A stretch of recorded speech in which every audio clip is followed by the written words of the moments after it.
Hello everyone and welcome to the Complete Android App Development Masterclass. My name is Maysam, I'm a professional Android app developer and I'm going to be your instructor for this course. Before starting the course, let's talk about it for a few minutes. This course is about 15 hours and by watching it you are going to learn a lot about Android app development. But it is impossible to cover everything in just 15 hours. For that, I've recorded an extended version of this course which is about 60 hours, and in that you are going to learn everything that you need for a successful career in Android app development. You can find the extended course by clicking on the link down below this video. Let's see what we are going to cover in this video in this 15 hours. You will start from the very beginning. That means that even if you don't have any prior experience in programming, you are going to do just fine. We will cover everything in the course. In the first section of the course, you will set up the environment that you need for Android app development. That includes installing Java Development Kit, Android Studio, Software Development Kit for Android app development, and the emulator for testing your applications. Besides setting up the environment, in the first section, you will create a small application to get familiar with Android app development and each piece in an Android application. In the second section of this course, you will learn Java language. Java is the most popular language for making Android applications, and in this section, we will take a deep look at that. You will learn about different variables and operators, loops and conditional statements, different collections in Java, concurrency and threading, handling exceptions, Singleton Pattern, and a lot more. You will also learn about object-oriented programming in Java. That includes things like classes and interfaces, inner classes and abstract classes, inheritance and polymorphism, and a lot more. We will end this section with a challenge so to make sure that you have learned everything we have talked about. In the next section, you will learn about user interfaces. You will learn about how to design modern layouts for your applications. In this section, we will talk about things like buttons and text views, different layouts, working with images and fonts, showing a list of items with ListView and RecyclerView. We will talk about Snackbars and CardViews, adding animations to your applications, and last but not least, we will talk about material design in Android. Once again, we will end this section with a challenge so to make sure that you have learned everything. After learning Java and designing user interfaces, you have the ability to create a lot of applications. In the final section of this course, we will create one real-world application from scratch. We will combine all of our knowledge about Android app development and we will create this application together. In this section, besides practicing everything you have learned so far, you will learn about a lot more topics. For instance, you will learn about persisting your data with shared preferences, and also you will learn how to show different websites in your application, and of course a lot more. You can also include this application in your portfolio if you want. We are going to set up the environment that we need in order to create Android applications. We are going to install few things. First of all, we are going to install Java Development Kit, or as some might call it, JDK. After that, we are going to install Android Studio, and after everything, we are going to create a virtual device in order to test our Android applications. As you can see, I have already downloaded JDK and Android Studio. Let's also see where we can get them from. For JDK, you can simply search for Java JDK and a link from Oracle website should pop up. The first link from the Oracle webpage is probably our needed link. As you can see, we are going to download and install JDK version 8. It's going to be enough for our purposes in this course. Down in here, first of all, we need to agree to the license agreement. And after that, depending on your operating system, you can download one of these versions. I'm on Windows, so I'm going to download and install this Windows x64 version. If you are not sure about this x86 or x64, you can right click on my computer on your desktop in Properties. In here you can see the architecture of your CPU. Mine is 64-bit, for you it might be x86. Depending on that, select one of these two files. Just click on this download and the download should be started. Sometimes, like here, it might ask you to log into your Oracle account. Let's do that. Creating an Oracle account is free and you won't be charged. Okay, let's select sign in, and as you can see, the download has begun. I'm going to select cancel in here because I have downloaded the JDK previously. Let's select that. It's going to be a really simple installation process. Let's select next. Once again next. Once again let's click on next. And as you can see, we have successfully installed JDK. Let's click on this clause. If you want to make sure that you have installed Java JDK successfully, you can always go to your command prompt by going to Start menu and typing cmd. In here you can type Java-version. As you can see, we are seeing some information about the version of Java installed on our system. As long as it's 1.8 and higher, we are good to go. Let's close our command prompt. Next, we are going to download Android Studio. For that, we can go to developer.android.com. Let's see, developer.android.com. During the course, we will come back to this website a lot because this is the official website for Android developers. Okay, for downloading Android Studio, just go to this Android Studio tab, and from here you can download one of the versions. If you don't see your version of operating system, you can click on these download options, but in here I'm just going to click on the download. Let's say download Android Studio. We need to agree to the terms and conditions. And as you can see, the download has started. Once again, I'm going to select cancel in here because I have already downloaded Android Studio. After the download is finished, just click on that. Once again, this is going to be a simple installation process. Let's select next. In here, make sure to check this Android virtual device. Let's select next. In here, you need to select a path to install Android Studio. Notice that installing Android Studio and all of its SDKs and also emulators sometimes might take something like 20 or even 40 gigabytes. So make sure to have at least 20 gigabytes on the drive that you are going to install your Android Studio. After that, let's select next and install. After the installation is finished, just click on this next and let's start our Android Studio. Don't worry about these three projects that I have in here. Basically, these are the recent projects that I was working on. I have Android Studio installed on my system previously and I uninstalled it for this video, but for you this list should be empty. Also, along the way of installing Android Studio, you might see some windowses about selecting a theme or other preferences. I didn't see them because I have installed Android Studio previously on my system. Those are not important. Depending on your preferences, select one. Just if you see something like installing SDK, uncheck that because we are going to install it in here together. In order to install SDK, you can come to this configure in here and you can select this SDK manager.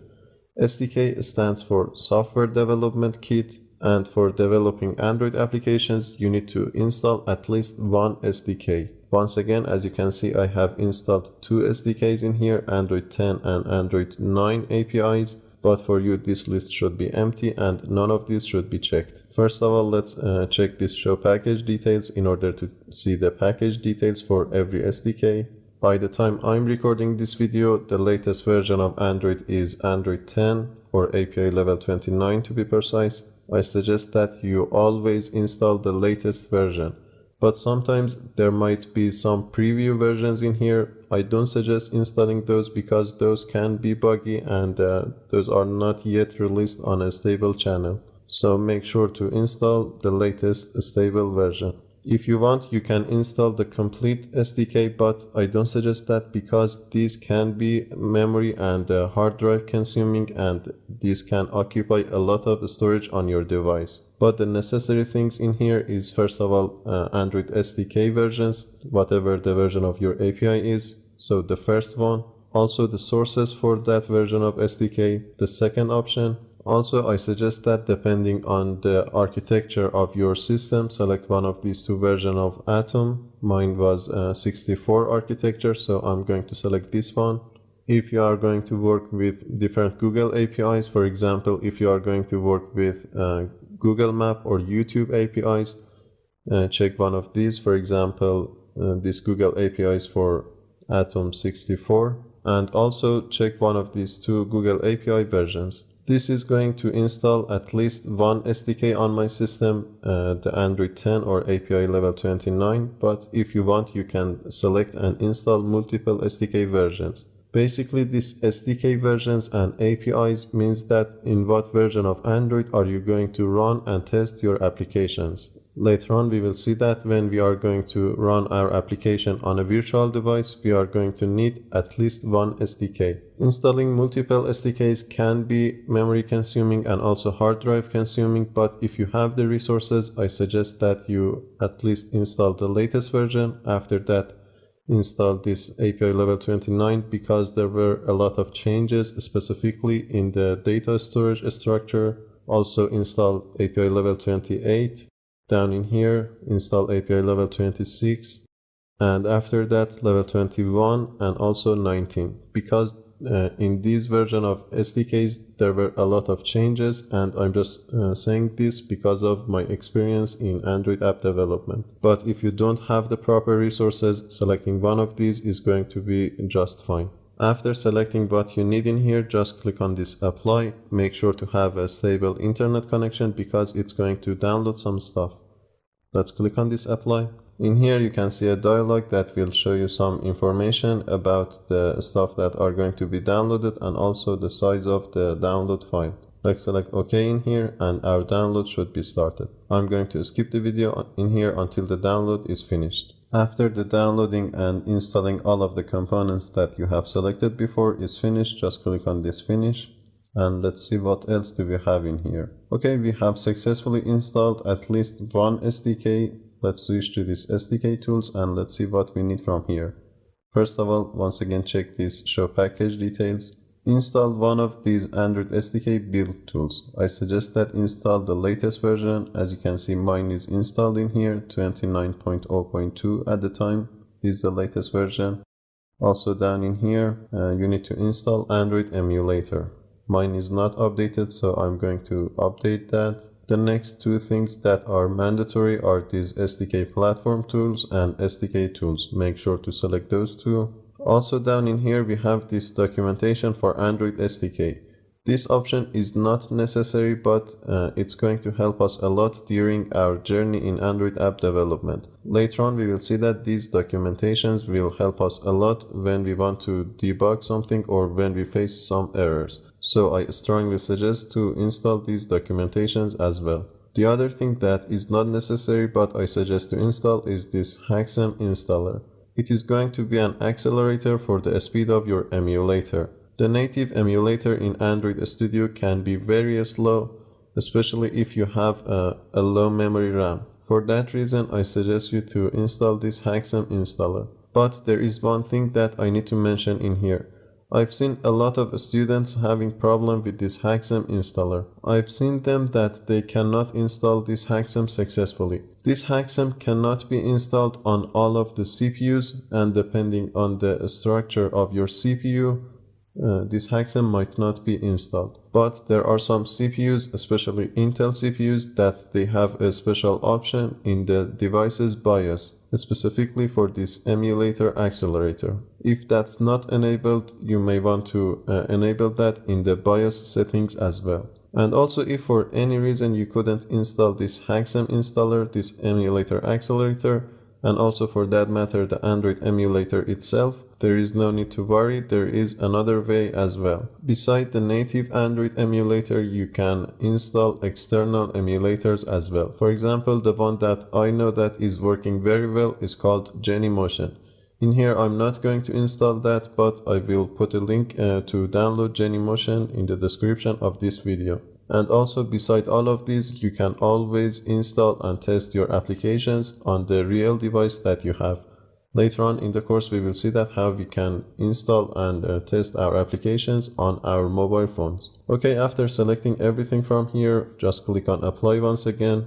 Once again, we are seeing the download information. Let's select OK and let the download begin. Once again, I'm going to skip the video in here until the download is finished. Once again, when the download and installing is finished, just click on this finish and we have successfully installed SDK platforms and SDK tools. Just before I close this window, let's switch to this appearance in here. From here you can change all of the preferences that you want. For example, you can change the theme. Dracula is the dark theme. Also we have this high contrast theme. The IntelliJ theme is the light theme. I'm going to stay with that because it's good for recording purposes. If you want, you can use custom fonts for the fonts of your Windowses. From here you can also change the size of your font. I'm not going to do that.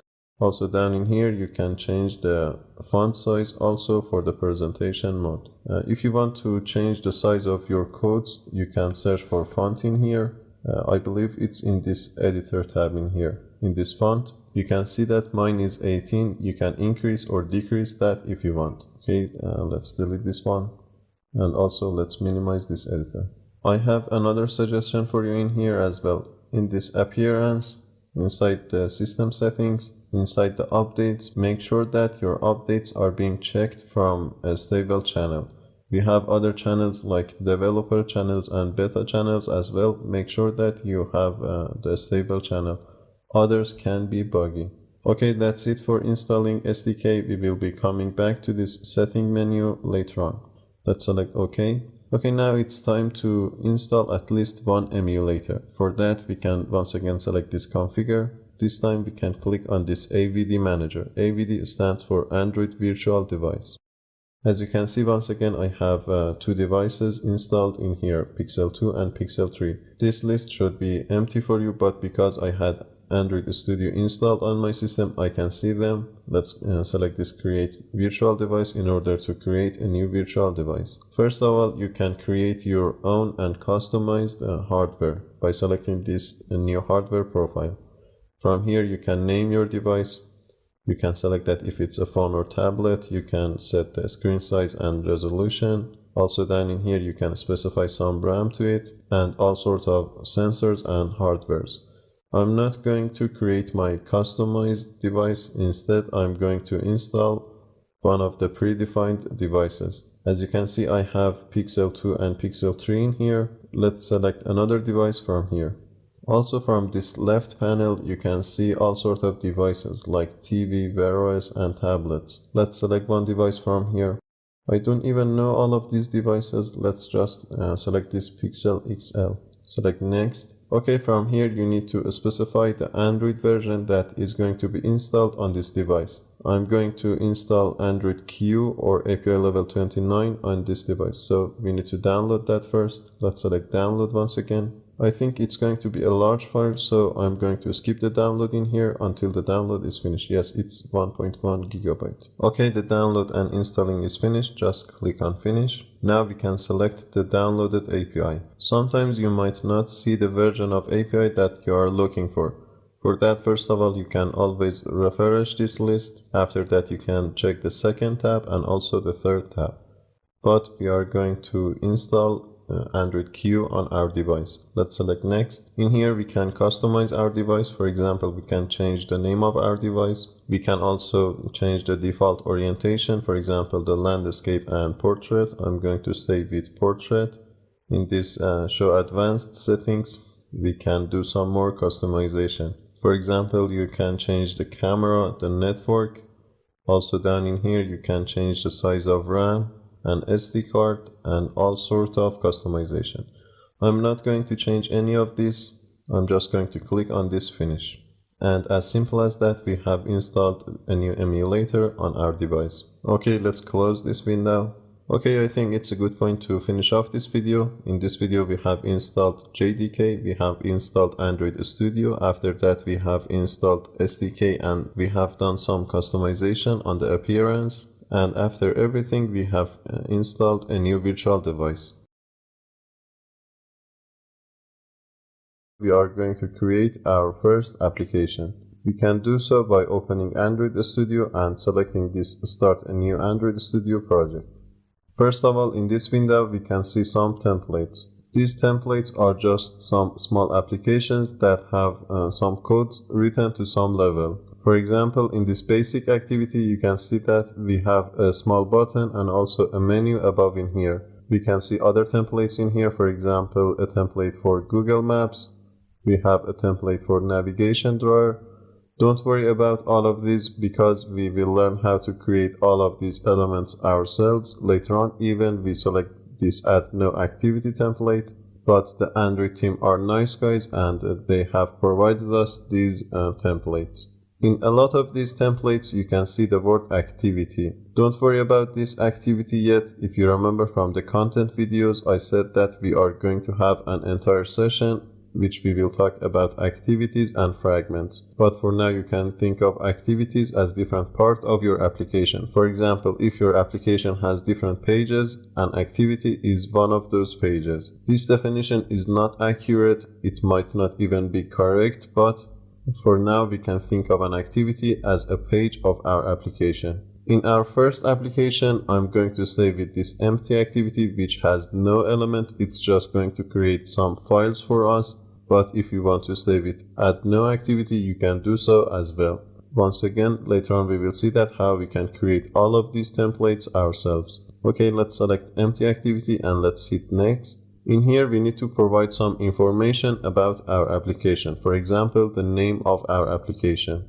I'm going to change the name of my application to, let's say, Hello World, as it's a custom among developers to name their first project Hello World, just for no reason. The second part, you will define the package name for your application.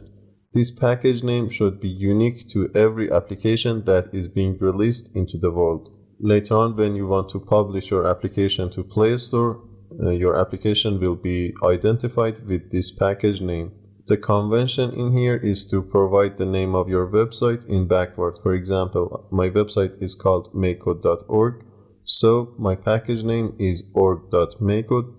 The name of my project. Don't worry if you don't have any website. If you don't, you can use something like com.example. Let's say com.example. The name of my project. But since I have a website, I'm going to use that in here. I'm going to say org.makecode.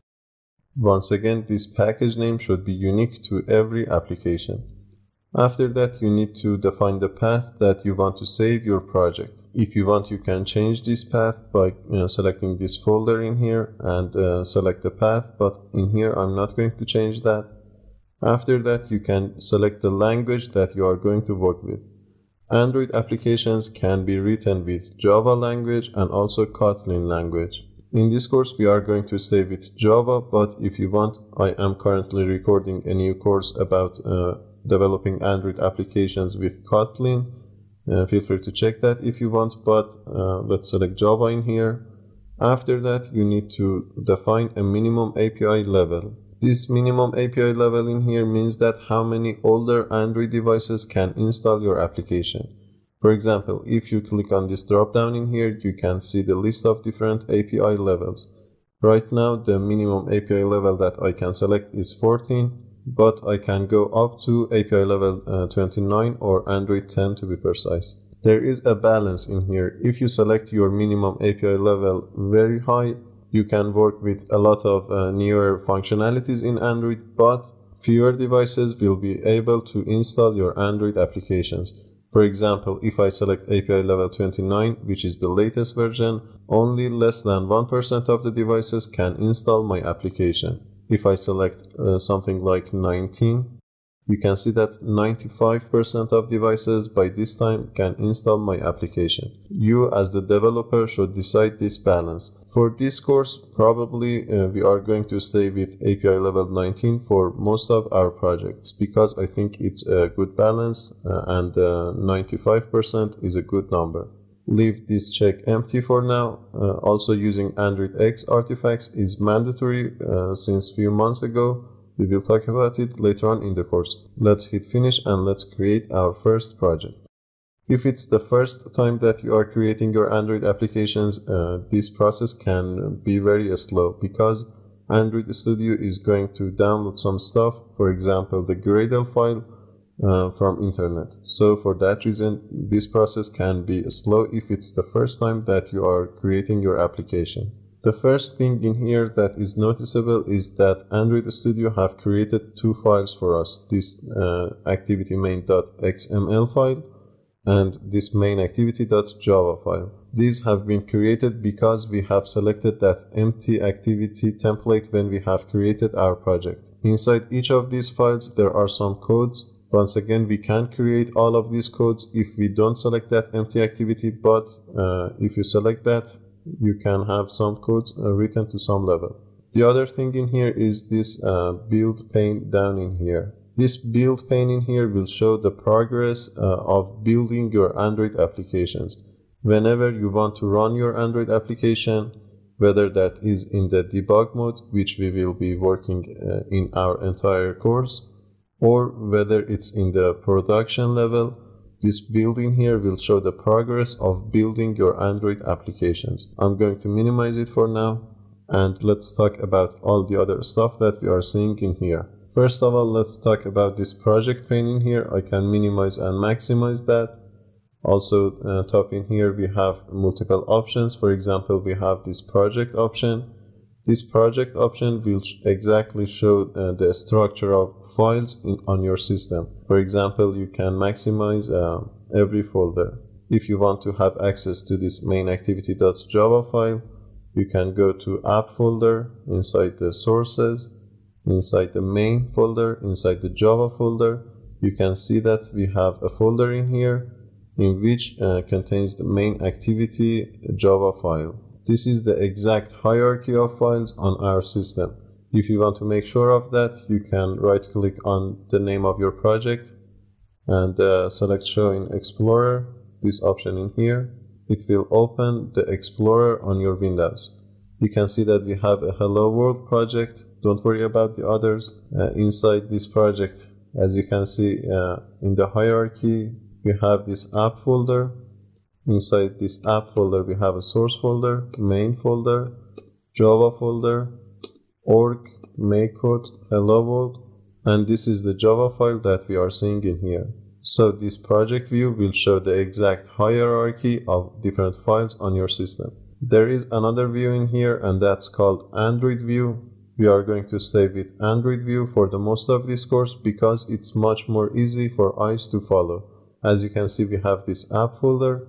Inside that we have this Java folder, we have this package name, and inside that we have this main activity.java file.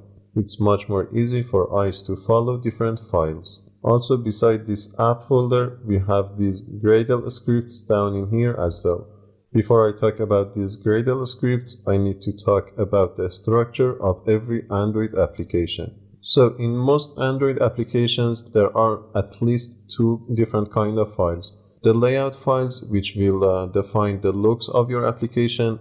The layout files in Android are called XML. You can see this activity main.xml file. If you click on that, you can see the layout of your application. Right now, it has only one simple text. The other part of every Android application is the Java file. If you are developing in Kotlin language, there are Kotlin files. The Java or Kotlin file in most cases will define the logic of your application. For example, what happens if you click on a button, or what to do with the user's inputs. All of those will be handled in the Java or Kotlin files. Beside the layout files and Java files in every Android applications, there might be some other files. For example, you may have some images and also some audio files as well. Those will be inside this resources folder, for example, inside the map folders. Right now we have an icon for our application, which is this simple Android icon. Other images or other files can be put inside this resources folder as well. Basically, this resources folder is for the static variables or static files on your application. So these are the three main components of every Android application. We have layouts, we have the Java file, and also we have the static files. Beside this, we have this manifest file inside the manifest folder. This manifest file will specify some general properties for your application. For example, you can see the icon of your application in here. Also, you can see the name of your application, which is Hello World in this case, and some other properties or features about your application. We will talk about this manifest file later on in the course, but for now let's close it. We have all of these different files in every Android application, but for example, when you are going to download some application from the Play Store, you will see that we have only one file, one APK file. That's the final application that will be released. How are we going to generate that APK file? Well, in that case, this Gradle tool in here is going to be useful. Gradle is a build tool that will combine all of these files and other files and will create an APK file. No matter if you want to release your application or if you want to test your application on an emulator, you are going to need Gradle. For that reason, we are going to work extensively with Gradle. The other use of Gradle is that if you want to use other people's code in your project as well. For example, if you want to use YouTube Player in your project, you will add its dependency inside this build.gradle file down in here. Just by writing one line of code, Gradle will download the code for YouTube video player. As simple as that, Gradle will add the YouTube player code to your project, and after that you can use it. So, Gradle is a build tool that will handle the combination of every file and also other codes and will generate an APK file. We will talk about different Gradle scripts later on in the course. Okay, let's close all of these extra files. Okay, this was the project pane. We can minimize or maximize this pane from here. Let's minimize that and let's talk about other panes available in Android Studio. Down in here you have some useful panes as well. For example, this to-do is very helpful when you are creating or when you are developing Android applications. To-dos are some works that you don't want to do at the time, but you don't want to forget those works. For example, inside this main activity, I can add a to-do as simple as that. I can say to-do, let's say complete this. It's just for the developers to remind themselves or other colleagues to do something later on.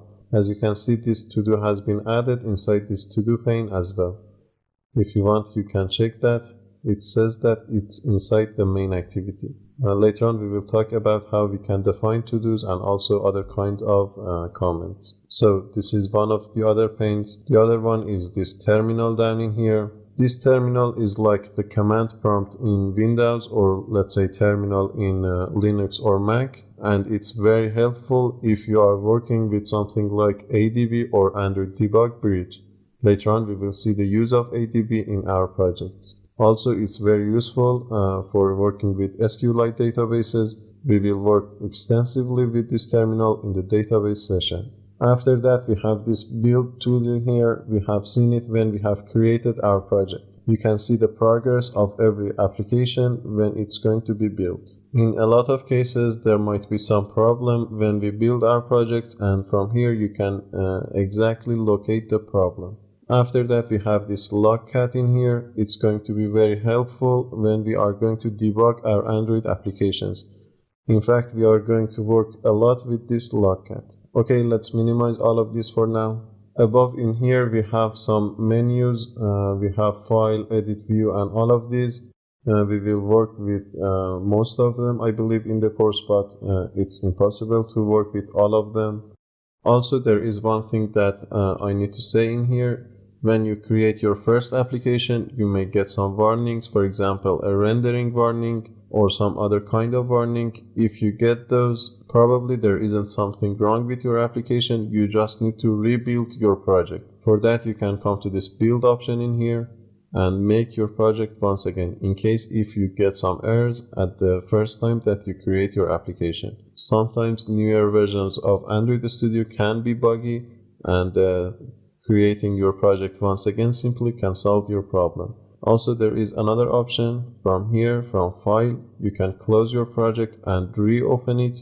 That can be useful, or in some cases, you may want to invalidate your cache and restart Android Studio. So if you get those warnings or errors, you can try these 3 different ways in order to overcome the problem. There is one very useful tool that has been added to Android Studio recently in the past few months, and that's called Android Profiler. Let's add that to this pane down in here as well. We can add that by going to this View, Tool Windows, and Profiler. It's going to be helpful for monitoring the resources that your application is using. For example, the amount of RAM, the CPU that your application is using, or even the amount of network that your application is using. If we run our application, we can track the live amount of different resources that our application is going to use. Let's run our application and see it for ourselves. You can run your application by clicking on this green triangle from here,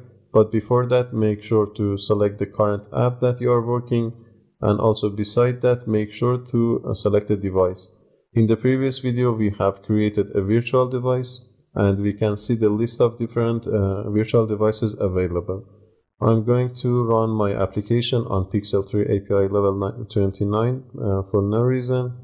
Let's just run it. If we click on this build in here, you can see the build progress. I said that even if you are going to debug your application, or even if you are going to run your application at the production process, you can check the progress of build as well.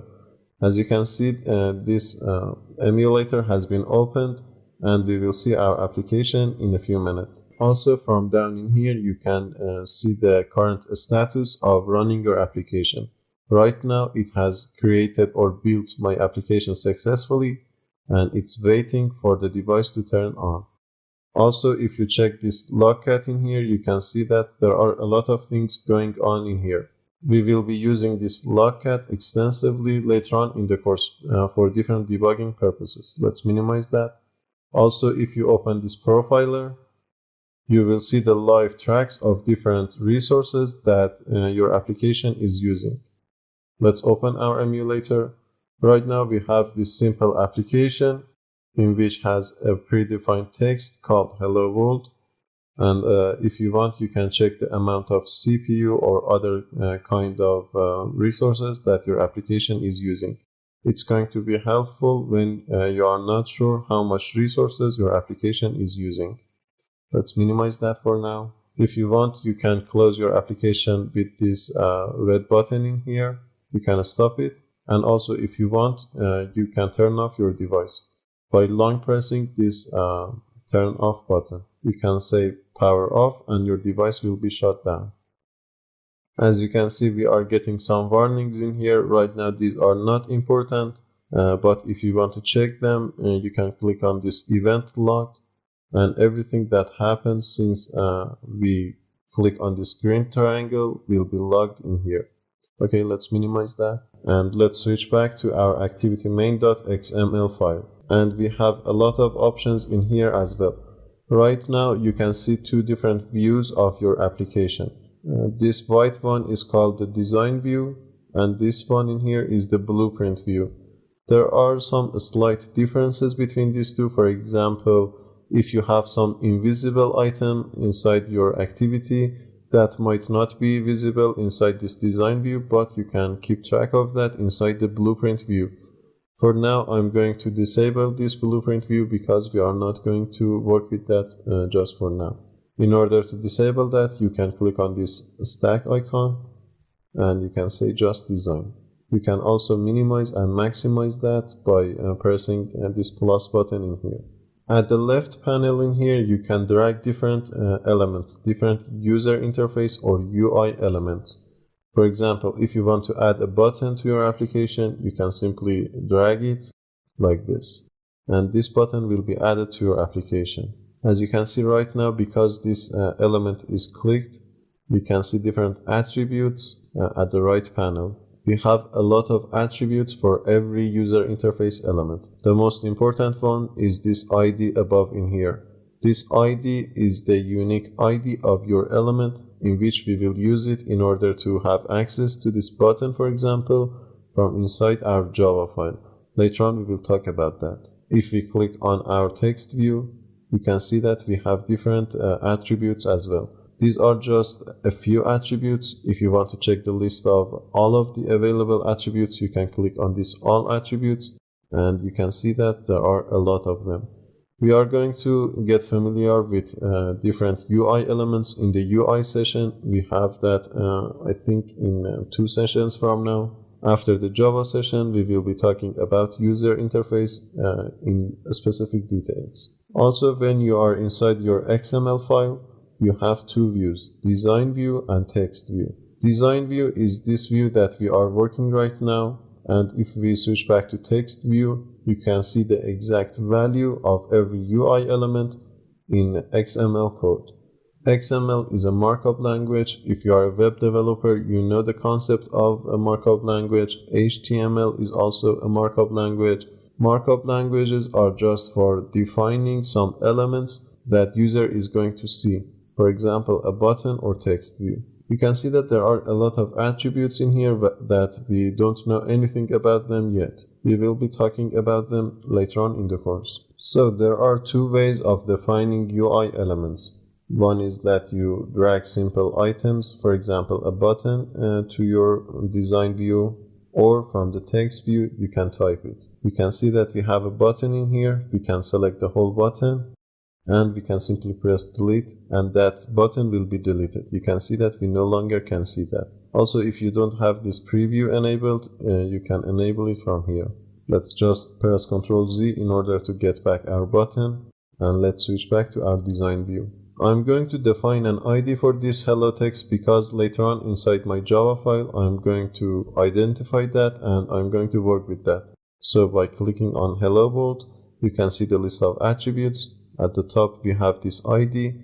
We can set an ID for our text view. Also, if you don't know the difference between a text view, edit text, and all of these, don't be worried. Text view is just a fancy way of saying a simple text. You can define the ID whatever you want. For example, in here, I'm going to say txt message. But notice that there are some conventions in here. You can't use spaces when you are going to define an ID. Also, beside that, you can't use some weird characters like a $sign or a hashtag sign. The other convention in here is that you type the first letter in lowercases. For example, this T in here is lowercases. And also after the first word, you type the first letter of the second word in capital letters. For example, we have this M in here. There are some just basic conventions among programmers. By pressing enter, we now have an ID for this hello world. If we switch back to our text view from down in here, you can see that for this text view, an attribute has been added, the ID attribute. So no matter what you do inside your text view or design view, they are basically the same. But as you can see right now, we have some warning for this button. The warning says that this button is not constrained to anywhere. That's because we are using this constraint layout for this whole XML file. Don't worry about this constraint layout yet. We have other layouts like relative layout and linear layouts as well. But for now, just know that when you are using constraint layout, which is the default case when you are creating an Android application, you need to constrain or chain your different elements to somewhere. For example, if I don't constrain this button to anywhere, it's going to be floating at the runtime. Because of the different screen sizes, we cannot know the exact position or exact place of this button. And right now, if we run our application, probably this button will be moved to the place 0 and 0, which is exactly this corner in our layout. In order to overcome this warning, we can simply add some constraints by clicking and dragging. As simple as that. I'm constraining this button to the both edges of my screen. Also for the top and the bottom, I can constrain that as well. For the top, I'm going to constrain that to this text view. And for the bottom, I'm going to constrain that to the bottom of my screen. As you can see, whenever I add a constraint, an attribute will be added to this text view in here as well. Now we don't have that red warning. Also, it's worth mentioning that by default, when we have created this button, when we have dragged that into our design view, an ID has been added to it as well. The ID of this button is just button. We can change that if you want. For example, I can say btn, let's say hello, or whatever you want, but in an XML file, the ID should be specific to every element. Right now, this button doesn't do anything. In this video, we are going to make our application a little bit more interactive. For example, we are going to change the text of this text view by clicking on this button. For that, we need to define this text view in our Java file so that we could have access to its attributes. But before I go further to my Java file, I'm going to switch to full screen so that you won't be distracted with all of my icons down in here. If you go to this view option in here, down here at the bottom, you can see that we have few options. I'm going to go to full screen.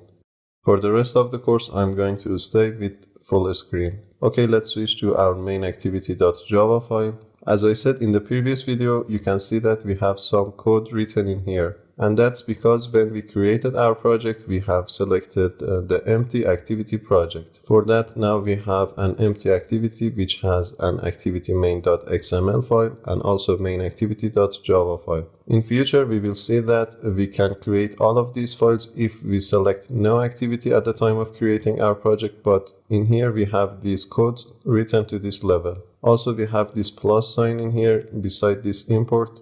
If you click on that, you can see that we have imported some packages to this class. If you want, you can always minimize and maximize that import, and for that matter, you can minimize and maximize all of your methods. For now, I'm going to leave these imports like this so that we can see what we are importing into our Java file. Don't be worried about all of the new keywords that you are seeing in here. For example, this public, class, extends, protected, void. We will talk about all of them later on in the course, but for now just know that this onCreate method is going to be the start point of our application. It means that when we run our application, the codes inside these two curly braces is going to be the code that will run first. Once again, don't worry about the term method that I used. We will talk about that later on in the course. So inside this onCreate method, two things are happening. We have this super.onCreate. We are not going to talk about that right now. And after that, we are setting some content views. By setting content views, we are accessing to the activity main file. You can see that we have this activity main in here.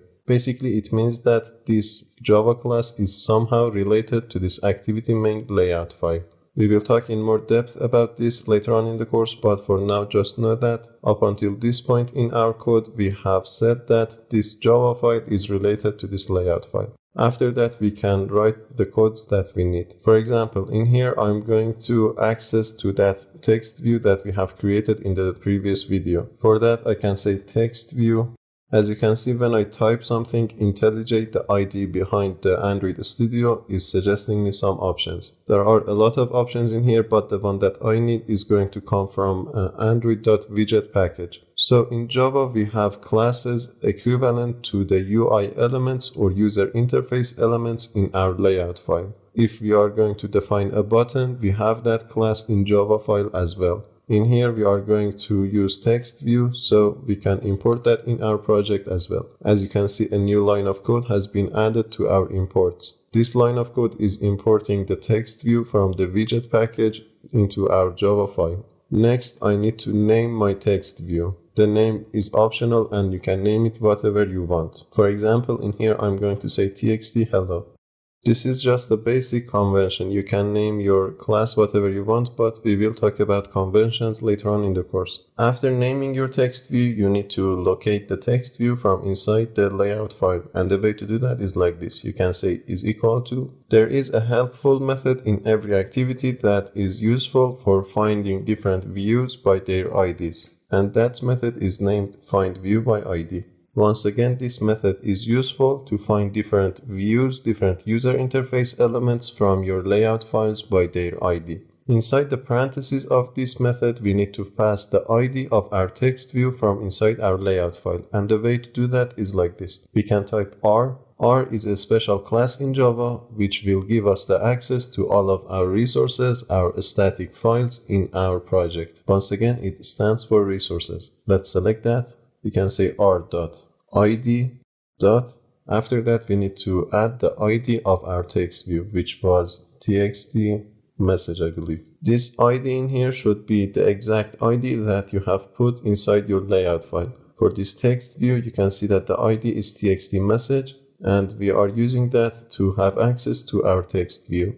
So this way, by using this findViewById method and after that passing the ID in this shape, now we have access to our text view. But you can see that there is one more error in here, and that's because in Java, every time you write a sentence, you need to finish your sentences with a semicolon.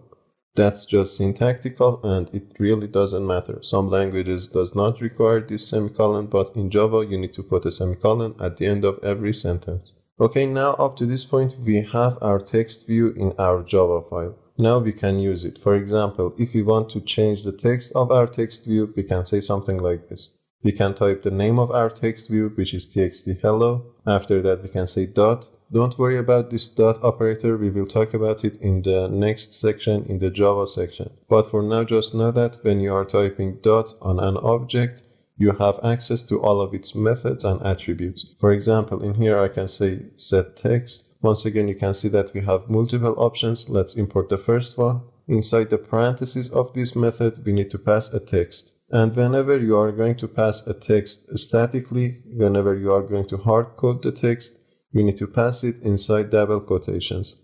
Let's pass a double quotation. Inside this double quotation, I'm going to say hello. This way, now we have changed the text of our text view. Let's run the application and see if it's going to work. Remember that inside our activity main layout file, the text is hello world. Inside our Java file, we are changing it to hello.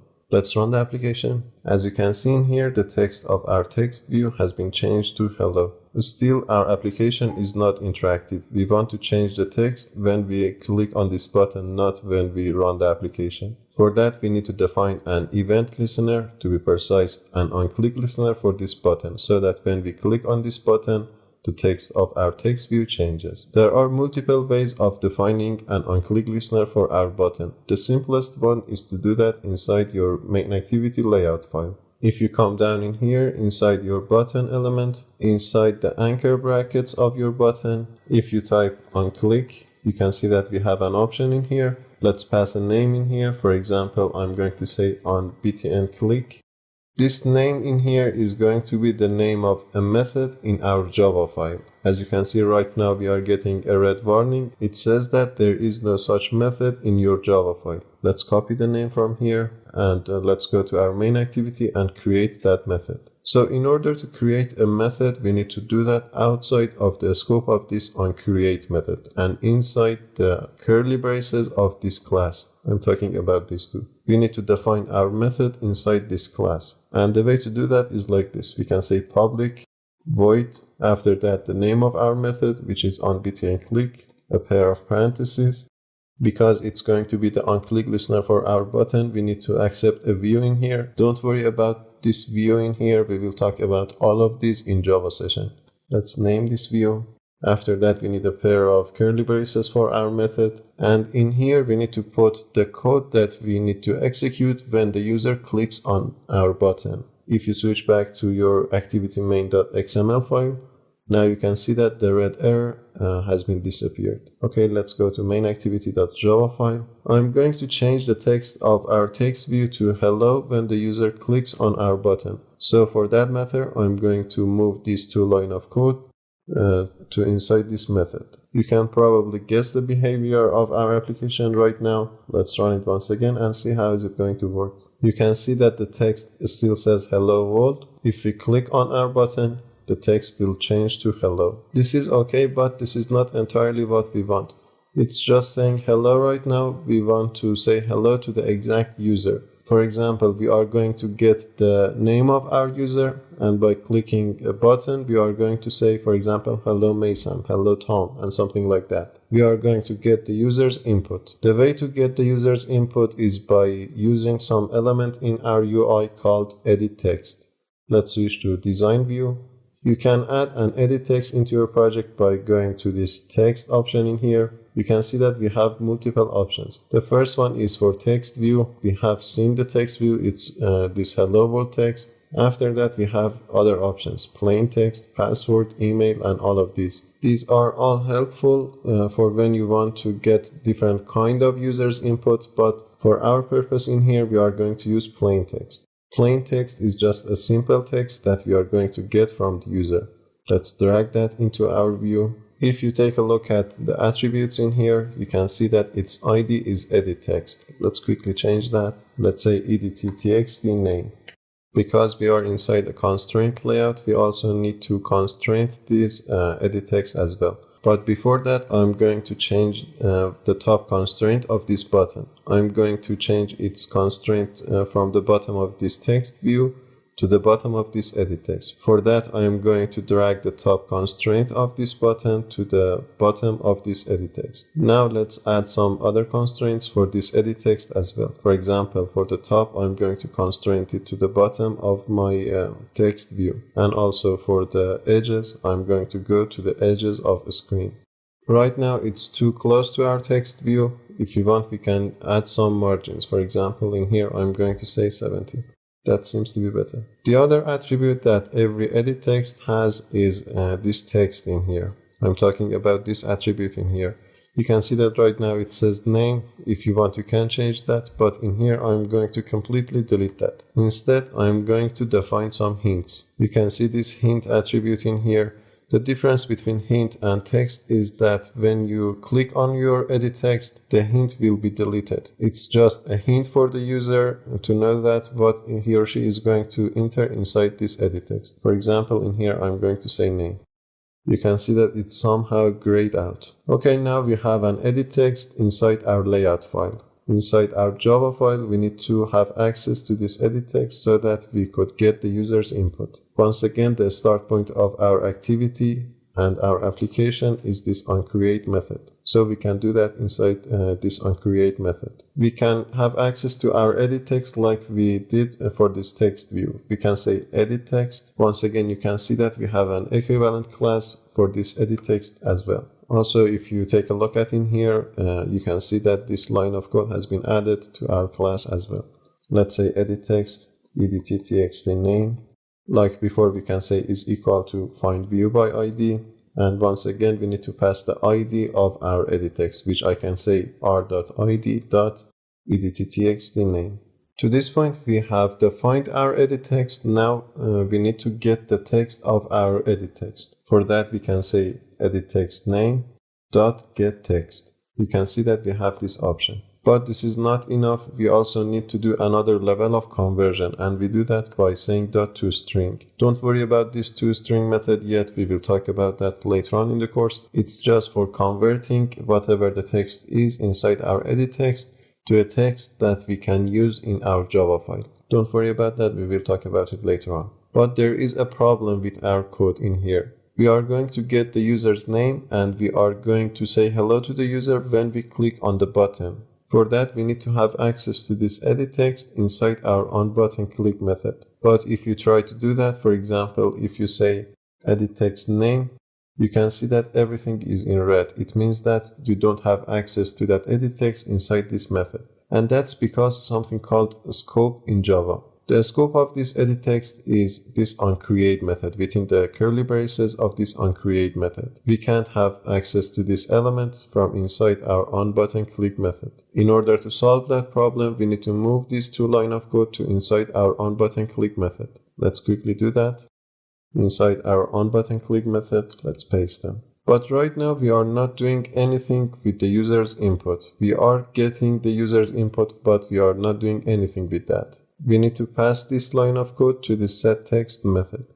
Let's quickly delete this line of code, and inside the parentheses of this setText method, I'm going to pass that. I'm going to say edit text name dot get text dot toString. This way, we are setting the text of our text view to whatever the text is inside our edit text. Let's quickly run the application and see if it's going to work. This is how our application and this edit text looks right now. If we click on that, you can see that we can type something. For example, let's type my name.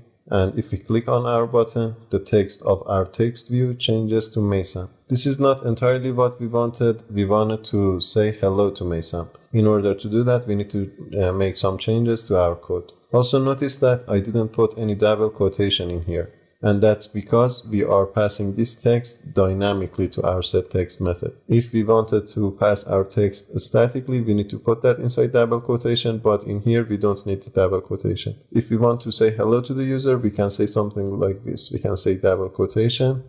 Let's add a plus in here. And inside these double quotations, let's say hello. Also, let's add a space so that we could see everything better. This in here is called concatenation in programming, adding the two texts together. Let's run the application once again, and let's type something in here. Let's say Mason. By pressing button, this time you can see that the text has been changed to hello Mason. Our application is now much more interactive. Okay, this is our challenge. We are going to create a registration form like this. We are going to get the user's first name, last name, and email. And by pressing this register button, we are going to show them inside these text views. Let me quickly show what I'm talking about.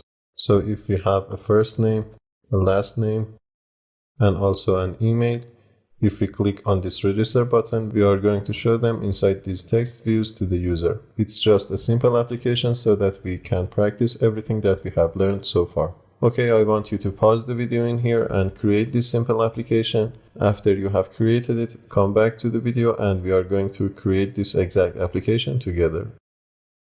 I hope you solved the challenge, but if not, that's totally okay. We are going to create that in here together. Also notice that whenever you run Android Studio, you can see a list of recent projects in the left panel in here. Okay, let's move on and let's create our project. We can say start a new Android Studio project. Once again, we are going to select this empty activity. Let's name our project in here. I'm going to name it first challenge, or let's name it registration form. You need to specify a package name. Mine is fine. Change the save location if you want. And also I'm going to stay with API level 19. Okay, let's create our project. Let's start by creating our layout file. I'm going to close this Java file for now. And let's also minimize this project pane. First of all, let's delete this hello world text. You can click on it and by pressing delete, you can delete that. In our registration form, we need the 3 edit texts. Let's add them quickly. In text, we need to add 3 plain texts in here. Let's quickly add them. We will constrain them later on. Don't worry about that right now. 3 edit texts, and also we need a button.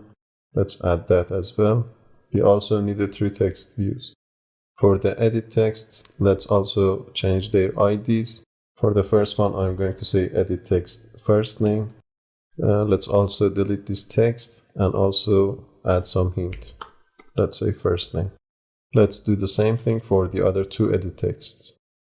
Sometimes when you are defining a hint or maybe a text attribute for your elements, you can see some annoying dialog like this in here. You can avoid that by pressing the escape key on your keyboard. Okay, for the button, first of all, let's change its ID to, let's say, btn register. You can name it whatever you want. Let's also delete this text and let's say register. Also, you can see that we have this onClick attribute in here. We can define an onClick attribute for our button from here, or like we did in the previous video in our text view. I'm going to define that right now in here. Let's say on register btn click. Later on, we will create this method. For the text views, first of all, let's change their IDs. For example, for the first one, let's say txt first name. Also, let's change the text to first name. Similarly for the other 2. Okay, let's quickly constrain all of these elements. We can click on them. For the first one, I'm going to constrain it to the top edge of my screen and also both sides of my screen. Let's also add a margin top of maybe 100. That seems to be better. For the next one, I'm going to constrain it to the both edges of the first name edit text and also to the bottom of my first name edit text. Add a margin top of 24. I'm going to do the same thing for this email. For the button, I'm going to do the same thing, but I will probably change the top constraint. Also, if you did a mistake when you are constraining your elements, you can click on the constraint. By pressing delete key, you can delete the constraint. Let's change the top constraint to maybe something like 90 dp. For the first name, I'm going to constrain it to the both edges of my button. Sometimes it may not work, just try once again. And also the top constraint to the bottom of my button. For the top constraint, once again, let's say 90. I think 90 is fine. Let's delete this top constraint because right now we are not seeing our last name text view. And let's add it once again. For the last name, I'm going to do the same thing. Let's change the top constraint margin to, let's say, 24. Same thing for the email. Okay, this is going to be the look of our application. Now that we have defined our layout file, let's switch to our Java file and define the behavior of our application. I'm going to close this activity main.xml. Just before everything, let's just copy this onClick attribute so that we don't make any mistake when we define this method in our Java file. in our project pane, inside Java folder, inside our package folder, inside our main activity.java file, I need to create my onClick method. Once again, I can say public void, the name of my method, which I've copied from my layout file. Inside the parentheses, I need to say view with capital V, after that view with the lower v. And now I have created my onButtonClick listener. Once again, don't be worried about the syntax of this method. We will talk about it later on when we have talked about Java. In here, first of all, I'm going to define my text views. If you remember, we can do something like this. We can say text view. For the first one, let's say txt first name is equal to find view by id r.id.txt first name. I'm going to do the same thing for email and last name. After you have defined your text views, it's time to define your edit texts. We can do that like this. We can say edit text for the first one. Let's name it edit text first name is equal to find view by id r.id.edit text first name. Once again, I'm going to do the same thing for edit text email and also edit text last name. Okay, now we have access to all of the UI elements that we wanted. Now let's change the text of our text views. For example, for the txt first name, I can say something like this. Let's say txt first name dot set text. We have seen this in the previous video, nothing new in here. Let's say first name plus the text of our edit text first name. We can say edit text first name dot get text dot toString. As simple as that. Now we are setting the text of our text view to the text of our edit text. Let's do the same thing for last name and email. Edit text last name dot set text. Let's say last name first of all plus edit text last name dot get text dot toString. Edit text email dot set text. Sorry, I have put the wrong element in here. This should be txt last name, not edit text last name. Same thing for the email. Txt email dot set text. Let's say email plus edit text email dot get text dot toString. That's all we need from our application. Let's just run it. Okay, it seems like we have done a good job with the layout of our application. I think it's just better to decrease the margin top of this register button and also this first name edit text so that we could see all of them better. Let's also test its behavior. For the first name, let's say Emma. For the last name, let's say Watson. For the email, emmawatson@gmail.com. Let's click on this register button. And as you can see, we are seeing the text that we wanted. It seems like our application is working perfectly. In this section of the course, we are going to talk about Java. For writing Java applications, we are going to need an IDE. IDE stands for Integrated Development Environment. Android Studio has been built upon an IDE called IntelliJ. Until few months ago, you could have write and run Java applications on Android Studio, but I think it was around July 2019 that you can no longer do that. And that was because of a new release in Gradle. I have recorded a video on that exact problem at the time, and it's on my YouTube channel. If you want to take a look at that, just search for Maycode on YouTube and you will probably find the video. Let me quickly show that. This is the video that I'm talking about. Android Studio does not support plain Java code anymore. What to do now? And you can also see my channel name, so make sure to check that if you need.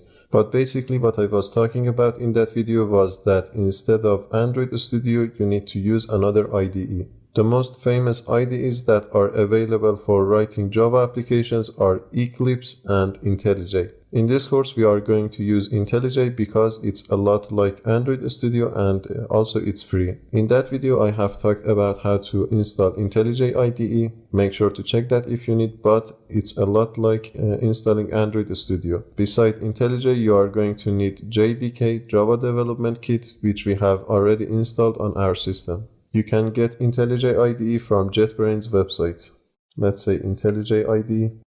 The first link from the JetBrains website probably is our needed link. Just one thing that worth mentioning in here is that there are two versions, a community version and also an ultimate version. The community version is free and also it's enough for our need in this course. So make sure to download that, and after you have downloaded it and also installed it, come back to this video to write Java applications.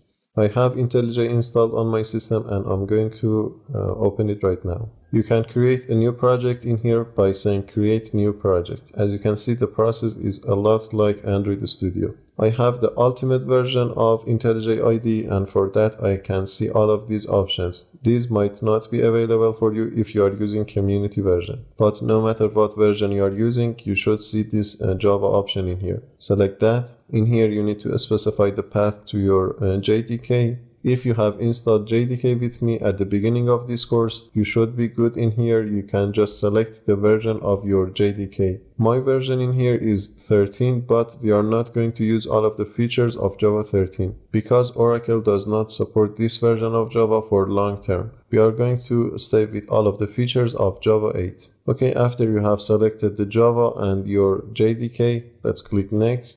We are not going to create our project from template, so make sure to uncheck this option. After that, click next.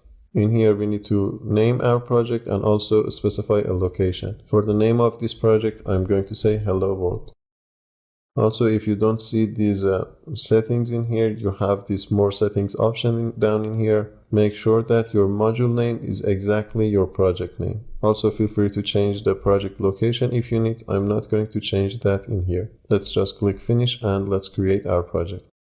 As you can see, IntelliJ IDE is a lot like Android Studio, and the reason for that once again is that Android Studio has been built upon this IDE.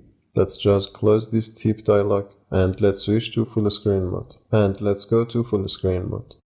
Once again, in IntelliJ IDE, you can see this project pane. You can minimize and maximize that. You can also move through the folders. Right now, because we didn't use any template, our folders are empty. We can create our project like this by clicking on the source folder, by right-clicking on that, selecting new package. We can specify a package for our application. In this case, I'm going to say org.makecode. Let's say hello world. And inside this package, we can create our Java classes. Don't worry about the term class that I used. We are going to talk about that in object-oriented session, but for now, just know that we are going to need at least one Java class in order to run our Java applications. By right-clicking on our package and selecting new Java class, we can create our class. Let's name this class hello. As you can see, a new Java class has been created in our package, and also we have few lines of code. Let's minimize our project pane. And let's focus on this hello.java class. Basically what we have in here is the package that we are currently in, which is org.makecode.helloworld, and also we have the declaration of a class. Once again, we are going to talk about classes later on in future videos. In order to have a start point for our application, we are going to need at least one method, and that method is called the main method. In order to create that method, we can type psvm. By pressing tab or enter, we can have that method. As you can see, this green triangle has been added in here. It means that now we can run our application from this point. We will talk about the meaning of all of these new keywords later on in the course, but for now just know that in order to run your Java applications, you need at least one Java class in which has one method called main. This main method is like the onCreate method of our activities. Now we can write our codes inside this main method. For example, in order to print something to the console, we can say something like this. We can say SOUT or SOUT, and by pressing tab or enter, you can see this line of code, system.out.println. Or alternatively, you can type this manually instead of using the shortcut. You can say system. Notice that the S should be in uppercases. Make sure to use the uppercase for S. Let's say system.out. Basically, this out means output in here. It means that we are going to outputting something. In this case, we are going to print something. Later on, we will see that we have an in as well, in which we will get the user's input. Let's say system.out.println. You can see that we have print and print line. For now, we are going to use the print one. We will talk about the difference later on. In order to print something to the console, you need to pass it inside the double quotation. You can say something like this. For example, let's say hello world. Now we have the simplest Java application that can be written. Let's quickly run our application. In order to run our Java application for the first time, we need to right-click inside the curly braces of our main method and select run hello.main. Let's do that. As you can see, we are printing hello world into our console. Sometimes if it's the first time that you are running Java applications, you may get some errors in here. In the most cases, those errors will be gone by rebuilding your project. You can come to this build tab above in here and rebuild your project. After the rebuild is finished, you can run your application once again by right-clicking and selecting run hello.main. In most cases, the error should be gone, but if you had any other problem, please ask them in the Q&A section of the course. Also notice that for the rest of this section, we are not going to have any user interface. It is possible to have a graphical user interface, GUI, for your Java applications, but because this is an Android course, and later on we will talk about user interface in Android applications, we are not going to use any user interface for our Java applications. We are just going to understand the language. Okay, now let's minimize our run pane from here and let's talk about the difference between print and print line. The difference between print and print line is that when you are using print line, after printing your text, the cursor will move to the next line. That is not the case with print. In order to see the difference, let's say system.out.print. Once again, let's pass our hello world text. And let's run our application to see the difference. Also, if it's the first time that you are going to run your application, you can right-click inside the main method and click on this run hello.main. Or if it's not the first time, you can click on this green triangle at the left or the green triangle on the top of your screen. You can also see the shortcut for Windows is Shift plus F10. If you are using Mac or Linux, you can hover over this green triangle and see the shortcut. Let's run the application and see the difference between print and print line. You can see that the text has been printed, but the cursor never moved to the next line. If we switch these two lines of code, we can see the difference better. Let's switch them. Now print line is the first line and print is the second line. Let's run the application once again. This time you can see that the two text has been printed in two separate lines. Okay, now that we know the difference between print and print line, let's talk about variables in Java. But before I do that, I'm going to comment these two lines of code. You can comment them by pressing Ctrl+/. When you comment some code in Java, it means that you are telling the compiler to ignore these two lines of code. The use of comment is for developers to remind themselves or other colleagues of something important. For example, in here I can say // let's say do something. This line of code will be completely ignored. The other kind of comment in here is like this. We can say // to do. After that we can say do something. If we use this kind of comment with to do at the beginning of your comment, you can see that first of all the color will be changed to blue, and also if you click on the to do tab in here, you can see that you have one to do in your file. It's very helpful when you are working with multiple programmers. By clicking on this to do, everyone can see the list of different to dos. There are more to comments. We will talk about them later on in the course, but for now just know that when you are commenting something, that line will be completely ignored. Okay, now let's talk about variables. Variables are useful for when you want to store simple data in your Java application. For example, if you want to store a number or a text. Variables are useful for when you want to store some small data in your Java application. For example, if you want to store a number or a text. If you want to store a number, you would do that like this. You can say int. Int stands for integer. Basically, inside an integer, you can store whole numbers, for example, negative and positive numbers plus 0. And the way to define them is like this. First of all, you type int. After that, you need to name your variable. For example, in here, I can say number. This name in here is optional and you can use whatever you want. After that, you can assign a value to your variable. For example, I can say 5. In here, this int is the data type of my variable. This number is the name of my variable, and this 5 is the value of my variable. Beside positive numbers, you can also have negative numbers.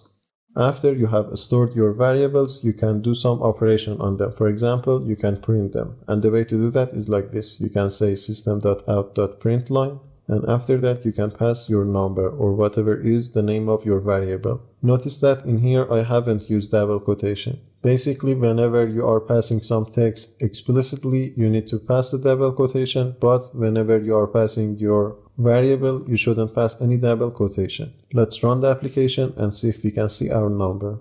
You can see that the value of our number is -5 in this case. But inside integers, you cannot have decimal values. For example, in here I can't say 5.3. We will see other kind of variables in which you can use in order to store decimal numbers, but more on that in a few minutes. The other kind of variable that you can use in order to store whole numbers is long. Let's see that as well. We can say long, we can name it mylong is equal to, once again, let's say 5. Let's also print that. Let's say system.out.println and let's pass our long. If we run the application, we can see 5 down in here. The difference between long and integer is that you can store larger numbers inside a long. And also a long variable will store more spaces in your device's memory RAM. To be exact, inside an integer you can store numbers as large as the number of 2 to the power of 31. But inside a long you can store numbers as long as the number of 2 to the power of 63. That's the difference between long and integer. But what if you want to store decimal numbers, floating point numbers? For that you have other kind of variables. The first one is a double. Let's see that. We can say double. Let's name it my double. Let's assign it the value of 4.5. Like before, we can print it. Let's pass our double. If we run the application, we should see the number of 4.5 printed. You can see that down in here. So double is one kind of variable in which you can use in order to store floating point numbers. The other option is to use float. Let's see that as well. We can say float. Let's name it my float. Once again, the names are optional. You can name your variables whatever you want.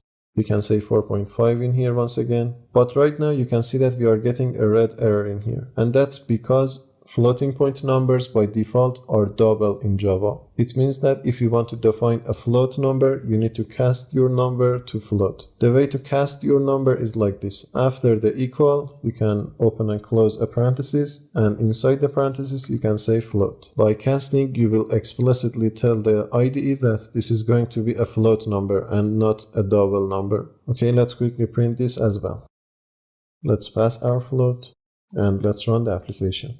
You can see that once again 4.5 has been printed. Once again, the difference between float and double is that inside a float you can store smaller numbers. And also the other difference is in the space that each one of these are going to occupy in the device's memory RAM. Basically, double will occupy more space. We won't be using float that much in this course. I just wanted to show you that float does exist in Java. Okay, now we have seen numbers, but what if we want to store different characters in Java? For that, we have a special kind of variable, which is char. For example, we can say char, my char is equal to, let's say, m. Notice that when I've assigned this character to my char variable, I have used this single quotation. That wasn't the case when we have worked with different numbers. When you are assigning a character, you need to use the single quotation. Like before, we can print our character. Let's pass our character and let's run the application. You can see m printed in here. When you are using char variable, you can't have multiple characters. For example, in here, I can't have MA. You can see that we are getting an error. In order to store multiple characters, we have another kind of variable in which we will talk about that in a minute. But before I do that, I'm going to show you just one more thing. You can also store something like this in your character. You can say \U00AE. This is the special Unicode value for registered symbol. Let's run the application and see what would be the result. You can see that the registered trademark has been printed into our console. When you are using a char variable, you can also assign Unicode values as well. You can search for different Unicode values. For example, if we want to show the copyright symbol, we can say something like this. We can say \U00A9. If we run the application, we should see the copyright symbol. Feel free to search for other Unicode values on the internet. Okay, now let's talk about a string. If we want to store multiple characters, we can use a string. We can say a string with capital S. After that, like before, we can name our string. Let's say my string, or let's name it name is equal to Maysam, my name. Like before, if we want, we can print our string. Let's pass name and let's run the application. You can see that Maysam has been printed into our console. But you may have noticed that there is a difference in here. The color of this string is not blue like the other kind of variables. That's because of a very important difference between a string and other kind of variables. The other kind of variables that we have talked about so far are primitive data types, but a string is a class in Java. We will talk about classes and objects in Java, but for now, just know that when you are using a class, you can have some operations on that. For example, if you type name, you can say dot, and you can see a list of different available methods. We will talk about few of them later on in the course, but you can see that there are a lot of them. So the difference in here is that a string is a class, but others are primitive data types. There is one more kind of variables that I'm going to talk about in here, and that's called Boolean. Let's see that as well. We can say Boolean, my Boolean, let's say is equal to true.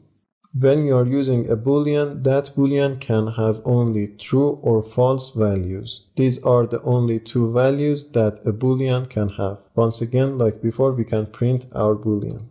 Let's pass my Boolean in here and let's run our application. You can see that true has been printed. As I said, our Boolean can have false values as well. Let's run the application.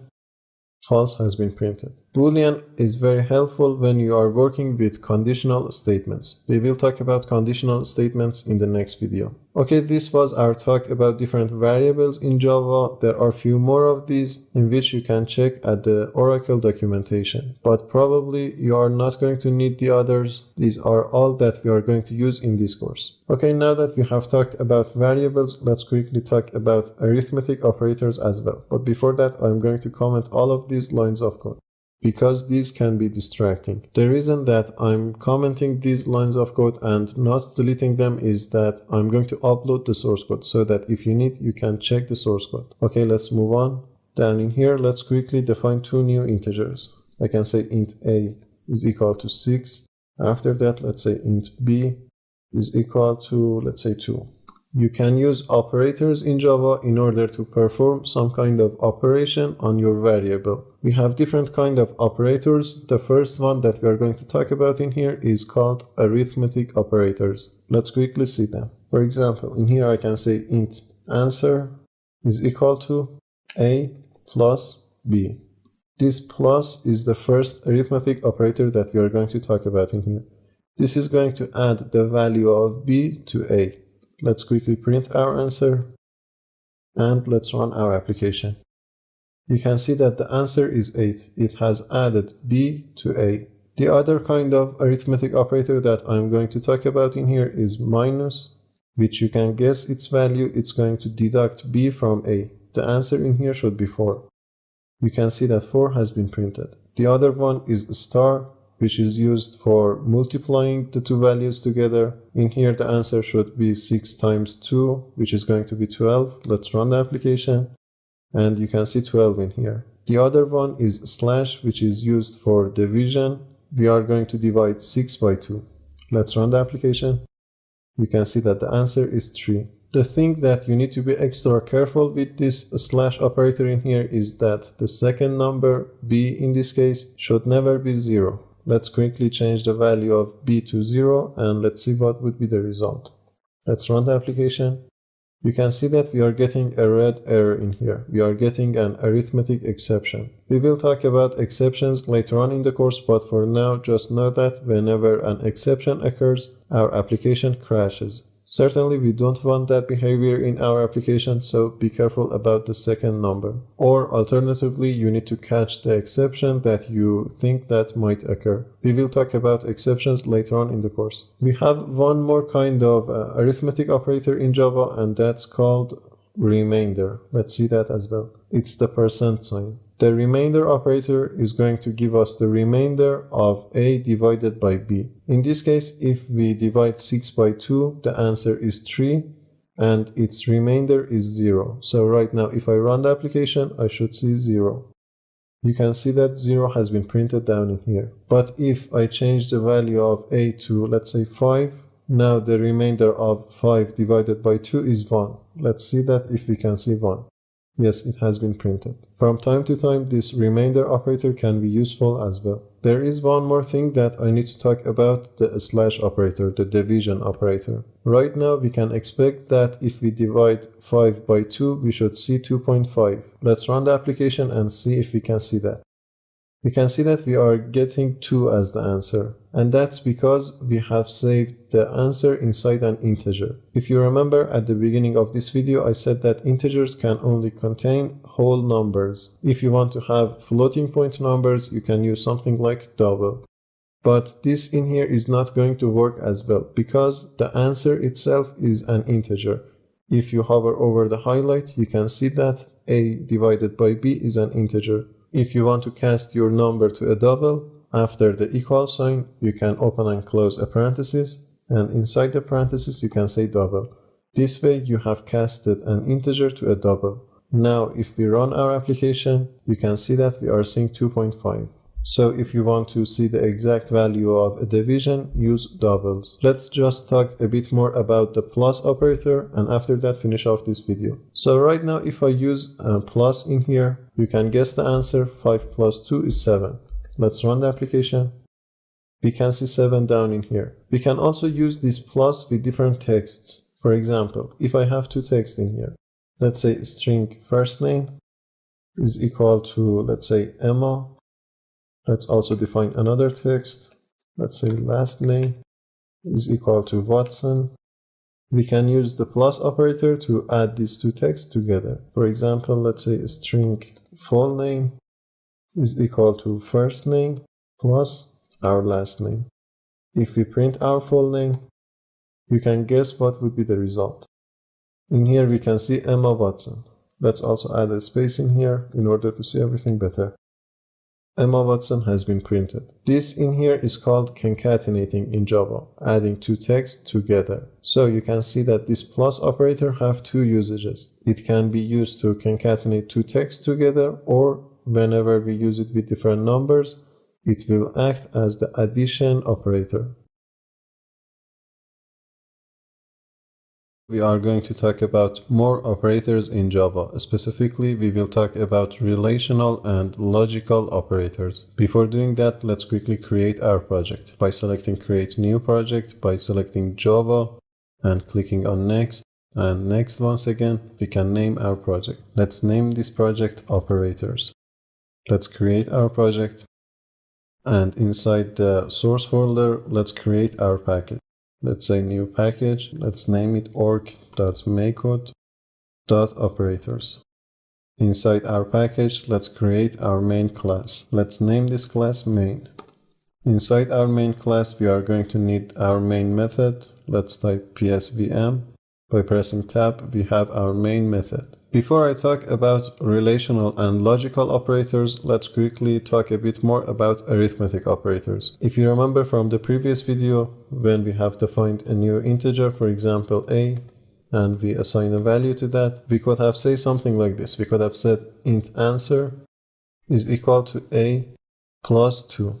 Or instead of defining a new integer, we can say a is equal to a plus 2. It means that increase the value of I by 2. Let's print a and see what would be its result. Let's run our application. Because it's the first time, I'm going to say run main.hello. You can see that the value of a is 7. We can simplify this line of code. We can say something like this. I'm going to comment that. And in here I can say a plus equal 2. Let's also add some spaces. These two lines of code are exactly the same. We can use plus equal in order to simplify the line 6. Let's run our application once again. You can see that the result is the same. Also, if we want to increase a by 1, for example, if we want to say a is equal to a plus 1, we can do something like this. We can say a plus equal 1, or alternatively, we can say a plus plus. That is possible as well. This a plus plus is going to increase the value of a by 1. If we run our application, we should see 6 as the value of a. You can see 6 down in here. Alternatively, we can use minus as well. We can say a minus minus. It will deduct 1 from the value of a. If we run our application, we can see 4 in the console. Similar to that, we can say a minus equal to, let's say 2 for example. In this case, if we run our application, we should see 3 as the value of a. Like minus equal, you can also have multiply equal and also divided by equal. It means that divide a by 2 and store the value or store the answer inside a. This sentence in here is the simplified version of this line of code that I'm going to write. We can say a is equal to a divided by 2. Both of these lines are the same. If you want to make sure of that, you can delete this line and you can run your application. 5 divided by 2 is 2.5. Because we are saving that inside an integer, the answer should be 2, so we should see 2 as the value of our a. And you can see 2 down in here. Before talking about logical and relational operator, I just wanted to talk about these simplifications. Okay, now let's talk about relational and, to be specific, comparison operators in Java. Comparison operators are useful for when you want to compare two things, for example, two numbers. Before that, let's quickly define two numbers. I'm going to say int a is equal to 5. After that, let's say int b is equal to, let's say 3. After that, we can say boolean answer is equal to. The first comparison operator that I'm going to talk about in here is greater than operator. And the way to define that is like this. We can say a greater than b. I have saved the result of this comparison inside a boolean. This left anchor bracket in here means greater than operator. It means that if a is greater than b, assign the value of true to this answer. Right now, if we print our answer, we should see true. Let's quickly do that. Let's say answer and let's run our application. You can see that answer is true because a is 5 and 5 is greater than 3. The other kind of comparison operator is less than, and that's this right anchor bracket. Right now a is not less than b, so the answer should be false. If we run our application, we should see false in the console, and we can see that. The other kind of comparison operator that I'm going to talk about in here is useful for when you want to compare the equality between two integers. And that operator is these two equal signs. Right now, a is not equal to b, so if we run our application, we should see false into our console. Let's run our application. And here we can see false. Remember that when we are using two equal signs, it means that we are checking for the equality of two numbers. But when we are using a single equal sign, like in here and above in here, we are assigning a value to our variable. Let's change the value of b to 5 to see that if this is going to be true. Let's run the application. Now you can see that the answer is true. We have other kind of comparison operators as well. One of them is greater than equal. When we use this left anchor bracket and also this equal sign, it means that check if a is greater than b or if a is equal to b. Right now a is equal to b, so this answer should be true. If we run our application, we should see true. You can see that down in here we see true. Also, if a is 5 and b would be something like 3, if we run the application, we should see true once again. We can see true. But if we change the value of a from 5 to something like 2, because none of this condition is true right now, we should see false. Let's run our application. And we can see false. The other comparison operator is less than equal. And we use that like this. We can use this right anchor bracket and equal sign. This in here means that check if a is less than b or if a is equal to b. Right now a is less than b, so the answer should be true. If we run our application, we should see true. But if we change the value of a to something like 5, we should see false. And we can see false. Besides this, we also have another kind of comparison operator, and that's this exclamation mark plus the equal sign. This in here means that check if a is not equal to b. This exclamation mark in here adds a negative meaning to our equal operator. Right now a is not equal to b, so the answer should be true. If we run our application, we should see true. And true has been printed. Okay, these were the comparison operators that I was going to talk about. Feel free to practice them because we are going to use them a lot in our course. Next, I'm going to talk about logical operators in Java. But before that, let's quickly comment these two lines of code. Down in here, let's define a new boolean. Let's say boolean answer is equal to. Let me write the syntax and I will talk about it. We can say a is equal to 5 or let's say b is equal to something like 2. This is our first logical operator. This in here means OR. You can add these two pipelines by using shift plus backslash. Backslash is somewhere above the enter in English keyboard. So in here, this OR operator means that if a is equal to 5 or if b is equal to 2, assign true to this answer. If none of those conditions is true, so assign false to this answer. Right now, a is equal to 5. At least one of our conditions are true, so the answer should be true. So if we print our answer, we should see true. Let's run the application. And you can see true down in here. If we change the value of a, for example, to 6, because none of these conditions are true, we should see false. Let's run the application. And down in here, we can see false. The other kind of logical operator that I'm going to talk about is two AND signs. Let's quickly see that as well. This in here is AND operator. It means that assign true to answer if both of these conditions are true. If a is equal to 5 and also if b is equal to 2. If one of these conditions is not true, so assign false to answer. Right now, none of these conditions is true, so we should see false as our answer. Let's run the application.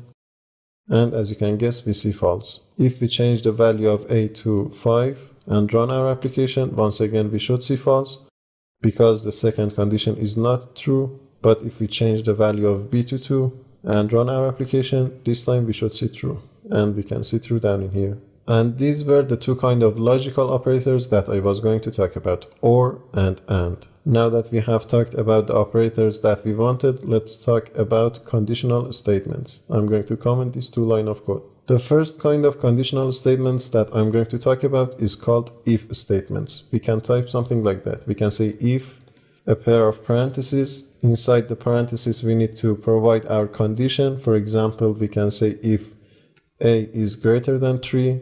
After the parentheses, we need a pair of curly braces. Inside the curly braces, we can put our code. For example, let's say a is greater than 3. So in here, we are saying that if our condition is true, execute the code inside the curly braces. If it's not true, jump to after the curly braces. For example, in here, let's say continue. Right now, a is 5 and it's greater than 3, so we should see this text printed. Let's run our application. You can see that a is greater than 3. But if we change the value of a to something like 2 and run our application, you can see that we are no longer seeing this text. In if statements, we can also have multiple conditions. For example, in here I can say else, and I can provide another pair of curly braces. Inside these curly braces, I can say something like this. I can say a is less than 3. Right now, a is 2, a is less than 3, so we should see only this text printed. Let's run our application. You can see that a is less than 3. As for the condition, you can provide your condition like this directly inside your if statement parentheses, or you can define your boolean before your if statement. For example, in here, if I say boolean answer is equal to a greater than 3, now I can pass my answer inside these parentheses. I can say if answer is equal to true. Let's minimize this run pane for now. This is going to work the same, but if you hover over the highlight in here, the IntelliJ IDE is warning me about something. The first warning is that answer equals to true can be simplified to answer. It means that I can delete this part. This is going to work exactly the same. If we run our application, we should see the same result. A is less than 3. Let's run our application. And you can see a is less than 3. If we want to negate this answer, we can add an exclamation mark before our variable. For example, in here, we can say if answer is not equal to true. If we run our application, we should see the first line. You can see that a is greater than 3. This is not true because a is 2, but in here we have changed the meaning of this boolean. We have added a negative meaning. Let's delete this for now and let's run our application once again. Besides else, you can also have an else if as well. Let's quickly comment this if statement and let's write another one. Down in here, I'm going to say if. Inside this if statement, let's check that if a is positive or negative. I can say if a is greater than 0. Inside the curly braces, let's print a is positive. In here, instead of else, I can use something like this. I can say else if. Now we need to put another condition in here. We can say if a is less than 0. Once again, we need a pair of curly braces. Inside the curly braces, we can say a is negative. You can have as many else if cases as you want. For example, I can add another one in here. But of course, in here, I don't think this if statement would mean anything. But you can have as many as you want. But in every if statement, you can have at most one else case. Let's delete all of these. For example, I can have only one else case. This else is going to be the default case. In this case, if we use this else, it means that a is not greater than 0 and also it's not less than 0, so it is 0. In here we can safely say a is 0. This is going to be the default case for our if statement. Right now a is 2, so we should see a is positive. Let's run our application. And as you can see, a is positive. Let's change a to -2. If we run our application, you can guess it, we should see a is negative. And we can see that down in here. If we change the value of I to 0, we should see a is 0.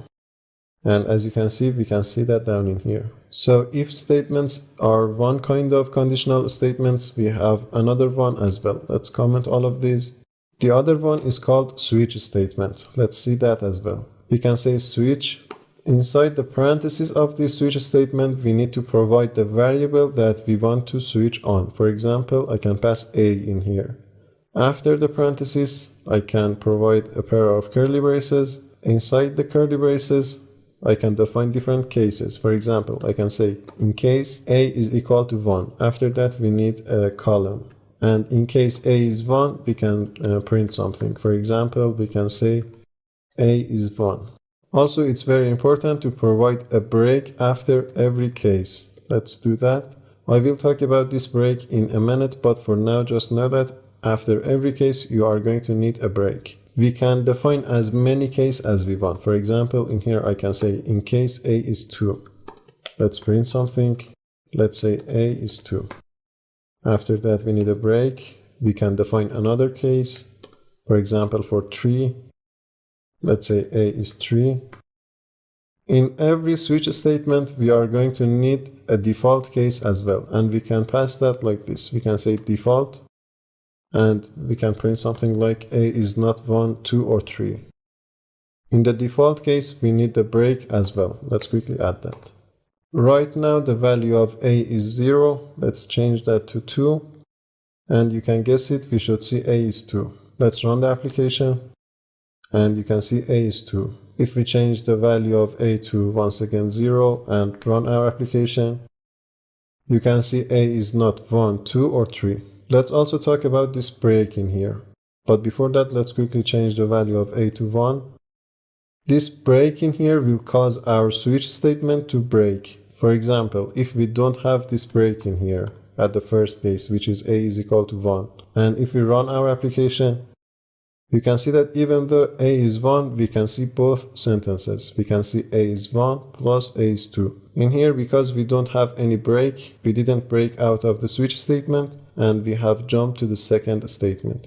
So don't forget to have a break after each case in your switch statement. We are going to talk about loops in Java, but before that, let me just say that I have created my project. I have added this package inside my source folder. Inside this package, we have only one main class in which has this one main method. I hope that you can come to this point by yourself. If not, please watch the previous videos on how to create a project and create your main class and your main method. In programming, loops are useful for when you want to do a repetitive job. For example, if you want to print something 10 times, like this in here. If you want to print this hello 10 times, you can just copy and paste it 10 times. But in general, it's a bad idea that you copy and paste yourself. Whenever in programming you are copy and pasting, know that you are doing something wrong.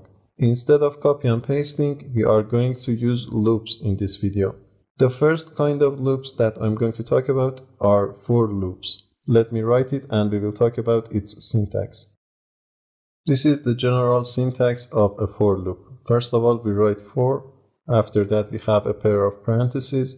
Inside the parentheses, we have three statements. In the first statement, we are defining a new integer called I. You can name your integer whatever you want. And also, we are initializing our I to have a value of 0. The second statement is the condition of our for loop. We are going to continue this loop until this condition is not met. And the third statement is just a statement for changing the value of I every time that we loop. We will see in action what all of these mean. After the parentheses, we have a pair of curly braces in which we can contain our code inside them. For example, if we want to print something like hello in here, we can include that inside this pair of curly braces. So what this for loop is going to do is that first of all, we are defining a new integer called I, and we are assigning the value of 0 to that integer. After that, we are checking our condition. We are checking that if I is less than 10. In the first time that we are going to loop, I is 0, so this condition is met. If this condition is true, we are going to execute the code inside the curly braces. In this case, we are going to print hello. After printing hello, we are going to execute the third statement. In this case, we are going to increase the value of I by 1. For the next time that we are going to loop, first of all, we are going to check our condition. We are checking that if I is still less than 10 or not. For the second time, I is 1, I still is less than 10, so we are going to execute our code. This circle in here is going to continue and continue until our condition is false. When it's false, we are going to break out of the for loop. So in this case, we are going to print hello 10 times. Let's run our application and let's see if we can see hello 10 times. You can see that we have printed hello 10 times. It seems to be perfect. Instead of 10, you can put any number that you want in here. For example, you can say 5. If you execute your program, you would see that hello would be printed 5 times. Instead of this 5 in here, you can pass a variable. For example, if you had a variable before this for loop, if we had int a is equal to 5 in here, later on we can pass a instead of 5 to this for loop. For example, in here instead of 5 we can say a. If we run the application, we should see the same result. Inside our for loop, we can also have access to the I itself. For example, instead of printing hello, we can print I. Let's quickly print that as well. And let's run the application. You can see that we are printing the numbers 0 to 4. Okay, for loop is one kind of loops in Java, the other kind is while loop. Let's quickly see that as well. Once again, I'm going to write the syntax of while loop and we will talk about it after that. This is the general syntax of a while loop. First of all, we type while. After that, we have a pair of parentheses. Inside the parentheses, we have our condition. In this case, a less than 10. After that, we have a pair of curly braces, and inside the curly braces, we have our code. In this case, we are going to print hello. Notice that we are not changing the value of a, so this condition is always true. And if I run my application right now, we are going to stuck in an infinite loop. Let me quickly run the application and see what an infinite loop looks like. But before that, let me comment this for loop. You can see that no matter what happens, we are inside an infinite loop. We are printing hello indefinitely. In some cases, this might be our desired behavior, but in most cases, we probably do not want that. We can exit our application by pressing on this red button. We can also check our exit code, which is -1. In a normal application, we would get 0.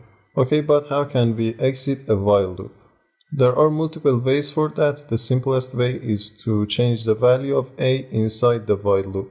For example, after printing hello, I can say a++ in order to increase the value of a so that it won't be the same every time that we are going to loop through this while loop.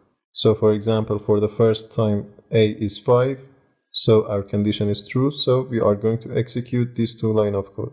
We are going to loop through this cycle until a is 10. When that's the case, this condition is no longer met, and we are going to break out of the while loop. Let's run the application one more time. This time you can see that we have only printed hello 5 times. And also this exit code is 0, which means that we have exited our application successfully without any error.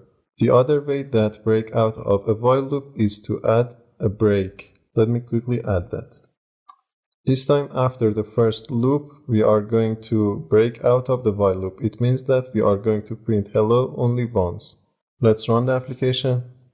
And in here you can see that we have printed hello only once. Inside while loops, we have another keyword called continue. Let's quickly see that as well. I'm going to delete this break, and before this print statement, I'm going to put an if statement. Let's say if a is equal to 8, then let's continue. This continue in here means that go to the next record of your while loop, go to the next round of looping. It means that no matter what is the rest of the code inside the while loop, break out of the while loop and go to the next record. So for example, in this case, if a is 5, 6, or 7, we are going to print hello. But if a is 8, we are not going to print hello. After that, we are going to print hello in case if a is 9. If we don't want to stuck in an infinite loop, we also need to change the value of a somewhere inside the while loop. For example, before this if statement, I can say a++. Right now, if I run my application, I should see hello only 4 times. Because if a is 8, we are going to continue the loop. It means that we are going to jump to the next record and we are not going to print hello. Let's run the application and see if we can see hello 4 times.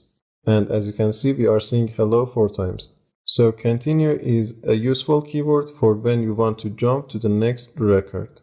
Okay, now that we have talked about while loop, let's also talk about another kind of loops in Java. The value of a in here is 5. If we change our condition to, let's say, a less than 5, we know that this condition is no longer true, so we are not going to go inside the while loop. It means that we are not going to run the code inside the while loop. Let's run the application. We shouldn't see any hello printed into our console. And as you can see, we can't see any hello. But in some cases, you may want to go inside the while loop at least once, no matter what the condition is. For those situations, you can use do while loops. Let me comment this while loop and let's create a do while loop. It's a lot like while loops. You need to type do. Inside the curly braces, you need to put your code. For example, you can say system.out.println and you can print hello. After the curly brace, you need to say while, and inside the parentheses, you need to specify your condition. For example, you need to say a less than 5. After the parentheses, you need a semicolon, of course. In this case, because a is equal to 5, this condition in here is not true, but even with that condition, we should see this hello at least once, because we are using do while loops. Let's run the application and let's see if we can see hello. As you can see, we can see hello only once. So do while loops are useful for when you want to execute your code at least once, no matter what the condition is. We also have another kind of loops in Java called for each loops. But I'm not going to talk about that in here because I think that if we know about different arrays and collections, and in regard to that, if we know about object-oriented programming, we will understand it much better. So I'm going to talk about for each loops after we have learned about all those stuff. Okay, I think that's enough for loops. Now we are going to have a quick challenge. But before we have our challenge, we need to know about 2 more things. We need to know how to get the user's input, and also we need to know how to generate a random number. Later on, we will see that how these 2 are going to be useful. In order to get the user's input, you can use something called a scanner. The syntax in here might not be familiar to you because we haven't talked about object-oriented programming, but we are going to need that in our challenge because we want to have an interactive challenge. If you don't understand the syntax, just copy and paste the code that I'm writing in here.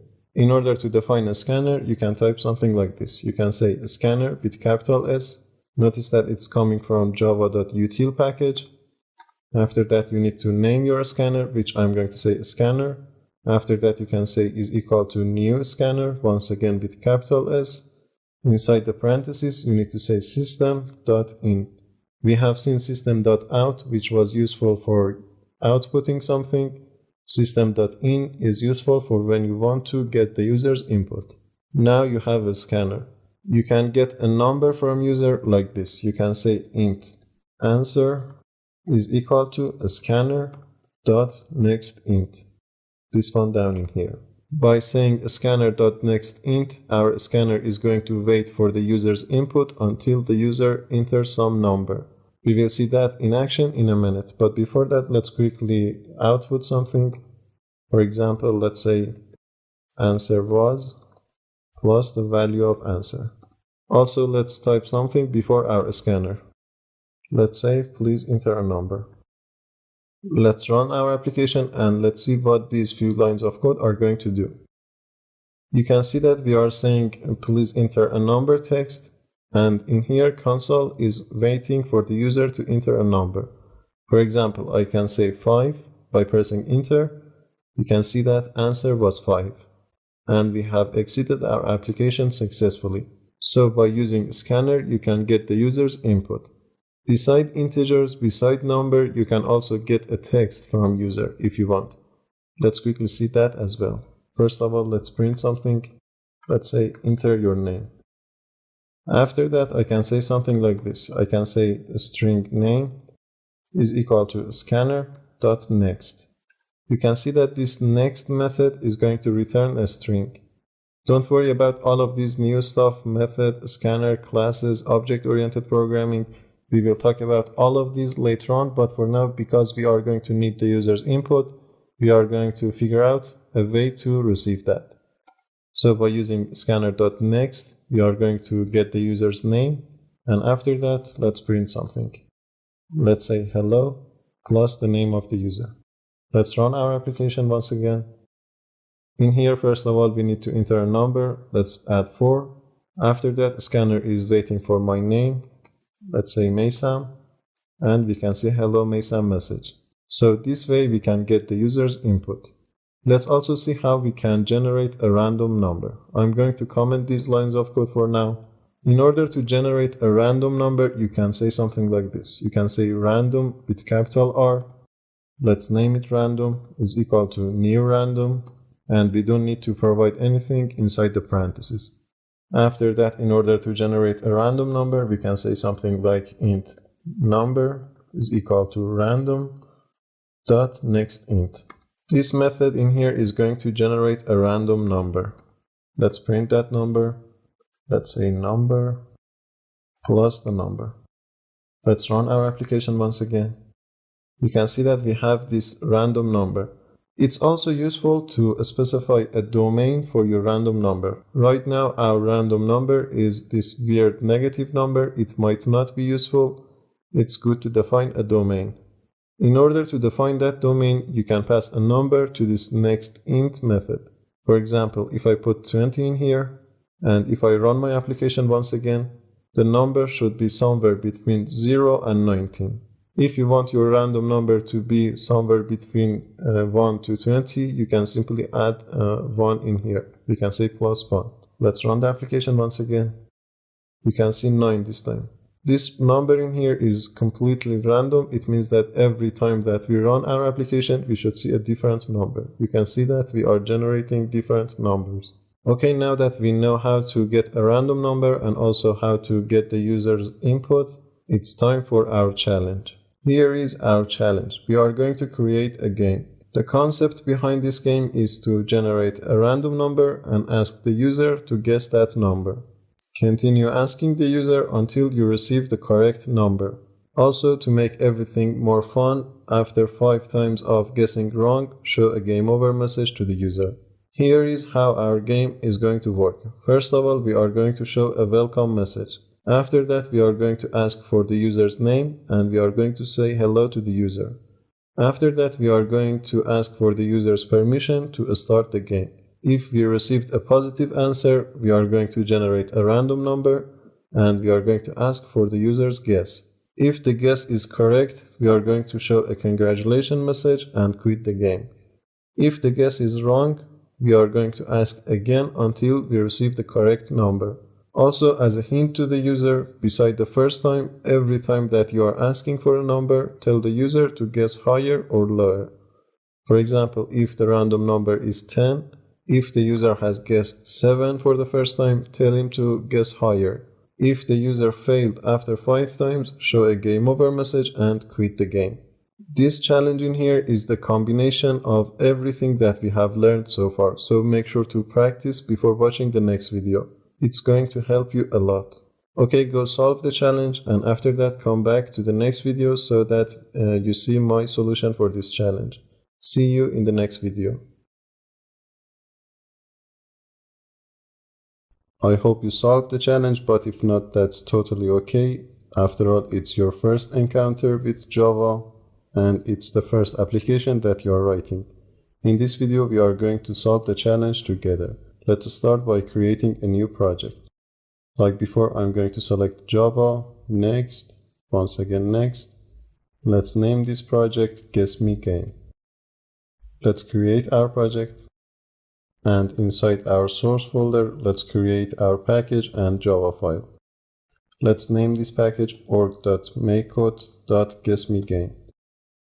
New Java class, let's name it main. Inside our main class, let's type psvm. And now we have our main method. Okay, first of all, we are going to show some welcome message to the user. So let's say system.out.println. Let's say welcome to Wonderland. After that, we are going to ask for the user's name. So let's say, please enter your name, or may I have your name? After that, we need to receive the user's name, in which we need a scanner for that. Let's create our scanner. Let's say scanner is equal to new scanner system.in. After that, let's say string name is equal to scanner.next. And let's say hello to the user. Let's say hello plus the name. After that, let's ask for the user's permission to start the game. Let's say shall we start? In here, I'm going to give the user 2 options. And here are my 2 options. Let's say one yes, and the other, let's say no. But in order to format my text a little bit better, I'm going to add a special syntax in here in which you haven't seen so far. By adding \t, I'm adding a tab before this yes. So this will be formatted with a tab. Let's add one in here as well. Nothing special, just for formatting my text a little bit better. After that, I'm going to save the user's answer. Let's say int begin answer is equal to scanner.nextInt. And after that, I'm going to create a while loop. Let's say while begin answer is not equal to 1, we are going to continue asking our question. So let's copy these 3 lines of code and paste them inside our while loop. After that, inside the while loop, we also need to store the new user's answer. For that, we can say begin answer is equal to scanner.nextInt. This way, we are not going to break out of this while loop until the user's answer is 1. When it's 1, we have the permission to start the game. After the while loop, it's time to generate a random number. Let's say random is equal to new random. After that, let's say int x is equal to random.nextInt. For the domain, I'm going to say 20 because I want my number to be from 1 to 20. So I need to add a +1 in here. After that, it's time to ask the user to guess a number. So let's say, please guess a number. And in here, we need to save the user's answer. Let's say int user input is equal to scanner.nextInt. In here, I'm going to define 3 new variables and their usages will be clear in a minute. Let's quickly define them. First of all, I'm going to save the times that user has tried the game. So let's say int times tried is equal to 0 initially. After that, let's define a boolean. Let's say boolean has won. Initially, it's false. And after that, a boolean indicating if we should finish the game. So let's say should finish. Once again, it's going to be false initially. After defining these 3 new variables, I'm going to create another while loop.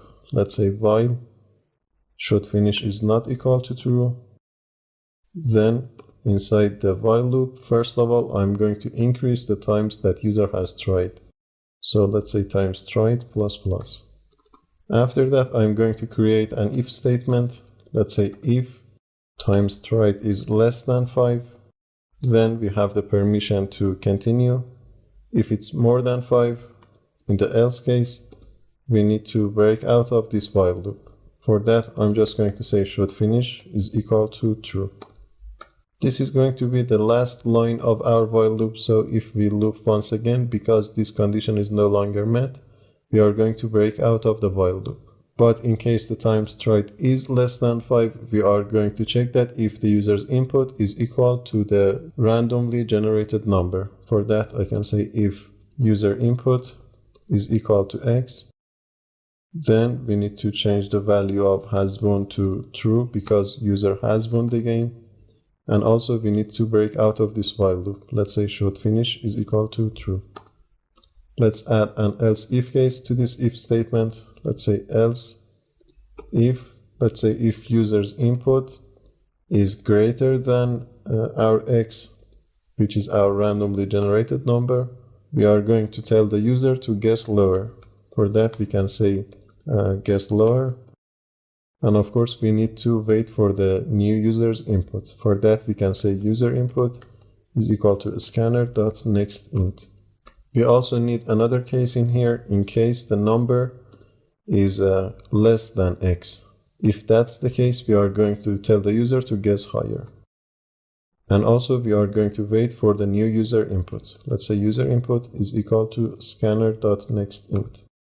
We are done with this while loop. We will review what we are doing in here, but after the while loop, we need another if statement. We can say if the user has won the game, if that's true, then we are going to show a message. Let's say congratulations.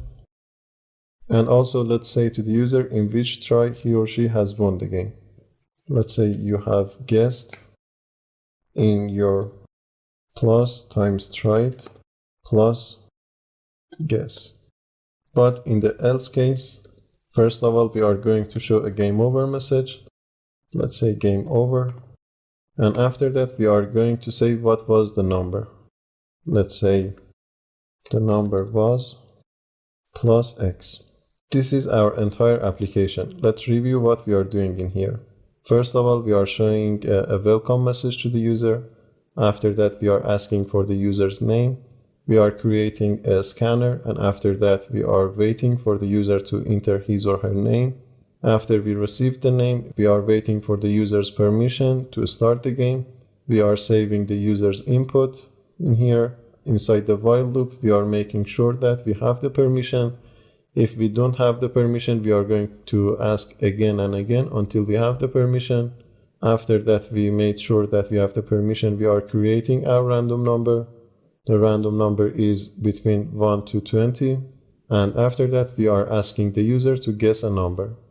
We are saving the user's input in here. We have defined 3 new variables in here, times tried, has won, and should finish. Next, we are creating this while loop. It starts from here and ends in here. The condition of this while loop is while we shouldn't finish the game, continue the loop. First thing inside this while loop, we are increasing the times tried. So if it's the first time, because the times tried is initially 0, we are changing that to 1. After that, we are checking that if times tried is less than 5, we are comparing the user's input with the randomly generated number. If that's equal to our random number, we are changing the value of this has won to true. And also we need to break out of this loop, so we are changing the value of this should finish to true. But in case the user input is greater than our random number, we are telling the user to guess lower, and also we are waiting for the user's input. But in case the user's input is less than our random number, we are telling the user to guess higher. Once again, we are waiting for the user's input. In case the times tried is greater than 5, we are just breaking out of the loop. If that's the case, the has won is still false, so we are checking that in here. If has won is equal to true, it means that user has won the game, so we are showing this congratulations message. Also, we are showing that in which try the user has guessed the number correctly. But in case if the user didn't win the game, we are showing this game over message, and also we are showing the random number. Let's run the game and see if everything is working fine. We are seeing the welcome message.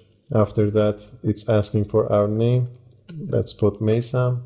We are seeing hello Maysam. After that, we are seeing the message for our permission. Shall we start? Or it was better to say shall we begin? Let's say to no. Once again, we are seeing the message. This is our first while loop. Also, this formatting here is because of that \t that I have used when I have created this text. I'm talking about this one. This \t in here. Also, beside 1 and 2, if we enter any other number, we should see this message once again. So let's say 3, for example. You can see that we are seeing the message. Okay, let's say yes to continue. The console is waiting for us to guess a number. Let's say 10. It says guess lower. Let's say 5. It seems like I have won the game in my second try. Okay, let's run the game once again. May I have your name? Let's say Maysam. Yes, let's begin. Let's guess another number. It says that guess lower. I'm going to guess higher in order to debug all the features of the game. Let's say 11, 12, 13, 15. You can see that after 5 try, I can see the game over message, and I can see that the number was 9. Okay, it seems like our application is working perfect. Just before I finish off this video, let's change this message in here to shall we begin. I think that's better.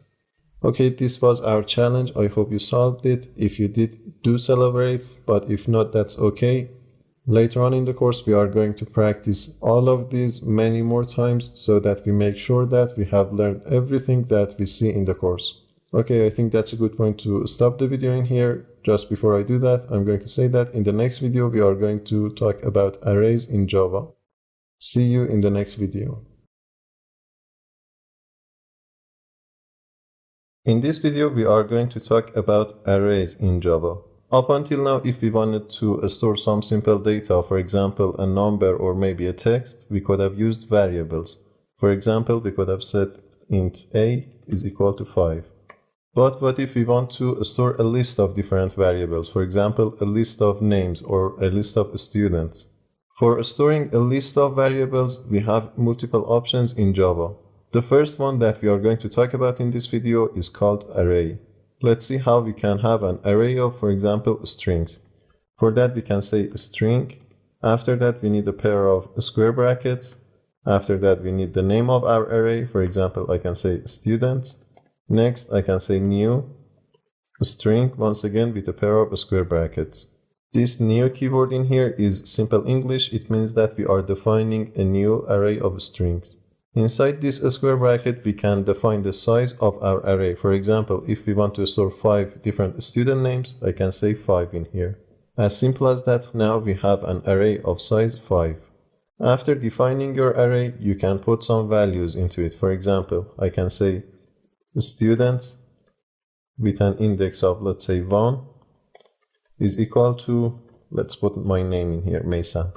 This way, we are assigning this value to the element in which has the index of 1 in our array.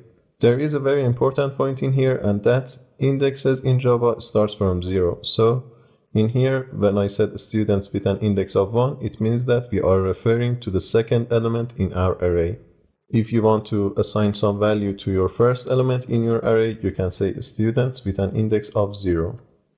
Let's see that as well. Let's say is equal to, for example, 0.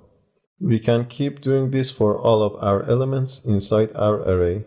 Besides assigning values to your array elements, you can also get the value of those elements as well. For example, in here we can say print the value of a student with an index of 2. You can guess it. In this case, it should be Tom. Let's run the application and see if we can see Tom. As you can see, Tom has been printed. This is one way of assigning different values to your array elements. The other way is like this. You can assign different values at the time of creating your array. For example, in here I can say a string array. Let's name it employees is equal to. Instead of saying new string array, I can pass a pair of curly brace, and inside that curly brace, I can pass my values. For example, I can say Maysam, or every other value that I want.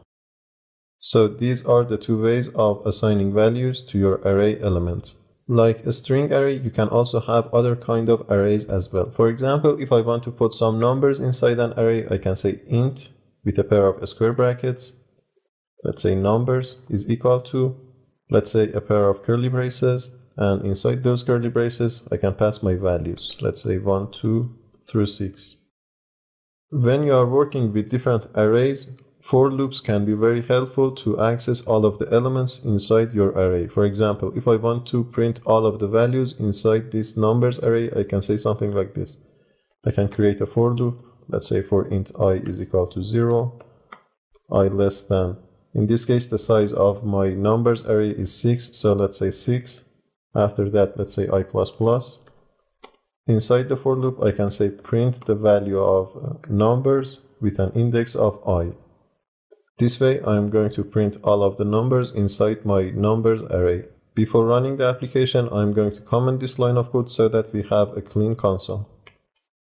As you can see, numbers from 1 to 6 have been printed into our console. So for loops are very helpful when you are working with different kind of arrays. In here, we have hard-coded this 6, but what if we don't know the size of our array? For example, if we get some values from our database or from our server. In that case, it might be possible that we don't know the size of our array. How can we use for loops with arrays if we don't know the size of our array? For that, we can use a helpful property of different arrays. For example, in this case, I can say numbers dot length. This way, we don't need to be worried about the size of our array. We can just use it like this. Let's run the application once again. And as before, we have printed numbers from 1 to 6. Later on, we will see that beside primitive data types and strings, we can also have different kind of arrays for different objects, for example, for different classes in Java. But more on that later on. So using arrays is one way of having a list of different items, but there are some limitations to arrays. For example, the size of our array after the definition is immutable. Let me show you what I'm talking about. In here, when we defined our students array, we have set the size to be 5. But what if we want to change the size of our array? For example, what if we want to define a 6th element? For example, if we say students with an index of 5, let's say Brian. If you hover over this 5, you can see that array index is out of bounds. It means that this element in here cannot fit in our array. For example, if we try to reach to that element, we should see a problem. Let's say print students with an index of 5. Before that, let's comment this line of code and let's run our application. As you can see, we are getting an exception in here. Once again, when we get exceptions, it means that our application crashes. And the exception type in here is array index out of bound exception. It means that the 6th element does not exist in our array. So arrays are immutable after you define them. You cannot change their size. This is one of the limitations of simple arrays in Java. There are others as well. For example, you cannot do that much with your arrays. Later on, when we use other kind of collections in Java, we will see that we have all kind of operations on our array elements. But I'm not going to talk about other kind of collections in here because I think that it's better to talk about them after we know about object-oriented programming. Later on in the course, we will talk about other kind of collections like array lists and maps. Just before I finish off this video, I'm going to write a simple application in which will help us to practice what we have learned about arrays. Before that, let me comment all of these lines of codes. And let's start creating our application down in here. In this application, I'm going to simulate the contacts application on the phone. I'm going to show a list of different contacts names on a phone to the user, and after that, by typing the contact's name, we are going to give the user that contact's number. In order to simulate that, first of all, we are going to need a string array. Let's say a string array names is equal to, let's pass our names directly. Let's say Mesa. After that, we need a list of different numbers. For that, I'm going to create an integer array. Let's say numbers is equal to and let's initialize our array. After that, I'm going to show the name of all of the available contacts on the phone. So let's create a for loop for int I is equal to 0, I less than names.length, and I++. Let's print the names inside our names array. Let's say print names with an index of I. After the for loop, I'm going to ask the user to enter a name. So let's say print, let's say please enter a name. After that, we need our scanner. So let's create that is equal to new scanner system.in. After that, let's get the contact's name. Let's say the string name is equal to scanner.next. Then I'm going to create a for loop, and inside that loop, I'm going to find the index of the contact. So let's say for int I is equal to 0, I less than names.length, I++. Let's write an if statement in here. Let's say if name is equal to names with an index of I. Then inside this if statement, we are going to print the contact's number. For that, I can say print numbers with an index of I. But right now there is a problem with my code. I'm not sure that if it's going to work fine or not. And that's because of these two equal signs in here. Let's run the application and see if it's going to work. Let's enter a name in here. Let's say Sarah. And as you can see, nothing has been printed. Let's talk about these two equal signs in here. If you hover over the warning in here, it says that string values are compared using two equal signs, not equal with a pair of parentheses. The problem in here is that when you are using two equal signs, you are checking for the equality of two strings by their reference. I'm talking about their reference inside the device's memory RAM. Whenever you are storing a variable, that variable allocates some space inside the device's memory RAM, and that allocated space has some address. And that allocated space has some reference in which we are comparing those two references in here together. So even if the value of two strings in here can be the same, but the reference might not be. For that reason, it's not a good way to compare two strings via using these two equal signs. Instead of using these two equal signs, there is a better option for comparing two strings, and that's the equals method. Let's see that as well. In here, I can say name.equals, and inside the parentheses, I can pass the other string. For example, I can say names with an index of I. If you remember from the previous videos, I said that strings are not primitive data type and they are objects in Java. And because they are objects, we have some properties on our strings. For example, this equals method. Once again, we are going to talk about methods later on in the course when we talk about object-oriented programming.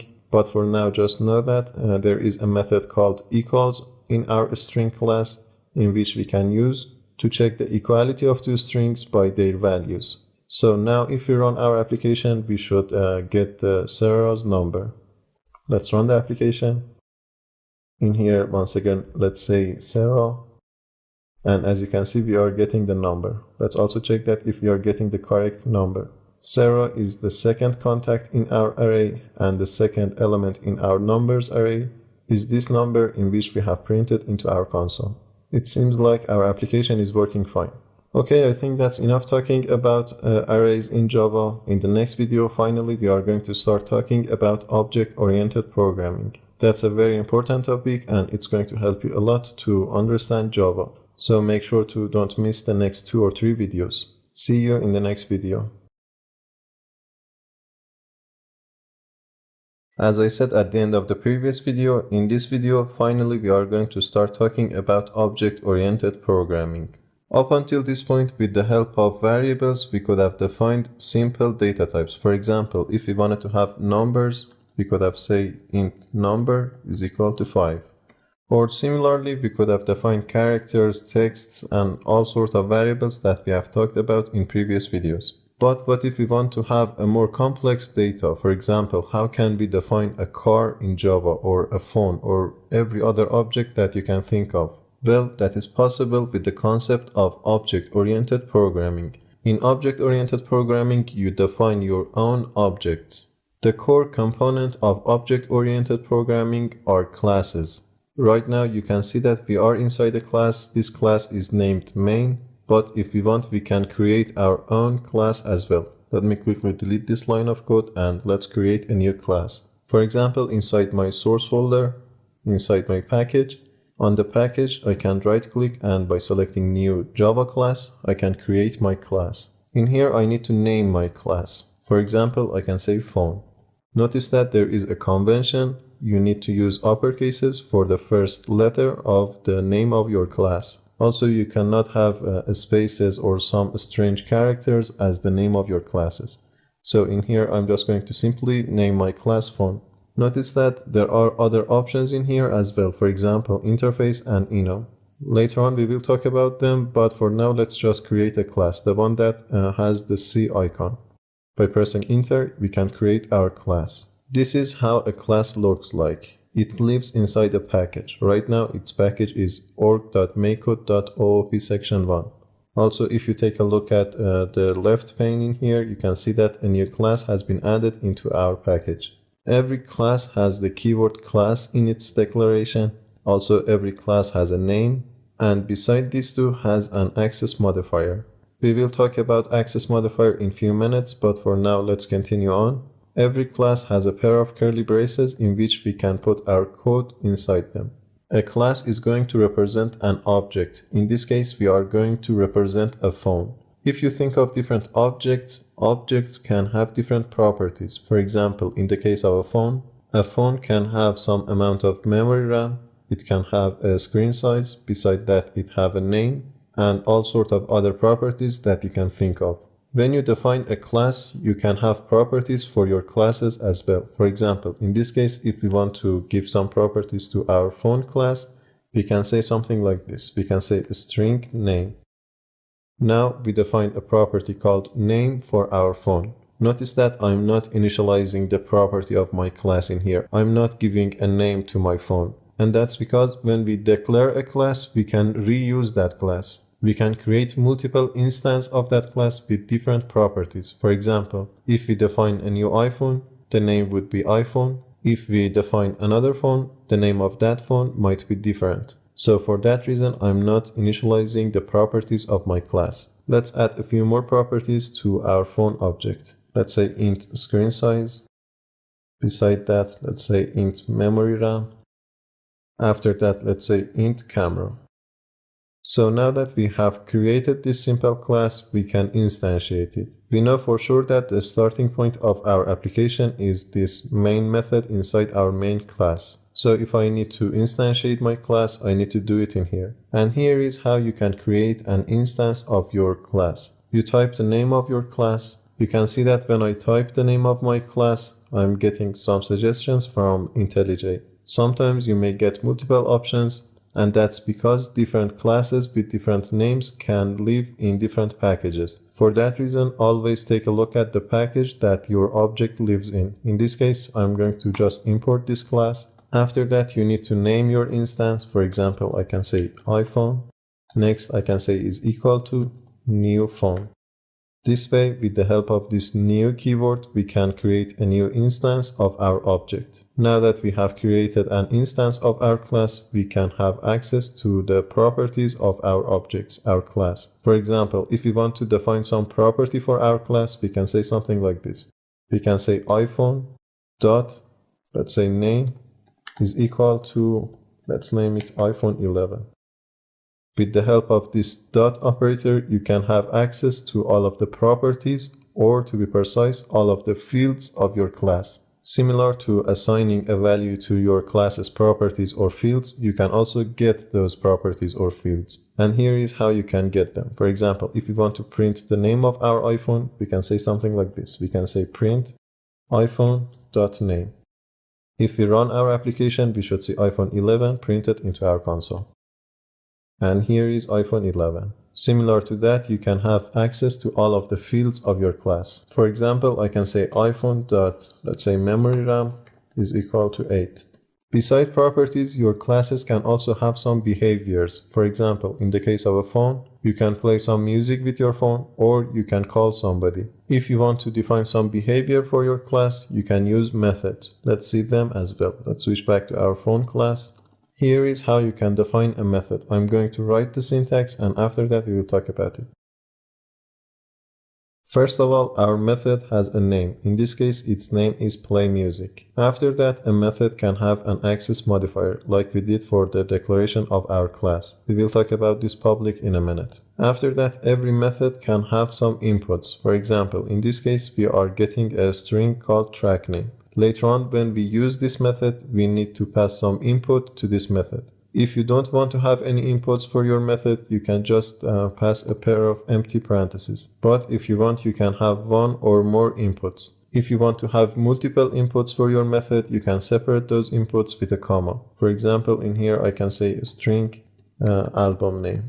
But I'm not going to do that in here, but you can have as many inputs as you want. Beside a name, an input, and also an access modifier, every method can return something. In this case, it's void, but if you want, you can change it. For example, you can say a string as the return type of your method. You can also have integers or other kind of primitive data types. Even you can return another class with your method. But more on that later on. If you don't want to return anything from your method, you can use the keyword void, like we did before. We will talk more about the return type of every method later on, but for now, we are not going to return anything from this method, so we are going to pass void. Inside the curly braces of my method, I can put my code. For example, in this case, I'm going to play some music, or at least I'm going to print something. In this case, I'm just going to say playing plus the track name. Now that I have created this method, I can use it in my main class where I have instantiated my object. For example, in here I can say iPhone.playMusic. Once again, you can see that by typing dot, I can have access to my methods as well. Right now, I'm getting a red error in here, and that's because when I have created my method, I have set an input for it. So when I'm going to use my method, I need to pass a track name. For example, let's say our wings are burning, the name of a track. Let's run the application and see what could happen. You can see that we are playing some music. So by defining methods, you can have behaviors for your classes. There are few reasons for using methods. The first one is that you can reuse your method. For example, in here, after this line of code, I can say iPhone.playMusic and I can pass a different track name. Let's pass Lamenting Kiss this time. If we run our application, you can see that our methods are being executed one at a time. So the first benefit of using methods is that you can reuse them. The next one is for organizing our code. For example, imagine that you want to have some sort of calculation. You can pass all the codes for that calculation into a method, and by calling that method, you can pass all of those calculations to a method, and later on, you can just call that method in order to do the calculation. It's going to help us a lot for organizing our code. Also, by using methods, you can encapsulate things. We will talk about encapsulation in later videos, but in here, inside your class, you can define your methods as private, and that method will be accessible only from your class and not from outside of your class. If you go back to main class, you can see that we are getting red warning. If you hover over the error, it says that this method has private access. So by using private methods, you can encapsulate different behaviors for your own class. Okay, now let's talk about this access modifier. You can have access modifiers for your methods, for your classes, and also for the fields of your classes. I can make this name private if I want as well.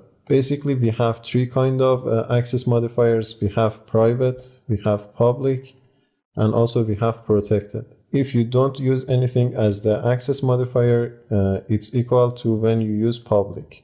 So there is no difference between public string name or just a string name. When you use public as the access modifier, for example, if I use public in here, it means that this field is going to be accessible from other classes as well. But if I use private in here, let's say private, if I go back to my main class, you can see that we are getting a red warning. It means that we can no longer use this property. So by setting the access modifier of our field or method, that field or method is only accessible from inside our class. Beside public and private, we also have protected. We will talk about protected later on in the course, but private and public are the most access modifiers that we are going to use in the course. For the access modifier of your class, you can also have private.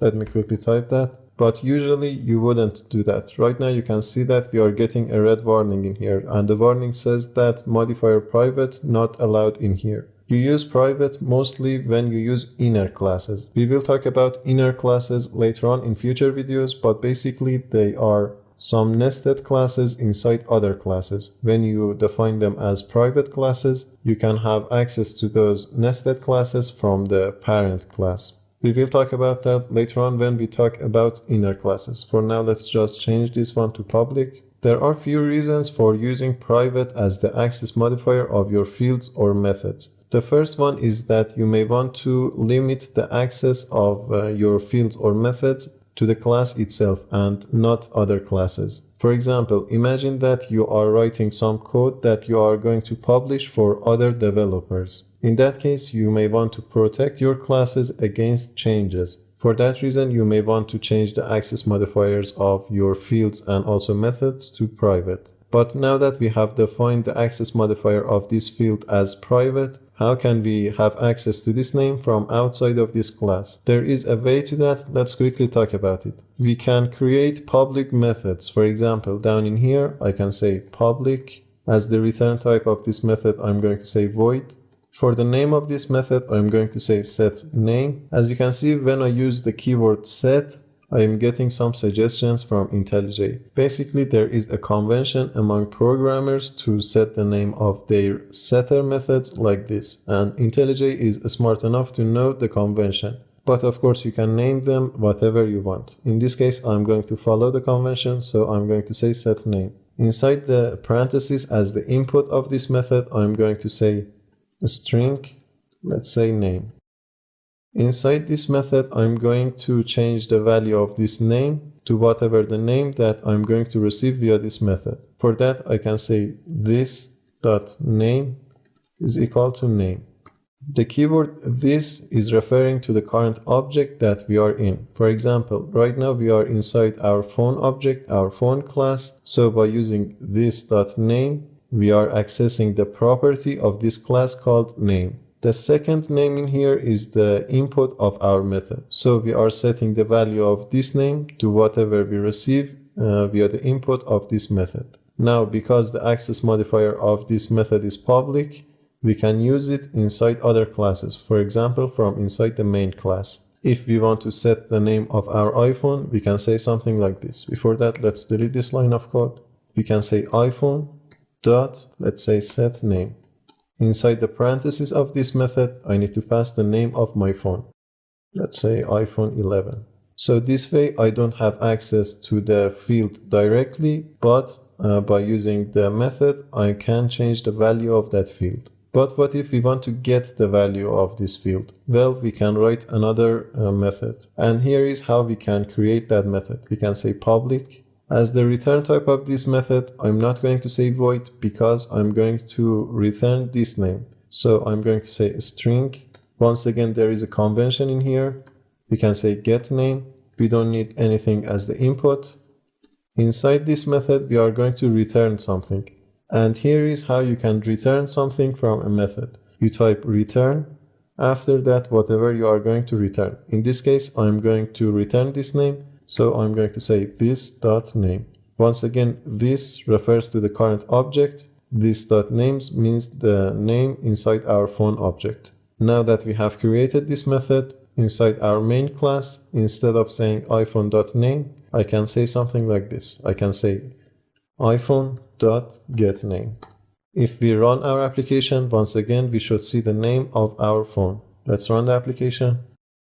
You can see that iPhone 11 has been printed. Besides creating these kind of methods ourselves, we have another option. If we come down in here, we can use the help of our IDE. We can right click in here. We can go to this generate method. Similarly, we can press Alt plus insert. You can see that in here we have a list of options. We have getter, we have setter, and also we have getter and setter. If we want to create getters and setters, we can select that. After that, we can create the field that we want to create getters and setters for. For example, if we select camera and press OK, you can see that IDE has created some codes for us. You can see that these methods are almost identical to the methods that we created above in here. Because creating getters and setter methods are very usual, IDE can help us with the creating of them. But why are we using getters and setters? Well, there are few reasons for that. The first reason is encapsulation. Let's quickly talk about that a bit. For example, if we don't want to give others the permission to change the value of our fields, we can delete the setters. In that case, we only give them the permission to get the value of objects, but not set the value of objects. Or vice versa, we can create setter methods for our class. In that case, we can set the value of our properties from other classes, but we cannot get the value of those properties. The first reason is encapsulation.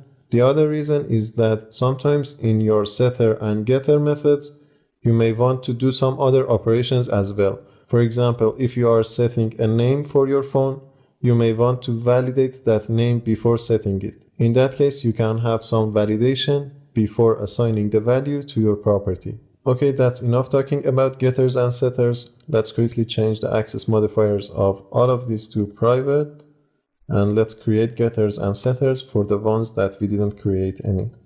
Down in here, after everything, I'm going to press Alt plus Insert. Let's say getters and setters. And let's select both of them. You can see that IntelliJ has created these codes for us. But because we have changed the access modifier of this memory RAM to private, now we have an error inside our main class. In here, instead of saying iPhone.memoryram is equal to 8, I can say something like this. I can say iPhone.setMemoryRAM and I can pass 8. What we did in here is one way of instantiating our object. We have defined our object. After that, we have set different values for our object. There is another way of instantiating your objects. Let's quickly see that as well. So if I switch back to my phone class, above the play music method, I can create something called constructor. Let's use the help of IDE for creating that constructor. Once again, I'm going to go to Generate menu. The first item in here is constructor. In here, I'm going to select all of the fields and I'm going to press OK.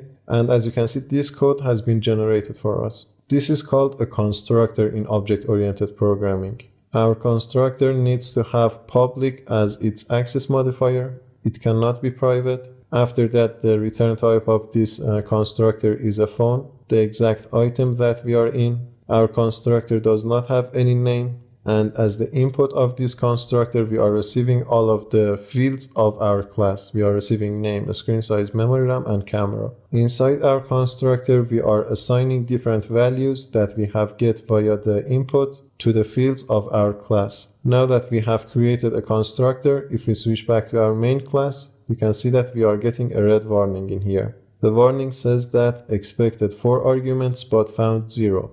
It means that now that we have created the constructor, we need to pass the values directly to the parentheses of this new phone. And here is how you can pass them. The first one was the name of our phone. Let's say iPhone 11. I don't remember the order of things, but the next one was screen size. Let's say 5. I believe the next one was memory RAM. Let's say 8. And the other one was camera. Let's say 8 as well. Now that we have instantiated our object like this, we don't need to directly set the fields of our class. We can safely delete this. Also, let's delete this as well. In this line, we are printing the name of our iPhone. Let's run the application and see if we can print the name correctly. As you can see, iPhone 11 has been printed. So when you are using constructors, you need to pass the values of different properties at the time of instantiating your objects. Your class can have multiple constructors as well. For example, if I come down in here and once again right click and go to the Generate menu, if I select constructor, this time I can select different items. For example, in this case, I'm going to select only name and memory RAM. If I press OK, you can see that we have another constructor which will only receive name and memory RAM. But if you hover over this phone, you can see that this constructor is never used. If we switch back to our main class, we can create another phone and we can use the second constructor. Let's quickly do that. I'm going to do that after these 2 lines of code. Let's say phone. And this is the beauty of object-oriented programming. When you create a class, you can reuse that class as many times as you want. For example, in here, I'm going to define an entirely new phone. Let's name this phone Pixel. Let's say is equal to new phone.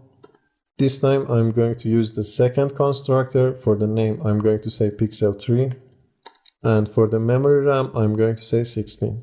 You can see that the IDE is happy with this way of defining a new phone. Now we have 2 different instances of our phone class. Having 2 different kind of constructors for a class is called polymorphism in Java. Polymorphism has other types as well. We will talk about it later on.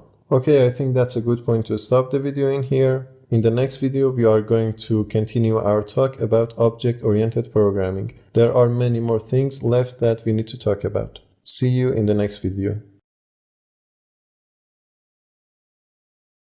In the previous video, we have talked briefly about classes, what those are, how can we create them, and also what are the most usages of a class. In this video, we are going to talk about some important concepts regarding to object-oriented programming. The first of those concepts is inheritance. I'm going to talk about inheritance with an example because I think that would make everything easier to understand. First of all, I'm going to create a class called dog. For this dog class, I'm going to define some properties. For example, I'm going to define a name. Let's say private string name. After that, I'm going to define a color. Let's say private string color. Let's also define the number of legs. Let's say private int legs. And also I'm going to define a boolean indicating that if a dog has a tail or not. So let's say private boolean.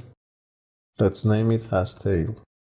Let's also create a constructor for our dog class. By pressing Alt plus Insert, you can see the dialog in here. Let's select all of the fields. Let's also create some getters and setters for our dog class as well. Once again, by pressing Alt plus Insert, by selecting this getter and setter, you can create getters and setters. Let's also define a method for our dog class as well. I'm going to say public void. Let's name this method eat. I'm going to indicate the eating behavior of a dog. As the input of this method, I'm going to receive a food. So let's say string food. And inside this method, I'm just going to print something. Let's say eating plus our food. Okay, nothing special is in this class. First of all, we have created these 4 fields. After that, we have created the constructor. We have created our getters and setters, and we have created this eat method. I will talk about why I'm doing all of this. Let's also create another class called bird. Let's say bird. For this bird class, let's also have a name. Also, let's have a color. Let's define 2 more fields. One for the number of legs, private int legs, and also another one indicating that if our bird has a tail or not. So let's say private boolean, let's say has tail. For this bird class, let's also create a constructor and some getters and setters. I'm going to create my eat method for this bird class as well. Let's say public void eat. Let's get the name of our food. And inside this method, let's print something. Let's say eating that food.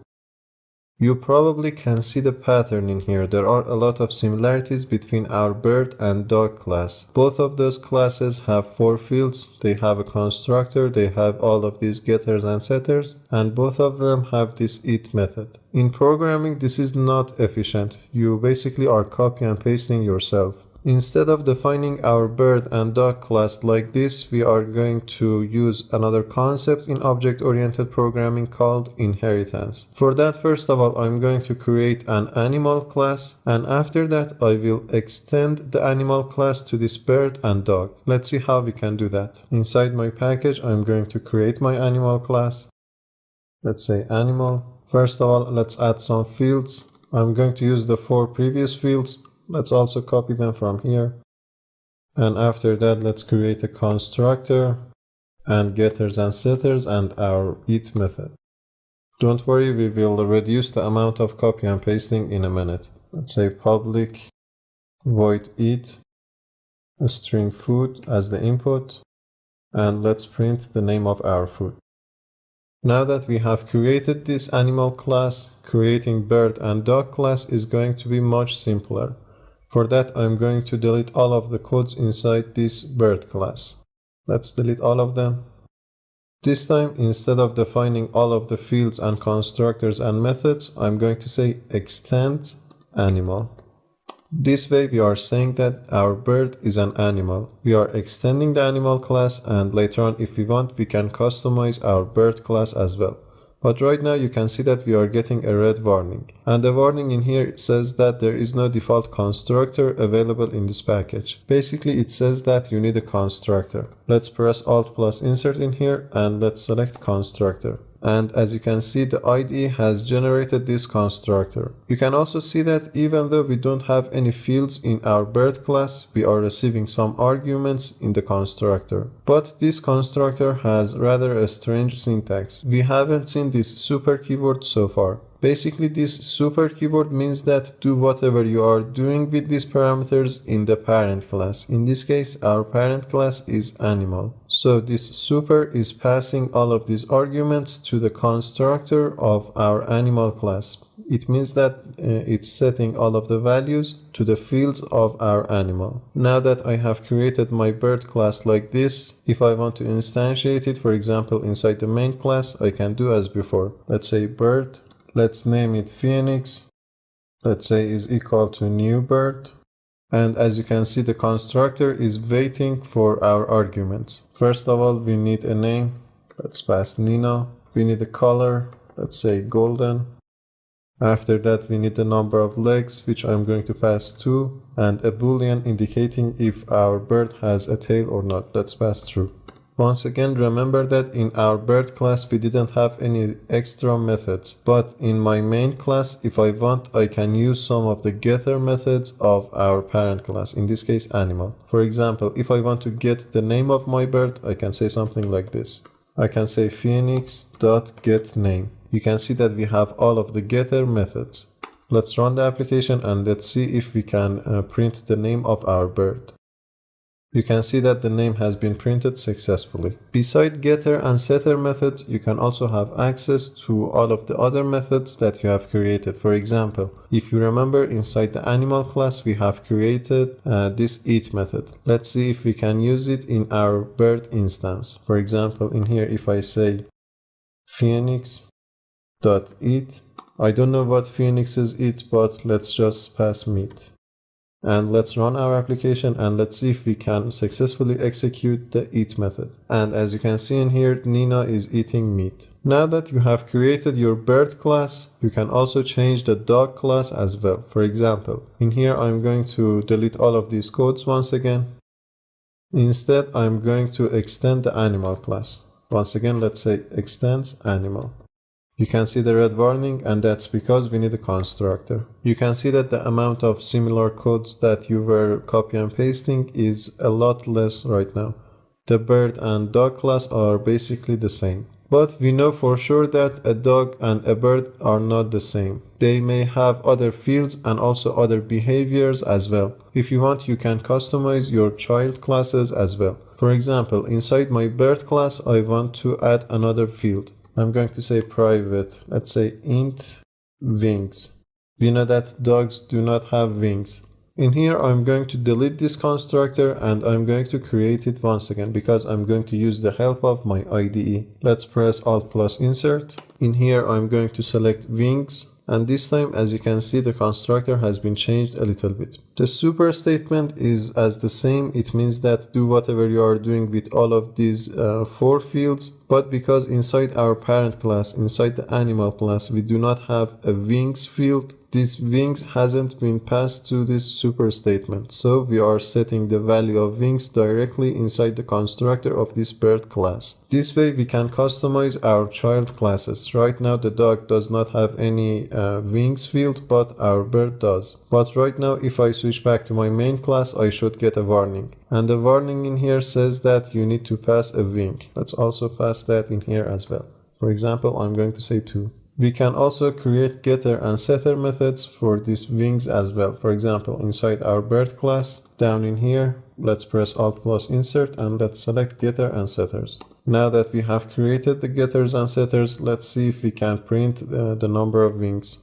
For example, down in here, I'm going to say phoenix.getWings. Let's run the application. And you can see that 2 has been printed as the number of wings. Beside getter and setter methods, you can also have other methods inside your child class as well. For example, inside this bird class, if I want, I can define a fly method as well. Let's quickly see that. Let's say public void fly. I'm not going to receive anything as the input. Let's just print something. Let's say this.getName. Also, if you remember from the previous video, I said that this keyword refers to the current object that you are in. In this case, inside the bird class, we don't have any getName method, but because we are extending the animal class, we can use this.getName. Let's say it's flying. So beside using fields, you can also customize your child classes with different methods. Let's see if we can call this method from inside our main class. Let's say phoenix.fly. As you can see, Nina is flying. Also, beside defining new methods inside your child class, you can also change the behavior of methods of your parent class. For example, if you remember, inside the animal class, we had this eat method. I'm talking about this one, which inside this method, we are saying eating food. Inside our bird class, if we want, we can change that. For example, right in here, I'm going to press Ctrl plus O. You can see that we are seeing a list of different methods. I'm going to override this eat method. So by overriding, you are going to say that I'm going to change the behavior of this eat method from what is happening inside the parent class. Once again, we are seeing this super keyword. It means that do whatever you are doing with this parameter inside the parent class. If you want, you can delete this super statement completely, but let it be for now. We will delete that later on. After this super keyword, I'm going to print another statement in here. Let's just say eating finished. So this way we have changed the eat method inside our child class from what it was inside the animal class. Right now inside our main class we have executed this line of code phoenix.eat. Let's comment the lines after that so that we can see what's going to be the behavior of this eat method. Let's run the application. You can see that we are saying eating meat and after that eating finished. If you want to completely change the behavior of your method inside the child class, you can simply delete this super.eat method. For example, in here, I'm going to say chewing food instead of eating food. So in both child and parent class, we have this eat method, but their behavior is different. Let's run the application and see if we can see the difference. You can see that we are chewing meat. So what we did so far is called inheritance in object-oriented programming. We have inherited the bird class from the animal class. You can also continue this inheritance multiple times. For example, if you want, you can inherit the dog object. Let's quickly create another class in here.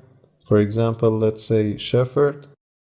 Now in here I can say extend the dog class. You can see that once again we are getting this red warning. Let's create our constructor in order to overcome that problem. You can see that even though inside the dog field we do not have any field, but inside our shepherd class in the constructor we need all of those arguments because the parent of this shepherd class, which is dog, is the child of another class which is animal. So you can do this inheritance as many times as you want. You can also create another class and extend the shepherd class. But I don't think that means anything in here. I just wanted to say that you have that option. Okay, I think that's enough talking about inheritance. The other concept that I'm going to talk about is called polymorphism. We have talked a bit about polymorphism in the previous video, but let's talk more about it in here. So in previous video I said that one kind of polymorphism is that for a class to have multiple constructors. For example, inside our animal class, if we had another constructor in here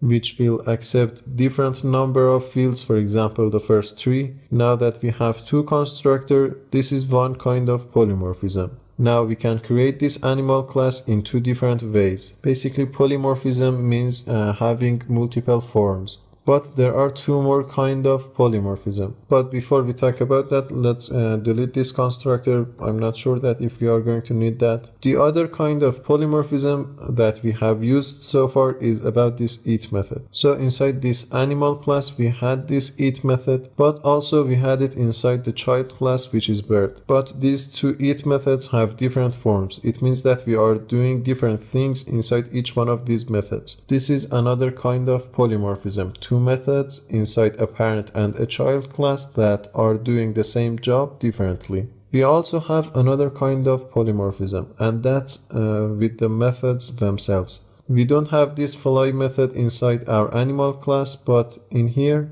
we can also have another method called fly as well. Let's quickly see how we can create another method called fly. I'm going to say public void fly. But this time inside the parentheses, I'm going to receive some arguments. For example, I'm going to receive the speed. As you can see, the compiler is happy with this way of defining two different methods with the same name. Now, if I switch back to my main class, you can see that we are not getting an error, but before that, I think I should uncomment this line of code. Even though we are not getting error warning, this in here, it means that we are using the first fly method. Let me close all of the unnecessary classes. Inside the bird class, we are using the first method, but if we want to use the second method, we just need to pass some arguments in here. For example, let's pass 100. We can have methods with the same name when we have different number of arguments, or alternatively when we have different kind of arguments. For example, in this case, we are passing integer. But if we had another method, for example, in which we pass a string, that method can have the fly name as well. Let's see that quickly. Let's say public void fly. And inside the parentheses, I don't know, let's pass a string. Let's just say name. You can see that the compiler is happy with this way of defining a method with the same name. So beside the difference in the number of parameters, the kind of parameter is also important. This in here is also called polymorphism, using methods with the same name in different ways. Okay, let's delete these two. I don't think we are going to need them. And I think it's a good point to stop the video in here. In the next video, first thing we are going to start talking about composition in object-oriented programming. See you in the next video. In the previous video, we have talked about inheritance and polymorphism. In this video, we are going to talk about composition in object-oriented programming. In previous videos, I said that classes are useful for when you want to define your customized data type. For example, imagine that you are going to create a car. In that car, you have multiple systems. For example, you have a system for a stereotype. Your car also may have some engine. It can also have a fuel system. If you want to simulate a car in programming, you can create different classes, for example, for engine, for a stereo system, and also for fuel system. And after that, inside your car class, you can compose all of those classes to have a car. Let's see how we can use composition in Java. In my package, I'm going to create a class called engine.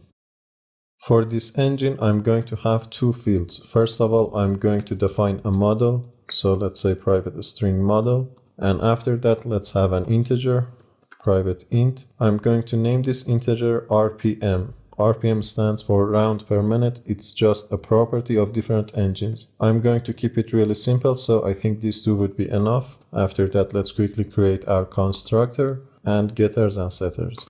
Let's create a car class and let's see how we can use this engine inside that. Let's say new Java class. Let's name it car. For this car class, I'm going to define four fields. First of all, let's pass a name, private string name. After that, let's have an integer for the number of doors. After that, let's define the color of our car, private string color. And after that, I'm going to include or compose an engine in here. For that, I can simply say private engine with capital E. And in here, you can see that in my package, I have an engine class. I can import that into this class.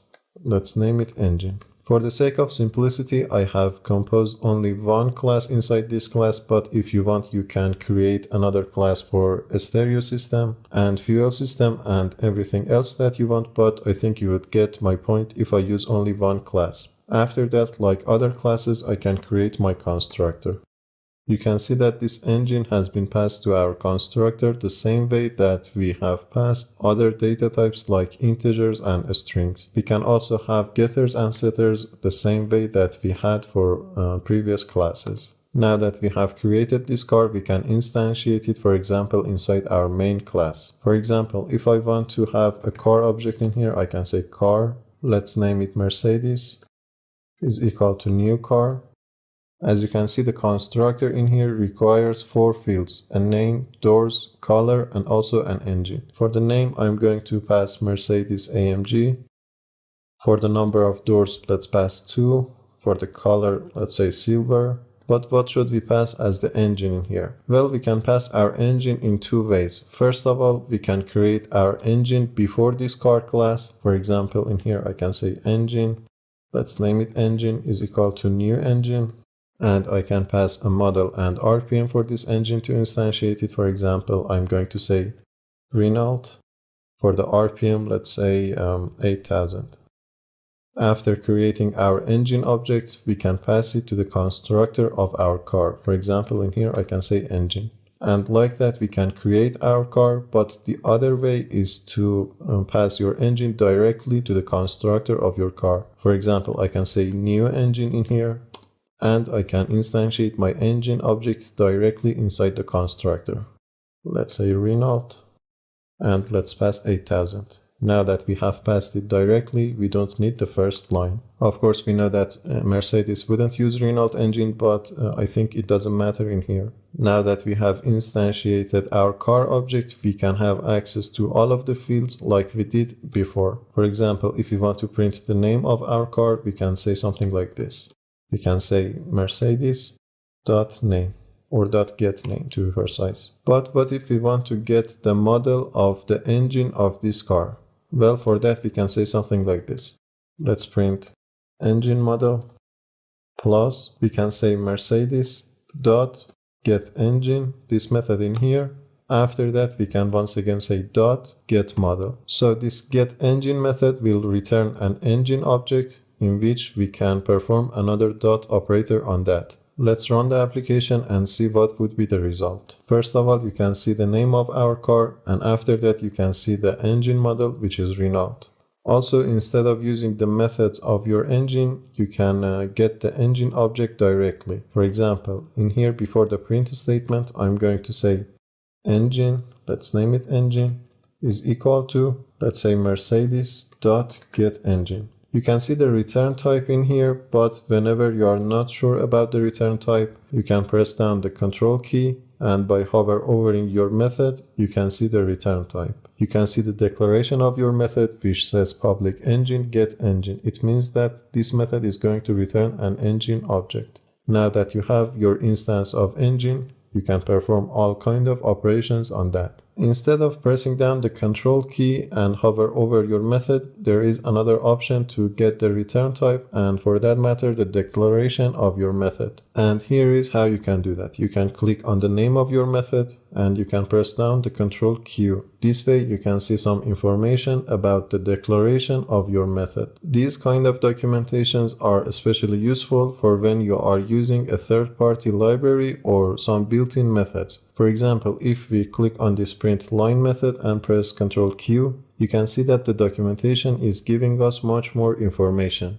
For example, in this case, it says that this method is printing a string and then terminate the line. You can see some information about the method itself. Also, if you want, you can have this kind of information on the methods that you yourself create. For example, on this getEngine method, if we switch to our car class, we can create some sort of documentation. Let's find that method. And here is how you can do that. You need to add a comment in here. In previous videos, we have seen how to create a new comment. By using 2 slashes, we could have create our comment. But these kind of comments are not useful in here. Instead, we can use a single slash.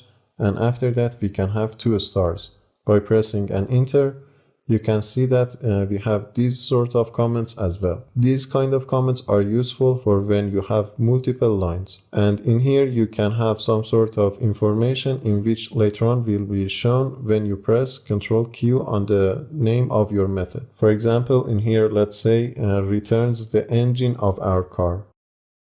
Now that we have provided this information in here, if we switch back to our main class, on the declaration of our method on the name, if we press Ctrl plus Q, you can see that in here we can see that information. Sometimes this kind of commenting can be useful as well. But there are more to this kind of commenting. For example, we can provide some links, but more on that later on in future videos. So this way of using different classes inside other classes is called composition in object-oriented programming. Once again, if you have created some other classes, for example, a stereo system class and also a fuel system class, you could have added them one by one in here as well. But for the sake of simplicity, I've just included this engine. This way we can compose different objects inside one class. Okay, I think that's enough talking about composition. Let's talk about a keyword in Java called null. Before that, let's close this car class. And let's comment all of these lines of codes.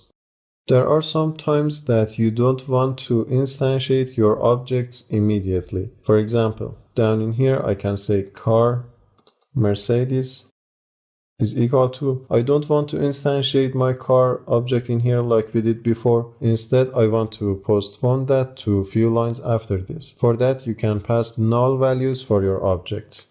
Let's see null in here as well. This null keyword in Java means nothing. It means that this car Mercedes is nothing. When the value of an object is null, you cannot perform any kind of operation on that. For example, in here I cannot say Mercedes.getName, for example. We are not getting a compile time error. It means that our application is going to be created. But if you take a look at the highlight in here, it says that this method is going to produce null pointer exception. If you remember from previous videos, I said that whenever null pointer exception happens, your application is going to crash. So the error in here is going to be a runtime error and not a compile time error. Let's run our application and let's see what would happen. You can see that in here we are getting a red warning in our console says java.lang.nullPointerException. In general, we should always avoid exceptions in our application. Later on we will talk about how can we do that, but for now let's just assume that we know whenever an object is null, we cannot perform any operation on that. For example, we cannot use the methods inside that object. So whenever you are not sure about null values, for example, whenever you are retrieving some data from a web server or from your local database, first of all, you need to check that if your object is null or not. And here is how you can do that. For example, you can create an if statement. Before this Mercedes.getName, I can say if, let's say Mercedes is not equal to null. I'm going to put an if statement in here. In case our object is not null, we are going to call this method. But in the else case, I'm going to print something. Let's say the car was null. Let's run the application once again. This time you can see that we are not seeing the exception, which is good. But right now we are not doing anything helpful with our value being null. We are just printing something. Sometimes this is the desired behavior, but sometimes you may want to check that what was the cause of your object to be null. So null means nothing in Java. Okay, let's comment all of these. And let's talk about another keyword in Java called final.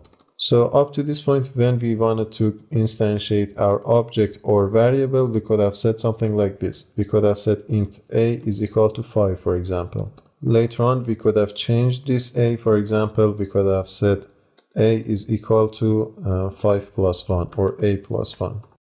This way, we could have changed the value of our variable. But there are some times that you need to be sure that the value of your variable wouldn't change. In those cases, you can use the final keyword. And here is how you can do that. Before the type of your variable, you can say final. Final int a is equal to 5. Now, if I try to change the value of my variable, for example, like before, if I say a is equal to a plus 1, you can see that we are getting a warning in here. The warning says that cannot assign a value to a final variable. So whenever you are declaring your variables and classes as final, you cannot change the value of that variable or class. Let's also check the case when we define our classes as final. I'm going to comment these two lines of code.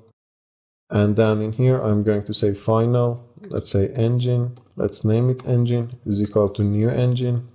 Let's pass a model and a RPM.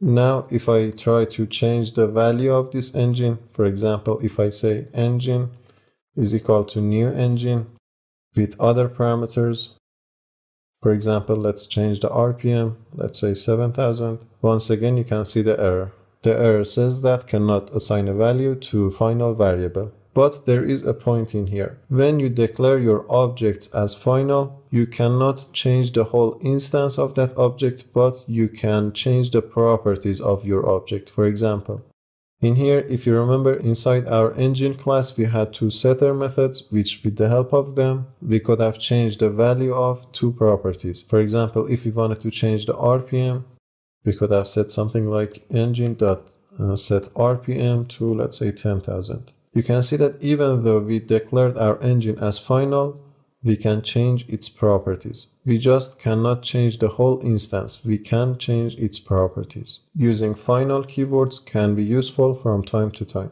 Okay, I think that's enough for this video. In the next video, we are going to have a quick challenge to make sure that we have understand the concepts of object-oriented programming. See you in the next video.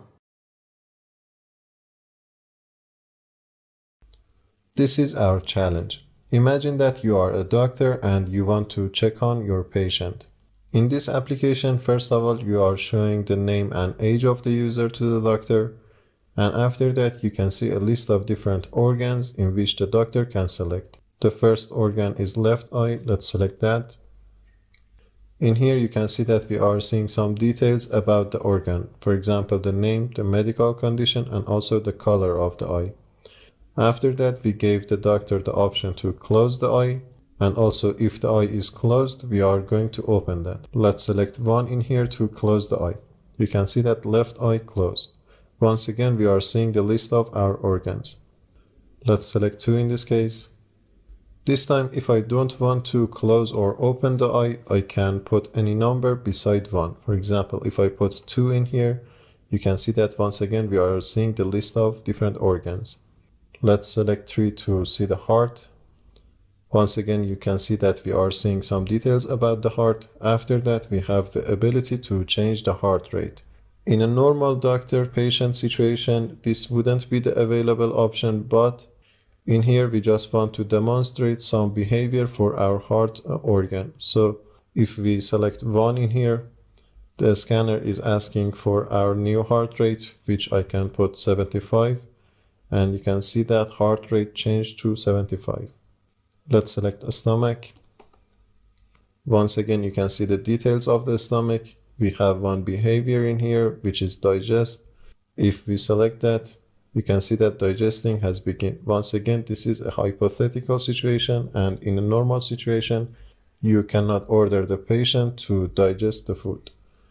Let's also select 5 in here to see the skin.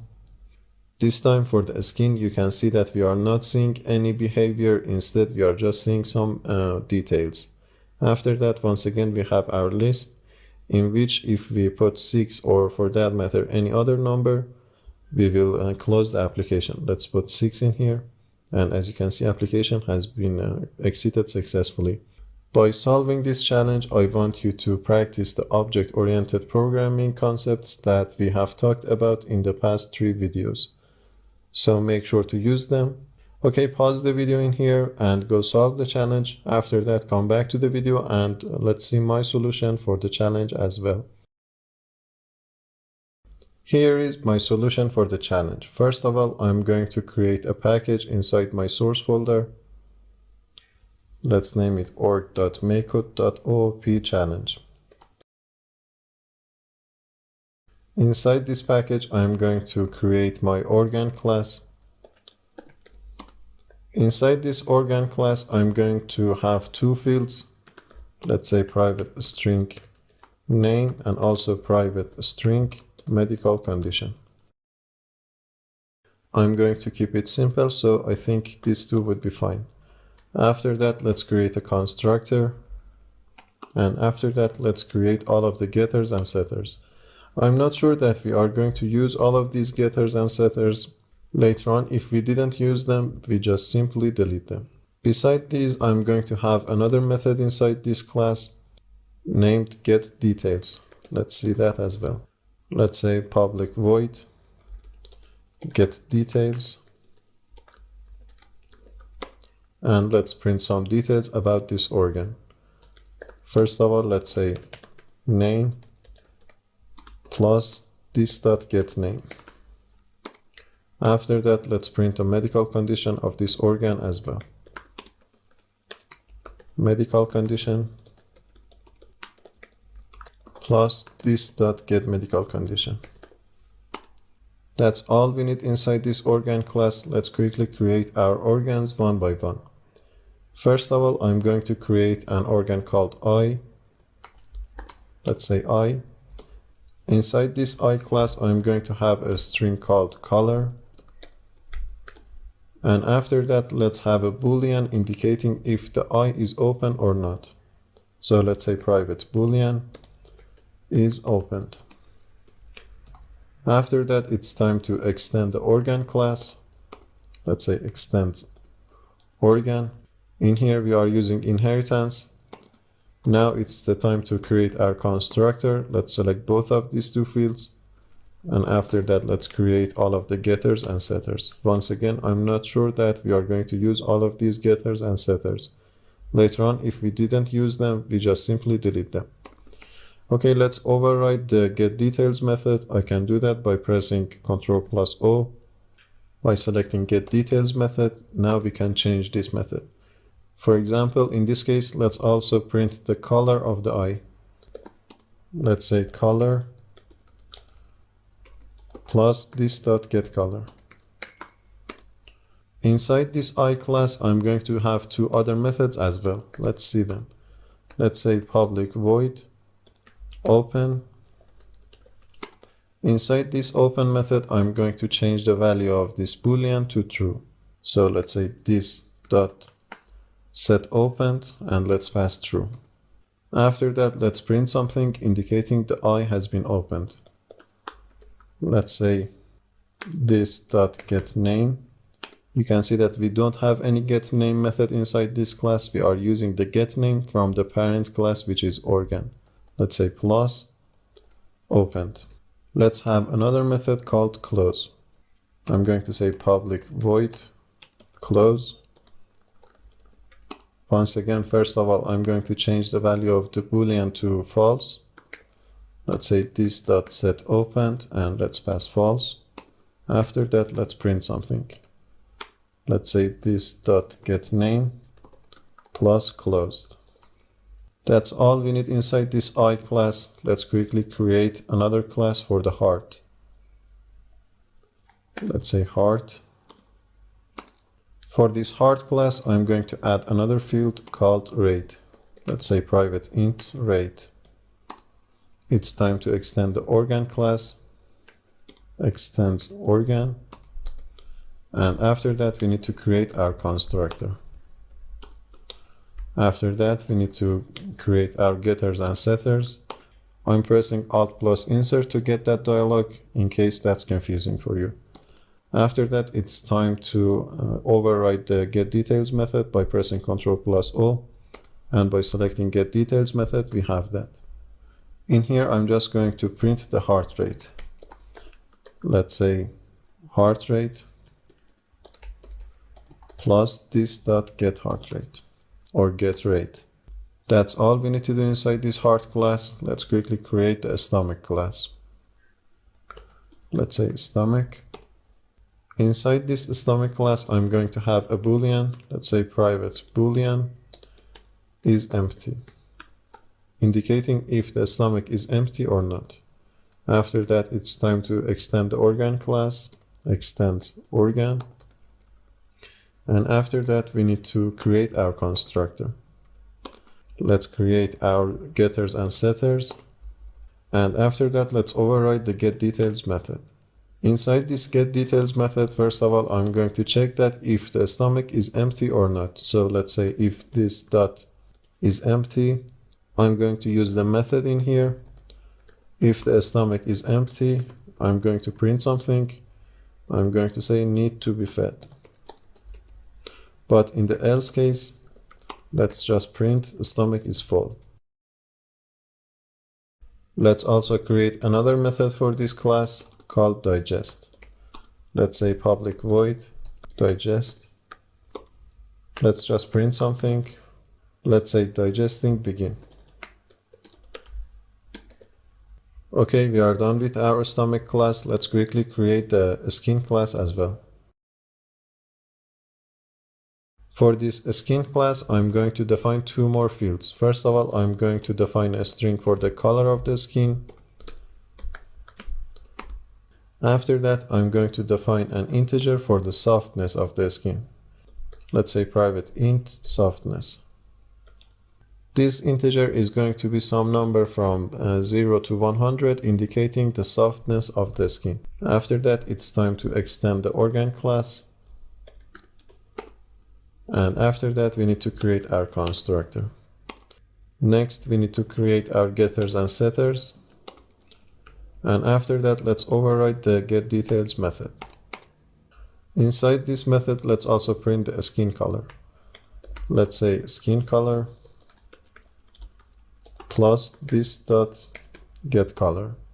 That's all of our organs. Now we can create our patient class. Inside my package, let's create a patient class.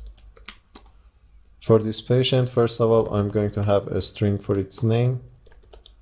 After that, we are going to have an integer for the age of the patient. After that, we can create our organs. For example, I'm going to say private eye. Let's say left eye. Let's do the same for the right eye. Let's also have a heart. After that, maybe a stomach and a skin. Okay, that's all of our fields for the patient. Let's create the constructor. And let's create all of the getters and setters. We don't need any special method inside this patient class. Inside our main class, which we need to create, we can instantiate it. Let's create our main class. First of all, in here, we are going to create our main method. After that, we can create our patient object. But before that, let's minimize this project main. Let's say patient, let's name it patient is equal to new patient. First of all, we need a name in here. Let's say Brad. After that, we need the age. Let's say 28. After that, we need the left eye, which I can say new eye. For this eye, first of all, we need a name. Let's say left eye. After that, we need the medical condition, which I'm going to say short-sighted. For the color, let's say blue. For the is open boolean, let's say true. We need the same thing for the right eye. New eye. Let's just change the name to right eye. Also, let's change the medical condition to normal. After that, we need a heart. Let's say new heart. For the medical condition, let's say normal. And for the rate of the heart, let's just say 65. I think the next organ was a stomach, so let's say new stomach. The name would be stomach. The medical condition, I'm just going to enter a name of some medical condition. I'm going to say PUD. Public ulcer disease, in case if you are wondering. And for the is empty, let's say false. After that, we need a skin. Let's say new skin. For the color of the skin, or first of all, we need the name. Let's say skin. For the medical condition, let's say burnt. After that, what do we need? We need the color and also softness. For the color, let's say white. For the softness, let's say 40 out of 100. Okay, that's our patient object. Now we need to create the logic for our application. First of all, I'm going to print the name and age of the patient. So let's say print name plus patient.getName.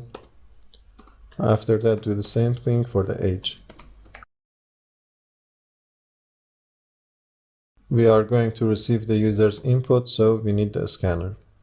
Let's say a scanner is equal to new scanner. Let's pass system.in.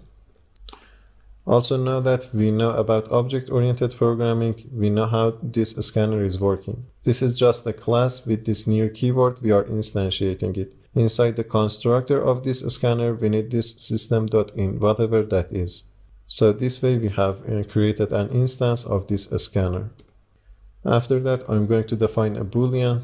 Let's say boolean. Let's name it should finish. And initially, I'm going to set it to false. Later on, we will see that how this one is going to be useful. After that, I'm going to create a while loop. Let's say while should finish is not equal to true. Continue looping. Inside the while loop, I'm going to show a list of different organs. For that, I can say choose an organ. In here, I have two options. I can use these system.out.print lines line after line, or the better option is to use \n. Let's see that as well. First of all, let's go to the next line in order to have a cleaner code. In here, I can say \n. This \n moves the cursor to the next line. The other one that I'm going to use in here is called \t. This \t will add a tab to our text. Later on, we will see exactly what these two are doing. Okay, the first organ is left eye. The next one is right eye.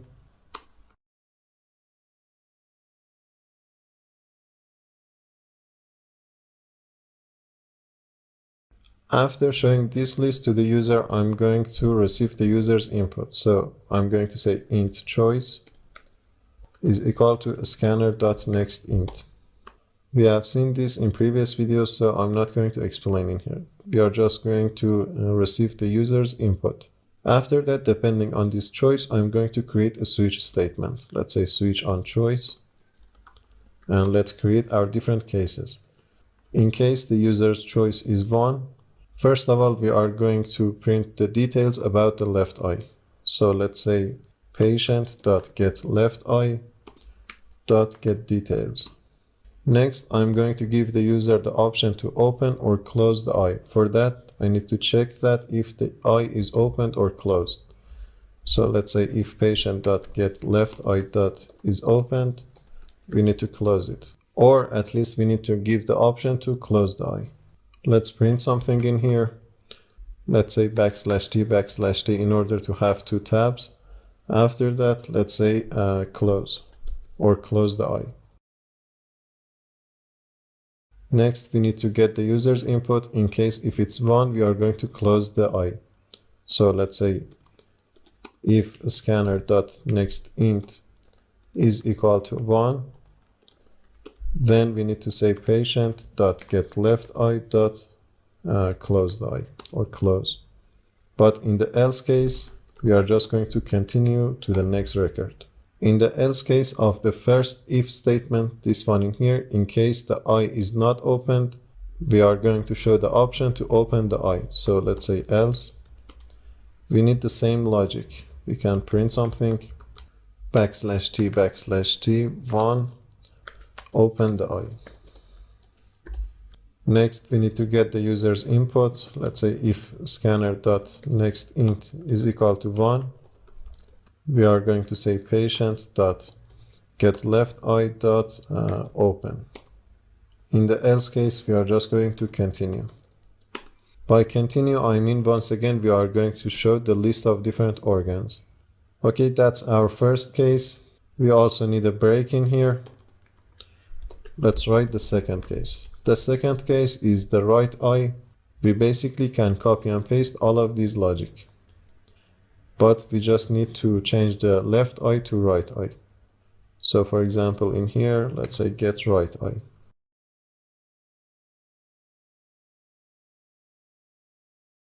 Okay, we are done with our second case. Let's also write the case for the heart. Let's say case 3. First of all, let's show the details of the heart. Let's say patient dot get heart dot get details. After that, we are going to give the user to change the heart rate. For that, let's say \t1 change the heart rate.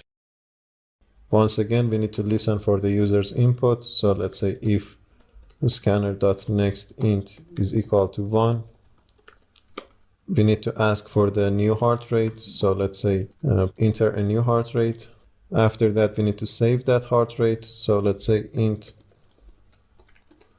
is equal to scanner.nextInt. After that, we can say patient.getHeart.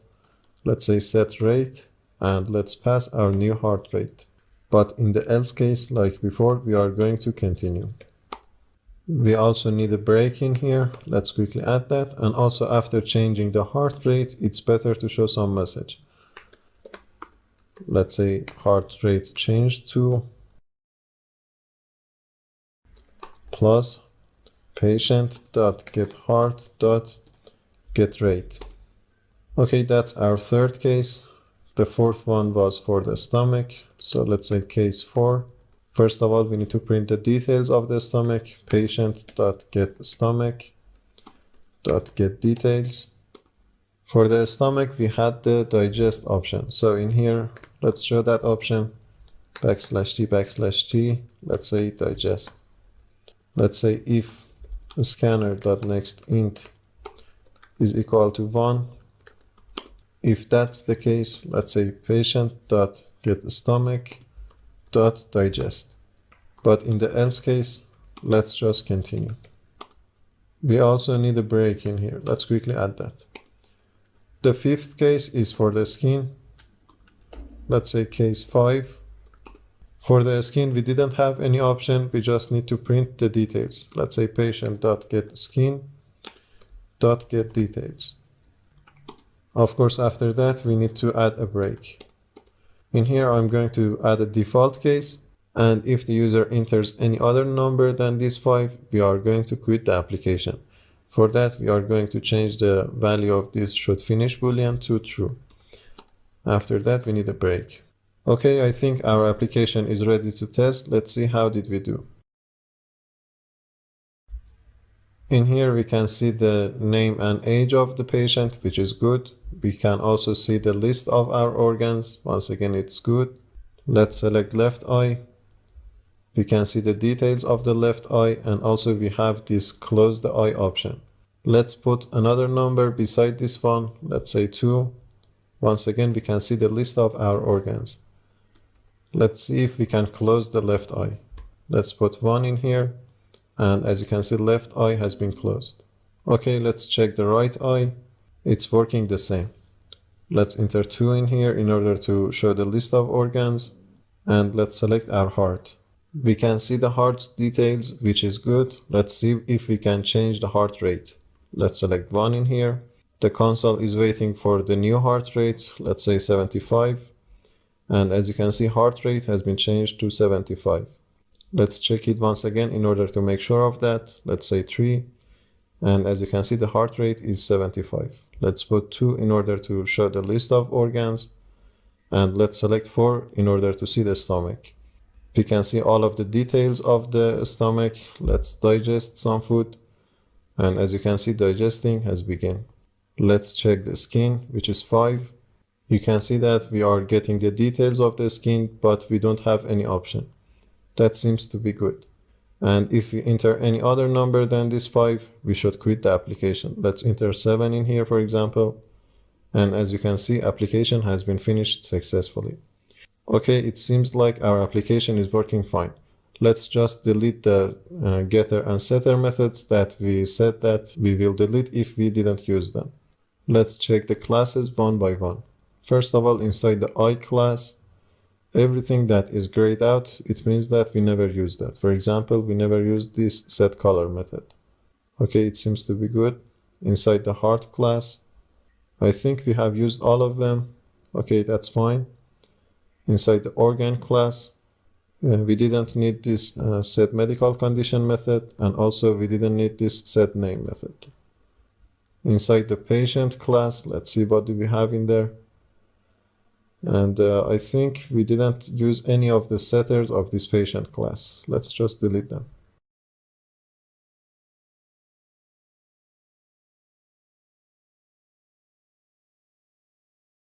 Okay, that seems to be good. Let's see what do we have inside the skin class. And in here, we never used these setters and this getSoftness method. Let's delete them. Inside the stomach class, let's delete this setEmpty method. And in order to make sure of everything, let's just run our application one more time. Okay, it seems like we don't have any compile time error, which seems to be fine. Okay, that was our challenge about object-oriented programming concepts. I will upload the source code at the links that you can see on the screen. Feel free to check them, and also I'm more than happy to see your feedback about the code. In the next video, we will talk about collections in Java. See you in the next video. In previous videos, we have seen simple arrays in Java. For example, if we wanted to store a list of different names, we could have said something like this. We could have said a string with a pair of square brackets. After that, we could have named our array. And after that, we could have initialized our string array like this. Inside the square bracket in here, we needed to pass the size of our array, for example, 5. The other way was to pass our elements at the time of instantiating our array. For example, we could have set a pair of curly braces, and inside those curly braces, we could have passed our elements. Let's pass few names in here. After that, if we wanted to have access to these elements, we could have said something like this. We could have said print, let's say names, with an index of, let's say 2 for the third element, which is Brad in this case. If we run our application right now, we should see Brad. Let's run it. You can see that Brad has been printed. But if you remember, I said that using this kind of simple arrays in Java has a lot of limitations. For example, the first limitation is that their size is immutable. It means that their size cannot be changed. Right now we have 5 elements inside our names array. If we want to add another item inside this array, we cannot do that. For example, we cannot say something like names with an index of 5, which indicates the 6th element. We cannot assign a value to that.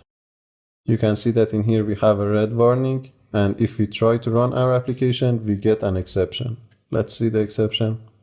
The exception in here is array index out of bound exception. Also, when working with simple arrays in Java, you don't have that much options. Later on, we will see that when we use different kind of collections, we can operate all sorts of operations on our collections in which we do not have them in simple arrays. If we want to add a 6th element to our array, we can create a new array, and after that we can copy all of the elements from inside this array. Right now, for the situation that we have in here, if we want to add another item to our array, we can create another array with the size of 6. After that, we can copy all of these elements to that array, and after everything, we can add this new item. For example, in here I can say a string array.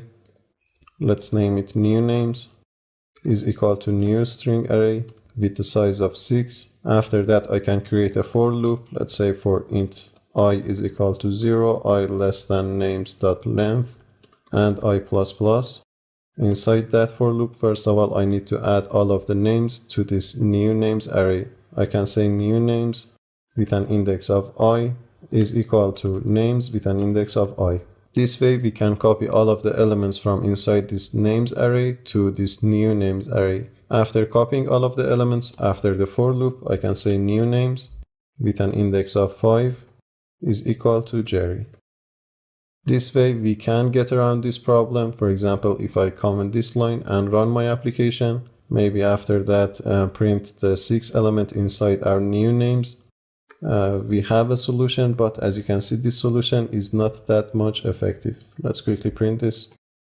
You can see Jerry has been printed in here, but as you can see, there are a lot of codes involved, and beside that, if your array has a lot of elements, for example, 1,000,000 elements, this process can be really time consuming. Beside that, it can be resource consuming if you are downloading this array from the internet. So this solution in here is not effective. Instead of copy and pasting the whole array, we are going to use collections. Let's delete all of these codes. In Java, we have multiple kinds of collections. The first of which I'm going to talk about in here is called array list. Let's quickly see that. So we type array list with capital A. After that, inside a pair of anchor bracket, or as some might call them, diamonds, we need to define the type of our array list object. For example, I can say a string. After that, we need to name our array list. For example, I can say names is equal to new array list. As simple as that, we have an array list. This is one way of defining your array list. There is also another way. Let's quickly see that. So instead of saying array list string, we can say list. You can see that the icon in here is different. It's an interface. We will talk about interfaces later on in the course, but for now, just know that there are two ways of defining your array list. Let's see how can we use this list to create an array list. We can say list of strings, for example. Once again, let's name our list. For example, let's say students is equal to new array list. There is a slight difference in here, but I just wanted to show you both ways of defining your array list. Okay, let's delete this line for now. Right now, our array list is empty. And if we want to add some elements to this array list, we can simply say names.add. We can use this add method in order to add elements into our array list. For example, let's add one. You can use this add method as many times as you want. If I want to add another element, I can simply do that. So the first benefit of using array list is clear now. The size of array list is mutable. It means that we can change the size of array list. After adding some elements to your array list, you can get those elements by using the get method. Let's quickly see that. For example, let's print the first element. I can say names.get. You can see that this get method requires an index. Once again, indexes in Java start from 0. So if I pass 0 in here, it means that I'm going to get the first element. Right now, if I run my application, I should see Mesam printed into the console. You can see that Mesam has been printed. Also, when using array lists, you can also get the size of your array list. For example, if I want to print the size of my array list, I can say something like this. I can say names.size. Let's run the application and see what would be the result. You can see that the size of our array list is 2.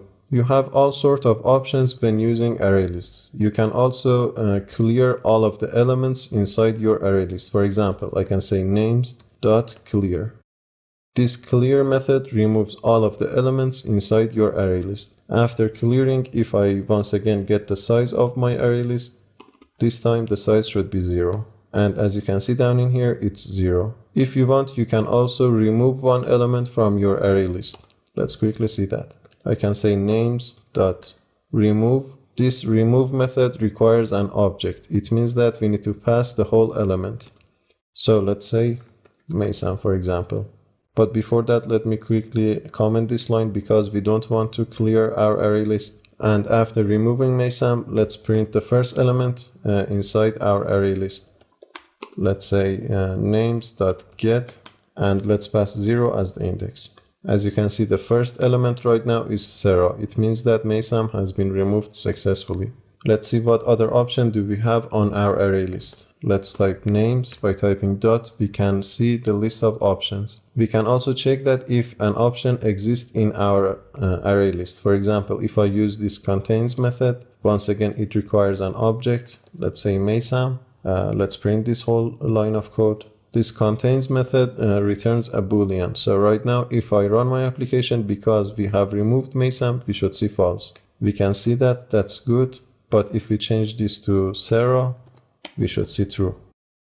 And true it is. You can also check that if your array list is empty or not. For that, you can print something. For example, you can say names dot is empty. We have this method. Once again, it's returning a boolean. Right now we have Sarah in our array list, so it shouldn't be empty. And as you can see, we are receiving false. But if we remove Sarah before this line of code, we should see true. Let's quickly do that. Names.remove, and let's pass Sarah. This time you can see that true has been printed. You can also get the index of some element from inside your array list as well. Let's quickly see that. Before everything, I'm going to comment all of these lines of code because I want to have a clear console. Down in here, let's say print names.index of, and in here I can pass my object. For example, I can pass Maysam. Right now, Maysam is the first element, so we should see 0 printed. You can see that it's 0. But if we don't have that element inside our array list, for example, if we pass Brad in here, we should see -1. And as you can see, -1 has been printed. When you are using array lists, you can only have objects as the type of elements inside your array list. For example, in here, I cannot say integer. You cannot use primitive data types when you are creating a new array list. As you can see in the error in here, the error says that type argument cannot be primitive type. If you want to have an array list of different numbers, you can use the equivalent Java class. For example, in here, I can say integer with a capital I, and now I have an array list of integer. Right now I am getting an error because I'm trying to add some strings to this integer array list, but you get the idea. We can use this integer class in order to have an array list. So in Java, equivalent to every primitive data type, you have a class as well. We have seen this integer. Let's also check others. We can say boolean. Similar to that, we can say long. We can also say double. And you can check the others yourself, but let's change this one to a string right now. The other option that you have when you are using array list is sorting different items. For example, if you want to sort different elements inside your array list alphabetically, you have that option. And the way to do that is like this. Let's see that down in here. We can say names.sort. You can see that this sort method requires some comparator. Later on in the course, we will see this comparator. In fact, we will use this sort method in order to sort different elements in our array list. But for now, I'm not going to talk about this. I just wanted to say that you have this option.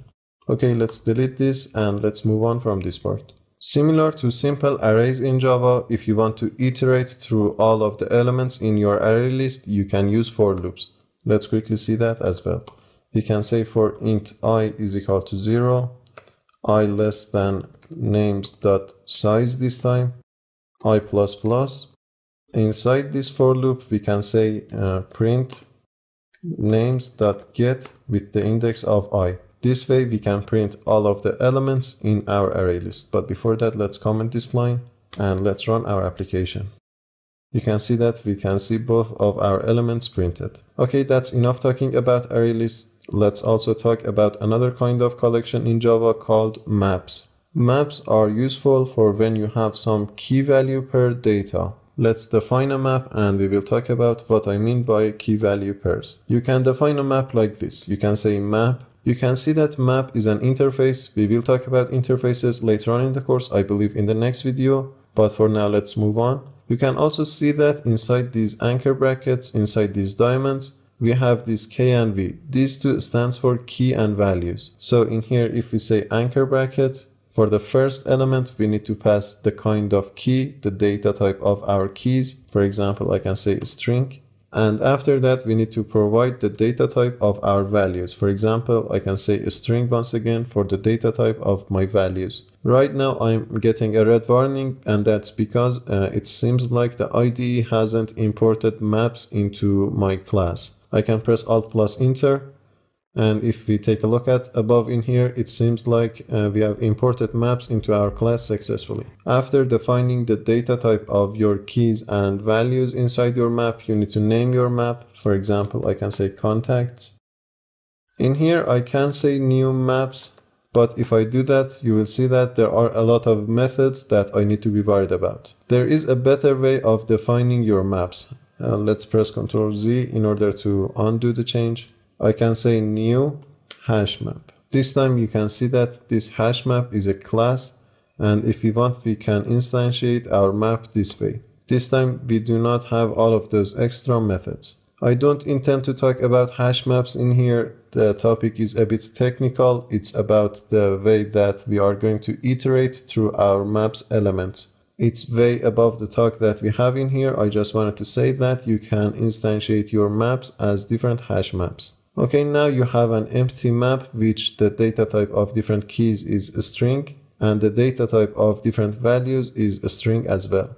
If you want to put some elements to this map, you can say something like this. You can say contacts.put. This is the method that we are going to use in order to add some elements to our map. You can see that right now this put method is waiting for a key and also a value. For the key, for example, I can pass a name, let's say Maysam, and for the value, let's pass his email. Let's say maysam@maycode.org. This way we can add elements to our map. I think if I change the name of my contacts map to, let's say, email list, that would be much more better. In order to change the name of some variable or class in Java, you have an option. You can select the whole name.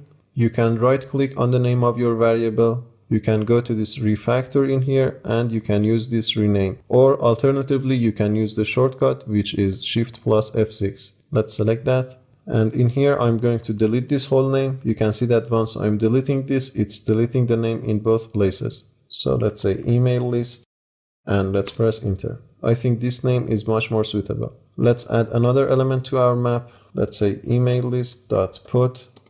Let's say Brad and let's say brad@gmail.com. Now that I have some elements in my map, if I want to have access to those elements, I can say something like this. For example, let's print this statement. Let's say email list dot, and once again, you can see that we have this get method, which requires an object. For the object in here, we need to pass the key. For example, if I pass Maysam, as the result, I should see the value of Maysam. In this case, I should see the email. Let's run the application and let's see if we can print the email of Maysam. You can see that the email has been printed successfully. Like array lists, when you are using maps, you have all sorts of options. For example, if you want to get the size of your map, you can say something like this. You can say email list.size. Let's run the application and let's see if we can get 2. 2 has been printed. If you want to remove an item from your map, you can say email list.remove. Once again, this remove requires an object. In this case, we need to pass the key. Let's pass Brad and let's print the size of our map once again.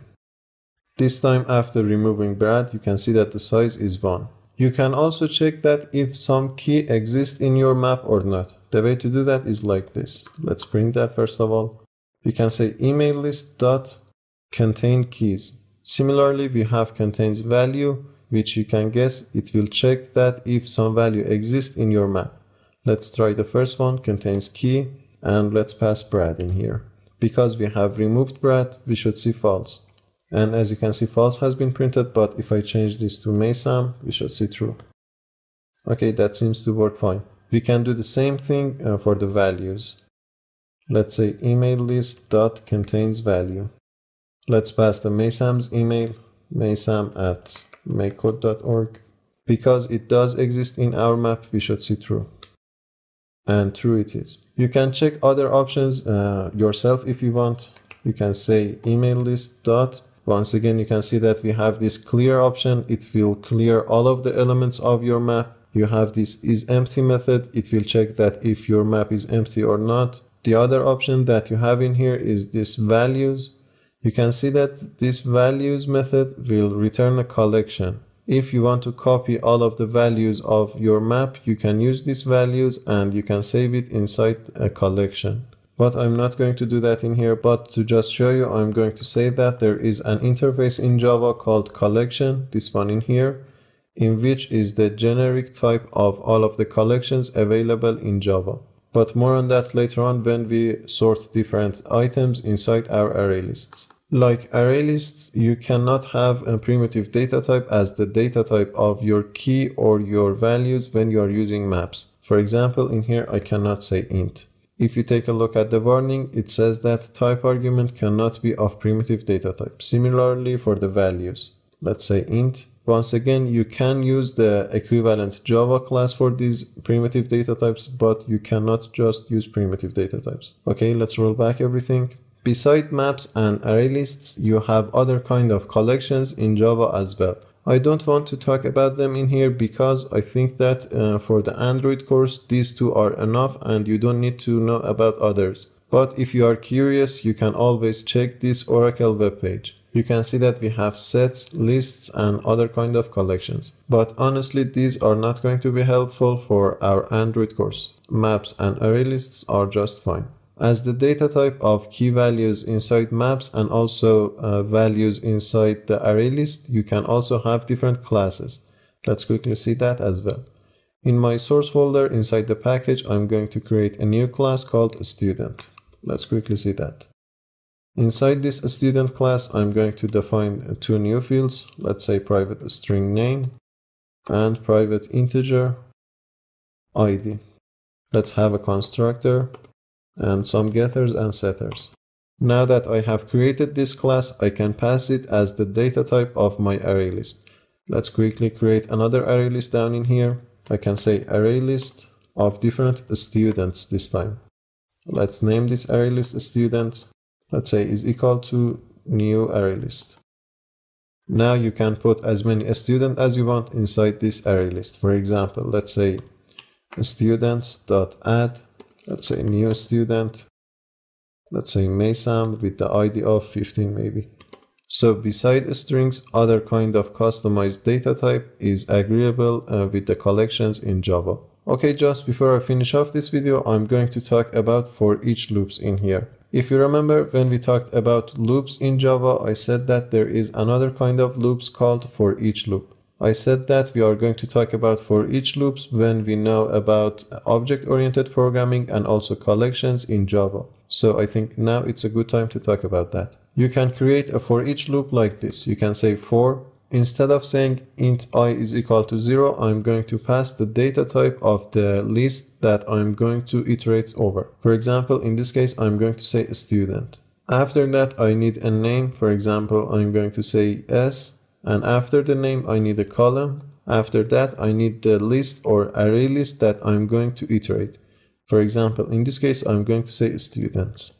Let's review everything once again. In here, first of all, we have passed the data type of the object that we are going to look into. The name of that specific object is S. You can name it whatever you want. After the name, you should have a column.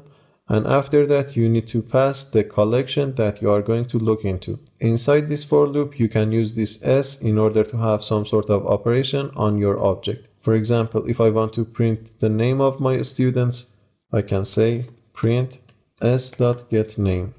Right now, our array list has only one student. Let's quickly add another. Let's say students.add new student.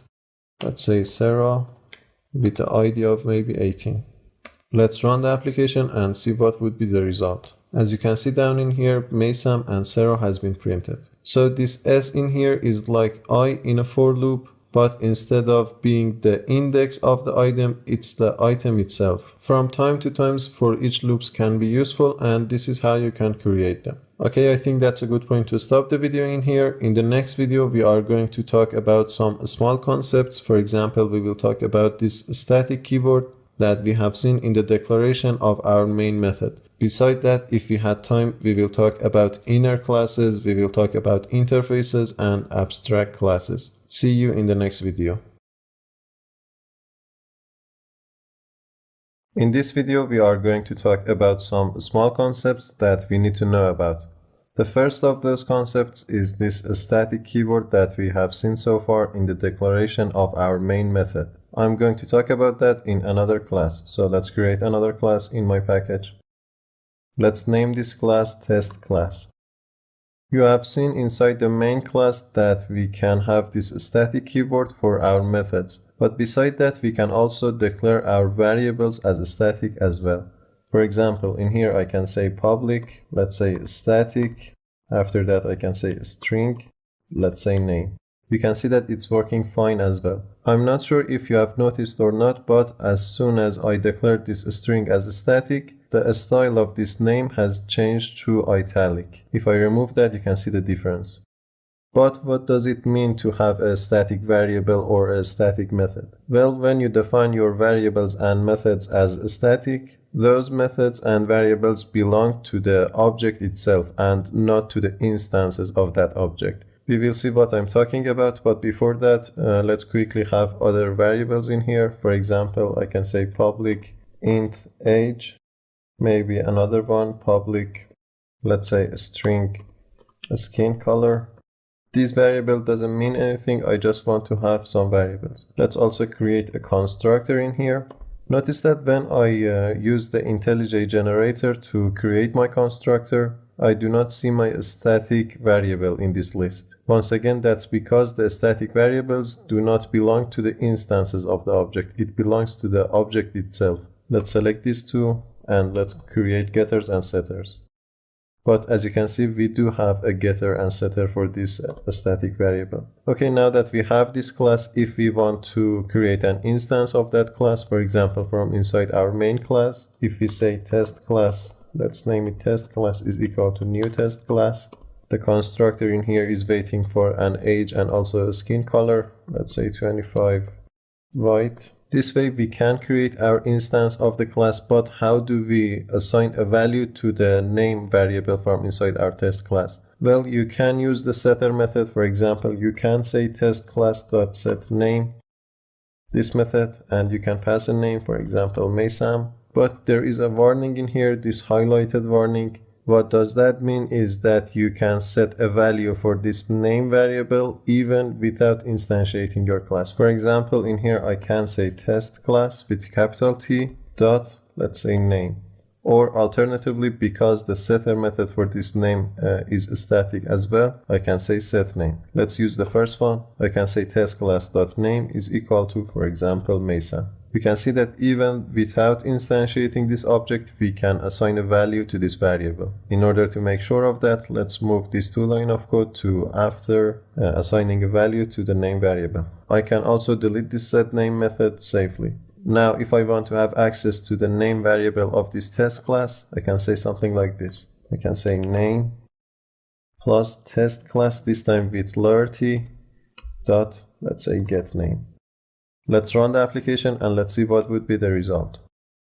You can see that Maysam has been printed even though we have set the value of this name variable before instantiating our object. So whenever you use static variables, that variable will be the same in all instances of your class. For example, if I have another instance of this test class, for example, if I say test class, second test class is equal to new test class, maybe another age and another skin color, let's say 30 black. If I print the name variable of this second test class, the result would be the same. Let's say second test class dot get name, or for that matter, we can say name. Let's run our application. You can see that Maysam has been printed. Beside variables, methods can be static as well. Let's quickly define a static method inside our test class. Let's say public static void. Let's name it print something. And inside this method, let's just print something.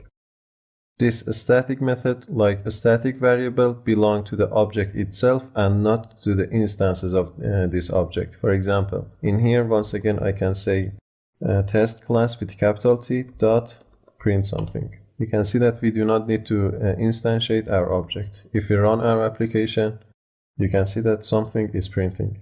Okay, now we know the static variables and methods belong to the object itself and not to the instances of that object. But why would we want to use static variables and methods? There are few reasons for that. First of all, you may want to have a constant variable in all instances of your class. For example, imagine that you are creating a class for simulating different employees of a company. Inside that class, you may have some information about the employee, for example, the age, the name, email, and everything. But beside all of those, you may have a field called company name. You know that in all instances of your employee class, the company name should be the same. For that matter, you may want to declare your company name field as static. Also, some say that using static variables and methods is very memory friendly because there can be only one instance of that variable or method in all of your application. So no matter if you have 1,000 employees in your application, the company name field in all of those instances will occupy only some spaces as a string can. So using static variables and methods is very memory friendly. But there is a downside when you are working with this static keyword. Let's quickly see that inside our test class as well. Let's quickly create another method in here. Let's say public void. Let's name it print. Notice that this print method is not static. And because this is not static, now we cannot have access to that method from inside this print something method. For example, in here, I cannot say print. You can see we have a red warning in here. It says that non-static method print cannot be referenced from a static context. Similar to non-static methods, you cannot have access to non-static fields inside a static method as well. For example, in here, if I try to print the age of this test class, you can see that we are getting a red warning in here. Once again, the warning says that non-static field cannot be referenced from a static context. So you cannot use non-static fields and methods inside a static method. Okay, I think that's enough talking about this static keyword. Let's quickly delete this class. Also, we need to delete all of these lines of code. Okay, now we know everything about this main method. First of all, its access modifier is public, it's a static method, its return type is void, its name is main, and also as the input of this method, we are receiving a string array called arguments. Because this main method is static, we know that there can only be one instance of this main method in our entire application. We are not concerned about the why in here, but we know that in order to run Java applications, we need a main method which is static with this specific syntax. Okay, that's enough. Let's move on. The next topic that I'm going to talk about in here is inner class. Let's quickly see that in another class called test class. Inside our classes, beside variables and methods, we can also have another class. And here is how we can define that class. We can say private. Let's say class. I'm going to name this class test inner class. And here we have this inner class. Like before, inside this inner class, we can have other methods and variables. For example, I can say private string name in here. I can have a constructor for this class as well. Let's quickly see that. You can see we can create a constructor, we can create all sorts of getters and setters, and we can treat this class as any other class in Java. But there are few differences between a class and an inner class. For example, if we have some fields in our parent class, let's define some. Let's say private int age and private string color. No matter what the access modifier of these fields are, we can have access to these inside our test inner class, but we need to do that inside another method. Let's say private void print age. Inside this method, I can say print, let's say age plus age. You can see that it's working fine.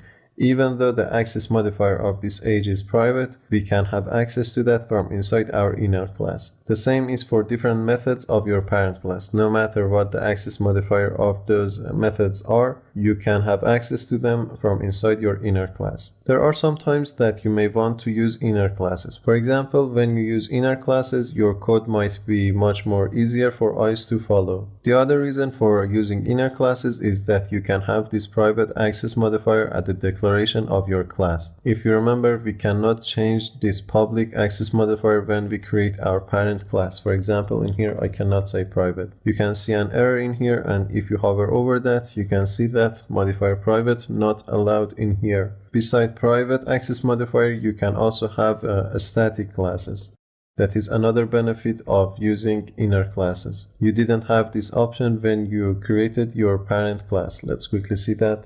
If I say static in here, once again, modifier static not allowed in here. So with inner classes, you can have private and static classes. In this course, we are not going to use inner classes that much. In fact, the first time that we are going to use it is when we know about async tasks. In most cases, we are going to define our async tasks as inner classes. We will talk about that later on in the course. Okay, I think that's a good point to stop the video in here. I did want to talk about interfaces and abstract classes in this video, but I think that's better to have that discussion in the next video. So see you in the next video. As I said at the end of the previous video, in this video we are going to talk about interfaces in Java. Interfaces are like a contract between two parts of your application. Let's see what I mean by that. You can create an interface like you have created a Java class. You can right-click on your package by selecting New Java Class, and down in here by selecting Interface, you can have an interface. Let's name this interface Car Interface. If you take a look at your package, you can see that we have created this interface. And if you take a closer look, you can see that the icon for this interface is somehow different from the icon of classes in Java. This is the general schematic of an interface in Java. Like classes, interfaces lives inside the package. They have this public access modifier. We can name our interfaces whatever we want. And also they have this interface keyword in their declaration. Inside interfaces, we can define our abstract methods. Let's quickly see an abstract method. I can say public, let's say void. After that, let's say print name. As the input of this method, let's just receive a name, let's say a string name. And that's it. You cannot have a body for your abstract methods. For example, in here, if I put a pair of curly braces, you can see that I'm getting a red warning. And the warning says that interface abstract methods cannot have body. So I can delete these two curly braces and I can finish my sentence in here. By using abstract methods, you are hiding the functionality of your methods. For example, in this case, we don't know what this print name method does. Instead, we are just defining some sort of contract. The contract in here is the signature of our method. We know that the name of this method is print name. We know that we are receiving a string called name. And also we know that the return type of this method is void. The signature of this method is a contract in which where we implement this interface, we are going to use this signature. Also, if you take a look at this public keyword, you can see that it's somehow grayed out. If you hover over that keyword, you can see that modifier public is redundant for interface methods. It means that it's not necessary in here. And the reason for that is because all of the abstract methods are public inside an interface. It means that you cannot have private or protected abstract methods. Inside your interface, you can have as many abstract methods as you want. For example, if I want to define another one in here, I can say void. Let's name this one start. And I'm not going to receive anything as the input of this method. Let's define another one. Let's name this one move. And also let's receive an integer called speed. I created the first method so that I can show you how you can create abstract methods, and I'm going to delete that in here. So this car interface has two methods, start and move. But how can we use this interface? Let's quickly see that as well. Inside my package, I'm going to create a Java class called electric car. And inside this electric car, I'm going to implement that interface that I just created. In order to implement that interface, I'm going to say implements at the declaration of my class, and after that I need to provide the name of my interface. In this case, it's car interface. But once I do that, you can see that I'm getting a red warning in here. And for this red warning, we need to implement the two methods that we have created inside our interface. In order to implement those two methods, we have multiple options. First of all, we can click on this red light bulb. By selecting implement methods, we can implement the necessary methods, or alternatively, if you don't see this red light bulb, you can click on the error, and by pressing Alt plus Enter, you can see the same dialog. Or the other option is to come inside the declaration of your class, and by pressing Ctrl plus I, you can see the list of necessary methods. In this case, we have start and move methods. Also, if you press Ctrl plus O, you can see the list of all of the methods that you can override. In here, you need to be a little bit careful because all of these methods are not necessary. The methods that are necessary are these two methods. If you take a closer look at the icon of these two methods, you can see that their icon is somehow not completed. These are the two methods that we need to implement or override. Let's select them. And in here, we have a body for this start and move method. It means that we can define the functionality for these two methods in here. For example, in the start case, I'm just going to print something. Because it's an electrical car, I'm going to say electricity flow started. Let's also define a field for this class. I'm going to say private string name. We can also have a constructor. By pressing Alt plus Insert, let's create that constructor. And let's also create getters and setters. Down in here, let's also define some functionality for this move method. Once again, I'm going to print something. Let's say this.getName plus moves at some speed. Okay, now that we have created this class in which implements our interface, how can we instantiate our interface? For that, we can switch to our main class, and inside this main class, we can say car interface. Let's name it car interface is equal to. In here, I have two options. First of all, I can say new car interface like we did for Java classes. But if I do that, you can see that we are overriding these two methods. Sometimes this might be our desired behavior, but in here, I'm not going to use this way. Instead, I'm going to say is equal to new electric car. This one. Let's also pass a name. Let's say Tesla. You can see that we are assigning a class to an interface. But how is it working? Well, because when we have created our class, we implemented this interface. Now Java compiler is happy with assigning a class to this interface. Now that we have instantiated this interface, we can use its methods. For example, I can say car interface dot, let's say start. And also let's say car interface dot move. We also need to pass a speed. Let's pass 60. Let's run the application.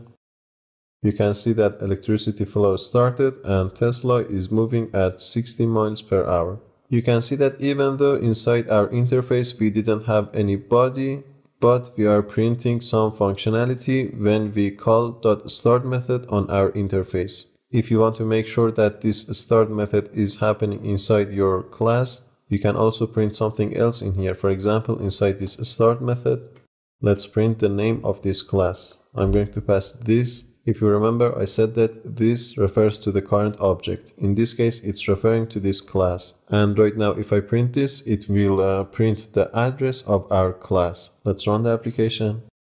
You can see the address of our electric car class. It means that this start method is happening inside our electric car class and not inside the interface. If you remember, when we have talked about collections, we have defined array lists in two ways. One of those ways was to define our array list as list. For example, we could have said list, which once again you can see that is an interface. For example, list of a string. Let's name it names is equal to new array list. Probably now you understand this syntax in here. It means that we have this array list class in which implements this list interface. If you want to make sure of that and see it for yourself, you can press down the Control key on Windows. I believe it's Command key on Mac. And by clicking on this array list, you can see the documentation for your array list class. Let's scroll a bit. Above in here, inside the declaration of our array list class, you can see that we are implementing this list. Don't worry about this E in here. It means that we are going to accept any kind of object. But as you can see, we are implementing list. Okay, let's move on from here. Now that we have our interface, we can also have another class in which implements this interface. Let's quickly create another class. Let's say new Java class. Let's name this one fossil fuel car. Once again in here I'm going to say implements, let's say car interface. We need to implement two methods. Let's press Ctrl I and let's select our two methods. Once again, let's define some functionalities for these two methods. For example, let's print something in here. Let's say explosion in cylinder caused the engine to start. Before I define some functionality for this move method, let's quickly add a field above in here. Like before, I'm going to say private string name. Let's create the constructor and also getters and setters. After that, inside the move method, I'm going to say this car is moving at some speed. Now that we have created this class, we can instantiate our interface inside our main class. Like this. Let's delete this line of code. In here I can say car interface once again. Let's name this one fossil car interface. Like before I can say new fossil fuel car. Let's pass Mercedes in here for example. Once again you can see that Java compiler is happy with this way of instantiating our interface because we have implemented this car interface inside both electric car class and also fossil fuel car class. We can instantiate our car interface in both of these ways. And after that, I can say fossil car interface dot start and let's say fossil car interface dot move. Let's also pass some speed in here and let's run our application. You can see that both of these methods have been called in here. I have a point by defining two classes and implement the same interface in both of these classes. My point is that when you create an interface, that interface is a contract between different parts of your application. For example, in this case, I'm defining multiple kinds of cars. No matter what kind the car is, the contract says that this car should have a start and also a move method. So probably by now you can see the usage of interfaces. But there are a lot more to interfaces. For example, we can use something called callback interfaces. Callback interfaces are extremely useful for when you create event listeners like click listeners. And also they are useful for when you want to create some sort of connection between two different threads. We will talk about threads in the next video, don't worry about that. We will see the use of interfaces when we want to create a communication between two different threads. Also, it's worth noticing that you can implement multiple interfaces at the declaration of your class. For example, let's quickly create another interface in here. I'm going to name this one test interface. For this, let's just have a method in here. Let's say, sorry for private, the abstract methods cannot be private. Let's say void print name, and let's receive a name. After I've created this interface inside, for example, my fossil fuel car, after implementing the first interface, I can add a comma, and after that I can provide the name of my second interface. In this case, it's test interface. But once again, you can see that we are getting the error somewhere inside the declaration of our class. I can press Ctrl+I and I can implement my method. So you can have multiple interfaces implemented at the declaration of your class. Okay, I think that's enough talking about interfaces. Later on in the course, we are going to use interfaces a lot and their usage will be much more clearer. So hang in there if something is vague. Okay, let's delete all of these extra classes and extra interfaces. Let's also delete these lines of code. Now let's talk about abstract methods. For that, I'm going to create a new class inside my package. Let's say new Java class. I'm going to name this one test abstract class. If you want to make your class abstract, you need to add another keyword between the access modifier and the keyword class. Let's add abstract in here. You can see public abstract class, and immediately after I've added this abstract keyword, if you take a look at your package, you can see that the icon for this class has been changed. This means that this is an abstract class. Inside an abstract class like interfaces, you can have abstract methods. Let's quickly see them. For example, I can say public abstract, let's say void, and let's name this one print name. Let's receive a name, string name. Once again, like interfaces, when you create abstract methods, you cannot have a body. For example, if I put a pair of curly braces, once again, I can see the warning in here. Like before, I can finish my sentence with a semicolon. The use of abstract classes is a lot like interfaces, but there are a few slight differences. For example, let's see the first difference. In here, inside my package, I'm going to define a new class. Let's name this one test class. When we wanted to implement some interface, we could have said implements, and after that the name of our interface, but when we want to use abstract classes, we can say extends. Let's say extends test abstract class. Right now we are getting the warning again. By pressing Ctrl+I, we can see the necessary method. So the first difference is between this extends and implement keyword. The other difference is that when you want to use abstract classes, you cannot extend multiple abstract classes. For example, in here, I cannot add a comma and add another abstract class. In another word, abstract classes does not support multiple inheritance. So that's the second difference between an interface and abstract class. The other difference is that inside your abstract class, you can also have non-abstract methods. For example, in here, I can say public, let's say void, let's name this method print. Let's receive something in here. For example, let's say a string text. And because this is not an abstract method, we can have a body for this method. We didn't have this option inside an interface. We can have public non-abstract methods inside an abstract class. Like every other class, we can also have fields and maybe a constructor as well. For example, let's say private string name. Let's create a constructor for this class. You can see that all is working well. So the other difference is that you can have fields, constructors, and non-abstract fields. If you want to see the use of abstract classes, like before, we can switch to our main class. And in here, I can say test abstract class. Let's name it test abstract class is equal to new test class, the class that extends our test abstract class. After that, we can use the methods. For example, I can say test abstract class dot, let's say print name. In here, we need to provide a name. Let's say Mason. But we didn't have any functionality inside our test class. Let's quickly define some functionality in here.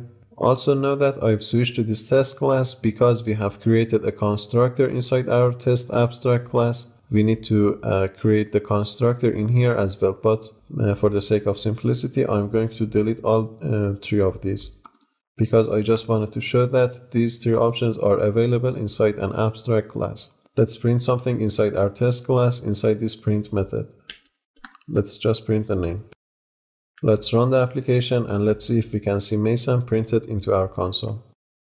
You can see Mason has been printed. So once again, you can see that inside our test abstract class, we have this abstract method which does not have any body. Instead, we have extended this class inside our test class and we have declared the functionality inside this test class. You can see that there are a lot of similarities between interfaces and abstract classes. Sometimes the decision for using an abstract class or an interface can be hard. For that, let me show you an Oracle webpage in which may help you to decide better. You can see the address in here. I think if you check this webpage, it might be helpful. They say that use abstract classes when your classes are related to each other. Or the other case is that when you think that the class that is going to extend the abstract class may use some common methods or fields, or also it may require some access modifiers other than public, such as private and protected. Or the other case is that when you want to declare some fields that are non-static and non-final. This option is also not available in interfaces. But they say that use interfaces when your classes are not related to each other, or in cases that you want to use multiple inheritance. We can see that when we use interfaces, we can implement multiple interfaces. Once again, I suggest you take a look at this webpage. It might be useful. Okay, I think that's enough for this video. In the next video, we are going to talk about concurrency and threading in Java. See you in the next video. In this video, we are going to talk about concurrency in Java. Concurrency means doing things simultaneously and at the same time. For example, imagine that you are working with your phone and you are reading a book. At the same time, you may want to listen to some music. Simultaneously, you may be downloading some files from internet. This is called concurrency, or doing things at the same time in programming. In Java, the first option that we have in order to create a concurrent programming is to create a thread. A thread is a unit of execution in your device's central processing unit, or CPU. Basically, different threads come together inside something called a process. All of these processes will be handled by your device's CPU. By default, when you run your Java application, or for that matter your Android application, a thread called the main thread will be created. Also, some might call this main thread the UI thread or the user interface thread as well.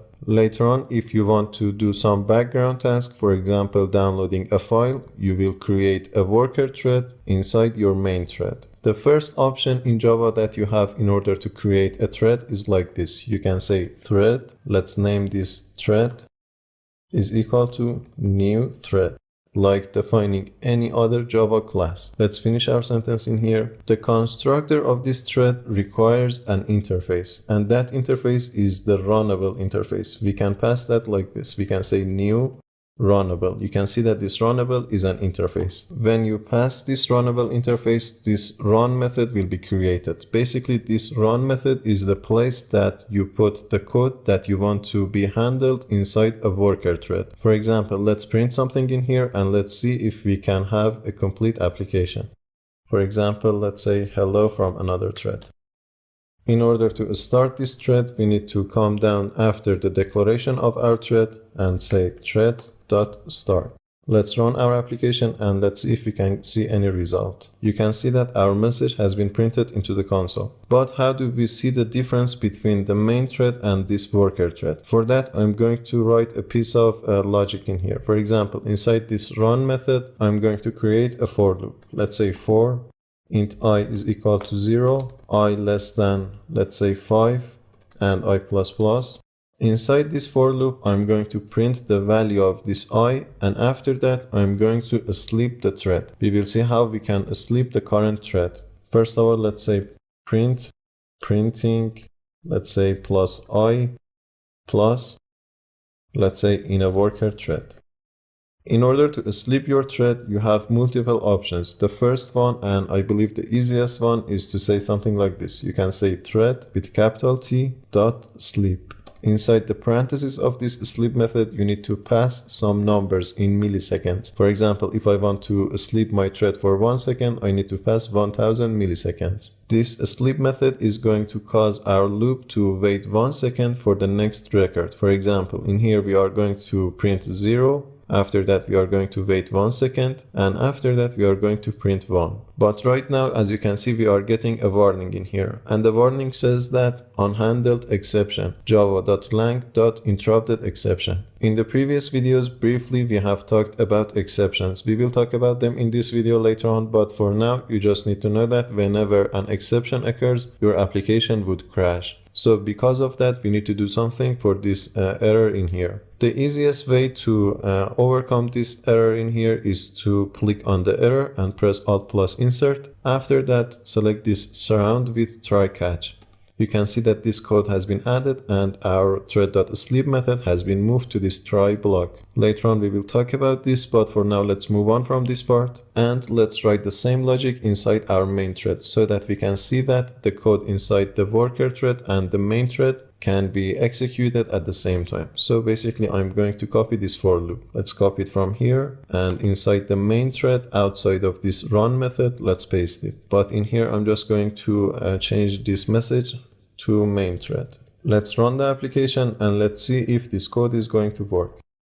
As you can see, we are printing the value of I 2 times, once in a worker thread and once in the main thread. It means that the code inside the worker thread and the code inside the main thread are happening at the same time. In this situation, we say that our application is asynchronous or it is concurrent. So once again, when you run your Java or Android application, one thread will be created by default, in which we call that thread the main thread or the UI thread. After that, inside that main thread, you can create as many worker threads as you want. The simplest way to create a thread is to say thread is equal to new thread. And after that, we can pass a new runnable to the constructor of your thread, in which we'll create this run method that will be executed in a background thread. But by this way of defining your thread, there are a lot of considerations that you need to be worried about. For example, you need to be worried about canceling your thread when the work is done. Also, there are all sorts of new concepts, for example, thread pools, deadlocks, and interrupting your thread. I do not intend to talk about all of those concepts in here because in Android we have all sorts of options available for handling background tasks. In fact, later on in the course we have a complete section dedicated to handling background tasks in Android. We have options like async task, services, job scheduler, and work manager. We are going to talk about all of them, but more on that in future videos. Okay, now let's talk about this interrupted exception that is happening in here. Basically, whenever an exception occurs, your application will crash and your application will be closed by the operating system. There are all sorts of exceptions that can occur. For example, the ones that we have seen previously. where arithmetic exception, null pointer exception, and the one that we can see in here is interrupted exception. So in order to avoid crashes, you need to do something about the exception. Let's comment all of these and let's see what we can do about the exceptions. Let's create an application in which we'll create an arithmetic exception. In here, I'm going to define two new integers. For example, let's say int a is equal to 2 and int b is equal to 0. Let's print something in here. Let's say print a divided by b. If we run our application right now, we should see an arithmetic exception. You can see that down in here. The thing that we can do about this exception is that to catch it whenever it happens. And we can do that via using a try catch block. Let's quickly see that. For example, I can say try. Let's move this line of code to inside our try block.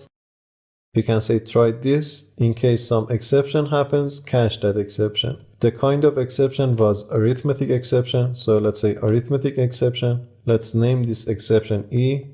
And inside the catch block, we can do something else with our code. For example, we can print something. In this case, let's say B was 0. Now, if we run our application, we wouldn't get an exception. Instead, we are printing this message. Sometimes this message might not be useful, and in fact, in most cases, this message will be useful for debugging purposes, but it's much better than a crash. The kind of exception that we are catching in here is arithmetic exception. If we do not know the kind of exception, we can pass the generic term exception. If we pass this exception, it's going to accept all of the exceptions. If we run our application once again, we should see the same result. And here is the same result. The other kind of exception that we have seen so far was a null pointer exception. That would occur when we do some operation on a null object reference. For example, if we had a string in here, let's say a string name is equal to null. If we do some operation on our name inside the try block, for example, if we say name.equals, let's say Mason, if we do that, we are going to get a null pointer exception because we have done this .equals method on a null object. Inside the catch block, this time, instead of saying b was 0, let's say name was null. If we run the application, it's going to work fine because we are passing the generic term exception, but we can safely pass null pointer exception. Let's run the application. You can see that name was null. The other kind of exception that we just saw was this interrupted exception. It's going to happen whenever we interrupt the current thread. For example, imagine that inside a worker thread, you are downloading some file. At the same time, you may receive a phone call. If you don't catch the interrupted exception, you may get a crash. We have all sorts of exceptions. For example, we have IO exception, which stands for input-output exception. We have class cast exception. We have all sorts of other exceptions in which we are going to talk about them whenever we face them. Also, on our exception, we have a useful method for debugging purposes, and that method is called print stack trace. We can say E, the name of our exception, dot print stack trace. We will talk about this stack in future videos when we talk about activities and fragments in Android. But for now, just know that this line of code in here is going to print something into our console that might be useful when you are debugging your application. Let's run the application in here. You can see the stack trace of your exception in here. It says that the exception occurred in line 34, which is this line, and you are also seeing the name of your exception. This is not an actual exception, you are just seeing some information about your exception. This in here might be useful for when you are debugging your application. Okay, I think that's enough talking about concurrency and exceptions in Java. In the next video, we are going to talk about Singleton Pattern in Java. See you in the next video. In this video, we are going to talk about Singleton Pattern. Basically, we use Singleton Pattern when we want to make sure that we have only one instance of some class in our entire application. In some cases, we may want such a thing, and here is how we can implement that pattern. For example, one case of using Singleton Pattern is when you are using a database in your application. Don't worry about the databases, we have a complete section dedicated to them, but in here we are just going to create a simple Java class named database. Let's quickly create that inside our source folder, inside our package, and we will see how we can implement that pattern. Let's name this class database. For this database class, I'm going to define a field, let's say private string name. Also, let's create a constructor and also getters and setters. Right now, because we have this public constructor, we can create as many instances as we want from this database class. But if you want to make sure that you have only one instance of this class in your entire application, you can create another field in here. For example, I'm going to say private static. As the data type of this field, I'm going to specify the class that we are in. For example, in this case, I'm going to say database. So let's say private static database. Make sure to import the one that comes from our package org.makecode.singleton pattern. For the name of this field, it's convention to name it instance. And that's it. Now we can create a getter method for this field. And here is how we can create that field. We can say public. Because we are going to use this instance inside this field, I'm going to say static. The return type of this getter method is going to be the class itself. So I'm going to say database. Let's name this method getInstance, as you can see the suggestion in here, and let's have a body for this method. In here, instead of just simply passing this instance, I'm going to create an if statement. I'm going to say if, let's say null is equal to our instance. If that's the case, I'm going to create a new instance. I'm going to say instance is equal to new database. Notice that we need a name for the constructor of this database, so I'm going to receive that name via the input of this method in here. Let's say string name, and later on, let's pass this name in here. So if our instance is null, we are going to create a new instance, and after creating that, we are going to return it. We can say return instance. But in the other case, in case if our instance is not null, in the else case, I'm just going to simply return instance. Right now, if we use this getInstance method instead of this constructor, we are sure that we have only one instance of our database class in our entire application. For example, if we go to the main class and if we try to instantiate our database, we can have only one instance. We can say database, let's name it database, is equal to database with capital D dot getInstance. Of course, we need a name in here. Let's pass a name. For example, let's say DB music. Notice that because we have declared this getInstance method as a static, now we can use this database class with this capital D. It means that we are not relying on the instance of this database class, instead we are using the object itself. But right now someone can declare the database class as we did for any other class. For example, in here someone can say database. Let's name this one test database is equal to new database, because in our database class we have the constructor. We can pass a name in here, and if we do that we have another instance of this database class. For example, let's say DB movies. In order to restrict users from using the constructor, I'm going to change the access modifier of this constructor inside my database class. I'm going to change this public to private, so that this constructor would be available only from inside this class and not from inside any other class like this main class. Right now we have an error in here, and the error says that the constructor is private. So by changing the access modifier from public to private, now we are restricting others from creating multiple instances of our database class. But because our constructor inside our database is private, we can use this constructor inside this getInstance method, as you can see in line 10 in here. Right now, because of this static keyword and also because of this if statement that we have put in here, we are sure that we have only one instance of our database class, but there is also another point that we need to be worried about. And that's when someone tries to create multiple instances of our database from multiple threads. In some cases, if someone tries to create multiple instances of our class asynchronously, they might be successful in doing such a thing. In order to make our getInstance method thread safe, we have an option in here. After this static keyword, we can add another keyword in which we haven't seen so far. We can say synchronized. This synchronized keyword will make our getInstance method thread safe. It means that no more than one thread can call this getInstance at the same time. So this is the whole singleton pattern. First of all, you declare a static field of the kind of your class. For example, in this case, database. After that, you create a getInstance method in which is static once again and also synchronized.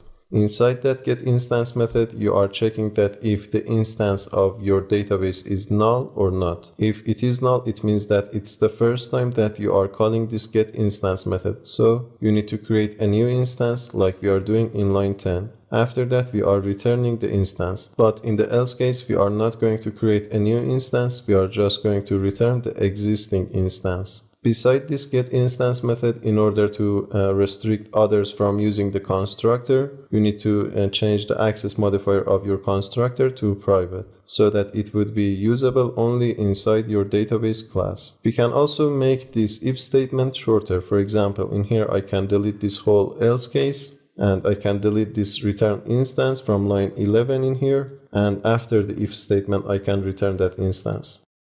So by the time we reach to this line 13 in which we are returning the instance, we are sure that our instance is not null and we are returning either a new instance or the existing instance. Okay, I think that's enough talking about the singleton pattern. Later on in the course you will see that this pattern might be useful from time to time. Before I finish off this video, I'm going to talk about one more method available in every class in Java, and that method is called toString. Right now we don't have any toString method inside our database class, but if we switch back to the main class and if we say print database.toString, you can see that we have such a method, and if we run our application we should see some information about our database class. Let's quickly run it and let's see if we can see any result. You can see that we are getting the address of our database class. If you want, you can change this. For example, inside your database class, you can override the toString method. Down in here, inside the scope of our class, we can press Ctrl+O, and from here we can select this toString method. Right now we are returning the super statement. If you want to change that, we can delete this whole statement and we can prepare a string in here. For example, we can say a string text is equal to, let's say, database class. After that, let's add a line, and after that let's print the name of our database. Let's say name plus this.name. After creating this text, we can return it. For example, we can say return text. Now that we have overridden this toString method, if we run our application, we should see some other results printed into our console. From time to time, this toString method can be useful as well. It's available in every Java class, and basically it will print some detail about that class. Okay, I think that's enough for this video, and for that matter, I think that's enough talking about Java. Our Java section is done, and hopefully we have learned a lot. In the next video, we are going to have a quick challenge in order to make sure that we have learned everything that we have talked so far. But before I finish off this video, I'm going to say that with Java, you can do a lot of things. For example, besides writing Android applications, you can use Java in order to create desktop applications for Windows, Linux, and macOS operating systems. And also, with the help of a Spring framework, you can use Java in order to create enterprise web applications. There are much more to Java language. For example, you can use Java in order to create applications for quantum computers. You can also use it for data analysis purposes and literally everything else that you want. In this course, we have touched the surface of Java language, but if you want to know more, I'm currently recording a new course for Java language, and I'm sure that you will find that course helpful. Beside the Java course, I plan to record a complete course for a Spring framework in order to create web applications. By the time you are watching this video, those courses may be released, so make sure to check them. Okay, I think that's enough. In the next video, as I said, we are going to have a quick challenge. See you in the next video. Here is our final challenge for the Java section. I want you to simulate your phone's contacts and messages applications.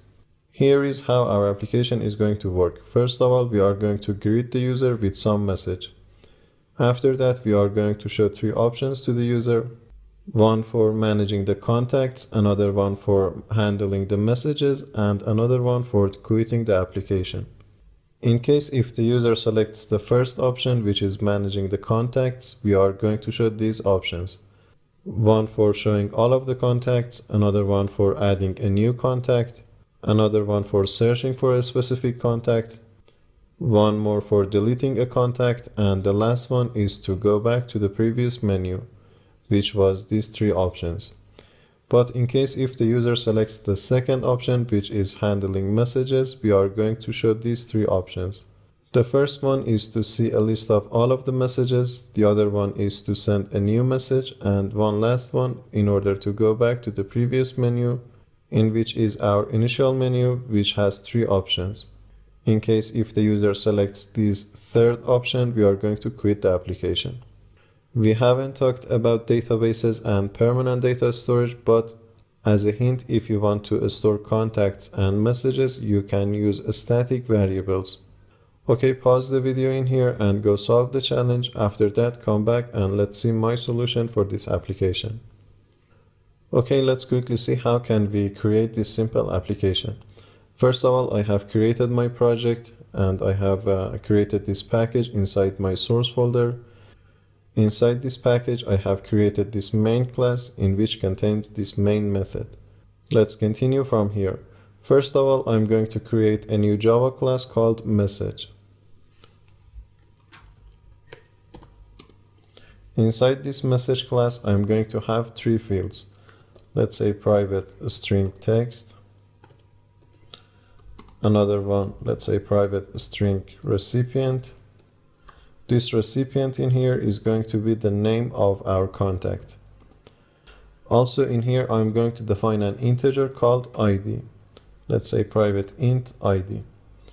This ID is not necessary for this application in here, but because in most cases when you are working with databases, you have a column called ID in order to identify every unique message.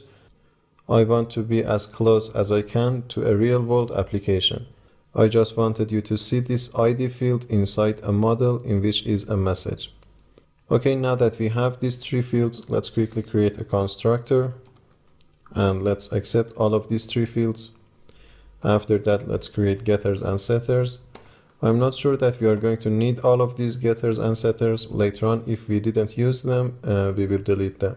Also inside this message class, let's quickly create another method called getDetails. Basically, we are going to print the details of every message. So let's say public void.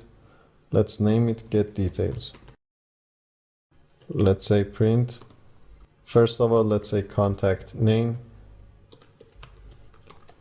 And let's print the recipient. After that, let's print the text itself. Let's say message plus the text. We also need to add a plus in here, sorry about that. And I think if we add a \n in here, it would be much better. After the text, let's also print the ID. Let's say \n ID plus our ID. That's it for our message class. Let's quickly create the contact class as well. New Java class, let's name this one contact. Inside this contact class, I'm going to have four fields. Let's say private string name, private string number. You may think that this number should be an integer or maybe a long, but because different numbers can have different formats, for example, they can have some parentheses or maybe some hyphens, I'm saving this number as a string, but if you want, you can always use integers or long. After name and number, I'm going to save another field in here. Let's say private string email. And after all of these, I'm going to have another field in here. Let's say private array list of different messages. Let's name this one messages. So basically, I'm going to save different messages for every contact inside an array list. Okay, now that we have our four fields, let's quickly create our constructor. But in here, I'm going to create two constructors. Because at the time of creating a new contact, that contact does not have any messages. For that, I'm going to create another constructor in here which will not accept an array list of different messages. This time let's select the first 3 items. But because if I don't do anything about these messages, this array list will be null. Inside this constructor, I'm going to say this.messages is equal to new array list. So at the time of creating a new contact, I'm saving the messages array list as an empty array list. Okay, now that we have 2 constructors in here, let's quickly create getters and setters. And also after that, let's create a getDetails method. Let's say public void getDetails. We can also use 2 string methods, but in here I'm just more comfortable with this getDetails method. Let's print all of the information about each contact. Let's say name plus this.name. After that, let's print the number and email.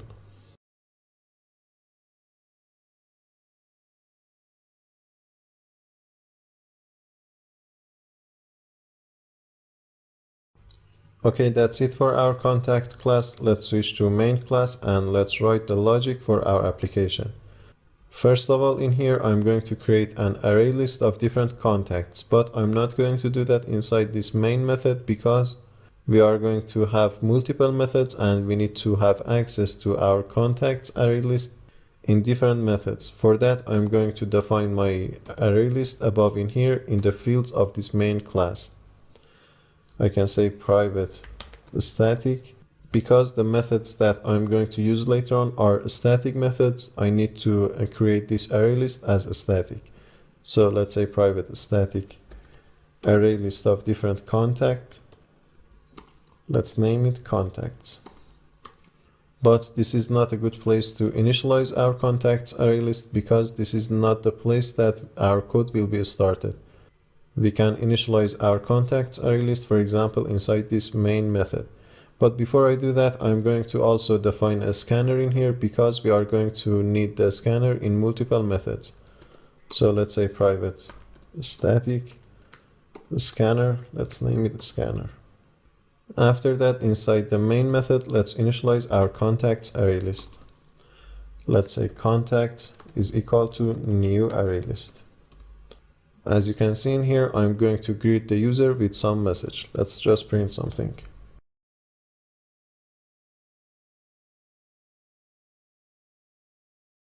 After that, I'm going to show these 3 different options to the user. Because I want to have a clean code, I'm going to show these 3 options inside another method. Let's name that method show initial options. But as you can see right now, I'm getting a red warning, and that's because I need to create this method down in here. So let's say private static void show initial options. Let's print the options in here.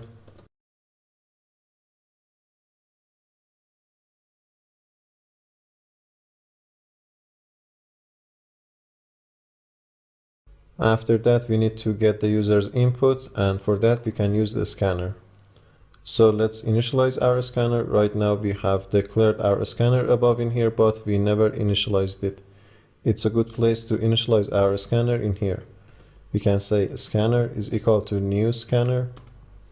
Let's pass system.in. After that, we can say int choice is equal to scanner.nextInt. Let's create a switch upon this choice. Let's say switch on choice.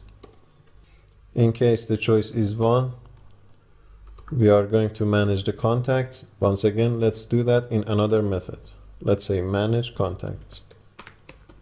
Don't worry about this red warning. We will create this method later on. Let's also add a break in here. But in case the choice is 2, we are going to handle the messages. So let's say manage messages. In case the choice is 3, or for that matter any other number, we are going to quit the application. So in here I can say default. In the default case, I'm just going to break out of the application. Let's minimize this project pane for now. And down in here, let's create our 2 methods. First of all, let's manage our contacts. let's say private static void manage contacts. Once again, in here I'm going to show a list of options, so let's print those options.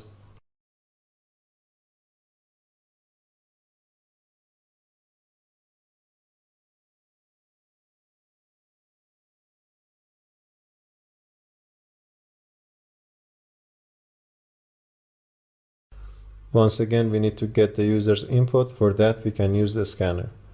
Let's say int choice is equal to scanner.nextInt. Notice that we are not initializing our scanner in here, and that's because we have done that inside this show initial options method. So by this time, we have an instance of our scanner. After that, once again, we need to create a switch on our choice. In case it's 1, we are going to show all of the contacts. Let's create that method, show all contacts, and also we need a break. Let's also write the rest of the cases.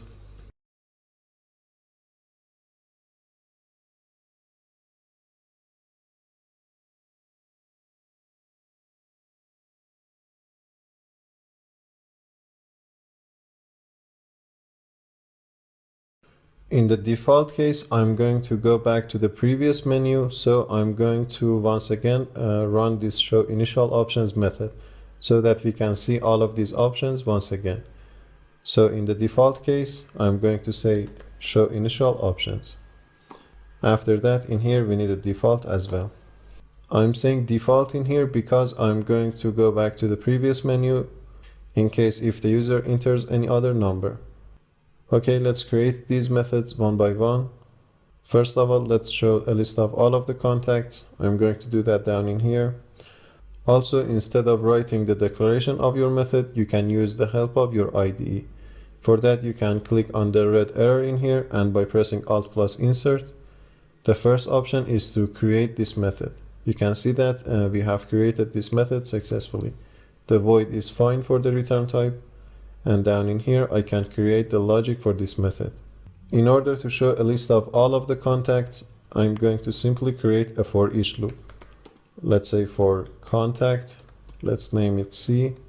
Inside our contacts array list, let's just say C.getDetails, the method that we have created inside our contact class. After the for loop, once again, I'm going to show the initial options. For that, I'm going to say show initial options. We are going to quit the application when the user tells us. That's all we need to do inside this method. Let's just minimize it for now. And let's create the second method, which is add new contact. Once again, we can use the help of our IDE. Inside this add new contact method, we are going to receive some user's input. But before that, let's print something. Let's say adding a new contact. After that, let's say please enter the contact's name.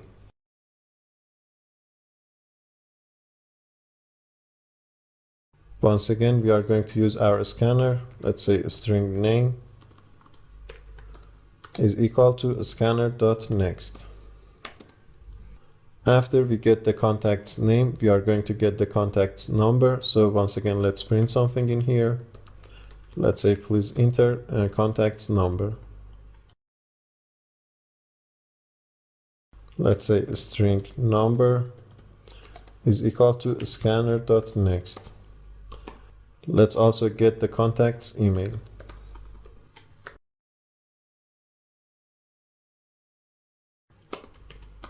A string email is equal to scanner.next. After that, we need to make sure that the user enters something as the name, number, and email of our contact. And don't just press enter and leave us with empty strings. For that, I'm going to create an if statement in here. Let's say if name.equals an empty string. Let's say or if number.equals an empty string, or if email is equal to an empty string. If each one of these is true, we are going to show some message to the user. We are going to ask to enter all of the required information. Let's say, please enter all of the information. After printing this line of code, I'm going to recall this whole method. I'm going to start from the beginning of this method. For that, I'm going to say add new contact. I'm calling this method from inside the method. This is called a recursive call. You can see the icon at the left side in here. If you hover over that, you can see the recursive call, calling a method from inside that method. So by this way of calling our method, we are starting once again from the beginning of this method. But in the else case, we are going to create our contact object.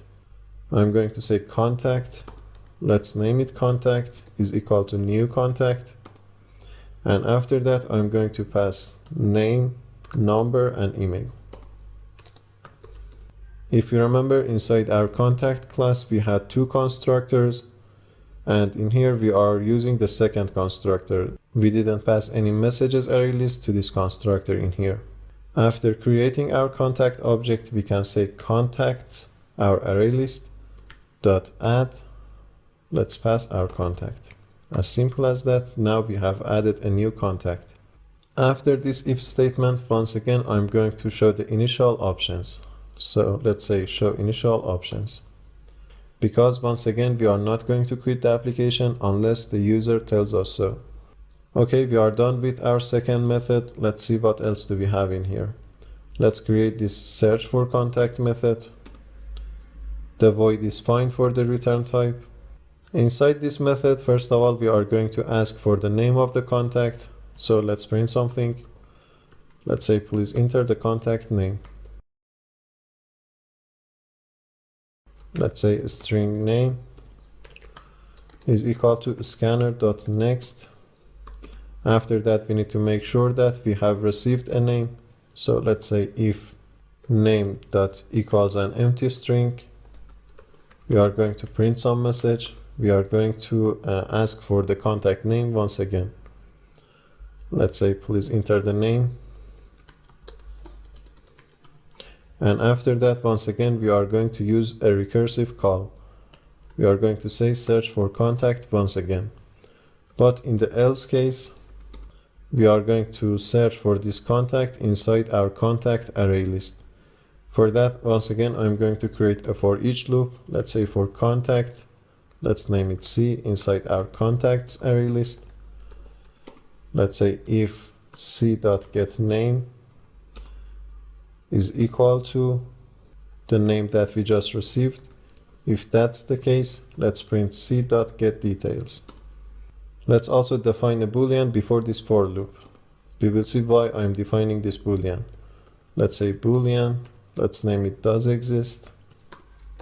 Let's initialize it to false. In this if statement where we have found the contact, first of all, I'm going to change the value of this does exist to true. Let's say does exist is equal to true. And after the for loop, I'm going to create an if statement. I'm going to say if does exist is not equal to true, then we are going to print something. I'm going to say there is no such contact.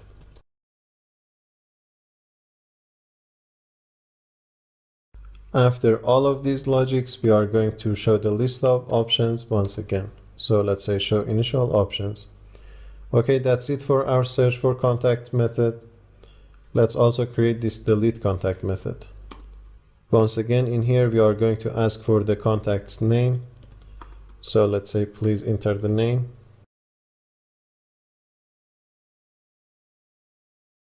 Like before, let's say a string name is equal to a scanner.next. Next, we need to create our if statement. If name.equals an empty string, we are going to ask for the name once again. And we are going to start from the beginning of this method. In the else case, we are going to look into our contacts array list. So let's say for contact C inside our contacts array list, Before I write the logic, let's also define a boolean above in here like we did for the search for contacts method. Let's say boolean does exist. Let's initialize it to false. So in here, let's say if, I don't know why I said S in here, let's quickly change this one to C. So let's say if c.getName is equal to the name that we have received. If that's the case, first of all, we are going to change the value of this does exist. Let's say does exist is equal to true. After that, we are going to remove this contact from our contacts array list. We can say contacts dot remove. This remove method requires an object which I'm going to pass C, the object that we are currently looking in this iteration. After the for loop, I'm going to say if does exist is not equal to true, then we are going to say there is no such contact.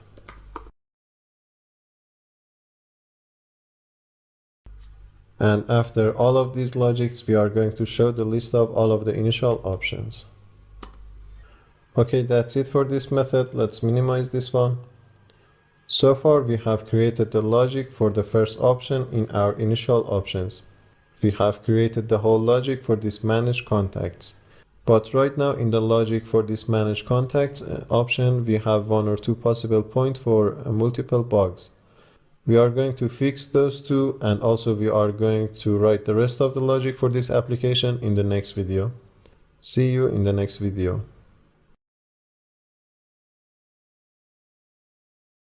In the previous video, we have created the logic for this manage contacts option. But if you remember, I said that we have some issues right now with this manage contacts logic. And in this video, first of all, we are going to fix those issues. The first issue is inside this add new contact method. In here, we are adding the contact into our contacts array list. But before that, we need to make sure that we do not have a contact with this name saved on our device. For that, before adding this contact to my contacts array list, I'm going to check that if I have such a contact on my device. So first of all, let's create a boolean in here. Let's say boolean does exist. Let's initialize it to false. After that, I'm going to create a for each loop. Let's say for contact C inside my contacts array list. Let's say if c.getName is equal to the name that we just received. Inside this if statement, I'm going to change the value of this does exist to true. So let's say does exist is equal to true. After the for loop, I'm going to check that if this does exist is equal to true or not. Let's say if does exist is equal to true, then we are going to print something. We are going to say we have a contact with this name.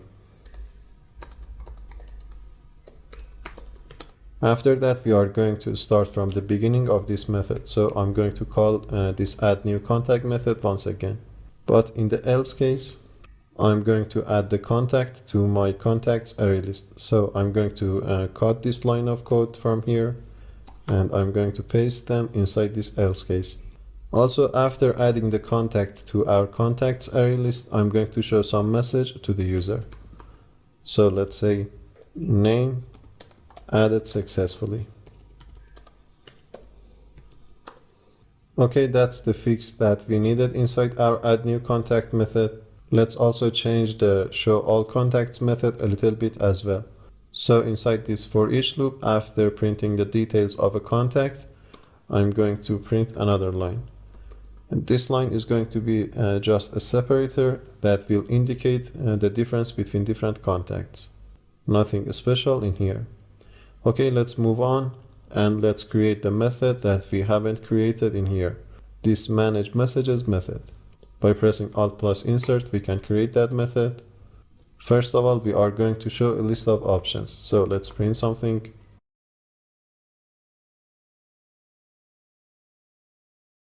After that, we need to receive the user's input. I can say int choice is equal to scanner.nextInt.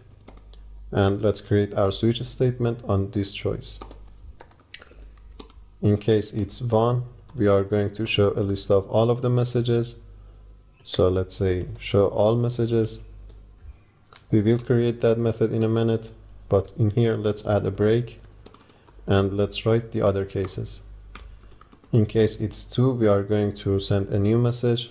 So let's say send new message and let's add a break. In the default case, I'm just going to show the initial options.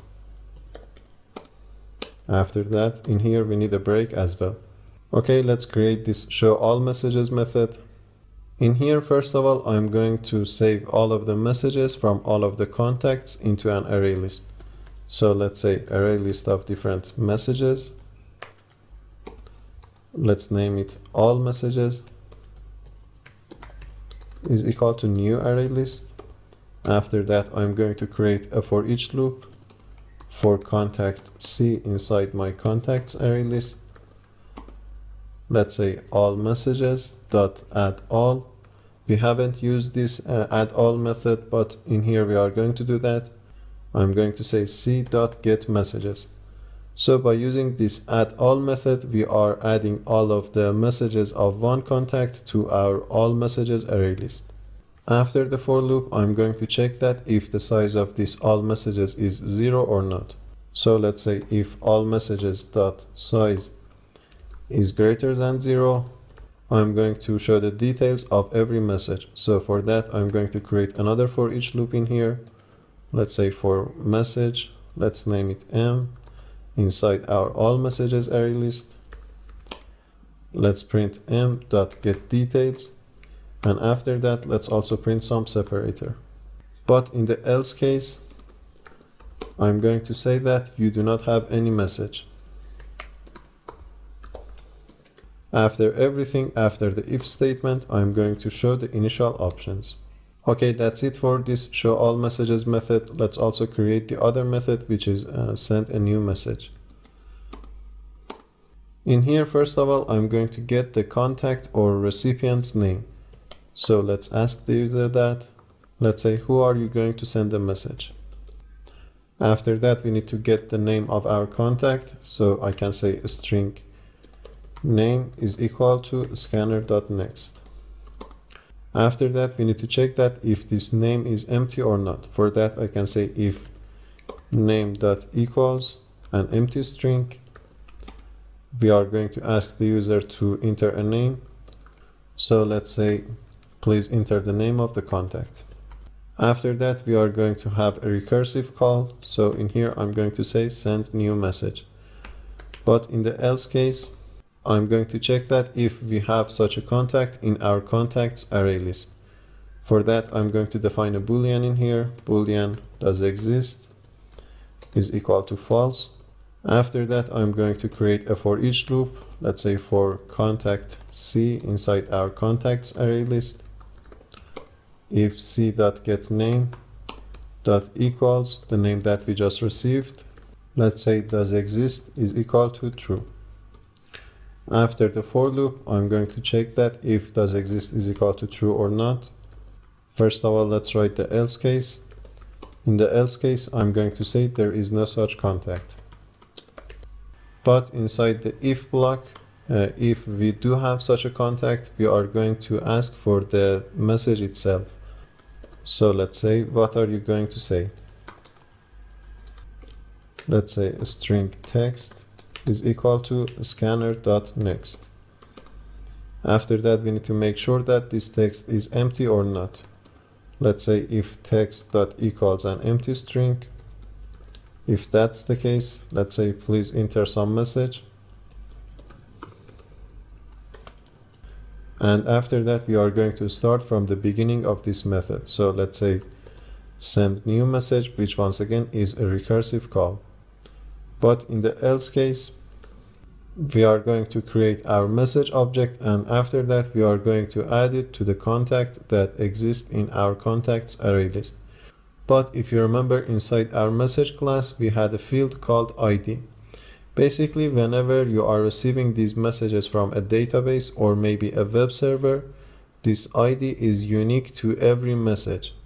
In here, I'm trying to be as close as I can to a real-world application. So I'm going to make this ID unique.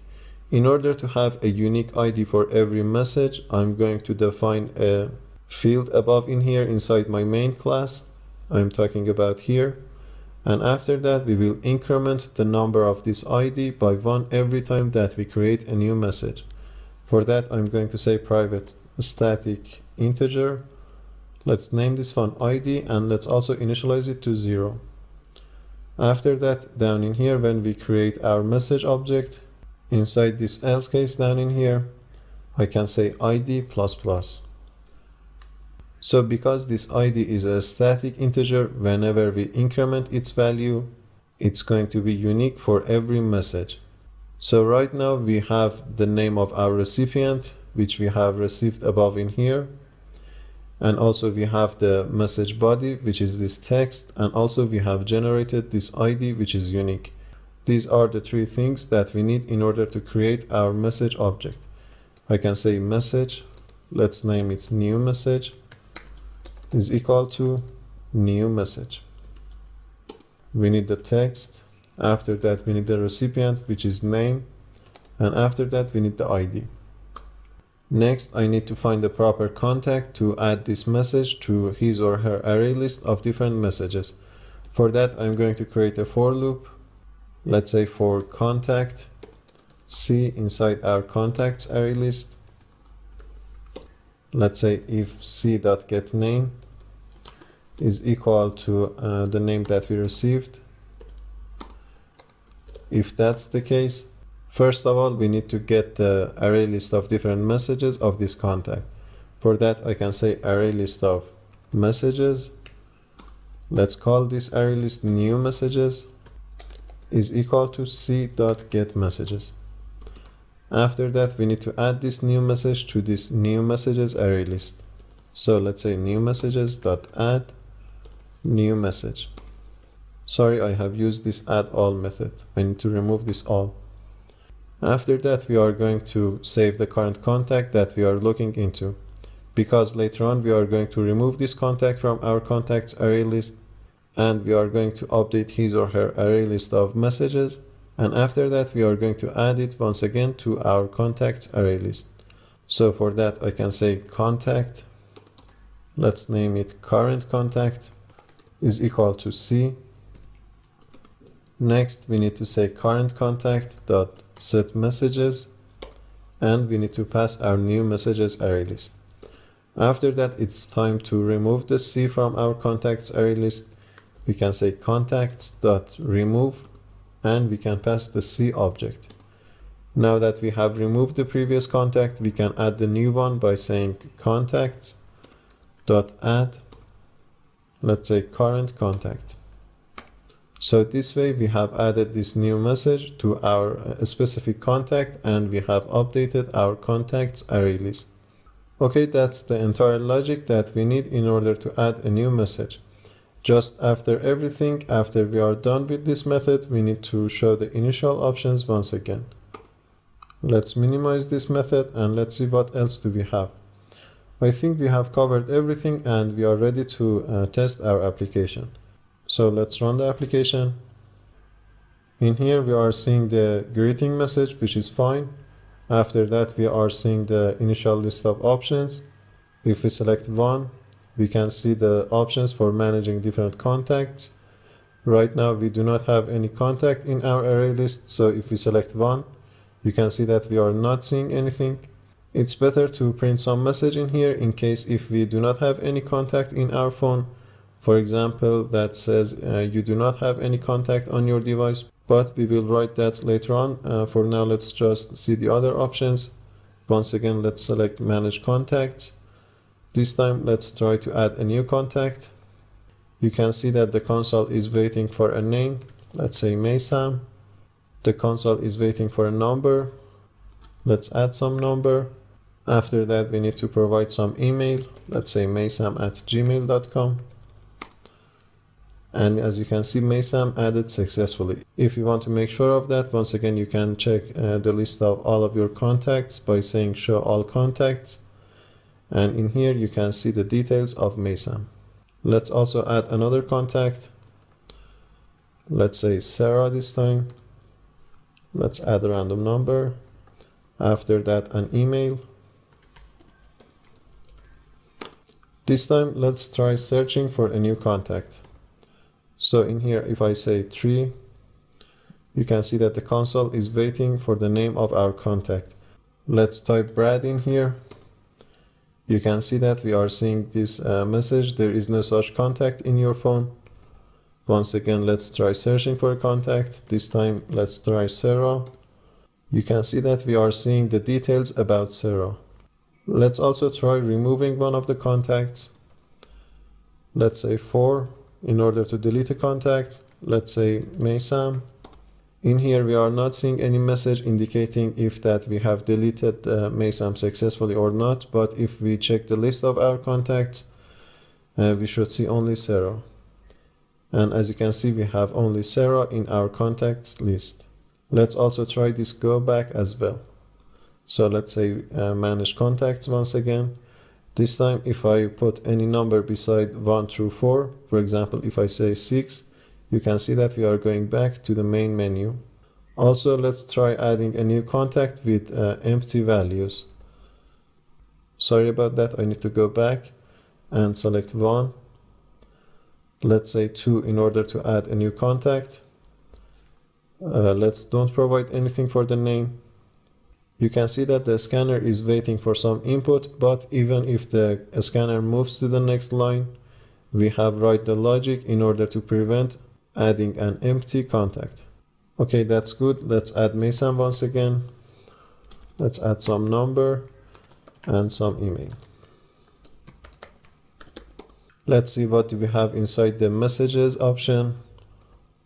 In order to see a list of all of the messages, let's press 1. You can see this message. You don't have any message. Once again, let's go to the messages option. I've entered 2 in here, and let's try sending a new message. Who are you going to send a message? Let's say Sarah.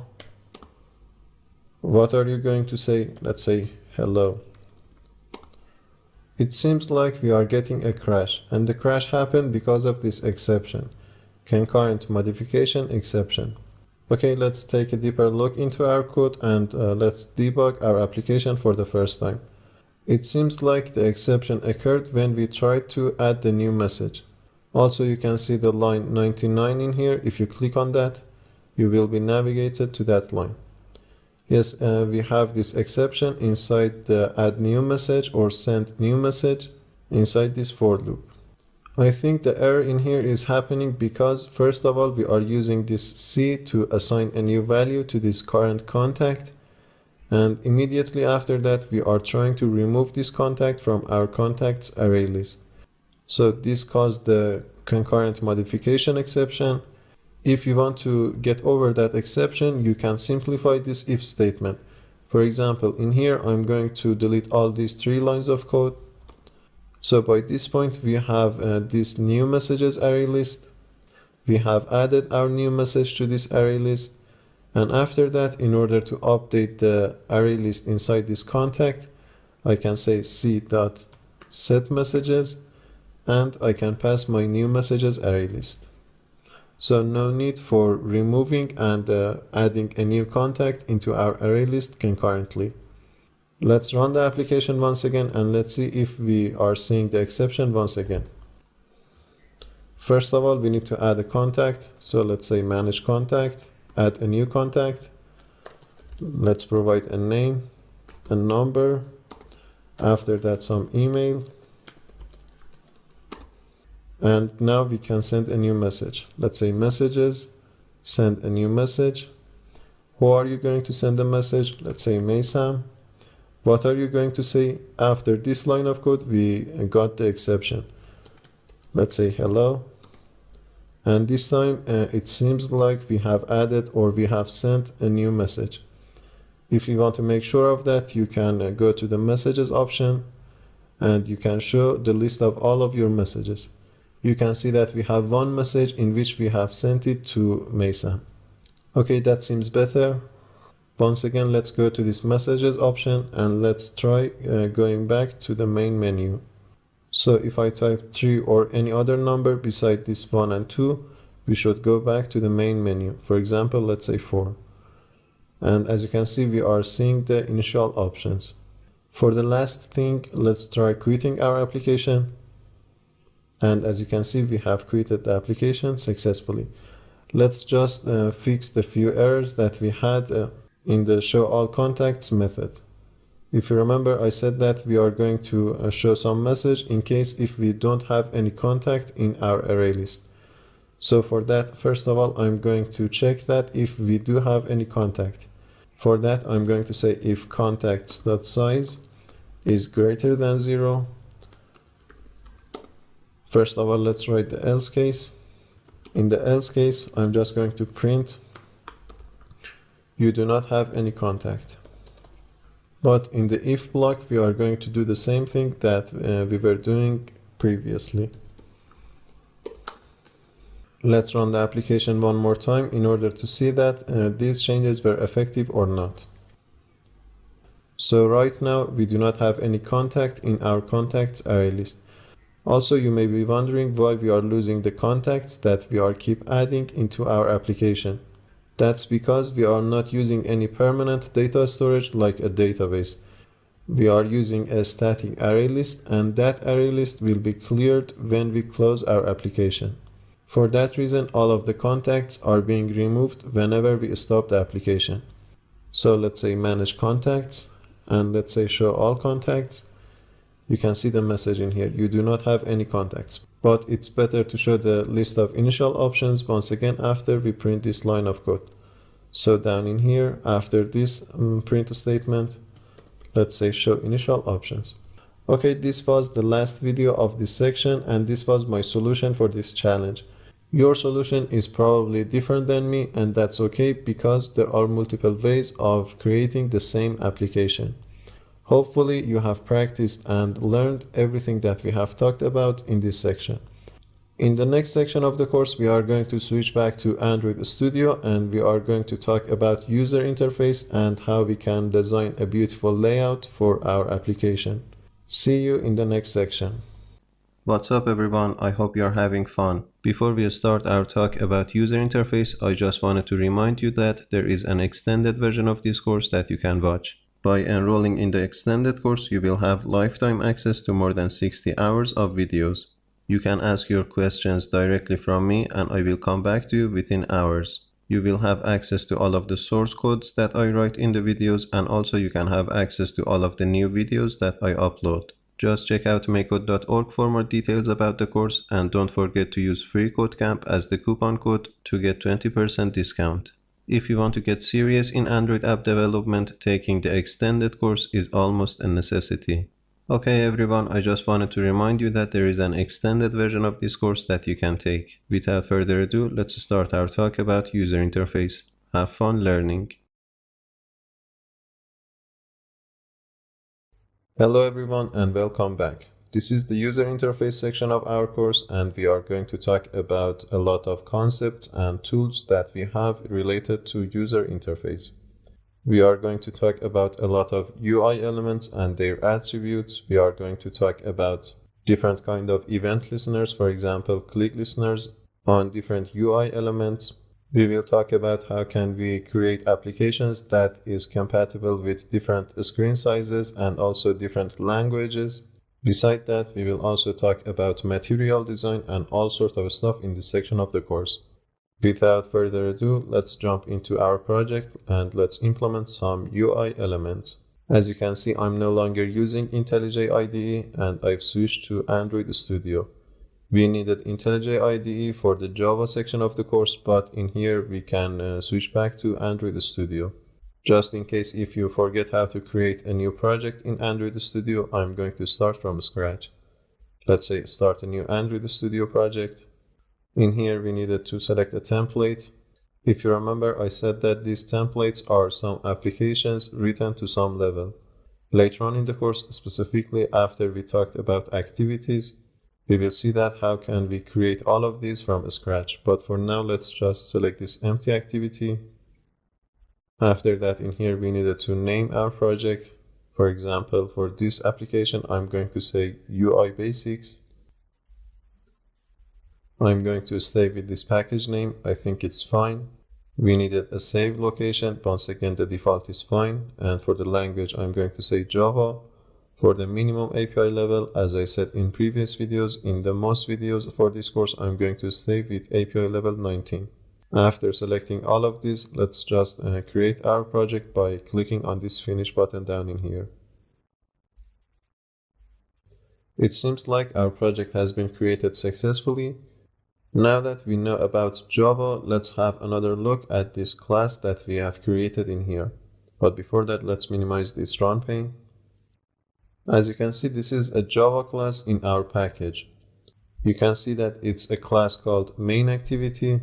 This class is extending the app_compat activity, whatever that is. Inside this class, we have this onCreate method, which is overridden. You can guess it, probably because of this app_compat activity. And also above in here, we have some imports. Right now, we are importing this app_compat activity and also this bundle. Don't worry about these, we will talk about them later on in the course, but for now you can see the general syntax of a simple Java class in here as well. If you remember, I said that when you create an activity, a Java class and also a XML file will be created.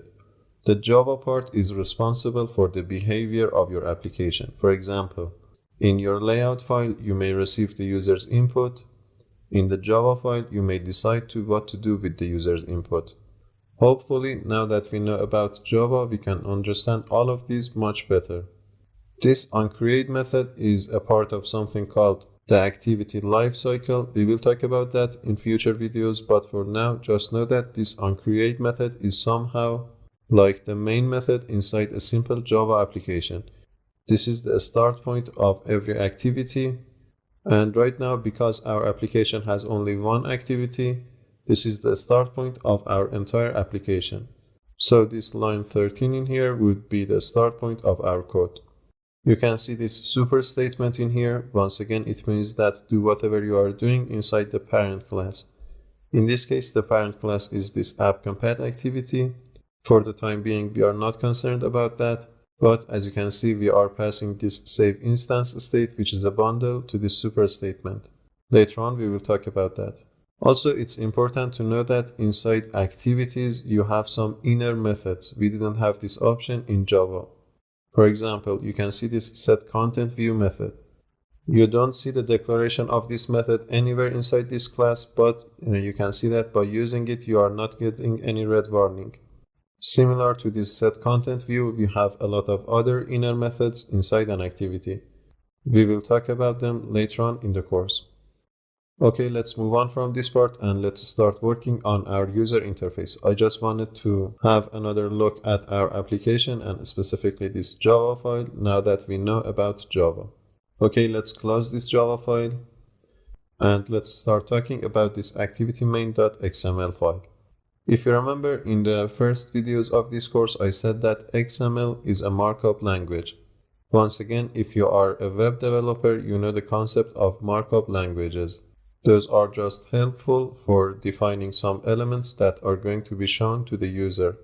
Before everything, let's quickly locate this file in our project. Right now we are inside the Android view, and if you want to find this activity main.xml file, you can come to this resources folder.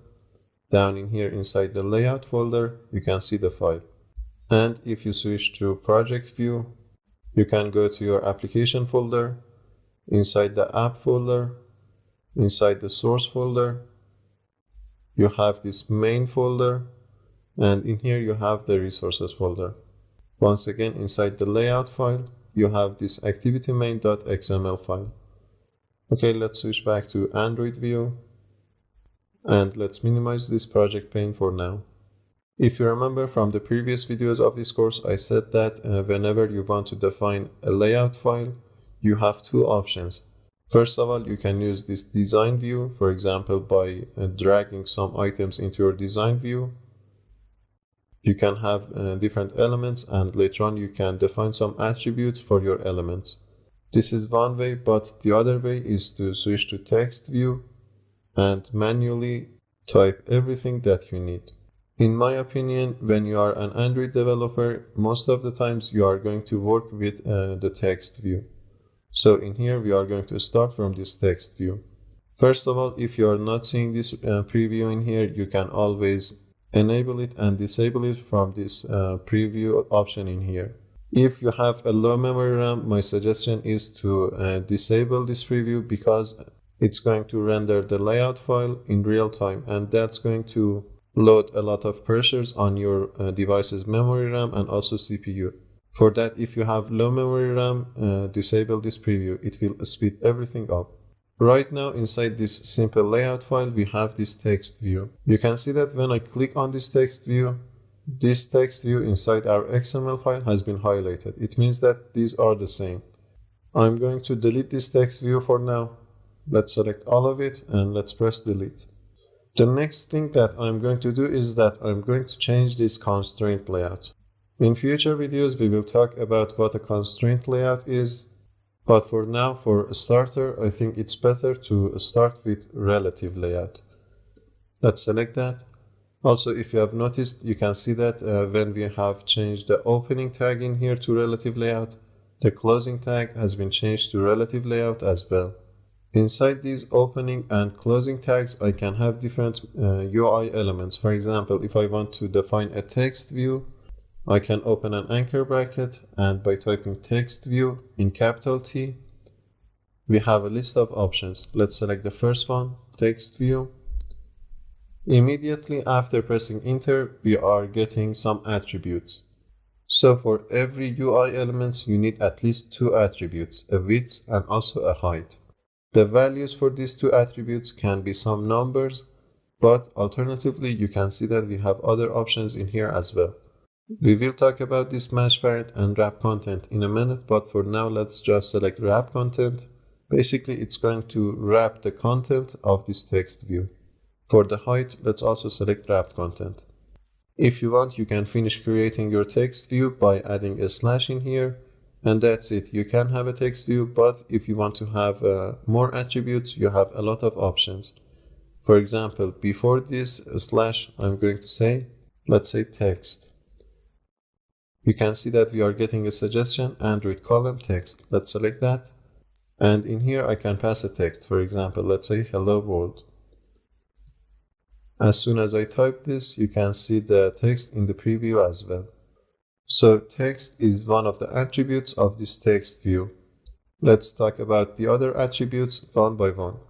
For example, right now this text is at the corner of my screen. I don't like this.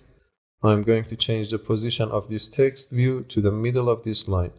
For that, I have multiple options. First of all, I can add some margin, in which we'll add a space between this text view and the edge of the screen. For example, I can say margin, and I can pass 50, for example, 50 dp. dp is the unit when you are working with your layout files. You can see that we have some margin, but we can be more specific. For example, we can say margin top, margin left, margin right, and also margin bottom. For example, I can say margin left, let's say 100 dp this time. Margins are extremely useful, but in here they are not going to help us because this is not accurate. We want our text view to be exactly in the center of our line. For that, instead of using a margin, I have a better option. I can say center horizontal in order to center my text view horizontally. As you can see, I can pass true or false in here. Let's pass true. And this time the text view has been centered horizontally. If you want, you can also center it vertically by saying center vertical and passing a value of true. You can see that it has been centered both horizontally and vertically. Beside these two, you also have another option. For example, in this case, I'm going to delete both of these attributes. Instead, I'm going to say center in parent, this one down in here. Let's pass true as the value of this attribute. This center in parent is going to center our element inside its parent element. An XML file is like a tree. We have these child elements, and above them we have the parent elements. For example, in this case, the parent element is a relative layout. If we want, we can have another relative layout in here, or maybe some other UI elements. And inside that element, we can have this text view. we can do this kind of inheritance as many times as we want. So in this case, the text view is our child element and this relative layout is our parent element. And when we use this center in parent attribute, it's going to center our text view in its parent element. Okay, let's move on from this part. If you want, you can also increase the size of your text. For that, you can say text size, this attribute in here, and you can pass a number. For example, you can say 20 sp. When you are working with the size of your fonts, the unit is sp. You can see that it's larger now. Also, if you want, you can have some styles on this text as well. For that, we can say text style. This attribute, you can see 3 styles: bold, italic, and normal. For example, let's pass bold. If you want your attribute to be both bold and italic, you can add a pipeline in here. And after that, you can say italic. This time, you can see both of these attributes in the same element. If you want, you can also change the color of your text. For that, we can say text color, and we can pass a color. But that color should be defined inside another XML file called color. Right now, we have 3 colors: this color accent, color primary, and color primary dark. Basically, these are the names of some colors. Let's select the first one. And as you can see, the color has been changed successfully. But where does this color.xml file locates in our project? Well, if you want to take a look at that, you can open the project pane. Inside the resources folder, inside the values folder, we have this colors.xml. You can see that we have some colors in here with the exact name that we just saw. Don't worry about this. We are going to talk about different kind of XML files in future videos, but for now, I just wanted you to see this XML file. So instead of passing a color from inside the color.xml file, you can also pass the hexadecimal value of that color. For that, you can search the internet for something like HTML color picker. Let's search that. For example, let's select a green color in here. This one maybe. And in here, you can see the hexadecimal value. Let's copy that. And instead of passing a color from inside our color.xml file, I'm going to paste the value of that color. You can see that the color of the text view has been changed to the color that we just selected. If you remember from the previous videos of this course, we have seen that when we wanted to have access to all of these UI elements inside our Java file, we needed an ID. Let's add an ID attribute for this text view as well. Let's say ID. The convention is to say add plus ID slash. Let's select that and let's define some ID. Let's say txt welcome. The ID attribute should be unique inside every XML file. It means that 2 different elements inside the same XML file cannot have the same ID. Later on, we will use this ID in our Java file in order to have access to this text view. There are much more attributes to text views, but I think if we continue, we are going to get bored. For that, I'm going to move on from this text view and I'm going to define a button after this text view.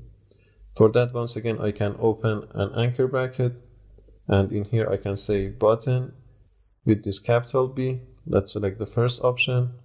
Once again, we have these 2 mandatory attributes. And in here, let's talk about the difference between this wrap content and match parent.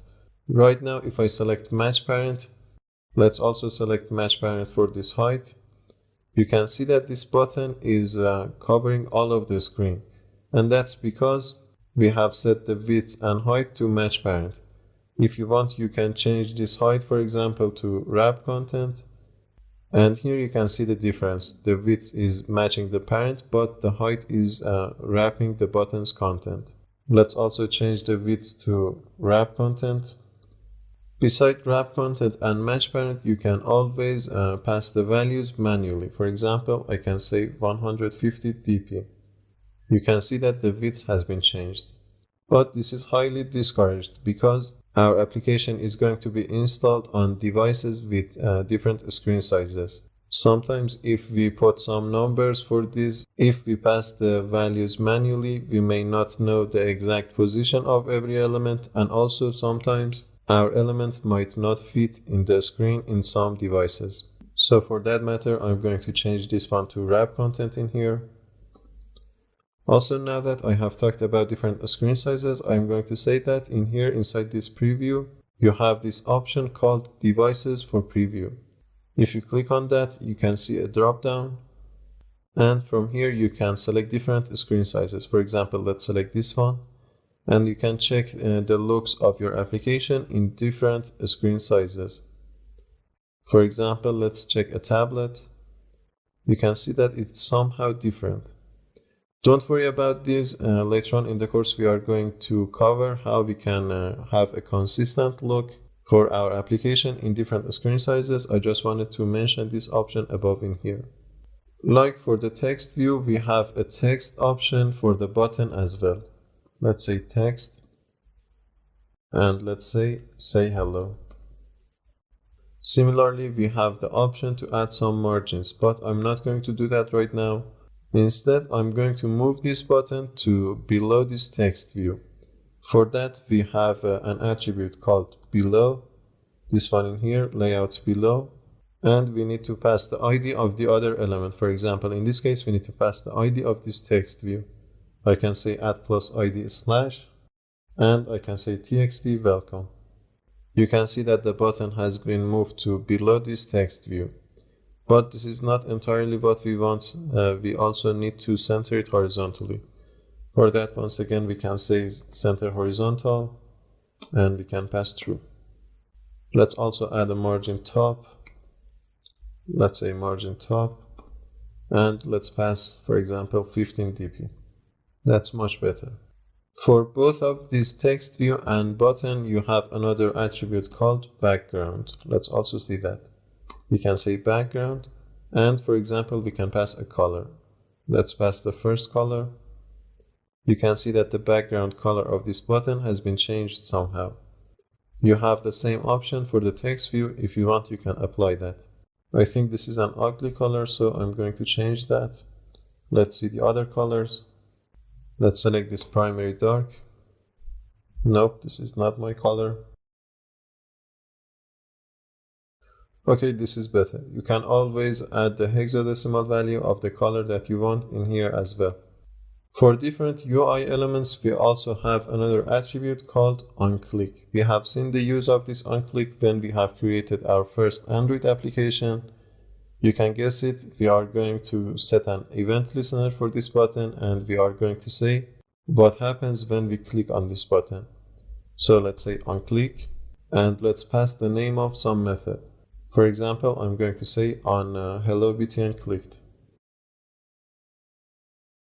Right now you can see that we are getting this red warning, and that's because we need to create this method inside our Java file. Let's finish creating our button by using this slash, and let's create this method inside our main activity.java file. So let's open that file. In order to open some files, I can always switch to this project pane, or alternatively, I can press the shift key 2 times. You can see that when I do that, I have a search menu. For example, in here, I can search for main activity. And if I press enter on the first option, we can open our main activity.java file. This is just a helpful shortcut that we can use from time to time. Okay, we need to create the onClick method inside the scope of our class and outside of the scope of this onCreate method. If you remember the signature of that method, it was something like this. We needed to set the access modifier to public. The return type was void. The name of the method is going to be exactly the name that we have passed in our XML file. Let's say on hello btn clicked. For the inputs of this method, if you remember, we had a view object with capital V. This view object is not important right now. We just need to know that we need to receive it as the input of this method. Let's pass view as the name of this input. And in here, we can have the logic to handle the click listener on our button. Also, if you have noticed, when I added this view, a new import has been added above in here. Let's also minimize this import for now. This is one way of creating event listeners for buttons and also for that matter for different UI elements. We have other options in which may be more useful from time to time. We will take a look at them in a minute, but in here, let's quickly write some logic. For example, in here, I'm going to change the text of my text view. For that, first of all, I need to have access to my text view. I can say text view. If you take a look at your imports, you will see that this text view from the widget package has been added to our class. If you remember, I said that equivalent to every UI element, you have a class in Java. Okay, let's name this text view txt welcome and let's initialize it. We can initialize it like this. We can say find view by ID. Like this set content view method, this find view by ID is also another inner method inside every activity. Right now, this find view by ID method is waiting for some integer, and the integer is going to be the ID of our element. And here is how we can pass our ID. For example, we can say r.id. Once again, if you remember, I said that this R in here stands for resources. It's a special class in Java, and it will give us the access to all of the static contents in our project. So in here, I can say r.id. Let's pass the ID of our text view, which was txt welcome, I believe. Now that we have access to this txt welcome, we can do some operation on that. For example, I can say txt welcome set text. We have seen this method previously, and inside this method I can pass a text. Let's say hello again. Let's run the application and let's see if we can change the text of this text view. I'm going to run the application on Pixel 3 API level 29. You can select whichever device that you want. Okay, right now we can see the layout that we have created so far, which is honestly ugly, but don't worry about that. We are going to work on our designing power. If I click on this button, you can expect what would happen. We are going to change the text from hello world to hello again. Okay, there was nothing special in this video. I just wanted you to have another look at what we have done in the first section of this course, which was to create your first Android application. I just wanted you to have a better understanding on what you have done in that video. Also, we have learned about some other attributes in here as well. Okay, in the next video, we are going to continue our talk on different UI elements. For example, we will talk about edit texts, and also we will talk about different ways that we can implement an on-click listener for our button. Okay, see you in the next video.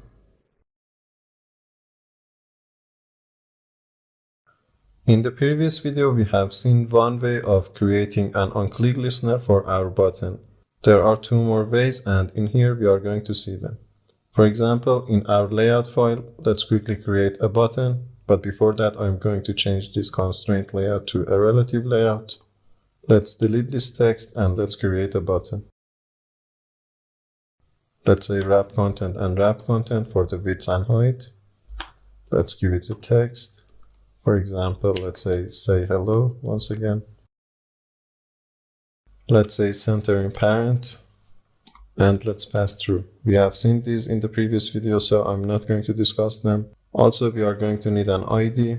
Let's say btn hello. You can pass whatever you want. So in the previous video, when we wanted to create an on-click listener, we would have added this on-click attribute. In here, we needed to pass the name of the equivalent method inside our Java file. But in this case, I'm going to use another approach, and for that, I'm going to delete this attribute. Okay, let's switch back to our Java file and let's define this button. Inside my onCreate method, I'm going to say button.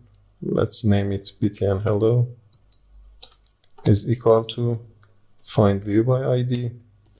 Let's say r.id.btn hello. For setting an on-click listener for your button, you can use the equivalent method. You can say btn hello dot set on-click listener. You can see that we have this method. Inside the parentheses, we need to pass an interface. In this case, it can be new view.onClickListener. If you take a closer look, you can see that this is an interface. Okay, now that I have passed this new interface in here, this onClick method has been overridden. And inside this onClick method, I can write my code. For example, if I want to print something into my console, I can say print, let's just say hello. Let's run the application and let's see if we can see any result. I have opened this run panel in here, and if I click on this say hello button, you can see that hello is being printed in here. So this way, by using this set onClickListener method on our button, we can define the onClickListener. Inside the parentheses of this method, we have passed this new view.onClickListener method, but there is also another way. Let's quickly see that. So instead of passing a new interface in here, I'm going to implement this exact interface in the declaration of my class. If you remember from the Java session, we can implement interfaces like this. We can say implement, let's say onClickListener. There are two options in here. The first one is coming from android.view.view package, and the next one is from another one. We need the first one. When we implement interfaces, we also need to implement their methods. We can do that by pressing Ctrl+I. We need to implement this onClick method. As the input of this onClick method, we are getting a view object. And now we can use this view in order to create different cases. For example, we can say switch on view, or v in this case, it's its name. Let's say .getID. We are going to create our switch depending on the ID of this view object. And after that, I can say case. In case it's r.id.btnhello, the exact ID that we have passed in here. In case this is the ID, let's write some code. For example, I'm going to copy this line of code from here. Let's also add a break and also a default case. Now that I have implemented this method at the declaration of my class, and also I've implemented this onClick method, I can remove this btnhello.setOnClickListener method, and let's write it once again. Let's say btnhello.setOnClickListener. This time, instead of saying new view.onClickListener, I can say this. If you remember from the Java session, this refers to the current object. Right now, we are inside this class, which implements this interface. So this method down in here is happy with accepting this as the input. So how's the flow of things in here? First of all, we are setting the onClickListener, and we are passing the class itself as the interface. Whenever the user clicks on this button, this onClick method will be triggered. A view will be passed to this method. In this case, it's a button. Later on, we will talk about that, why a view and a button are equivalent. We are getting the ID of this view, and we are creating a switch statement. In case the ID of this view is r.id.btnhello, the ID of our button, we are printing this hello in here. If we had other buttons, or for that matter, other views, we can create different cases for them in here as well. Let's run the application once again, and let's see if we can see the same result. Once again, if I click on this say hello button, you can see that hello has been printed into our run console. Also, I don't like to come down in here inside this run in order to test my application.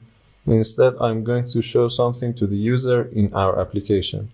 For that, instead of using this system.out.println, I'm going to use another option called toast messages. Let's search for toast messages and let's see what those are like. So basically, a toast message is something like this. This is not a permanent message, and it will disappear after a period of time. Let's quickly see that. How can we define this in our code? So in here, I'm going to delete this line of code. Instead, I'm going to say toast. You can see that I have two options in here. The first one is a Java class, but the second one is a template. Basically, templates are provided by the IDE that we are using. For example, in here, if I select this template, you can see that this whole line of code has been created. So we are using this toast class, in which has this static method, Inside this static method, we are passing a context, whatever that is. We will talk about context later on in the course, but for now, so we are using this toast class in which has this static method called makeText. We have three inputs for this makeText method.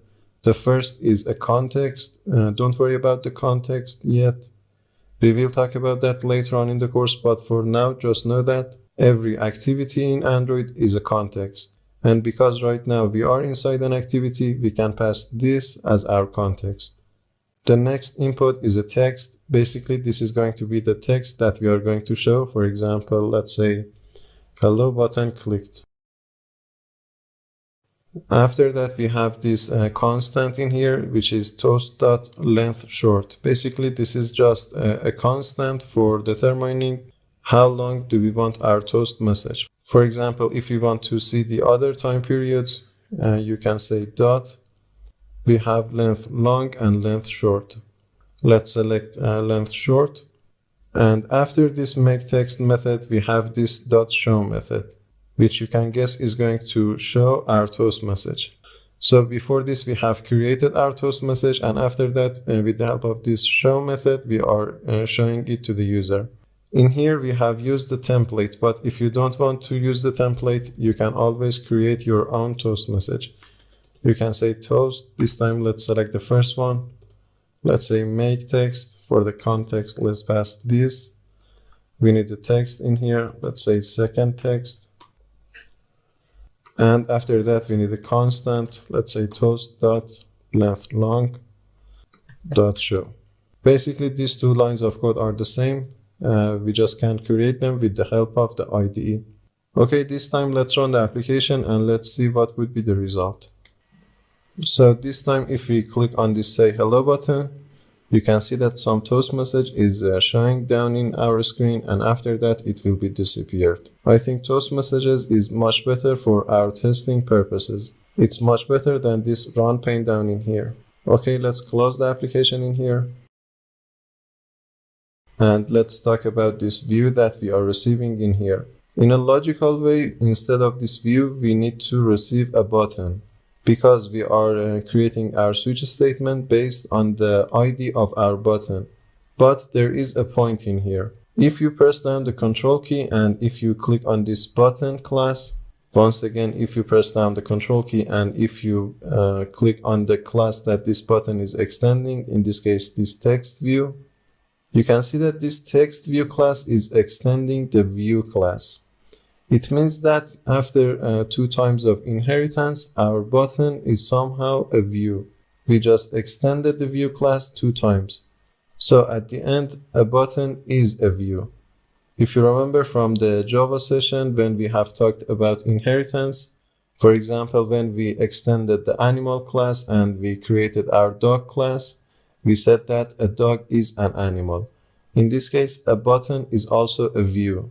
For that matter, every UI element is a view, like text views, edit text, and also other UI elements that we will talk about later on in the course. So this in here proves that we can create an onClick listener for our text view and other UI elements as well. So this onClick method is not limited to our button. It's also worth mentioning that when you create your onClick listener this way by implementing the interface in your class declaration, you just need to create one onClick method for all of your UI elements. For example, if I had another method down in here, I could have passed the ID of that button to another case, and inside that case, I could have write my logic. So I can have as many methods and for that matter, as many onClick listeners for my view elements. Also, this onClick listener is one of the available event listeners. We have others as well. If you want, you can take a look at them by saying btnhello.set, let's say set listener, and you can see a lot of these options. We have onClick listener, we have onDrag listener. You can guess the meaning of each one of these. We have set onHover listener in case if we hover over our button.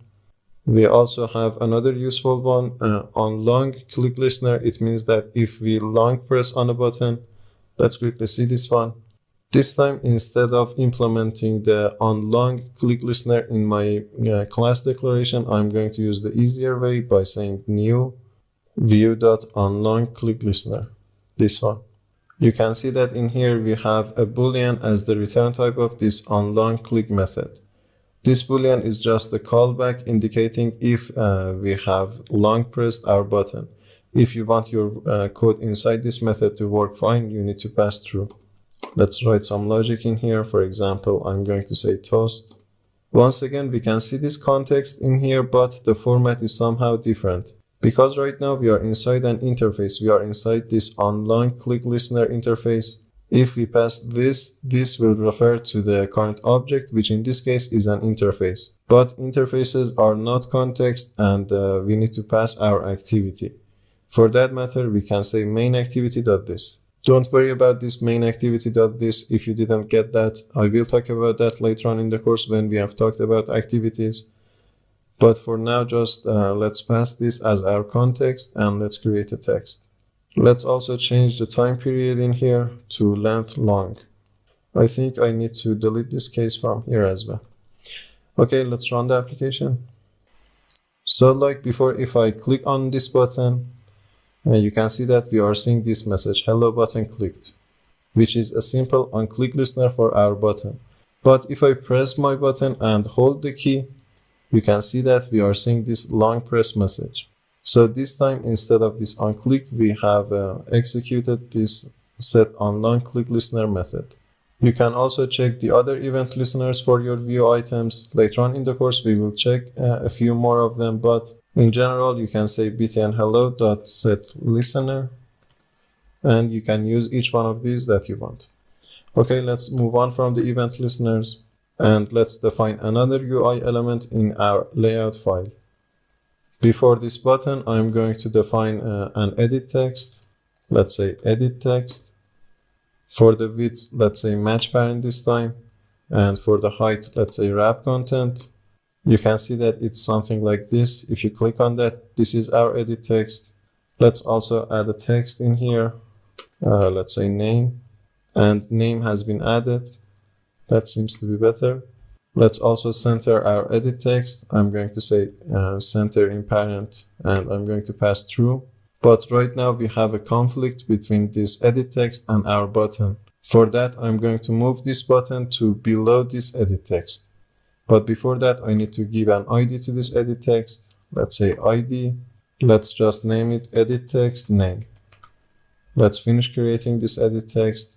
And down in here, inside our button element, I can say below, or to be specific, layout below. And I can pass the ID of my edit text. Before that, I need this add plus ID slash. Let's say edit text name. So this way we have moved this button to below our edit text. I think it's better to have some margins. Let's say margin top. And let's pass 20 dp. That seems better. Okay, let's switch back to our edit text. I don't like the text inside my edit text because if I run the application and if I try to type something in here, first of all, I need to delete this text. For that, instead of this text attribute, I'm going to use another attribute called hint. I think we have hint at the first videos of this course. Let's just pass name. This time it's much better. So whenever I click on this edit text and if I try to type something, this name hint will be disappeared. Also, if we want to decrease the width of our edit text, we can pass a number in here. For example, we can say 250 dp, which is better in this case. But if you remember, I said that it's never a good idea to pass your width and height manually because in different screen sizes, you cannot predict the size of your different elements.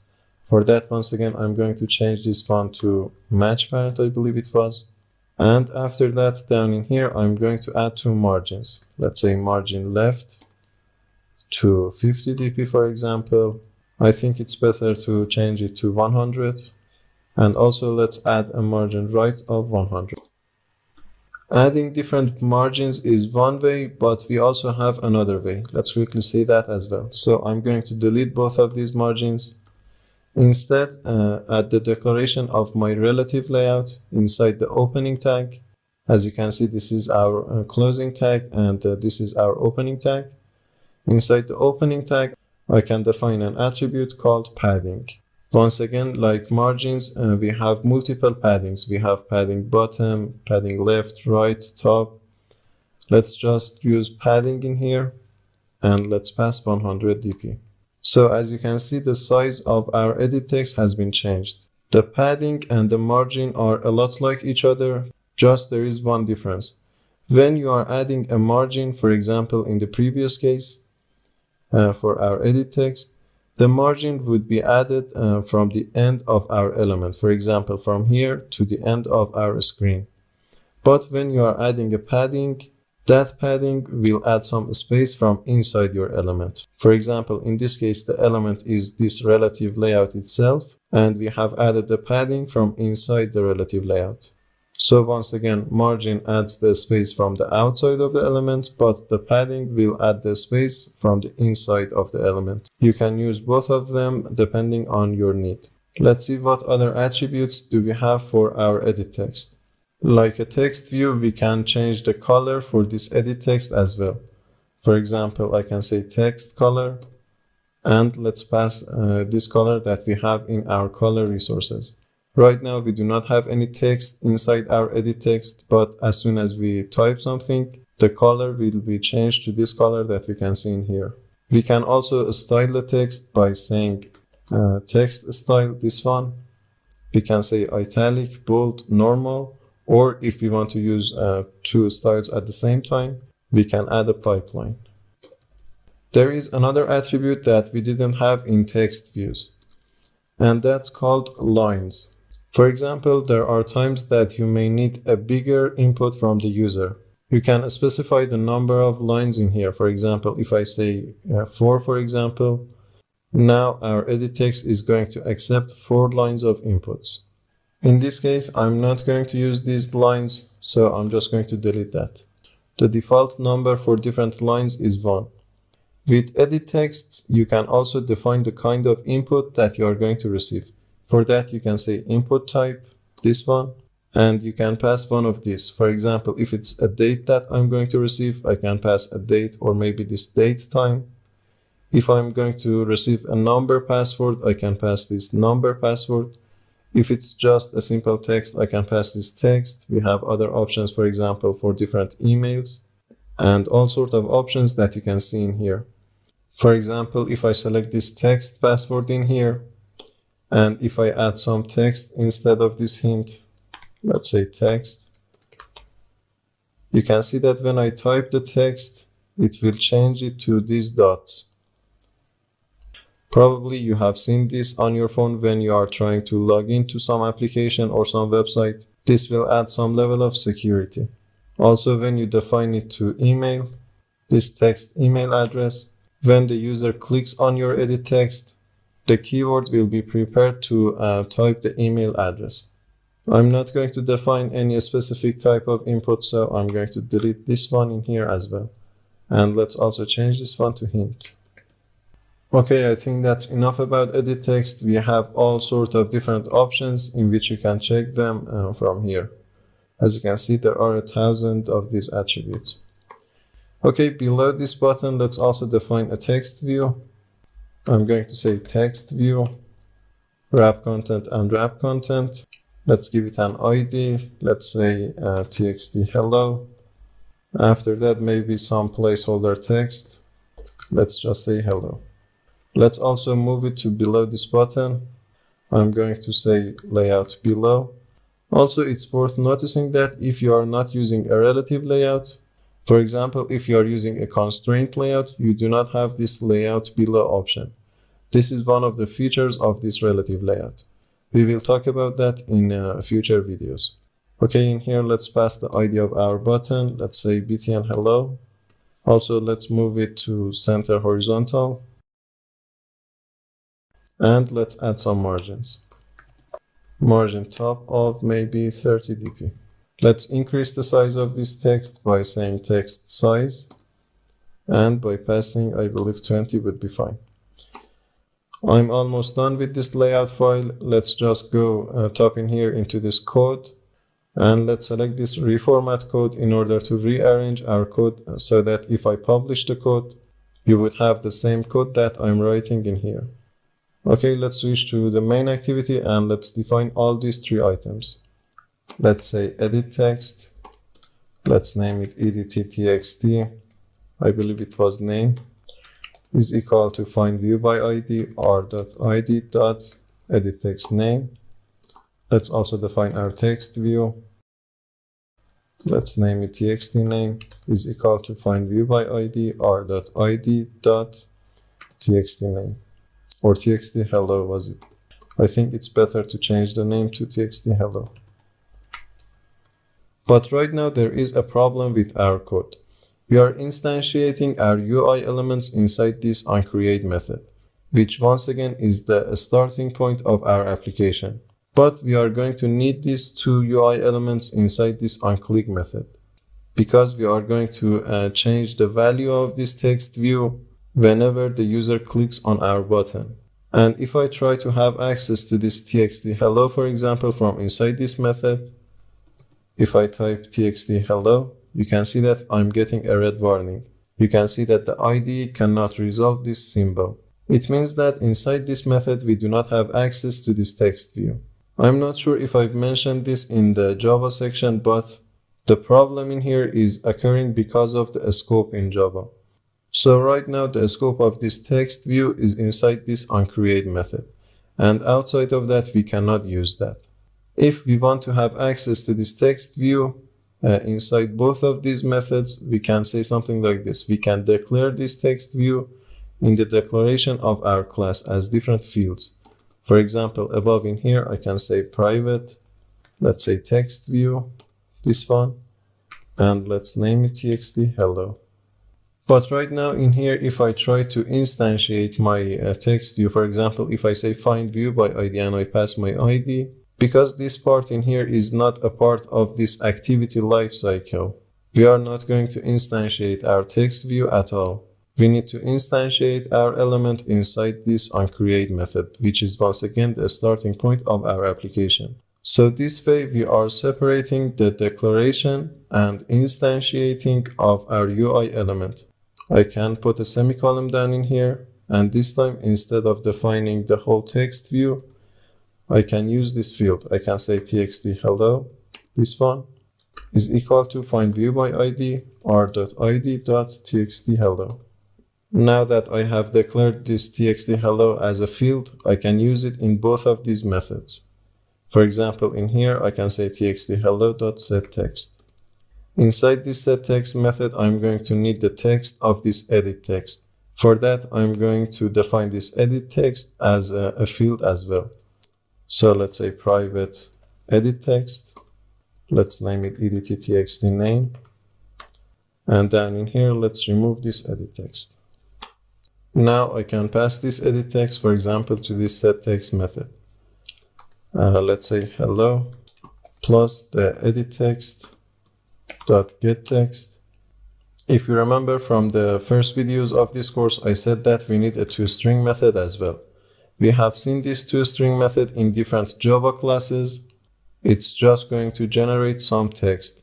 In this case, if we delete this toString and if we just pass this edit text name.getText, if you press down the control key and if you hover over this getText method, you can see that the return type of this getText method is an editable. We do not know what that is yet, but we just know that this is not a string, and in here we are going to need a string. For that we need another level of conversion. We need to convert the editable to a string. So we can use this toString method. Okay, I think after a lot of talking, our application is ready. Let's just run the application and let's see if we can see the behavior that we wanted. Let's type something in here. Let's say Mesam. And let's press this button. Hello Mesam. Our application is working fine, and hopefully we understand each piece of the code that we have wrote so far. Few minutes earlier, I said that different UI elements extend the view class. We have seen that for this button. Let's also check the case for this edit text and text view. You can press down the control key and you can click on this edit text class. We can see that it's extending the text view. If you click on this text view once again by pressing down the control key, you can see that it's extending the view class. The same is for the text view itself. If we press down the control key and if we click on the text view, you can see that it's extending the view class. Now that we know both of these are extending the view class, we can create an onClick listener for each one of them, and later on inside this onClick method, if we want, we can create another case for each one of them. For example, down in here, for the edit text, I can say edit text name dot set onClick listener. You can see that we have this option in here. And because we are implementing the onClick listener interface inside our class declaration, I can pass this in here. Later on inside the onClick method, I can create another case. For example, let's say case r.id let's say edit text name. If that's the case, let's toast some message. Let's say attempting to type something. Before I run my application, I'm going to delete this toast because I'm not going to have a conflict between different toasts. So this time, if I click on the btn hello, the text is going to be changed to hello plus the text inside our edit text. And if we click on the edit text itself, we are going to see this toast message. By clicking on the edit text, you can see the toast message down in here. That seems to be perfect. Okay, I think that's enough for this video. In the next video, we are going to talk about some other UI elements like checkboxes, radio buttons and radio groups, and also progress bar. Just before I finish off this video, I'm going to say that I will upload the source code at my website at maycode.org/codes. So feel free to check that if you need. Okay, see you in the next video.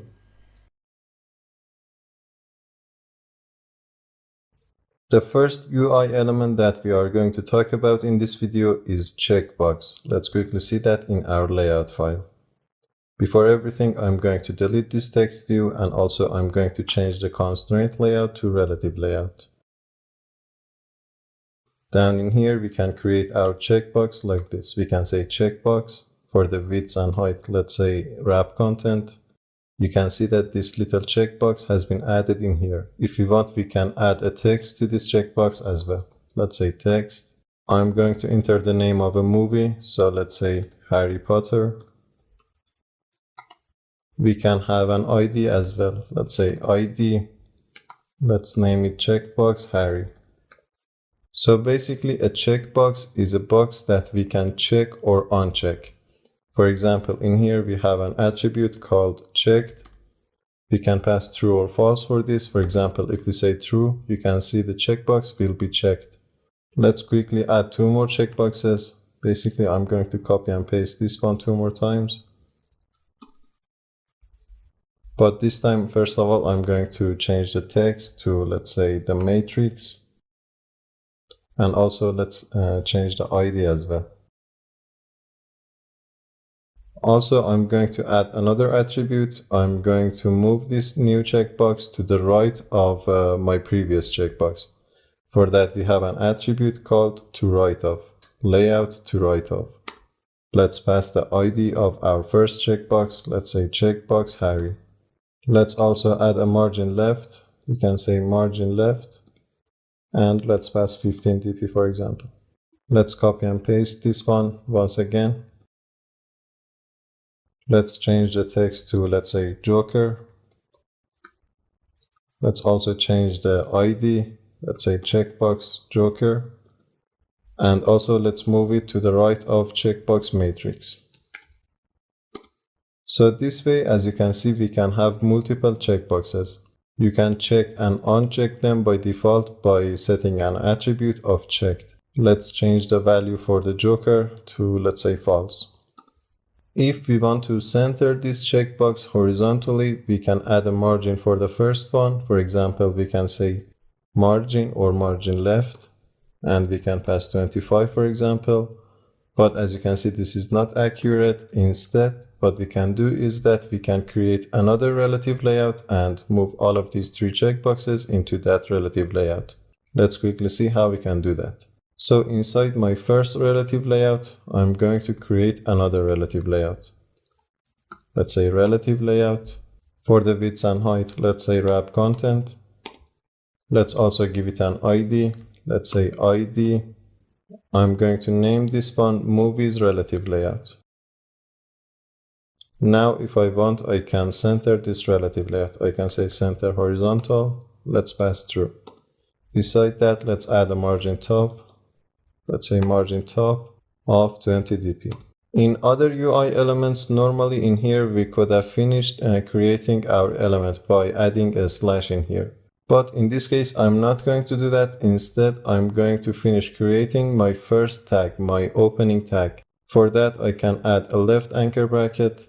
And as you can see, this closing tag has been created automatically. Now I can put my 3 checkboxes inside these 2 tags, the opening tag and the closing tag. Let's move all of them to inside those 2 tags. If you noticed, you can see that these 3 checkboxes are now centered horizontally, and also they have a margin top of 20 dp. That's because their parent layout, which is this relative layout, has these 2 attributes. So inside a XML file, you can have relative layout nested inside another relative layout. Okay, now let's see what can we do with these checkboxes inside our Java code. For that, I'm going to open my main activity.java file. If you are wondering, I'm pressing double shift in order to see this search menu. First of all, in here, let's define our checkboxes. Once again, I'm going to define them as fields. Let's say private checkbox. For the first one, let's say checkbox Harry. In here, I have 2 options. First of all, I can create my checkboxes line after line. For example, I can say private checkbox, and for the second one, we can name it checkbox matrix, or alternatively, because the kind of these objects are the same, I can add a comma in here and I can define my second checkbox. For example, I can say checkbox matrix. Let's also define the checkbox joker. And later on inside our onCreate method, let's instantiate them. Let's say checkbox Harry is equal to find view by ID r.id.checkbox Harry. Similarly for the next 2. If you want, you can have a click listener for each one of these checkboxes. For example, I can say checkbox Harry dot set unchecked changed listener. This is the listener that I need.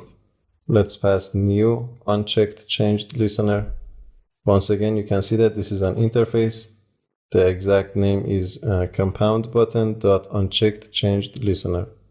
Inside this interface, we have this unchecked changed method in which we receive 2 elements. The compound button itself, which is our checkbox in this case, and also this is checked boolean. So in here, I can create an if statement. I can say if is checked. Let's show a toast message. Let's say you have watched Harry Potter.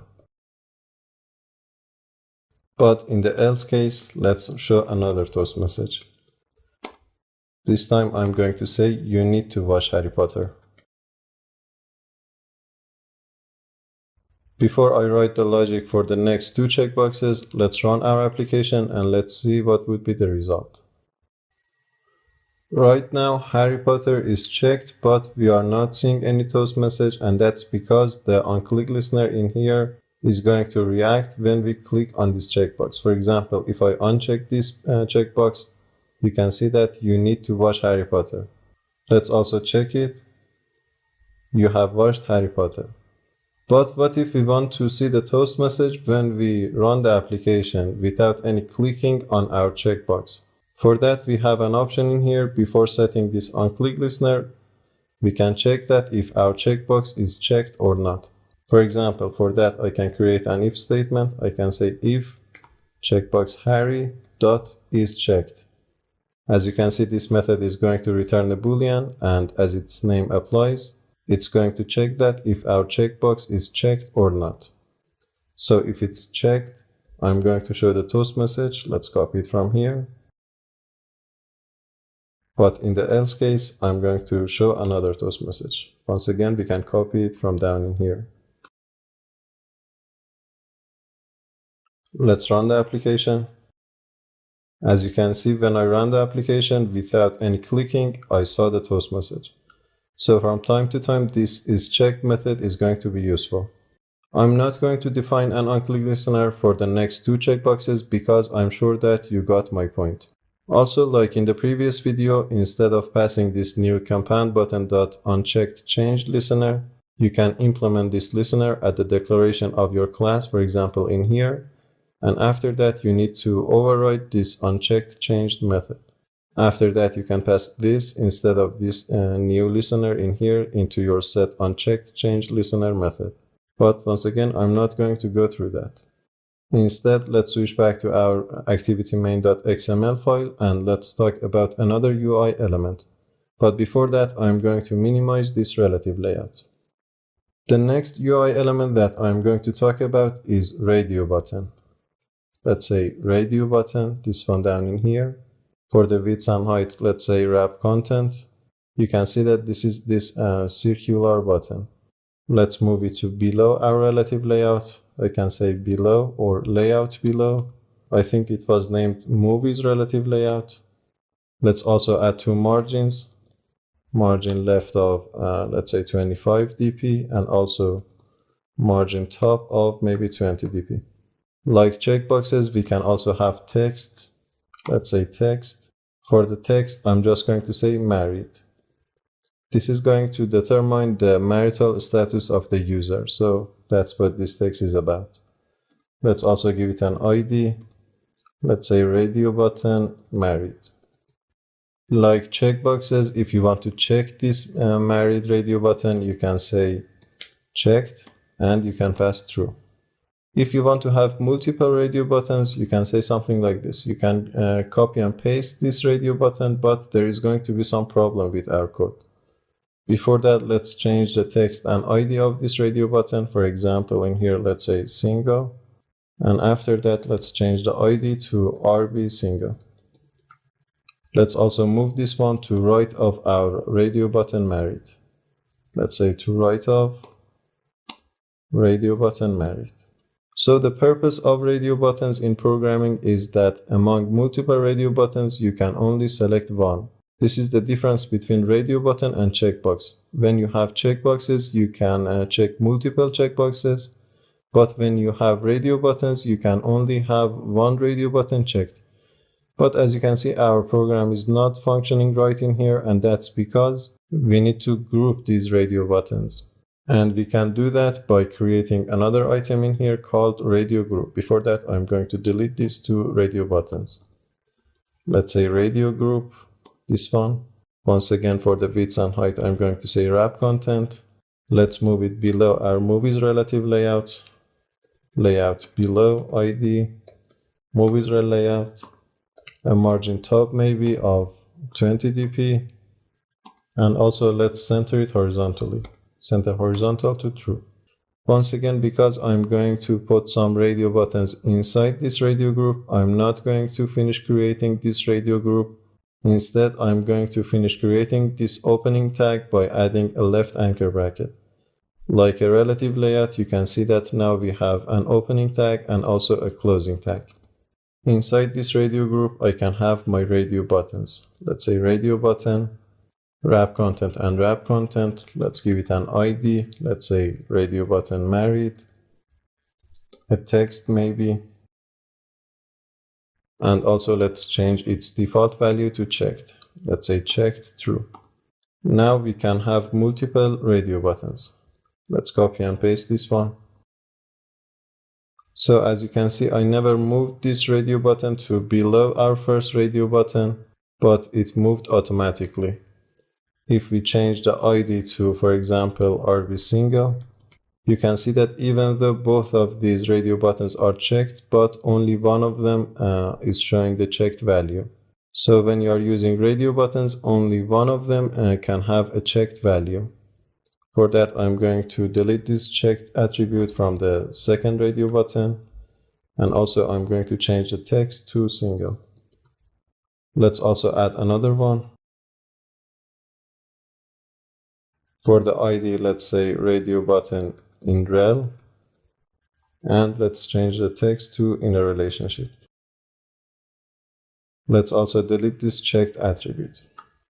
Right now our radio buttons are vertical. If you want, you can have horizontal radio buttons as well. For that, inside your radio group, you can have an attribute called orientation, in which you can pass horizontal or vertical. If I pass horizontal, you can see that now we have our radio buttons horizontally ordered. I think it's better to have some margins between these radio buttons, so let's quickly add some margins. Let's say margin left of maybe 15 dp, I guess. And let's add another one down in here. Okay, now let's see how we can use these radio buttons and radio group inside our Java file. For that, I do not need to define my radio groups. Instead, I just need to instantiate my radio group. Let's say radio group. Let's name it radio group marital status. But I believe I need to give an ID to this radio group, and I think I didn't do that. Yes, in here I can say ID. Let's say radio group marital status. In our onCreate method, let's also minimize this if statement and also this onClick listener. And after the checkboxes, let's instantiate our radio group. We can say radio group marital status, find view by ID, r.id.radio group marital status. We can have an onClick listener for this radio group by saying radio group dot set unchecked changed listener. So this method is going to be called whenever we change the radio button selected. And inside the parentheses, you can guess I can pass new unchecked changed listener. Radio group dot unchecked changed listener, which is an interface, and it will create this unchecked change method. One of the inputs of this method is this checked ID, in which we can use that. For example, we can create a switch statement on this checked ID, and we can create our cases. We can say in case it's r.id. Let's say radio button married. So basically this checked ID is the ID of our radio button, whichever is selected. So in case if the user selects this radio button married, I'm going to show a toast message. Let's just say married. But in case it's r.id. Let's say radio button single, let's show another toast message. Let's also add another case for RB in rel.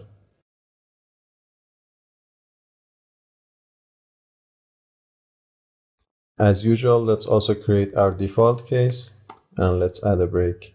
Let's run our application and let's see if we can see any result. Right now this married is selected. If we select this single, you can see that the married one has been unchecked, and also we have saw the toast message. Let's select another one. You can see the toast message, which is perfect. Right now we have an onClick listener for our different radio buttons inside this radio group, and depending on that button we are doing something. For example, in this case we are showing a toast message. But if we want to do something without clicking on these buttons, we can do something like this in our code. So before this set unchecked change listener, I can say radio group marital status dot get checked radio button ID. As you can guess, this will return the ID of the checked radio button, and I can save that inside an integer. For example, I can say int checked button.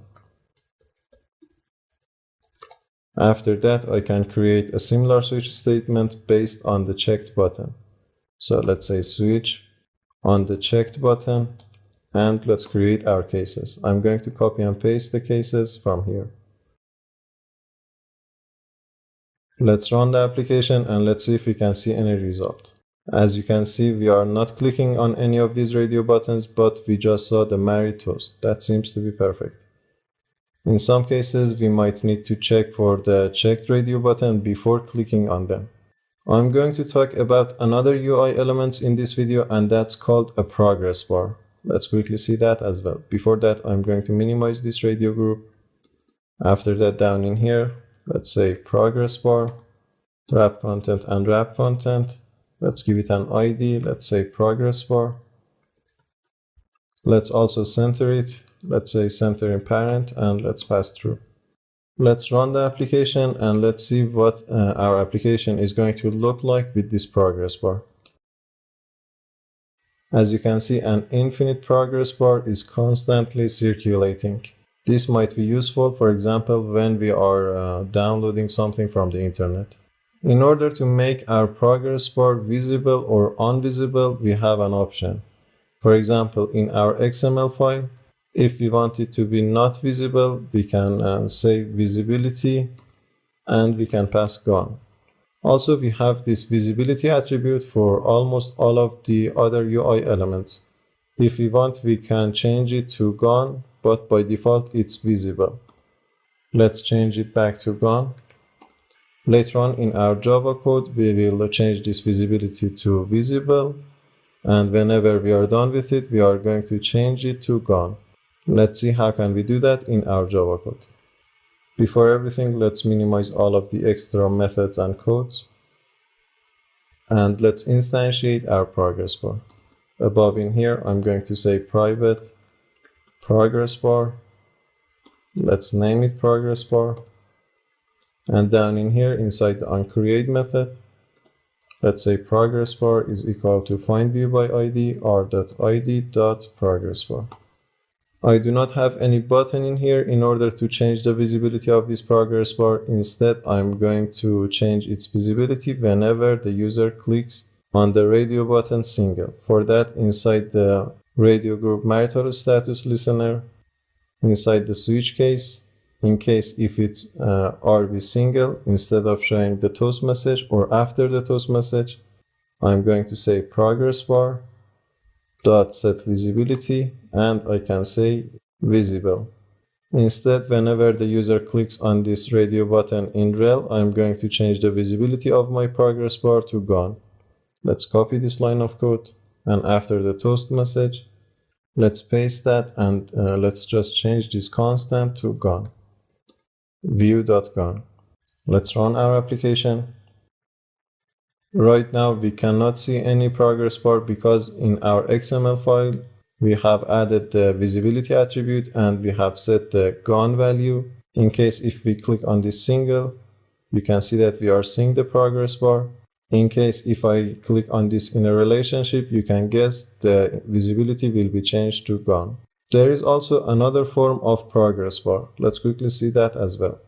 So in my activity main.xml file, I can define a style for my progress bar. Before that, I'm going to change the visibility once again to visible in order to see the progress bar in our preview.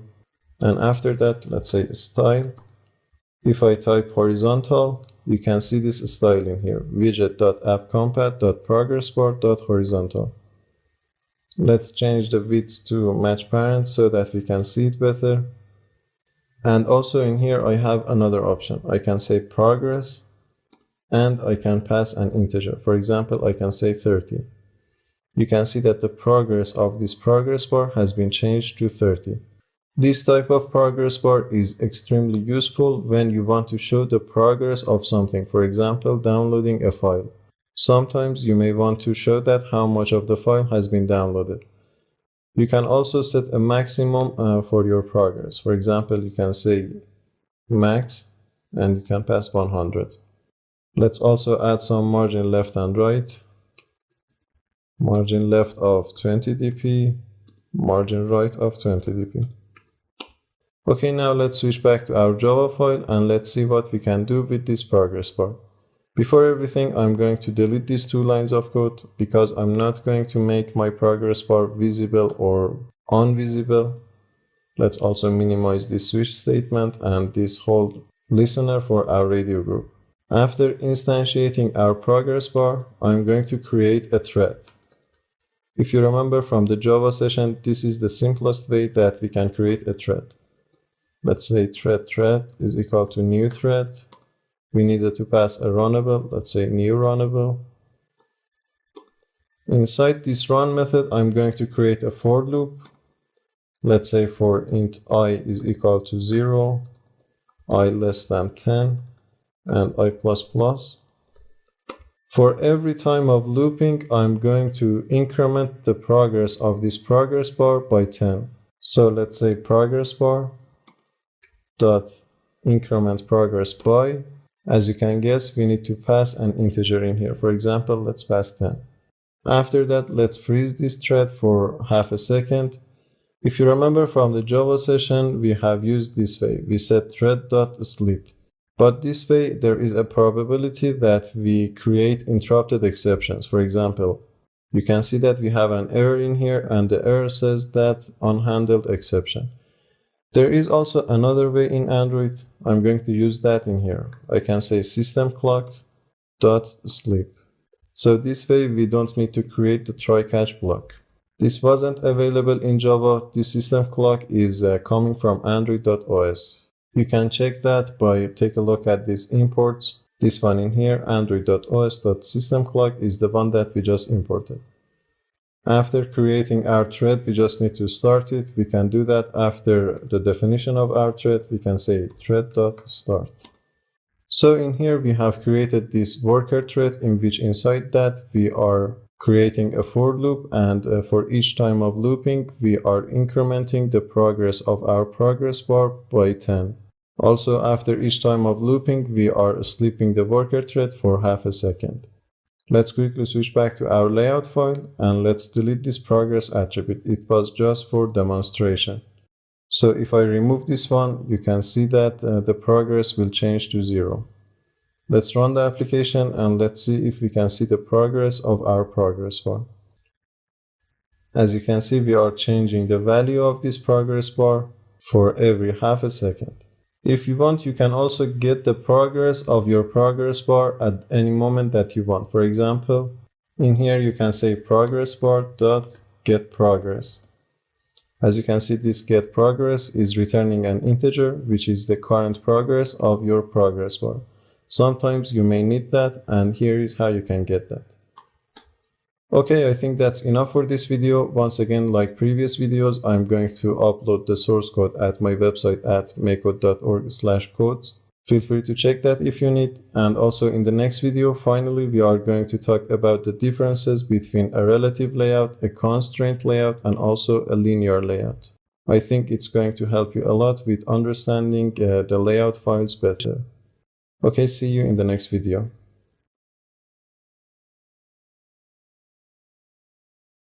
In this video, we will talk about different layouts in Android. Specifically, we will talk about relative layout, we will talk about linear layout, and also constraint layout. Let's start by talking about the relative layout. Like before, I'm going to switch to text view in my layout file. Let's also minimize this project thing. And let's change this constraint layout to relative layout. I'm also going to enable this preview so that we can see what we are doing. First of all, let's delete this text view and let's start from the beginning. So inside a relative layout, all of our UI elements are somehow related to each other. It means that the place of every UI element is relative to another layout or maybe its parent. Let's quickly create a text view and let's see the relativity in action. Like before, I'm going to say wrap content for the width and height. Let's also specify a text. Let's just say hello world. As you can see right now, the text view is placed at the left corner of my screen. If I want, I can change that. For example, you have seen in the previous videos that I can center this text view vertically or horizontally. For that, I can say center horizontal. Let's pass through. You can see that it's being centered. And this is the relativity that I was talking about. When we set this layout center horizontal attribute to true, we are defining a relativity between this text view and its parent. Let's also center it vertically. Or instead of these two attributes, I can simply say center in parent. Let's also give an ID to this text view. Let's say txt hello. Now if I define another UI element, I can place that related to this text view. Let's quickly create a button in here. Let's say wrap content and wrap content for the width and height. Let's define a text. Like before, let's say hello. Also, let's define an ID. Now, if I want to move this button to below this text view, I can simply say layout below. And let's pass the ID of our text view, txt hello. I can center this button as well. For example, I can say center horizontally. And let's pass through. We can also have a margin. For example, we can say margin top, layout margin top, and we can pass some number. For example, 15 dp. Inside a relative layout, you can also have another relative layout. Let's quickly see that. For example, in here, I'm going to define a relative layout, and inside that relative layout, I'm going to put 3 text views. After that, I'm going to move this text view, this hello world, to below that relative layout. So I can say relative layout. For the width and height, let's say wrap content. You can say match parent. Like other UI elements, we can define an ID for our relative layout. For example, I can say first relative layout. So up until this point, when we wanted to create our UI elements after setting the attributes, we could have used this backslash in order to finish creating our UI elements. But in this case, because we are going to put some other elements inside this relative layout, we need to create an opening tag, and instead of using the backslash, I'm going to use the left anchor bracket. By doing that, we also create this ending tag, and inside this opening and ending tag, now we can put our UI elements. For example, we can pass our text views. Let's say text view, wrap content, and wrap content. I'm going to fast forward everything for these 3 text views.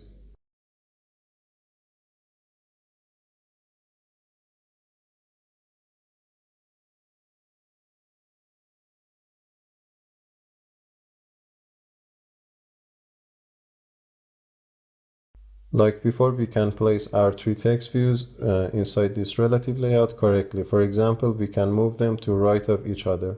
So for this second text view, I can say to right of, let's say txt name. Let's also add a margin left of 10 dp. Similarly for the third text view. Let's say to right of our txt last name, and margin left of maybe 10 dp once again. Once again, this whole relative layout is placed at the left corner of our screen. If we want, we can use the center vertical or center horizontal attributes for this whole relative layout as well. So inside the opening tag of this relative layout, I can say center horizontal, and let's pass through. Let's also add some margin top. Let's say margin top, and let's pass 100 dp. You can see that when I use these attributes on a relative layout level, all of the UI elements inside that relative layout respond to those attributes. For example, in here we have centered them horizontally, and also we have added the margin. Now that we have this relative layout, we can minimize that so that we can see everything better. And after that, we can move this hello text to below this relative layout. But before that, I need to delete this centering parent attribute. Once again, you can see that it moves to the corner of our screen, and because we have set the layout below for this button, it moves as well. So in here, I can say layout below, and I can pass the ID of my relative layout. It was first relative layout. Let's also center it horizontally, and let's pass some margin. Center horizontal true, margin top, let's say 10 dp. So my point in here was that inside a relative layout, or for that matter inside any other kind of layout, you can have other relative layouts as well. Some of these attributes, for example this layout below, are specific to relative layout, and if you're inside some other kind of layout, for example a linear layout and also constraint layout, you cannot use this layout below. During the course, we will see that which of these attributes are specific to relative layout. Before we move to the next kind of layouts, let's also switch to this design view. At the left pane in here, you can see this component tree. As the name of this component tree applies, this in here is showing us the hierarchy of different elements in our UI. So for example, in here we have this parent relative layout. Inside that we have this first relative layout and also txt hello and btn hello. Inside our first relative layout we have 3 text views. Sometimes when you have a messy UI, you may use this component tree in order to keep track of different UI elements. Okay, let's switch back to our text view and let's start talking about linear layout. Before that, I'm going to delete all of these. And let's change this relative layout to a linear layout. Inside a linear layout, all of the UI elements will be placed line after line. Let's quickly see that. I'm going to define a text view once again, wrap content and wrap content. Let's pass a text. Let's say hello world once again. Let's also give it an ID. Let's say txt hello. So the first thing that is different inside a linear layout is that you do not have the center in parent, center horizontally or center vertically attributes when you use linear layout. For example, in here I cannot say center in parent. You can see that it's not available. If you want to center your UI elements, you can have, for example, a relative layout inside this linear layout. Let's move on from this part and let's add another UI element. Let's say button, wrap content and wrap content. For the text, let's say hello. And let's give it an ID. Let's say btn hello. You can see that even though I didn't use any attribute to move this button to the right of our text view, it automatically placed to the right of our text view. And that's because we are using a linear layout. Inside a linear layout, all of our UI elements will be placed one after another. If you want, you can change the orientation of this linear layout so that the UI elements will be placed one after another vertically. Let's quickly do that. So in the definition of my linear layout, I'm going to pass an attribute in here, let's say orientation, and let's pass vertical. You can see that they have been placed vertically. There is also another attribute that I'm going to talk about in linear layout. Let's quickly delete this button and let's define another text view. For the text, let's say name, and for the ID, let's say txt name. Like before, you have the margins. For example, you can say margin top, and we can pass any number that we want. But there is also another attribute. In here, before I talk about that attribute, I'm going to give some background color for these 2 text views so that we can see the difference better. So I can say background, and I can pass a color. For example, this color accent that we have in our color resource. Let's also set a color for the first text view. Let's say background, and let's pass color primary this time. So the attribute that I'm going to talk about is weight. Let's quickly see that. We can see this layout weight in here, and we can pass any number that we want. For example, I can say 20. Let's also pass a weight to this second text view, and we will talk about it. Let's say weight, and let's pass 80, for example. You can probably guess the usage of this weight attribute right now. It will give our attribute some weight according to the numbers that we have used. For example, in this case, the entire weight of our layout is 20 plus 80, which is 100. And it will give the first text view 20% of the weight of the whole layout. It doesn't matter what number you put in here. For example, in here, if I say 2, and for the second one, if I say 8, it will work the same. Also, you can see this space in here. That's because we have this margin top. If we remove that, you can see that the whole layout will be divided accordingly. So this weight was another attribute that I was going to talk about. If I change this orientation to horizontal, you can see that it's working the same. There is not much to this linear layout. I just wanted to show you that there is one linear layout with some specific attributes, for example, this orientation and this weight. And in this course, we are not going to use linear layout that much. It's for simple layouts, but you can use it if you want. Before I remove all of this, I'm going to say that inside a linear layout, you can also have other layouts. For example, a relative layout or a constraint layout. Okay, let's remove all of these and let's talk about constraint layout. Before that, I'm going to remove this orientation because it was specific to linear layout. Okay, let's say constraint layout.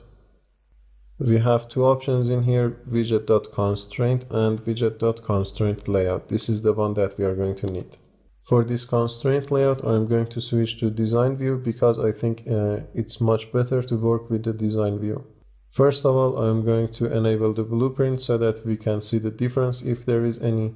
You can click on this blue stack in here and you can select this design plus blueprint. We will talk about the difference between this design mode and this blueprint in a minute.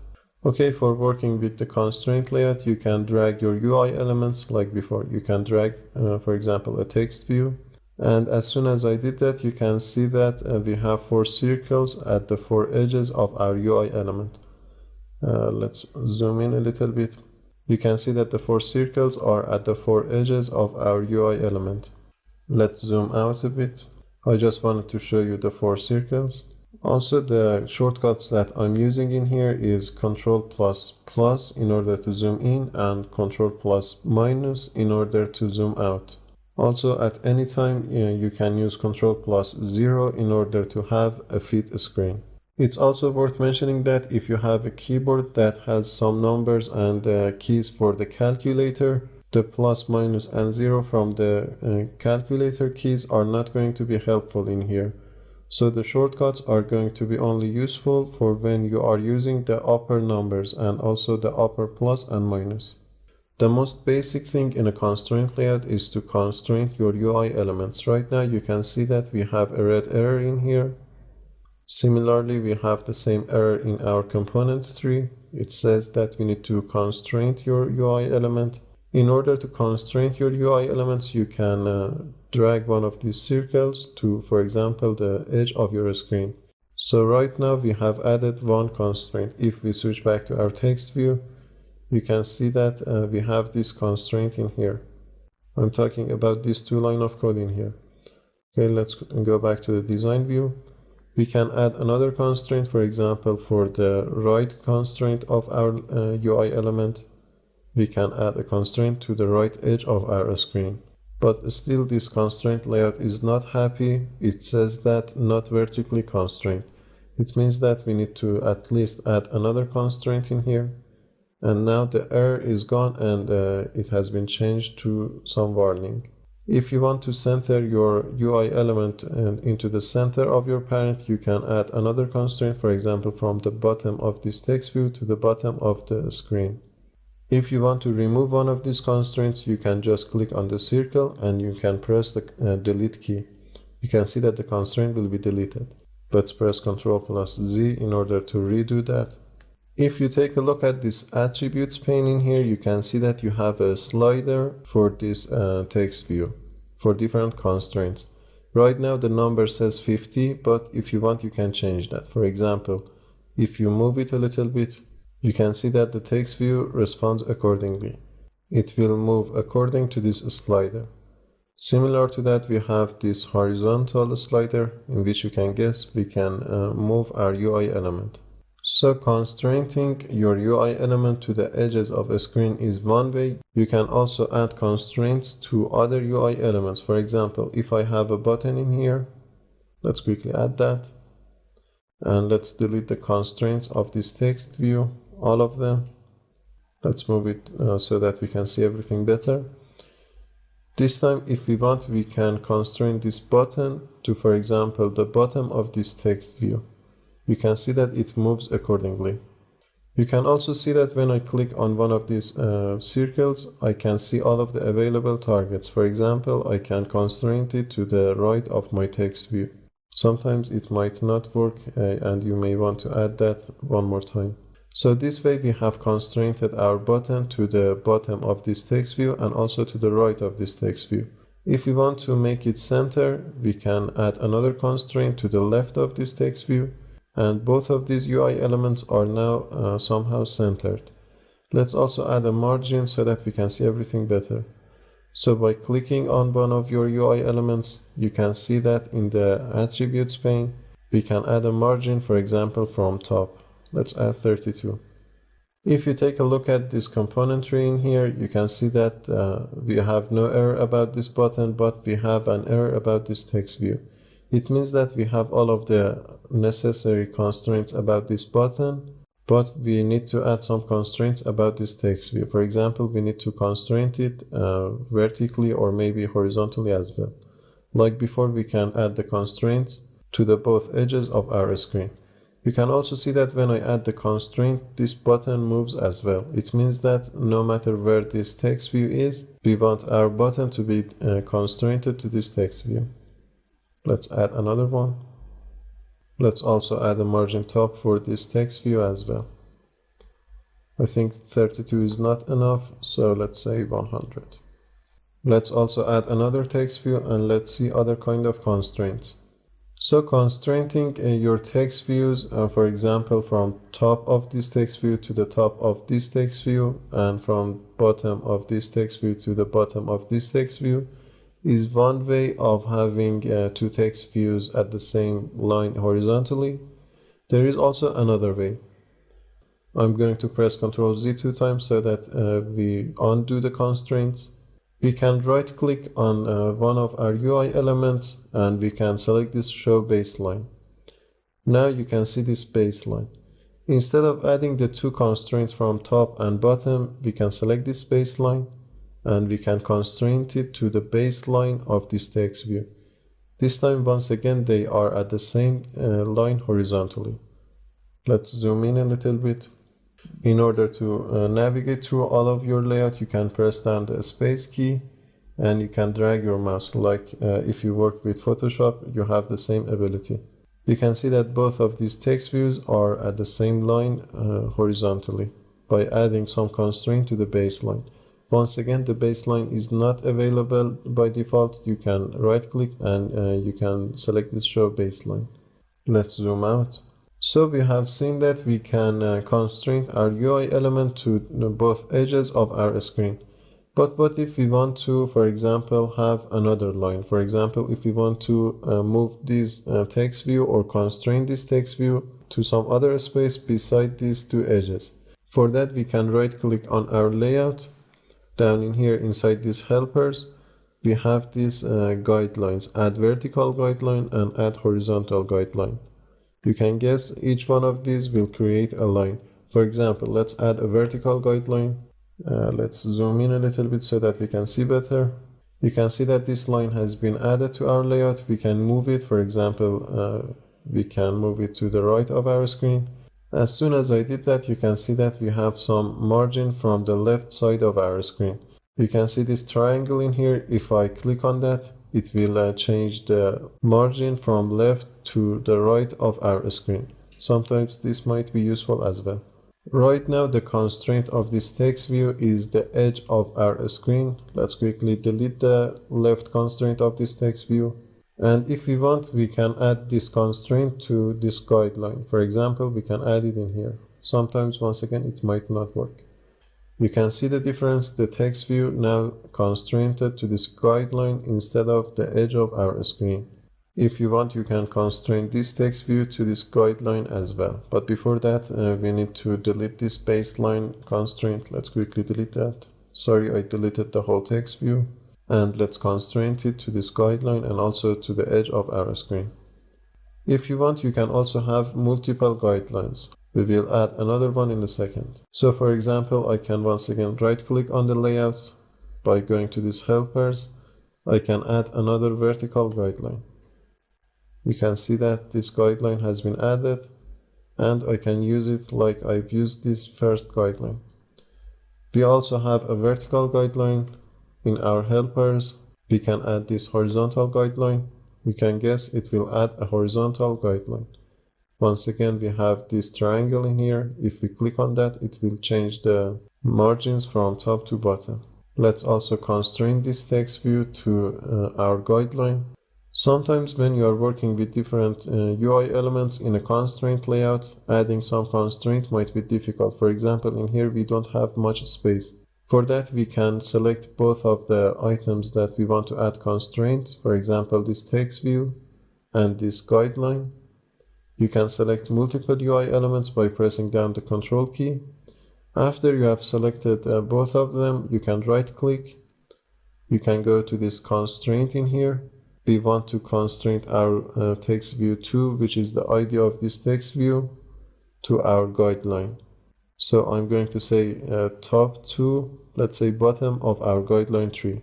This way we can add a constraint. Sometimes where there is not much space to work with, you can use the right-click menu. By selecting this constraint, you can add the required constraints. But for that, once again, you need to select the both of items that you want. For example, this text view and this guideline. Or if you want to add the constraint from this text view to this button, for example, you can select this text view and this button. Right now, we have set the left constraint of this text view to this guideline. We can also move this guideline. For example, we can move it accordingly to right and left. You can see that once I move this guideline, the UI elements move as well. But depending on your system, this operation in here might be slow because, as you can see, we are tracking the live response of our UI elements. If you want, you can disable this live rendering. You can go to this eye in here and you can uncheck this live rendering. Let's zoom in a little bit. Now, if I move this guideline, you can see that the UI elements themselves do not move, but we can see the outline of every UI element. So in some cases, when you do not have all of the required resources, for example, some large amount of memory RAM, you can disable this live rendering. But in here, you can see the difference between this blueprint and also this design view. You can see that when I move this guideline, the UI elements inside the blueprint view are moving accordingly. And that's because the blueprint view do not render our UI elements at all. It's just some blueprint of all of our UI elements. Later on, when we add some image view to our layout, we will see the difference much better. Okay, let's move on from this part. Sometimes when you are creating your layout files, you may want to have some sample data. Or as we might call it in programming, you may want to have some placeholders. For example, right now the placeholder for this text view is this text view. If we want, we can change that. We can right click on our element. We can go to this set sample data and we can select some text. You can see that we have these cities, for example. It will change the text of our text view to Shanghai, for example. Let's see others. For example, another popular choice is this date in here. You can see different formats.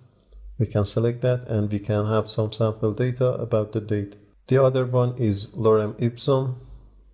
If you search on the internet for sample text, you probably get this lorem ipsum text. Let's select that and we can have some sample text, and according to that we can have this text on our layout.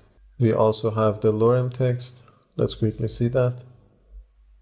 So instead of lorem random, we can select this lorem, which is basically this lorem text. Before we finish off this video, let's also see the sample data for this image view as well. I know that we didn't talk about image view so far in the course, but we will talk about that in the next video. We can drag some image view to our layout. And first thing, we need to set some sample data for our image view. For example, we can select from the avatars. Right now, this is the avatar that by default we have selected for our image view. If you want, you can change that by right-clicking and set some sample data. We can select another avatar, or we can select one of these, for example, this background. Let's select another avatar, for example, this one. Like before, you can constrain this image view, for example, to the both edges of your text view. Let's quickly do that. If you take a look at the attributes pane in here, you can see that for the layout width, we have set the width to wrap content. We can change that. For example, we can say match constraint. When we do that, the width of our image view will change according to its parent constraint, which is this text view in this case. But there is also another difference when we change this layout width to match constraint. When we do that, if you take a closer look in here inside this constraint widget, you can see that we have this line in here. Let's click on that. And once I do that, you can see that this ratio in here has been added. It's useful for when you want to show some images from the internet, when you don't know the size or the ratio of your image. Right now, the ratio is 1 to 1. If you want, you can change that. For example, you can say 1 to 2. You can see that now the ratio has been changed. Or let's say 2 to 1. The ratio of our image view responds accordingly. Also, you have the same option from above in here, layout constraint ID, which you can change this 2 to 1 to once again 1 to 1. Also, know that you have used this image view. You can see the difference between this blueprint and this design view. You can see that in the blueprint view, we are not rendering the image view. And in the blueprint view, we are not rendering our layout. It's very useful for when you are working with constraint layout, especially if you do not have the required resources. For example, if you do not have large amount of RAM, you can always go up to this blue stack icon and you can select this blueprint so that you have only the blueprint. Okay, I think that's enough for this video. In the next video, first of all, we are going to work with this image view element. See you in the next video.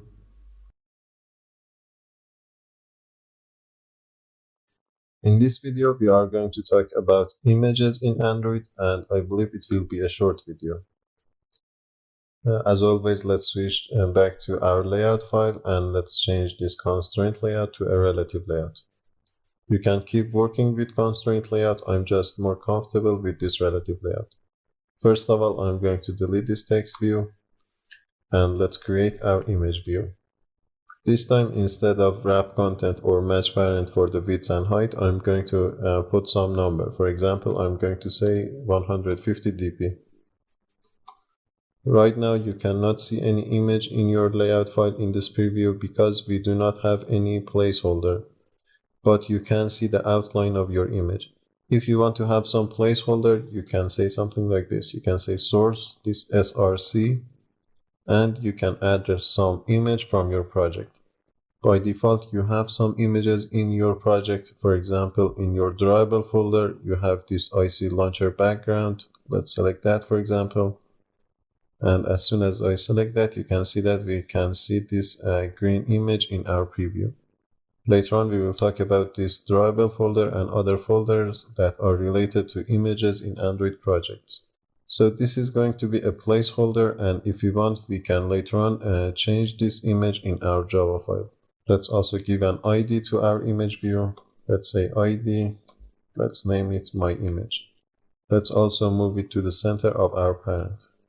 Let's say center in parent and true. So when we have addressed this image, we have used this add drawable. It means that this image, this IC launcher background, lives in our drawable folder. If you take a look at your project pane, in the resources folder, we have seen the layout folder in which we have this activity main.xml file, but beside that we have this drawable folder. Inside this drawable folder we have some XML files as well. So if you take a look at this IC launcher background, you can see that we have this XML file, which at the end its result is this image, or to be specific is this drawable. Inside this XML file, we have some elements like vector, path, and everything. Don't worry about them yet. We will talk about them later on in the course, but at the end, the result of this XML file is this drawable in here. If you want, you can add other drawables in your drawable folder as well. For example, if you right-click on your drawable folder by selecting new vector asset or image asset, depending on your need, you can add new drawables. Let's select this new image asset. In here, first of all, we can select the type of our image. Right now, it's launcher icons. If you want, you can change that. For example, you can say action bar and tab icons. So basically, this way you can add some icons to your project. First of all, you need to name your icon. This is going to be the name that later on you will pass to your images. For example, your image view, you can see that we have passed this IC launcher background. That name is coming from here. IC stands for icon. It's the convention to name your icons with this IC. So let's say IC alarm, for example. In Android Studio, you have some icons. For example, if you click on this icon in here, this Android icon in here, you can see the clip art. You can see that there are all sorts of icons and you can use whichever you want. Also notice that these icons are available under this Apache license, so make sure to check that before you use them in your project. Because I've named this icon IC alarm, I'm going to select one of these alarms. For example, this one. Let's select OK. And in here, you probably can see the icon. It's somehow white. If you want, you can change the color by opening this drop down and select a custom color. For example, let's pass black. Now you can see the alarm better.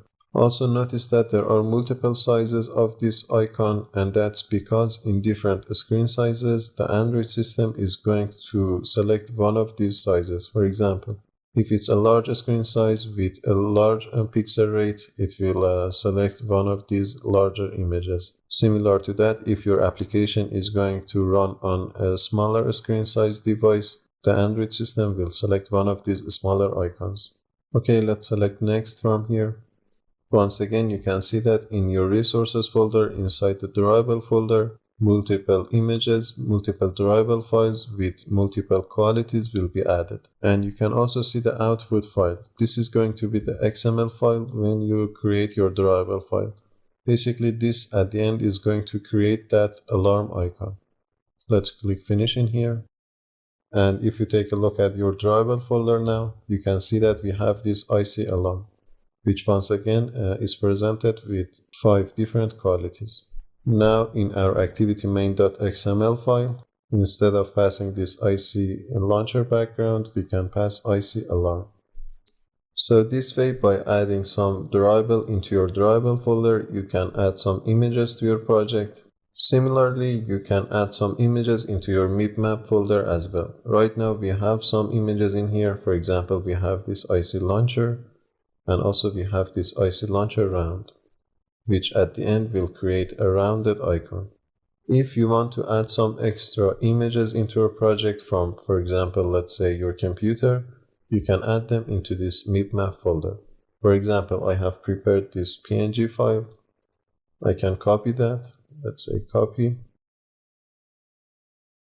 And in my MIPMAP folder, I can paste that. Let's select the directory.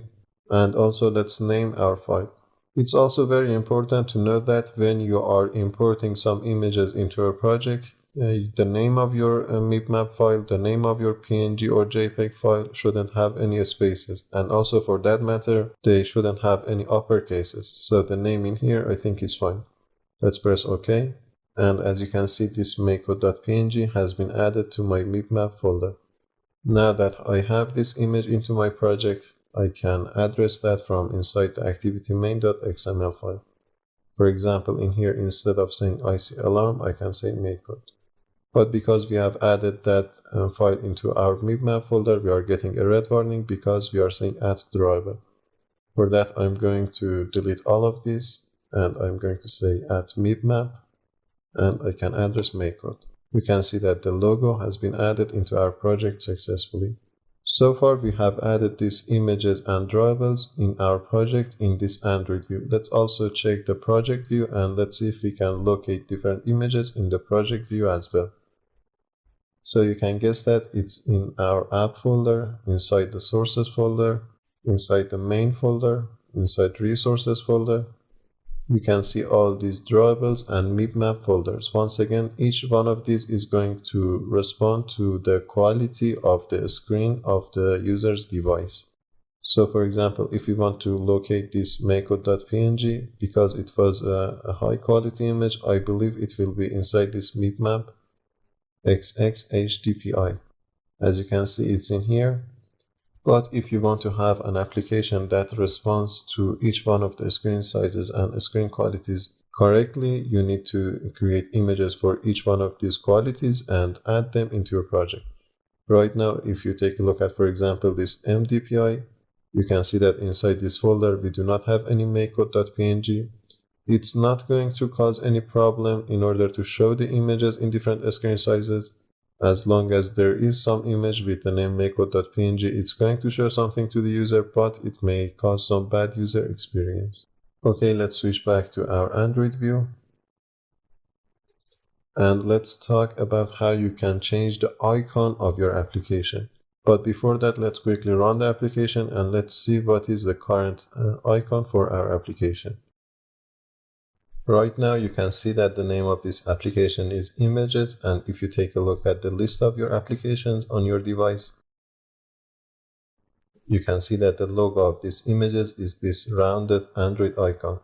This is the icon that we have seen inside our MIPMAP folder. So if you take a look at your MIPMAP folder, down in here we have this IC Launcher Round, which is this icon, which at the end will be somehow rounded. And if you want to change that, you can go to your manifest folder. You can see that we have this Android manifest.xml file. If you click on that, you can see some general information about your application. Later on, we will talk about this manifest file and also other XML files in your project, but for now, you can see that inside this application tags, we have two attributes, this icon and also this round icon. Both of them are addressing the IC Launcher icon for now. If you want, you can change that. For example, in the devices that you are not going to show a round icon, you can change this. Let's quickly change this one and let's address our makecode. Similarly for the round icon, I'm going to pass makecode. Let's run the application and let's see if we have changed the icon successfully. If you take a look at the list of your applications once again, you can see that the icon for this Images application has been changed. Okay, I think that's enough for this video. In the next video, we are going to start working on the ListView and also a Spinner. So in the next video, we are going to show how can we have a list of different items. See you in the next video.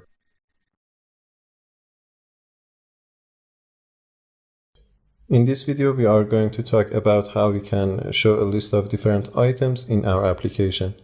For example, a list of different cities or a list of different students. For that, first of all, I'm going to start talking about ListView. ListView is one of the options that we can use in order to show a list of different options. For that, first of all, I'm going to close this Java file for now. And inside my XML file, first of all, I'm going to delete this text view, and after that, I'm going to change this constraint layout to a relative layout. If you want, you can work with a constraint layout, but I'm more comfortable with relative layout. After that, down in here, I'm going to say list view. For the width and height, this time I'm going to say match parent. And as soon as I do that, you can see that in here in our preview, we can see a list of different items on our screen. These are just some sample data indicating that we are going to use a list view.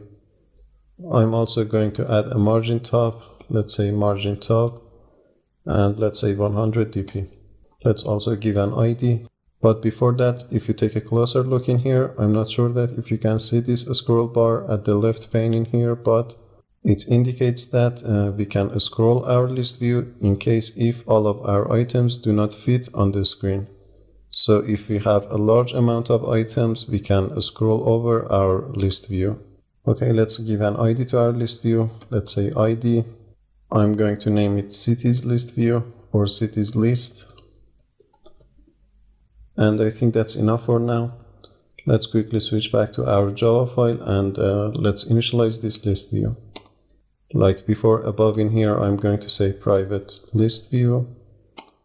Let's name it list view, or let's name it cities list. Down in here, inside the onCreate method, I'm going to say cities list is equal to find view by ID, r.id. Also, if you have noticed, I'm using a shortcut for this find view by ID method. Instead of typing all of the method, I'm using FB shortcut. If you press Enter or Tab, you will get the whole method. We will talk about these available shortcuts in IntelliJ and Android Studio later on in the course. Okay, let's pass the address of our list view. Let's say r.id.citieslist. After that, we need to create the data that we want to show in our list view. For example, in here, I'm going to create an array list of different strings. And later on, I'm going to pass it to this cities list view. For that, I'm going to say array list, this one in here, of different strings. Let's name it cities is equal to new array list. And after that, I'm going to add some cities to this array list. Let's say cities.add, and let's add some items.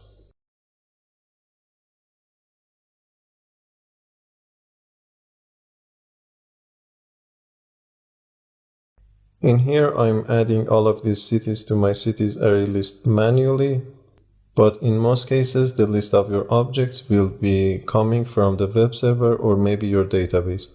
Because we didn't talk about those stuff yet, we are going to hard coding them and we are going to pass them manually to our array list. Okay, after providing your data, you need to pass this data to your list view. But before that, you need to create an adapter. The purpose of the adapter is to fetch the data to your list view. Let's quickly see how we can create our adapter. There are multiple kind of adapters, but the one that I'm going to use in here is this array adapter. This is the simplest one and we are going to work with that in here. Let's say array adapter of type string. Let's name it cities adapter. Let's say is equal to new array adapter. Inside the parentheses of this array adapter, we need three things. First of all, we need a context, which I'm going to pass this. Later on in the course, we will talk about context, but in here, because we are inside an activity, I'm talking about this main activity, and activities are context, so this one in here is going to work fine. So by passing this, we are passing our main activity as the context. Don't worry about that yet, we will talk about context later on in the course. After that, we need to pass a layout file for every item in our list view. So for example, if we are going to show the name of a city, we need a layout for that city in our list view. We can create our customized layout, but in here I'm going to use one of the built-in layouts. For that, I'm going to say android.r.layout. Let's say simple list item 1. So basically, this is a built-in layout file in which we can use in order to show different cities in our list view. After passing the context and also the layout file for every item, we also need to pass the data. In this case, we need to pass the cities array list. So let's say cities in here. And now we have our adapter for our list view. Once again, the purpose of this adapter is to fetch the data, in this case this cities array list, to our list view. After creating your adapter, you can say cities list dot set adapter and you can pass your adapter. Let's say cities adapter. Before running the application, let's quickly review what we are doing in here. First of all, we have created our list view inside our layout file. After that, we have initialized it inside this onCreate method in here. After that, we have prepared our data. In this case, we have created this simple array list of different strings called cities. After that, we have created an adapter in order to fetch this cities array list to our list view. And after creating the adapter, we have passed it to our list view.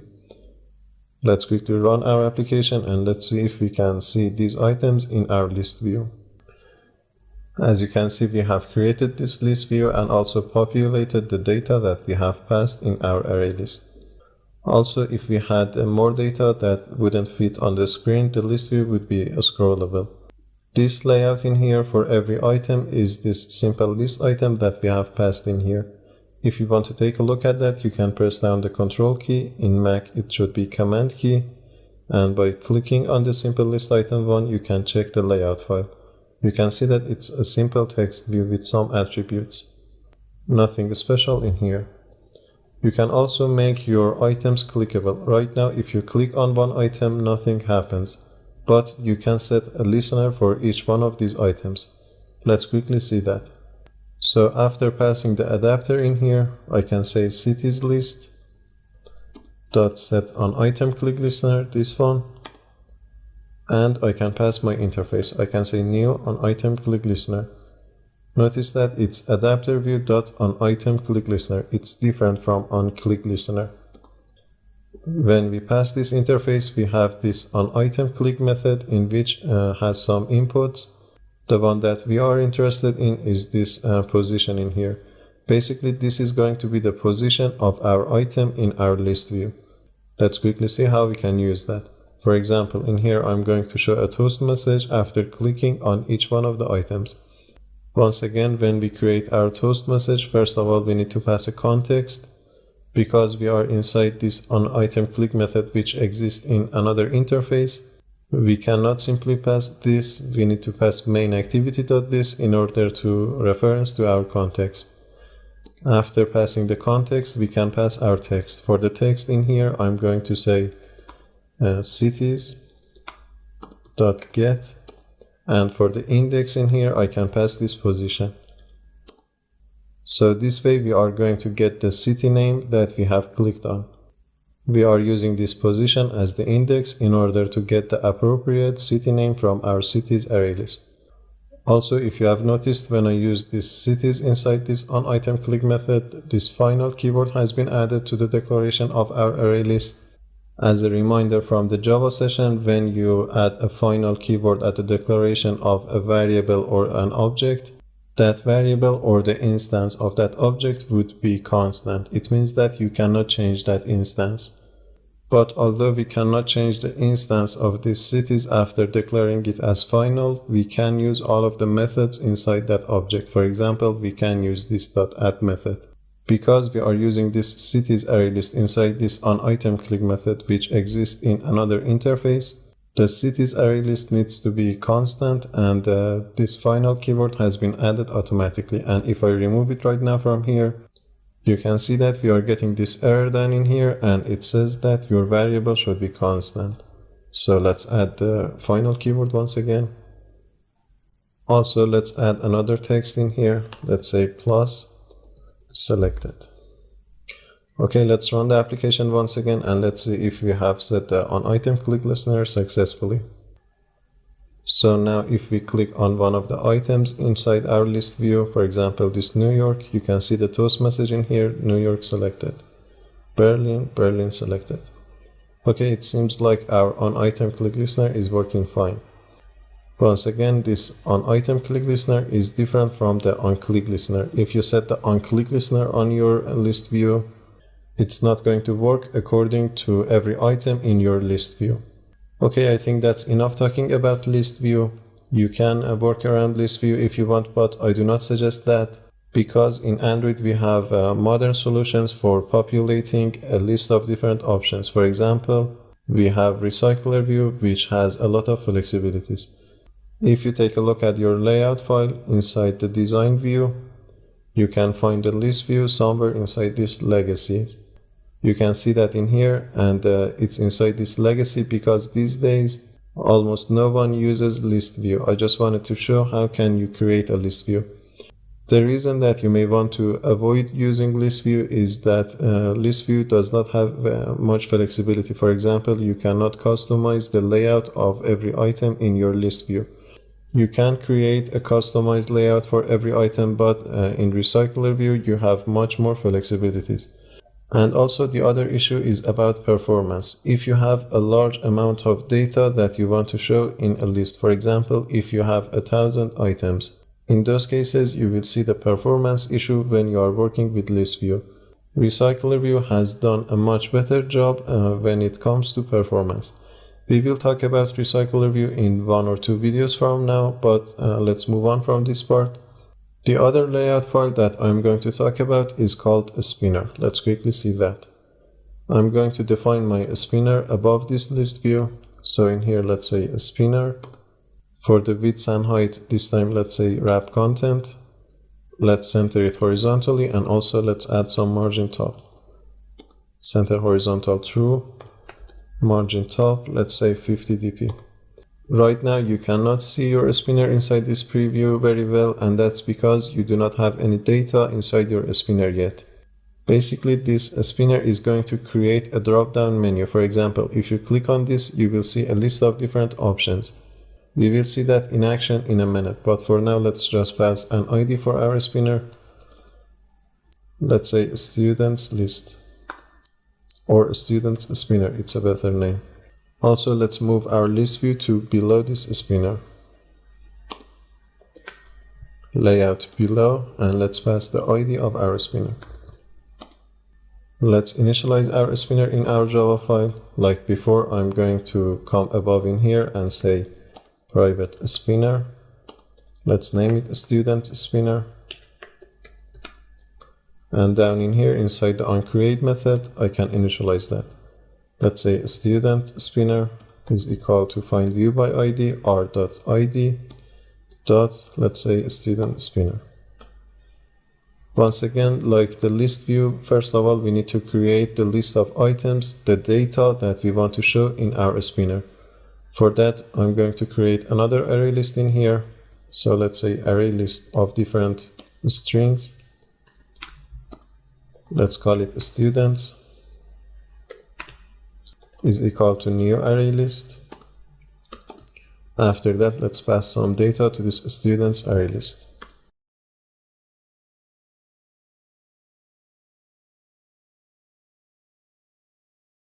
Similar to when we have worked with list views, after providing our data, we also need to create an adapter.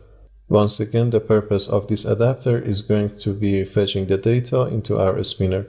We can create our adapter like we have did for the list view. So in here I can say array adapter of different strings.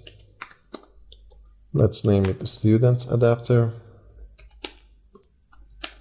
is equal to new array adapter. Like before, inside this parenthesis, we need 3 items. First of all, we need the context.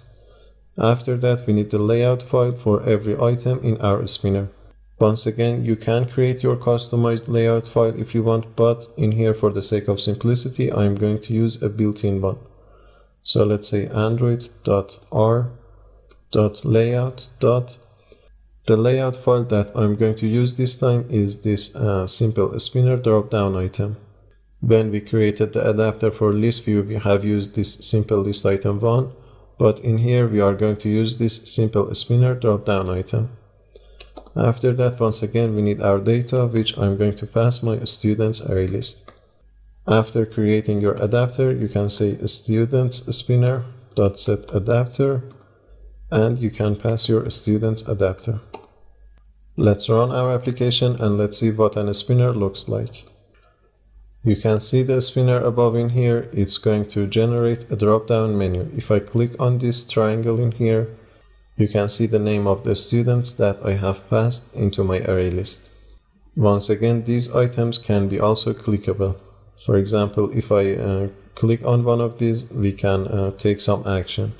Let's quickly see that. How can we create an on-click listener for each one of these items?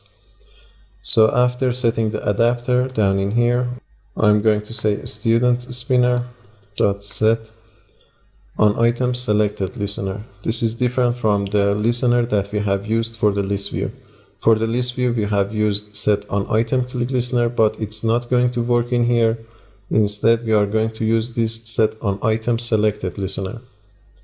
Let's pass our interface. Let's say new on item select listener, adapter view dot on item selected listener. And this interface is going to generate 2 methods, on item selected and on nothing selected. The names are descriptive. On nothing selected means that if you do not select anything inside your spinner, we are not going to work with this method and we are not going to write any logic in here. Instead, inside this on item selected, we are going to show a toast message. Once again, you can see that we have this position in here in which we can use it in order to, for example, get the name of that student. First of all, like before, we need the context. Because we are inside another interface, we are going to pass main activity.this. After that, for the text, I'm going to say students.get, and as the index, I'm going to pass position. Let's say plus selected. Let's run the application and let's see if everything is going to work. So in here you can see that even though I never clicked on any item, I see the toast message. And that's because we have used this set on item selected listener. Once again, this is different from the on item click listener. I don't know why, but we cannot use on item click listener for the spinner. If you try to use that, you will get an exception. Instead, the other option that you have is this set on item selected listener. Let's see if we can show the toast message. If we select another item, for example, Sarah, you can see the toast message down in here. This is one way of showing data inside your spinner. It's useful for when you do not know what data you are going to show. For example, if you are going to retrieve the data from a web server or a database. To be precise, in case your data is dynamic. But in case you know the data previously, in case your data is static, you can use another way. Let's quickly see that. So before that, I'm going to open this project pane. Inside my app folder, inside this resources folder, we have this values folder in here, in which inside that we have this strings.xml file. We can create a string array inside this XML file, and later on we can pass it into our spinner. Basically, this strings file is going to be the place that we put all of the static strings. For example, right now you can see that we have this app name string, in which we have used it inside our manifest file. Let's quickly see that. Inside this Android manifest.xml file, we have this label attribute. If we click on the label, you can see that it's addressing the string file. And this is the name of our string from strings.xml file. We know for sure that the name of our application is not going to change. For example, it's not dependent on some string from our database or the web server. So we have passed it in here. In the next video, we will talk about the usages of this strings.xml file, and also for that matter other XML files in our application. But for now, let's create a string array statically in here and let's pass it to our spinner.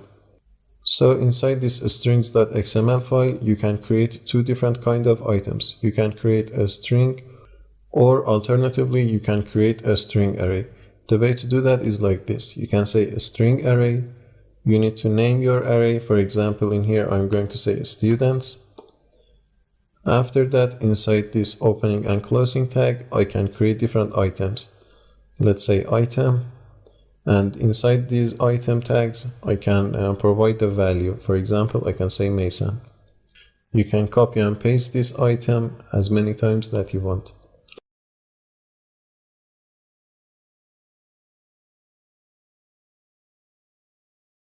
Once again, don't worry if you don't understand this strings.xml file. We will talk about it in the next video.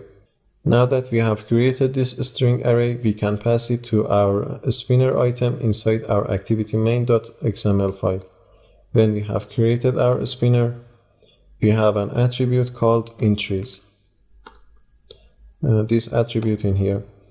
You can see that we have this @array students. This is the address of our string array in our strings.xml file. Let's pass that.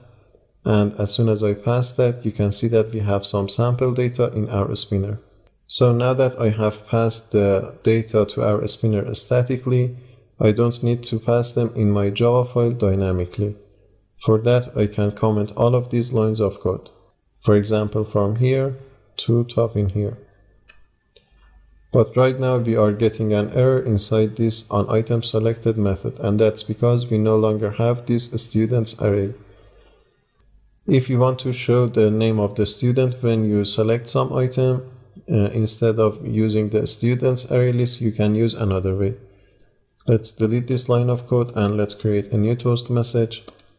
For the text, this time I'm going to say student spinner dot, let's say, get selected item. You can see that this method is going to return an object. Let's say get selected item. After that, we can say .toString. This toString is just another level of conversion in order to convert the object that has been returned to a string. After that, let's say plus selected.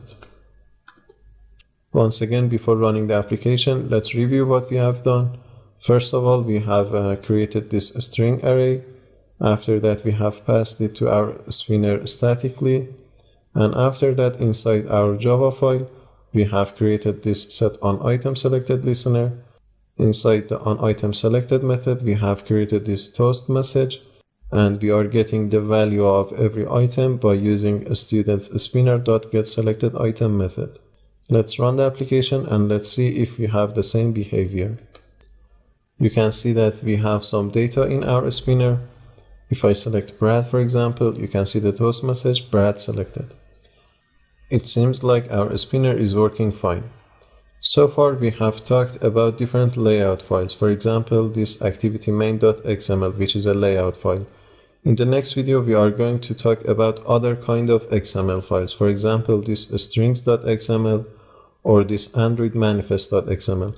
Also, we have other kind of XML files. In the next video, we are going to talk about them. Okay, see you in the next video.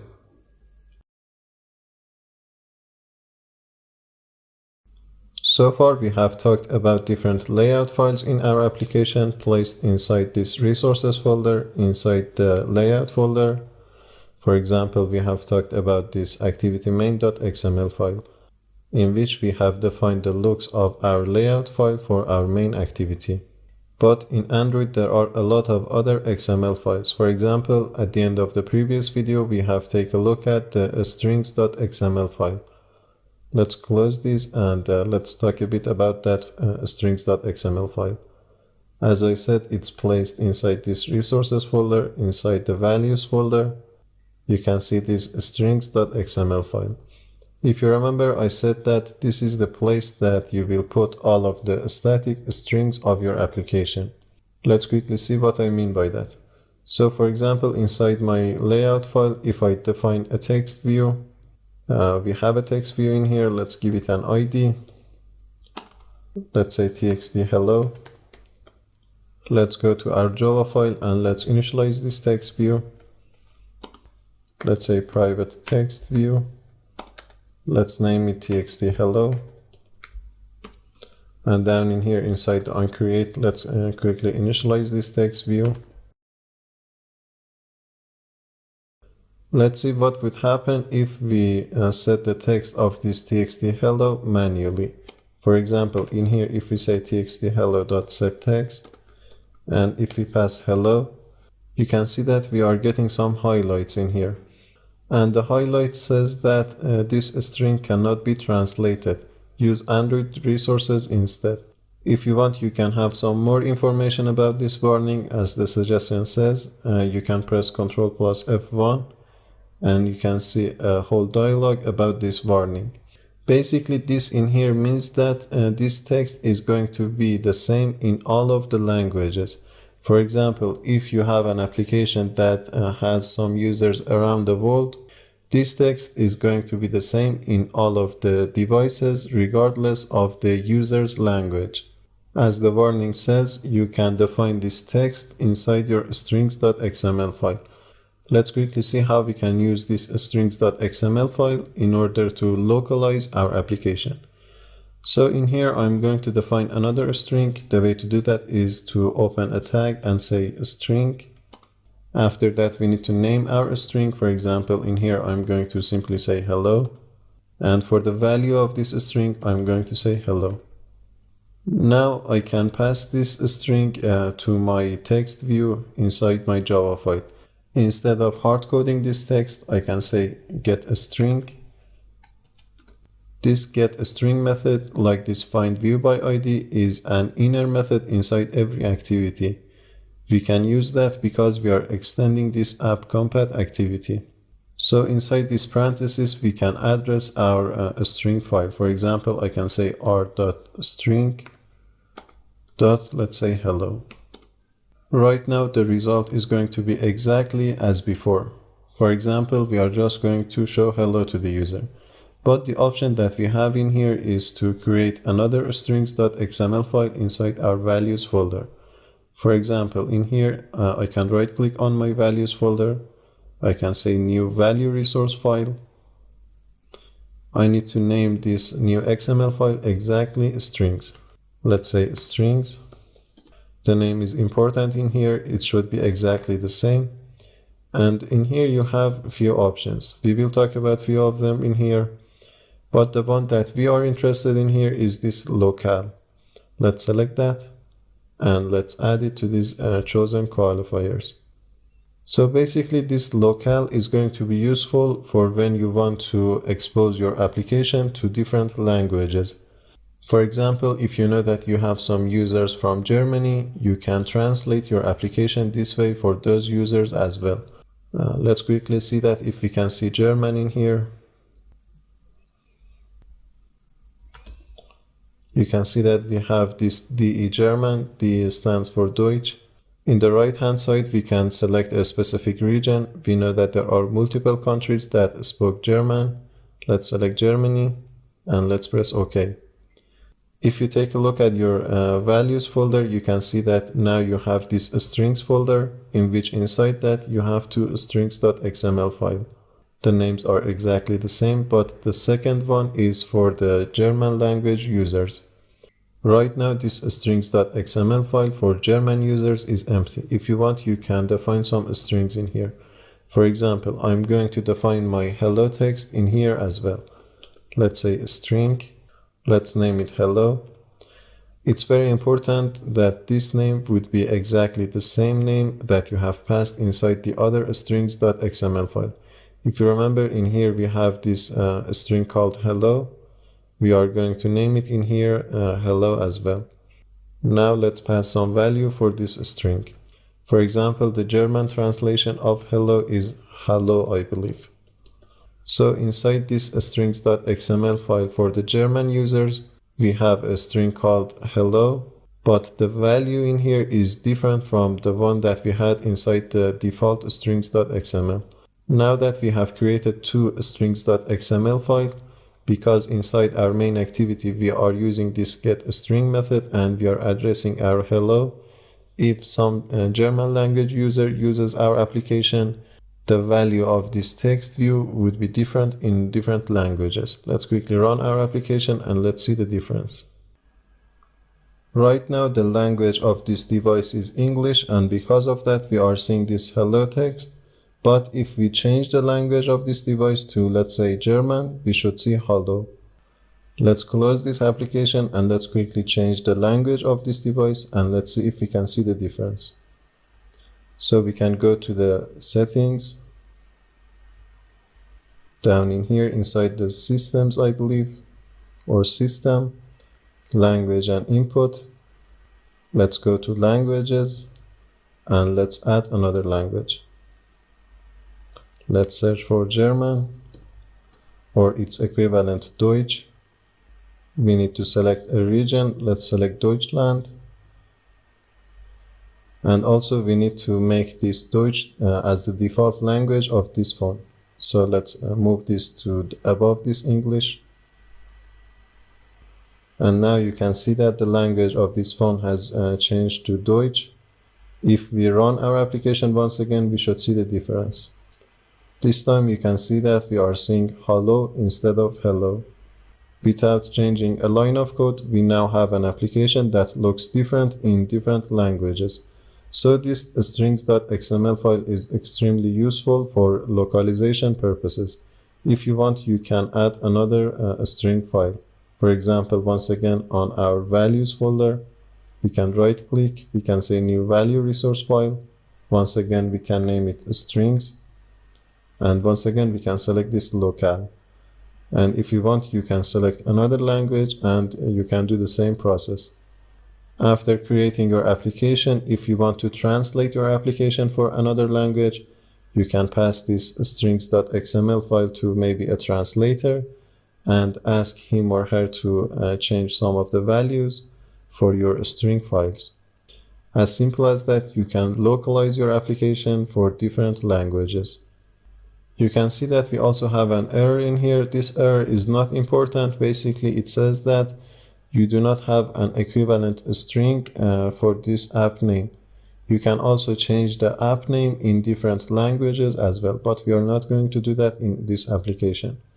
Okay, let's close all of these and let's talk about another kind of XML file in Android applications. The other XML file that I'm going to talk about is this colors.xml file. Once again, it's placed inside this values folder. Let's take a look at that. You can see that right now we have three colors in here. Like strings, this is going to be the place that we pass all of our static colors. If we want, we can define another color in here. For that, we can come between this resources tag and we can say color. We can name our color, for example, let's say blue. And for the value, we need to pass a hexadecimal value. We can get that value by searching for HTML color picker. Let's quickly do that. For example, in here, if we want a blue color, a lighter blue maybe, We can copy the hexadecimal value from here and we can paste it in our project. You can see that at the left pane in here we have this blue color. Now that we have this blue color, we can use it in different places of our application. For example, inside our activity main.xml file, when we have defined this text view, we can change its color. We can say color, or to be precise, text color, and we can address our color. For example, I can say add color/blue. This add color is referencing our colors.xml file, this one in here. You can see that the color of our text has been changed to this light blue. Instead of searching for different colors on the internet, you can also define them another way. For example, you can copy this color accent color. Let's copy that. Let's paste it in here and let's define a white color. But for the value of this white color, I can click on this square and I can select a white color. For example, let's select this white. And as you can see, now we have a white color. Without searching the internet, we can get the hexadecimal values for different colors. Okay, there is not much more to this colors.xml file. I just wanted to show you how you can define new colors. Let's talk about the other XML file in Android applications, which is this styles.xml. But before that, let's close these two. And let's open this styles.xml. Once again, it lives inside our values folder. So basically, this styles.xml file is the place that we define the theme of our application. Right now, we have one style in here. Later on, we will see that where we have used this. The name of this style is app theme. But if we want, we can override this. For example, we can change the value of some of these colors if we want. Or we can change other attributes. You can also define multiple styles. For example, let's copy this whole style and let's paste it down in here. We need to name our style differently. For example, let's say customized app theme. And let's override the previous style. For example, we have this parent attribute in here, which you can guess. It's implementing all of the features of this exact theme in here. If you want, first of all, you can change this parent. For example, let's take a look at the other ones. Let's say light dot. We have this no action bar in which we are going to use in future videos. We have these dialogues. I'm not going to change the parent in here. Instead, if you want, you can change some of the values of this color. So in different part of our application, we may use this color primary for different texts. The value of this color primary is right now this value in here, add color/color primary. If you want, you can change that. For example, you can say blue, the color that we just created. You can see that now the color primary in these two styles is different. For the first one is this dark green, and for the second one is this light blue. Now that you have defined this customized app theme style, you can pass it to, let's say, different activities in your application. It means that different activities in your application, different pages in your application can have different styles. For example, one of them may have some toolbar, some of them may not have that toolbar if you use another parent. Later on, we will see that how we can do that. Also, we will talk about activities later on in the course. Don't worry about activities if you don't understand them yet. So this styles.xml file is the place that you define different styles for your application. We will be coming back to this styles.xml file later on in the course, specifically when we talk about material design. But for now, let's move on from this part. I believe you grasped the general idea. The other XML file that I'm going to talk about is this manifest file, this Android manifest.xml file. I believe this is the most important XML file in every Android application. Basically, this is where you define the general attributes, the general features of your application. You can see that we have this manifest tag. Inside that, we have this application tag. We have seen this icon and round icon previously. Basically, these are helpful for when you want to define different icons for your application. We also have this label, which is basically the name of your application that is going to be shown to the user. You also have a general theme for your application, which, as you can see, is addressing the style, the app theme style. If you want, you can pass your customized app theme. It will override all of the activities in your application, but in here I'm not going to do that. Right now, inside the application tag, you have one activity, which is basically our main activity. So basically, every activity needs to be declared inside the manifest file inside this application tag as well. This activity in here has been added automatically because when we have created our application, we have selected the empty activity template. But if we don't select that template, one of the things that we need to do is to come inside this manifest file and declare our activity. Inside this activity tag, you have this intent filter tag. Don't worry about that yet. We will talk about that later on in the course, I believe in the broadcast receiver section of the course. But probably you can guess the usage of this intent filter from this launcher and main. It means that this main activity is the launcher activity when we run our application. Don't worry about all of these yet. These are just some basic properties, some basic features of our application. So beside activities, you need to define 3 other elements in the manifest file as well. So in every Android application, we have 4 main components: activities, content providers, broadcast receivers, and services. We will talk about all of them later on in the course, but these are the 4 main components of every Android application. All of them needs to be declared inside the manifest file. So as you can see, this manifest file is very important. It contains all of the important features of your application. We will be coming back to this manifest file a lot during the course, so don't worry if you don't understand all of these new stuff that we are seeing in here. Okay, the next XML file that I'm going to talk about is menus.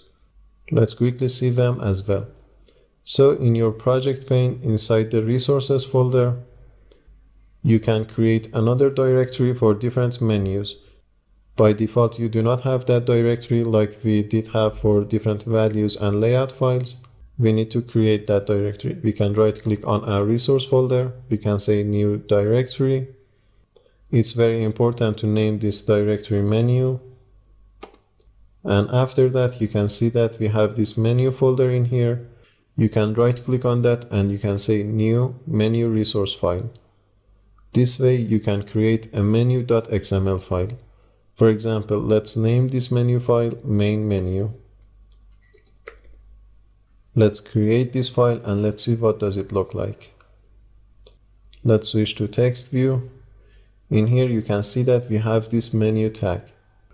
Basically, menus are useful for when you want to create some sort of menu in your application. And the way to do that is to come inside this menu tag and create different items. I can say item. You can define multiple attributes for your item, but the one that is mandatory and you have to create that is this title. You can say Android column title, and you can pass a title for your menu. For example, we can say settings in here. You can see that some menu has been created in here. Later on, we will pass this menu to, for example, our main activity to have some sort of menu in our main activity. The other attributes that I have in here is ID. For example, I can say settings menu. We also can have an icon for our menu item, but I believe we do not have any icon in our project yet. Before passing an icon, let's quickly create some icons in our drawable folder. We have seen how we can create different icons. We can right click on our drawable folder by saying new image asset. We can create icons.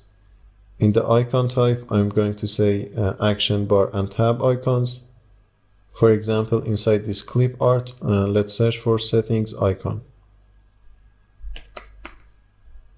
You can see that we have one icon in here. Let's add that.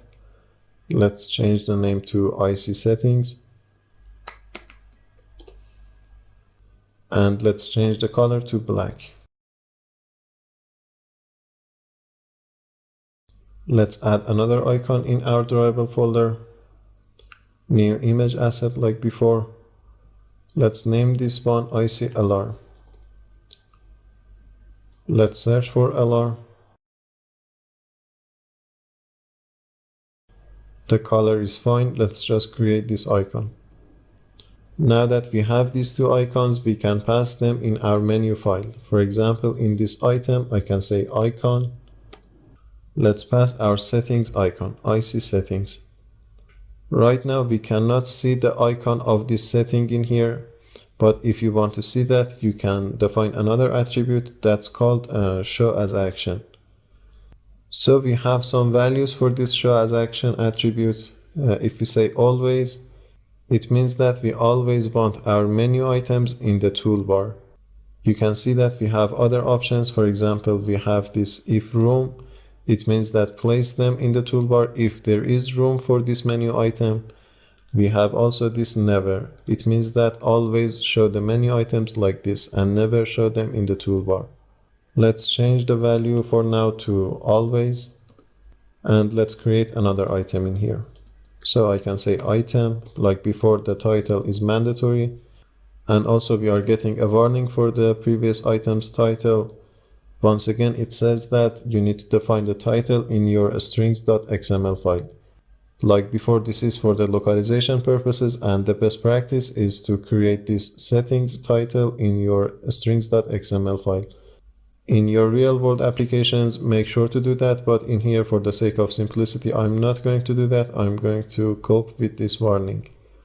So let's pass a title in here. I'm going to say alarm. Let's give it an ID. Let's say alarm menu. After that, let's give it an icon. Let's say IC alarm. Let's set the show as action attribute for this one to if room. You can create as many items as you want, but I think for this simple menu item, these two would be fine. Okay, now that we have created this menu file, let's see how we can pass this to, for example, our main activity. Let's close this file. Once again, it was placed inside our resources folder, inside the menu directory that we just created. In order to show this menu in your main activity, you need to open the main activity.java file, and you need to override another method in here. So because we are extending the app.compat activity inside this main activity, we have some methods that we can override. One of these methods is this onCreate method. If you come outside of this onCreate method and press Ctrl+O, you can see the list of all of the available methods. You can see that there are a lot of them. The one that we need in here is called onCreate options menu. If you type onCreate options menu, you can see this method in here. Let's select that. And in here we have this method. First of all, I'm going to delete this statement from here, this return super.onCreate options menu. And I'm going to create or inflate my menu. For that, I can say menu inflator, this class in here. Let's name it inflator is equal to get menu inflator. This get menu inflator is like this find view by ID method. It's an inner class in every activity. So basically, with the help of this inflator, we are going to inflate or create our menu.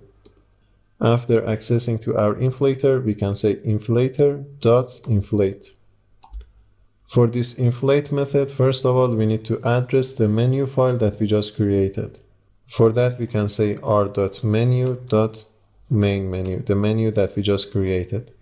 The second argument is the menu that is being passed to this method. Let's pass that. You can see that the return type of this method is a boolean. This boolean is indicating that if we have successfully inflated our menu. By this point, we have inflated our menu, and after that, we can return true. This is all of the logic that we need in order to inflate or create our menu in our main activity. Let's run the application and let's see if we can see our menu in our application. You can see that in our activity, we have these two items, this settings icon and this alarm icon. We can also set an onClick listener for each one of these menu items. Let's quickly see how we can do that. So we need to override another method outside of this onCreateOptions menu method. If we press Ctrl+O, and if we search for onOptions item selected, this method in here, if we select that, we can override that. This time I'm going to keep this super statement. We will talk why I'm going to keep that. As you can see, as the input of this method, we are getting a menu item. This is the item that user is going to click on. And we can use it, for example, to create a switch statement. Let's create our switch statement. So our switch statement is going to work on the item.getItemID. If you remember, in our menu file for different menu items, we have set different IDs. Let's quickly see that. In our main menu.xml file, we have set ID for each one of these items. And in here, we are going to act upon those IDs. Let's create our switch statement. Let's say in case it's r.id.settings menu, we are going to show a toast message. Let's say toast. For the text, let's say settings clicked or settings selected. After showing the toast message in here, instead of adding a break for this switch statement for this specific case, we can return something. Once again, you can see that the return type of this method is a Boolean as well. This Boolean indicates that if we have acted according to this item successfully or not. In here, after showing the toast message, we are going to return true. So let's say return true, and let's create other cases. For example, in case it's r.id.alarm menu. Once again, we are going to show another toast message. Let's say alarm selected. In here, I'm showing a toast message, but in a real world application, you may want to navigate the user to some other part of your application. But more on that later on when we know about different activities and fragment. Okay, after showing the toast message, let's return true once again. And also let's create the default case. In the default case, I'm going to return this super statement because I'm not interested in other items beside these two. So do whatever you are doing inside the parent class. So basically I can cut this super statement from here and I can return it in the default case. Before we run our application, let's review what we are doing in here. As the input of this onOptions item selected method, we are getting a menu item. We can use this item ID in order to create a switch statement. In case the ID is the ID of our settings menu item, we are showing this toast message, settings selected. In case it's alarm menu item ID, we are showing another toast message. But in the default case, in case if it's another item beside these two, we are passing the job to the parent class. Let's run the application and let's see if we have set the listener successfully. So for example, if we click on this settings icon, you can see that settings selected. If we click on this alarm, we can see alarm selected. It seems like we have done a good job inside this onOptions item selected method. Okay, I think that's enough for this video. In the next video, we are going to continue our talk about other kind of XML files available in Android. See you in the next video. Let's continue our talk about different XML files in Android. In previous videos, we take a look at different XML files, for example, drawable files, layout files, some files inside our MIBmap folder. We have seen strings and colors and styles. Beside these, we take a look at menus and also our manifest file. Let's see what else do we have in here. Right now, our main activity has only one layout file, this activity main.xml. But if you want, you can create more layout files for this activity. For example, right now, this layout is for the portrait mode. If you want, you can create another layout file for the, let's say, landscape mode. If you don't know what the portrait and landscape modes are, let me quickly show that. So right now, this is called the portrait mode. If we change the rotation of our device, this is going to be the landscape. I think I need to activate the rotation of this device. Let's go to the notification center, and from here I believe this is the option. This auto rotate, we need to activate that. And now if we rotate our device, you can see that now we have a different look for our application. Sometimes this might work, but if you have a complex layout file that you want to show it differently in different rotations, you need to create two separate files for each one of these rotations mode, one for the portrait mode and one for the landscape mode. Let's quickly see that how we can create another layout file for this main activity. So inside my layout folder, on the layout folder, I can right click by selecting new layout resource file. I can create a layout file, or alternatively inside this activity main.xml file.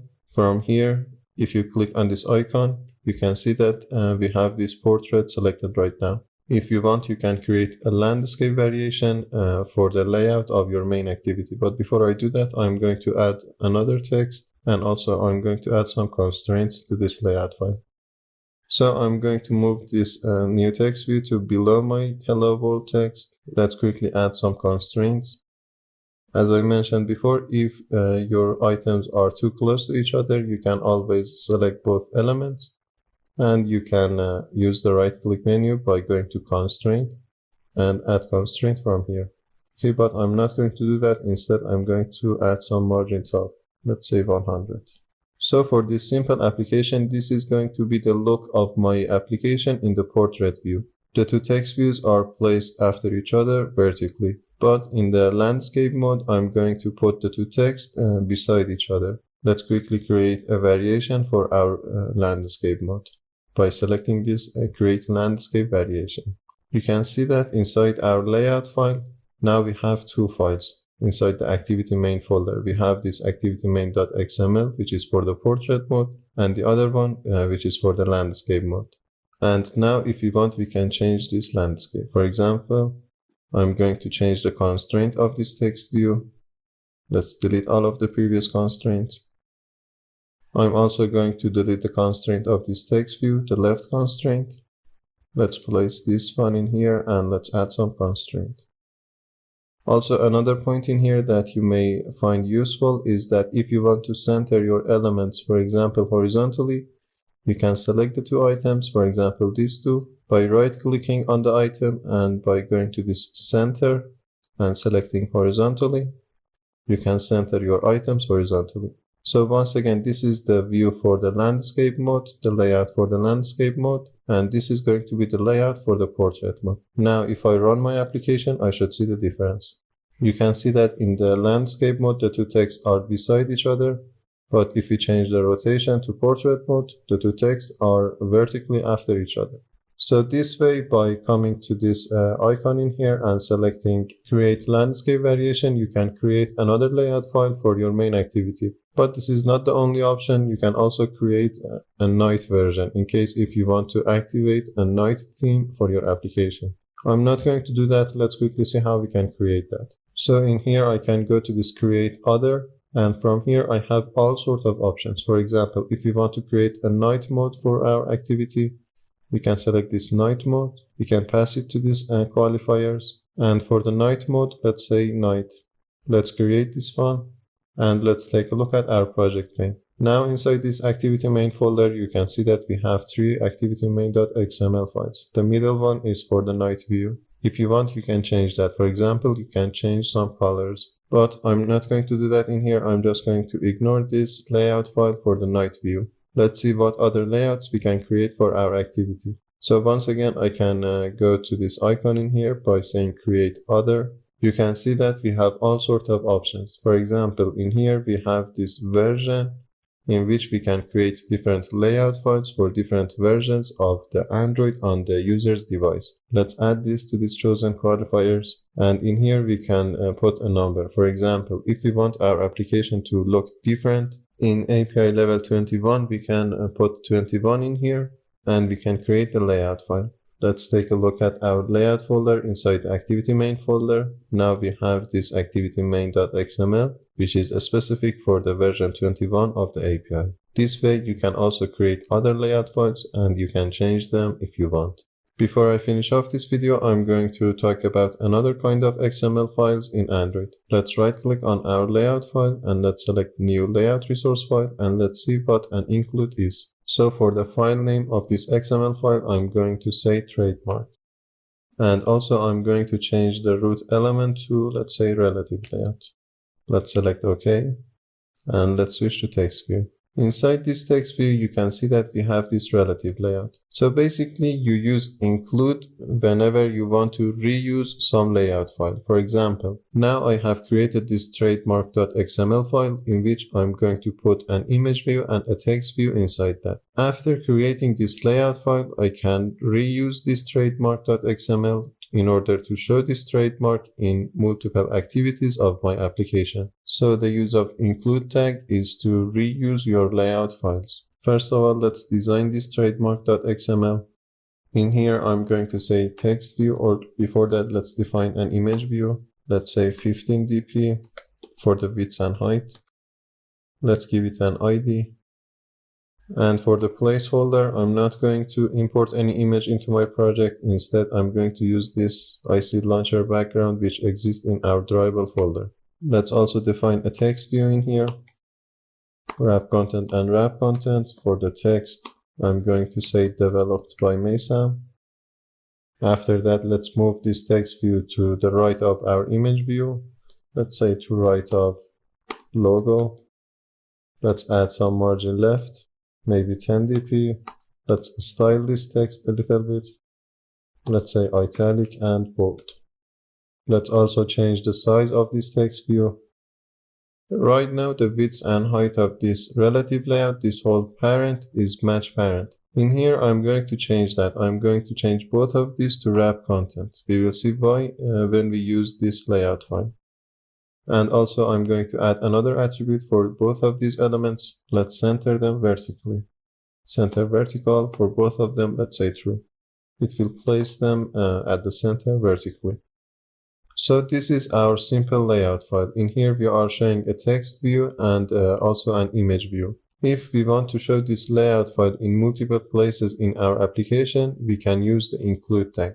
Include tag is very useful for when you have a complex layout file and you don't want to write the exact same file twice. Let's switch to our activity main.xml file and let's see how we can use that trademark.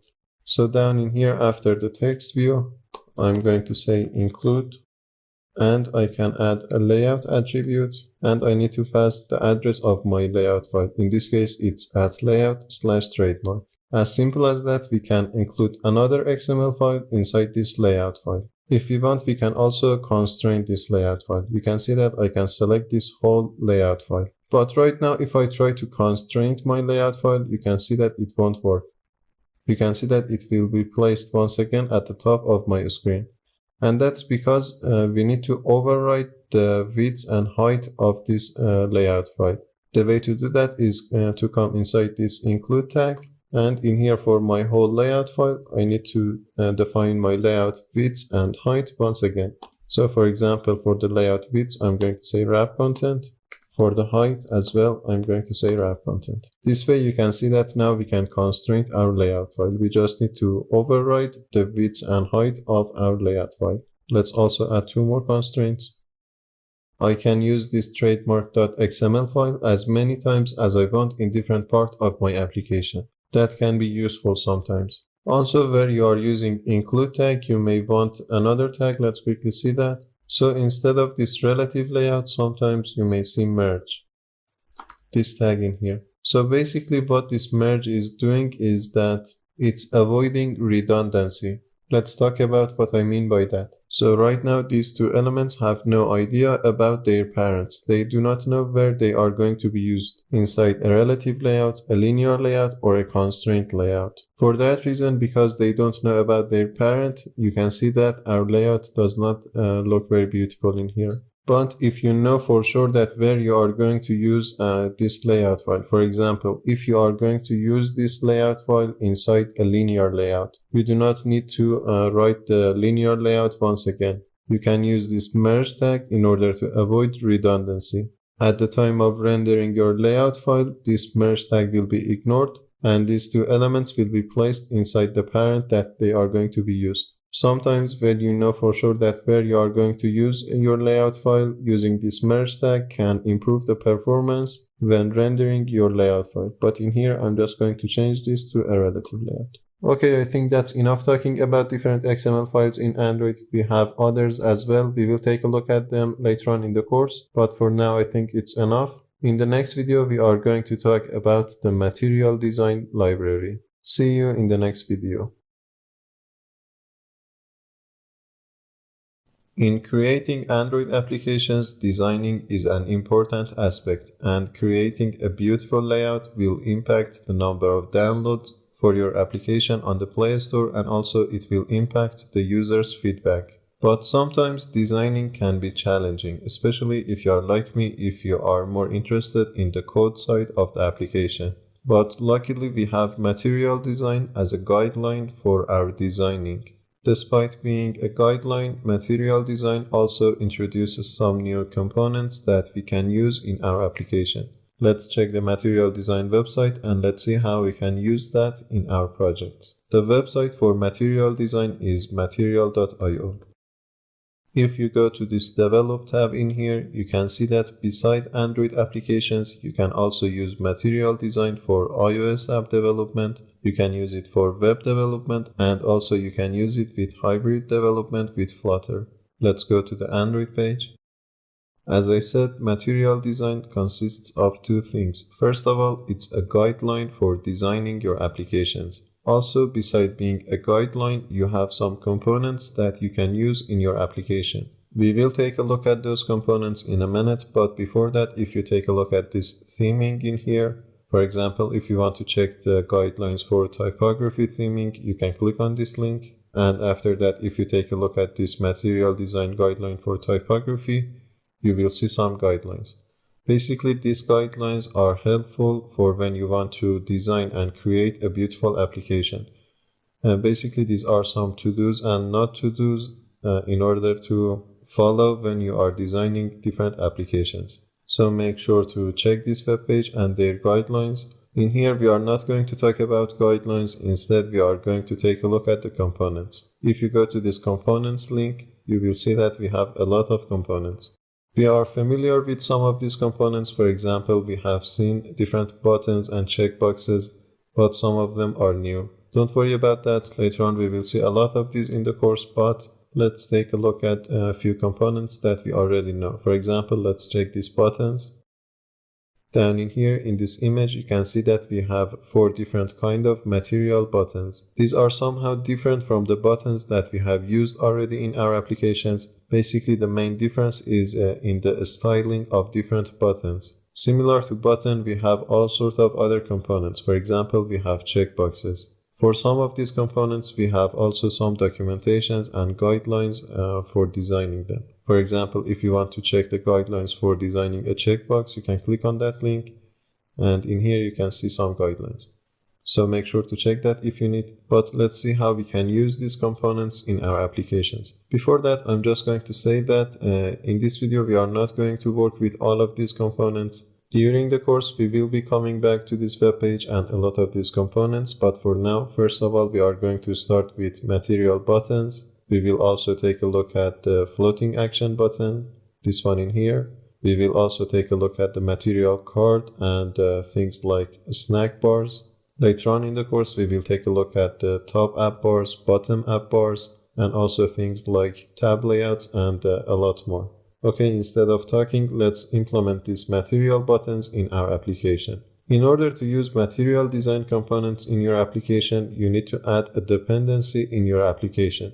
We haven't used any extra dependencies in our applications yet, but let's see how we can do that. If you remember, I said that Gradle will combine all of the layout files, all of the Java files, all of the static resources in our application.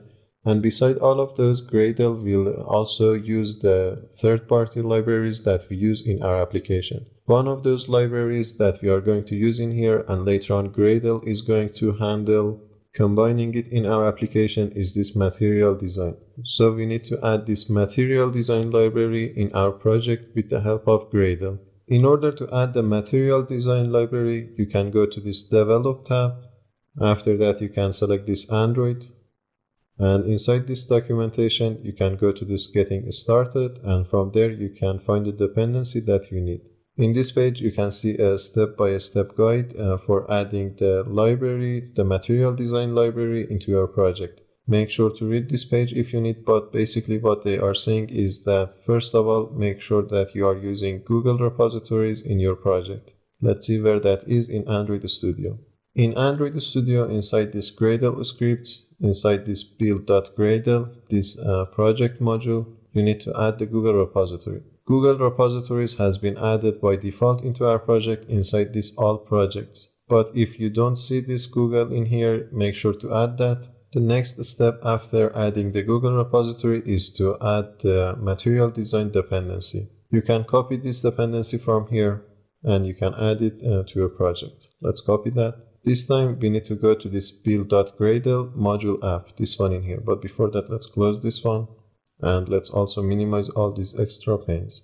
We need to add that dependency inside these dependencies in here. For example, you can add that dependency before all the other dependencies. Let's paste that in here. But we also need to change this line because right now we have this version tag in here and this is not the version. It's better to always check the internet for the latest version of material design. You can also use the help of Android Studio. Right now I'm getting a highlight. If I hover over this highlight, you can see that the latest version available is 1.1.0. So instead of this version, I'm going to say 1.1.0.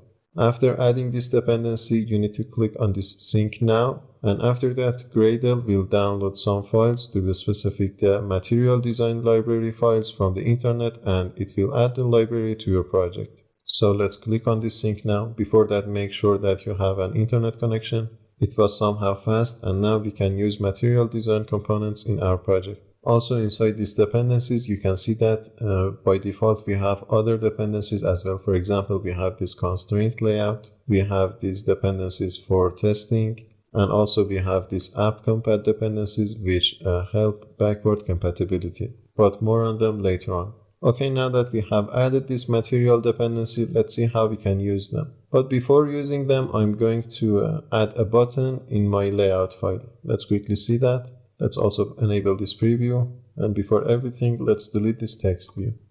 So in here, I'm going to say button, let's say wrap content, and let's define a text. Let's say hello.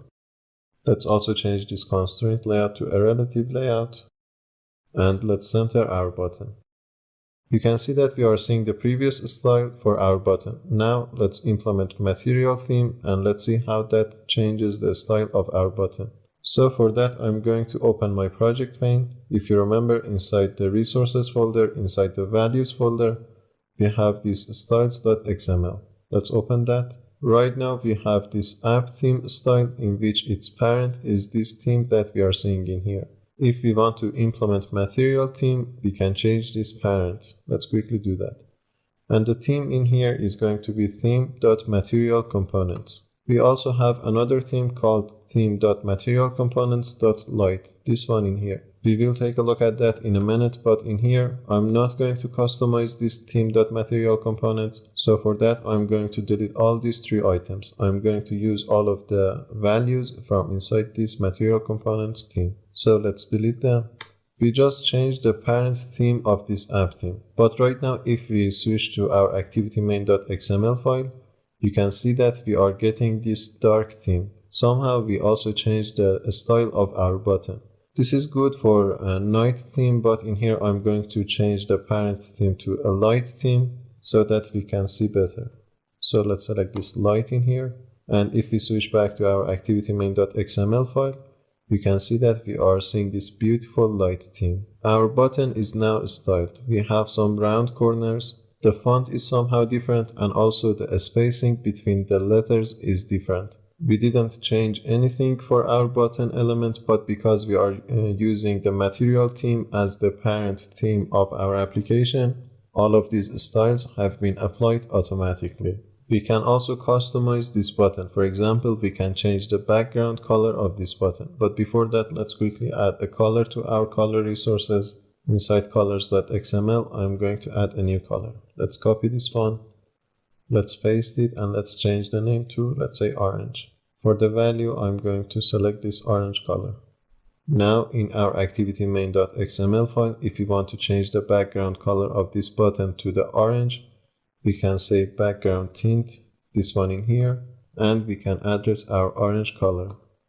We can also change the text color of this button, but I don't think that's necessary. I just wanted to show you that you can customize your buttons. Let's delete this color. As you saw on the material design website, we have some styles for our button. Let's see other styles as well. For example, in here I can say a style. Let's search for material button. You can see that we have this unelevated button style. Let's quickly see that. This is basically this style that we are currently using. It's the default case. Let's remove that and let's see others. We have this button style. We have this outline button. If you take a look at that, you can see that the style of your button is changed to some outline button. Sometimes this might be useful. We also have a text button. Let's quickly see that. And this is the one, material components.button.text button. It will change our button to a text button. Sometimes you may want to use this. I'm going to stay with the default case. So I'm going to delete this whole style attribute. So you can see that using material design is very easy. Basically, we just added the material dependency into our project inside this build.gradle module app. After that, inside the styles, we change the parent to this theme.materialComponents theme. And after that, we can use all of the elements from inside the material design library. If you add another element into your layout file, for example, a checkbox, by default, the checkbox from the material design library will be used. Okay, let's move on from this part and let's talk about some of the components that we don't have in our applications if we don't use the material design library. The first of those components that I'm going to talk about in here is called floating action button. Let's delete this button and let's see that floating action button. So in here I can say floating action button. We can see that we have two options. We have this floating action button and we have this extended floating action button. Let's use the first one. For the width and height, I'm going to say wrap content. And as soon as I do that, you can see that we have this beautiful button in here. This floating action button is going to be floating on our layout file, even if, for example, we scroll the page. If you want, you can change the location of this button. For example, you can move it to down below in here. For that, I can use two attributes that we haven't seen so far. For example, I can say align parent bottom, and I can set it to true. You can see that as soon as I do that, its location will be changed to the bottom of our screen. We can also use another attribute called align parent end in order to move it to the right of our screen. Let's say true. And now you can see the difference. Let's also add some margins. Let's say margin. In here we have two options. We can add this margin right, or alternatively we can use this margin end. If I use this margin right in here, I will get a warning. Let's quickly use that and let's see the warning. For example, in here I'm going to say 20 dp. You can see the highlight in here. If you take a look at this, it says that it's better to use margin end. The reason for this is because some of the languages starts from right. So for example, if the language of your user is Arabic, in that case, this floating action button will be placed at the left of the screen. And if you add a margin right, it's going to put the floating action button to outside of the screen. For that reason, it's better to use a margin end. So let's say margin end, and let's pass 20 dp. You can see that we are getting the same result in here. We also need to add a margin bottom. Let's say margin bottom, and let's pass 20 dp. You can also add an icon for your floating action button as well. Let's quickly add an icon into our drawable folder and let's add it for our floating action button. Let's say new image asset on our drawable folder, and let's select action bar and tab icons, and let's select a plus sign in here. Let's search for add and let's add this one. For the name, let's say IC add, and also let's change the color. I'm not sure that if this is a white color. For that, I'm going to use this custom color and I'm going to use white. Right now the selector is on white, so let's say choose and let's create our icon. And now you can add the icon for your floating action button. But for some reason, I cannot use the source attribute, which is the attribute to pass an icon for your floating action button. I think because I've added this dependency in my project, I need to restart my Android Studio. Or the other option is to rebuild my project, or the better option is to go to this file and invalidate your cache and restart Android Studio. Let's select that. Let's say invalidate and restart. Now that I have invalidated my cache, I can use the source attribute. So inside this floating action button tag, I can say source, this one Android source, and I can pass my IC add icon. You can see that as soon as I do that, this icon will be added to my floating action button. If you want, you can also change the color of this floating action button. For example, let's change it to the orange color that we have defined a few minutes ago. For that, I can say background tint, this one in here, and I can pass color orange. You can see that the color will be changed to orange. Also, you can see that we have some sort of border for this floating action button. If you want, you can also change that. The way to do that is like this. You can say app, column, background tint, and this way you can pass your new color. For example, if you want to pass a white color, first of all, you can create that color inside your color resources and after that pass that. Or alternatively, you can pass the hexadecimal value of that color directly in here. For example, I know that hashtag FFF is for the white color. So if I pass that, you can see that we have a white color in here. And also you can see that the border of this floating action button is now white. So this Android column background tint is for the background color of your floating action button, but this app column background tint is for the border of your floating action button. You can also define another color in here. Let's quickly see that. You can say ripple color, this one in here, app column ripple color, and pass a color. For example, once again, I'm going to pass white. This ripple color is the color of the floating action button when you click on it. Let's run this application and let's see that. You can see that we have this beautiful floating action button at the bottom of our screen. And if we click on that, you can see some color. That white color is this ripple color. Beside that, you may also have noticed that the color of this top app bar has changed as well. This is because we are using material component theme in our application. Later on, we will see that we have a beautiful toolbar when we work with material design. We will implement that toolbar in our applications later on, but for now, let's talk more about this floating action button. You can also set an on-click listener for this button if you want as well. But for that, we need to have access to this floating action button inside our main activity.java file. So for example, like before, I can say private floating action button, this one that comes from material.floatingActionButton package. Let's name it FAB. After that, we need to instantiate it inside our onCreate method. Let's say FAB is equal to findViewById. But before that, we need to give an ID to our floating action button. I don't think we did that in here. Let's say ID. Let's just name it FAB. Let's say r.id.fab. After that, you can say fab.setOnClickListener. This one in here, and we can pass our listener. For example, let's show a toast message. Let's say fab clicked. Let's run the application and let's see if we see the toast message.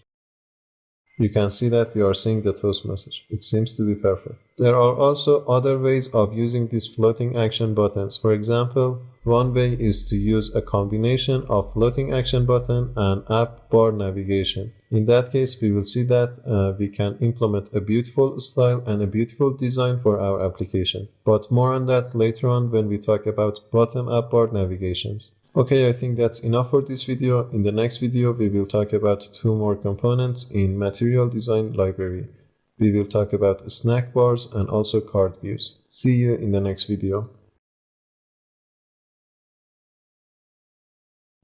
In this video, we are going to talk about 2 more material components. The first of those components is snack bar. Before we start implementing snack bar, let's see what does it look like. So if you go to material.io, in this components, in this list in here, you will see a snack bar. Let's see that. This is what a snack bar looks like. It's a lot like a toast message, but the style is a little bit different, and also inside the snack bar you can have a button that will do some action. Besides that, you can make your snack bars to be indefinite. It means that they won't be dismissed until the user clicks on this action. Also, you can style your snack bar as well. For example, you can change the color of this text and also the color of this action button. As we will see later on in the course, snack bars are extremely useful when you're developing Android applications. In order to use snack bars, first of all, you need to add the material design library into your project. So let's go to this Develop tab. In this Android section, let's go to the documentation, Getting Started, and let's copy the dependency. In our project, inside the Gradle scripts, build.gradle, let's quickly add that dependency. For the version, if you hover over this, you will see the latest version, which is 1.1.0.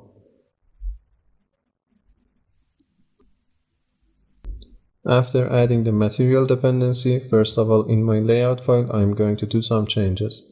I'm going to add a button, and also beside that, I'm going to give an ID to my parent layout. But first of all, you may have noticed some changes in the looks of Android Studio compared to the previous video. That's because I have updated my Android Studio and we have slight differences. Don't worry about that, we will talk about these differences in the next video. For this video, let's just implement our snack bar.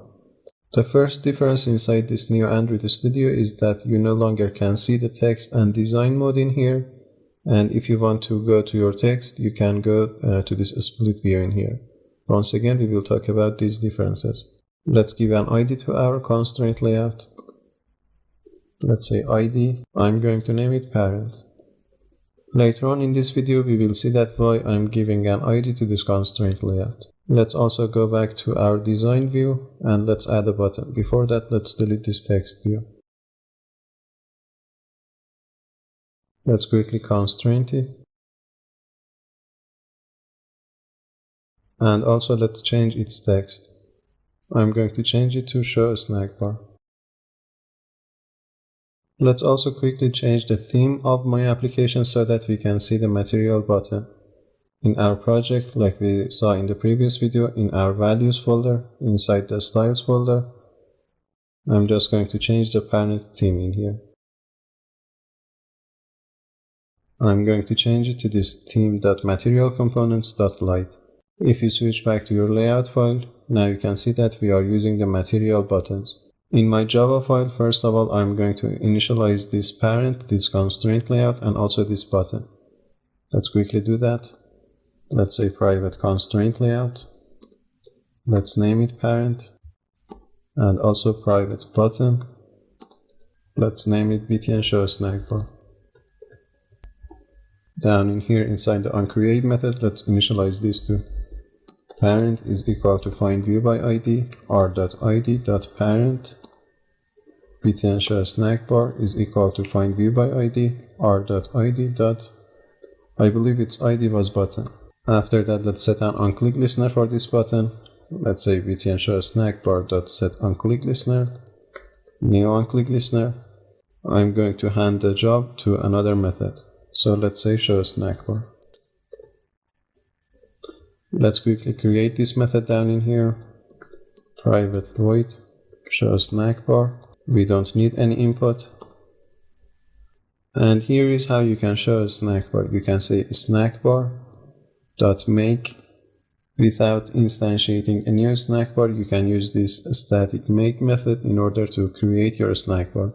This make method needs three inputs. First of all, we need to pass the parent layout, the layout that we are going to show our snack bar inside that.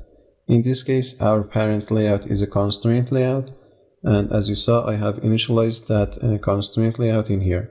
That's the reason I gave an ID to my constraint layout. Now in here I can say parent. After that, I need the text that I want to show in my snack bar. For example, I'm going to say this is a snack bar. The third parameter in here is a constant that will indicate the time that you want to show your snack bar. and you can pass that constant like this. You can say snackbar dot, you have three constants in here, this length long, length short, and also length indefinite. The long and short are descriptive, but if you pass length indefinite, you will show your snackbar indefinitely and it won't be dismissed until the user clicks on that action button. Let's select this one for now, length indefinite. After this make method, you can call .show method in order to show your snackbar. This is going to be a really simple snackbar and we don't have any action yet. Let's see if it's going to work. If we click on this button, we should see our snackbar, and here it is. It's a really basic snackbar and we don't have any action. Besides that, we haven't changed the style of our text. Also, because we have passed this length indefinite, there is no way to dismiss this snackbar. Let's quickly change this constant to length short and let's see the difference. Now if we show our snackbar, you can see that it will be dismissed after a few moments. Okay, now let's see how we can add an action to our snackbar. But first of all, I'm going to change this constant to length indefinite once again. And before the show method, I'm going to call another method. That method is called .setAction. First of all, we need a text in here. This is going to be the text of our action. For example, if you want, you can say retry in here. After that, you need an onClick listener. Let's say new onClick listener. This is going to be an interface, and inside the onClick method, we can do whatever we want when the user clicks on this retry text. For example, in this case, I'm just going to show a toast message. Let's say retry clicked. Let's see if we can see the action. As you can see in here, now we have this retry option. Remember that the length is still indefinite, but if we click on this retry, the snackbar will be dismissed and also we will see a toast message.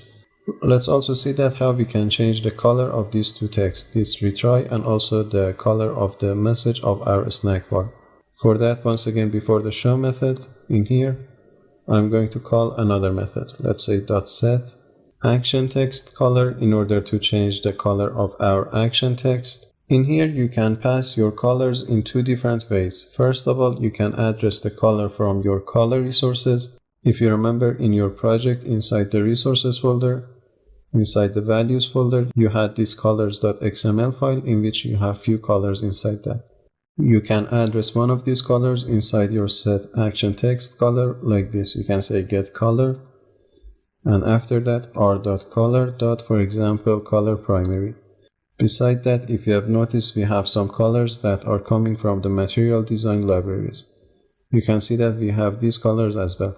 But for example, right now, if I use this color primary in here, you can see that we are getting this warning.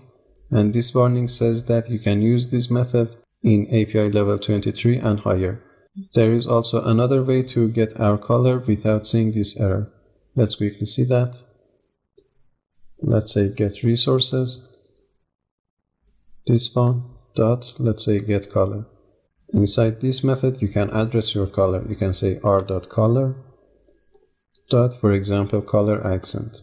Let's also see the other way. Instead of using the resources in my project, I can use a Java class. So for example, instead of this whole method in here, I can say color with capital C, which is coming from android.graphics dot, let's say red. This way we can get the red color with the help of this color class. So if you don't have this red color in your resources, you can also use this class. Okay, now let's see how we can change the color of the message of our snackbar. For that, I can say .set text color, this method. Once again, in order to pass a color, you have two options. In this case, I'm going to say color dot, for example, yellow. Let's run the application and let's see if we have successfully changed the color or not. Let's show our snackbar. You can see that the color of the message is yellow and also the color of our action button is red. Okay, I think that's enough talking about the snackbar. Later on we will use snackbars a lot in the course. The next material component that I'm going to talk about is material card view.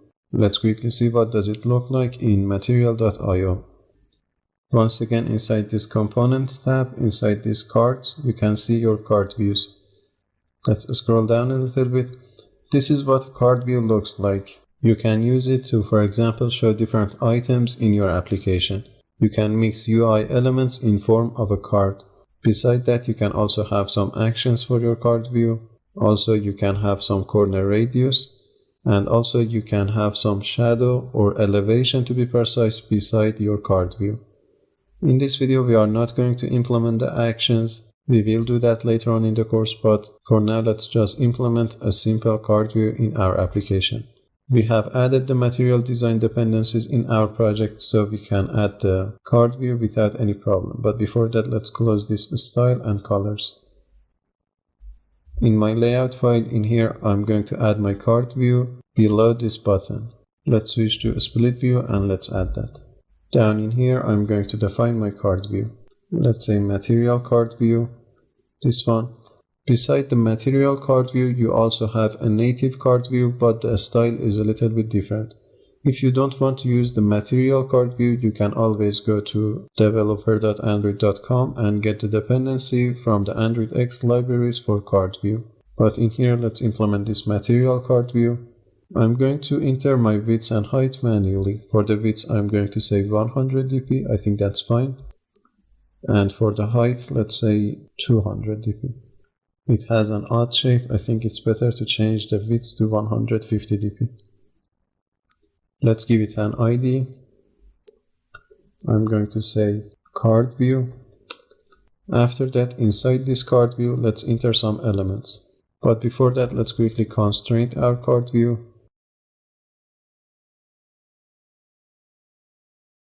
Inside this card view, first of all, I'm going to define a relative layout. For the width and height, let's say match parent.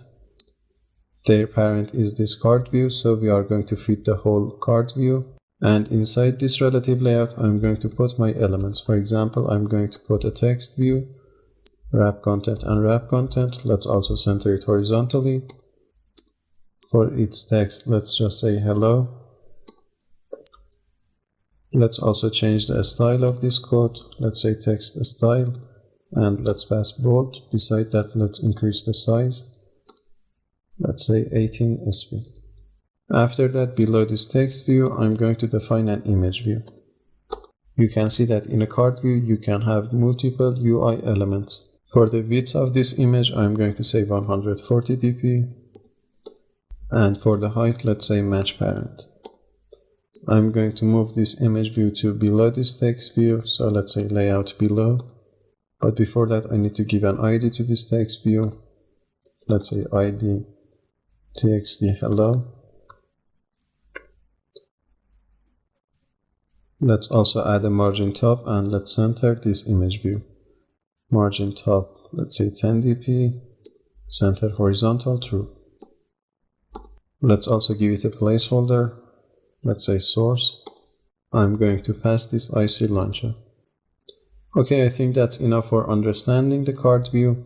Beside that, in the card view element, you have other attributes as well.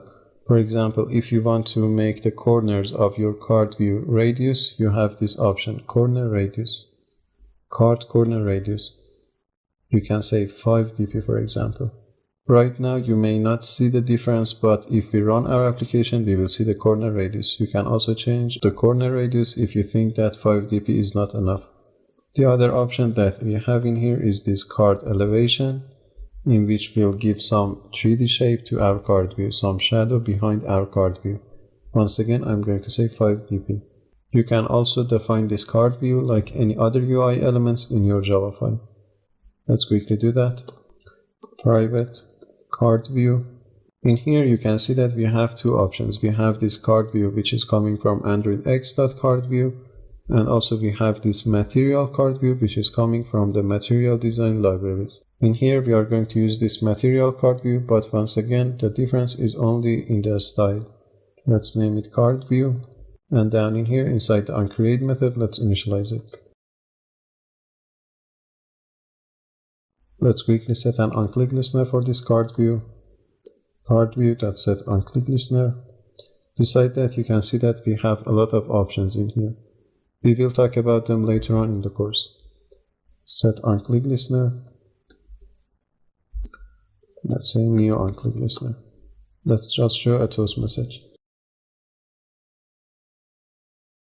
Let's run the application and let's see what does our card view look like.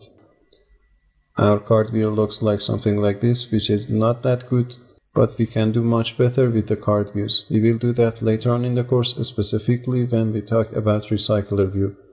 The combination of RecyclerView and CardView for its items will create a really beautiful layout file. We will see that, I believe, in the next video. But in here you can see that we have this corner radius and also we have this elevation, which is this 3D shape for our card view. Beside that, later on in the course we will see how we can create an expandable card view. That means that we will have some button in here, for example an arrow, in which by clicking on that we will expand our card view. And we will see some more information and maybe actions for our item in our card view. Okay, I think that's enough for this video. In this video, I just wanted to show you how you can create a snack bar and also implement this card view. In the next video, we are going to start talking about RecyclerView. In previous videos, we have seen ListView for showing different items, but RecyclerView is a much more better option to show a list of different items. In the next 2 or 3 videos, we are going to see how we can use RecyclerViews. See you in the next video.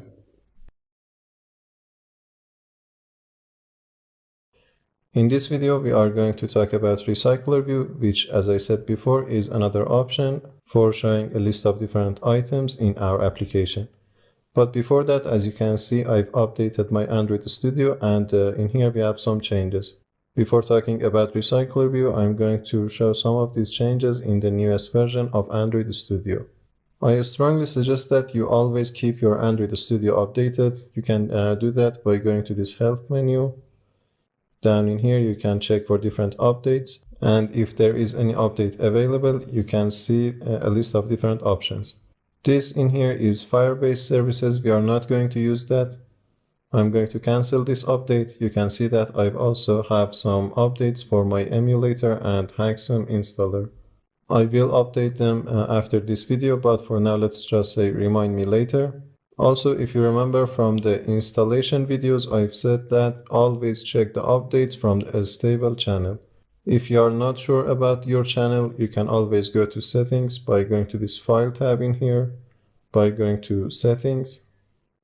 In here, if you check for updates,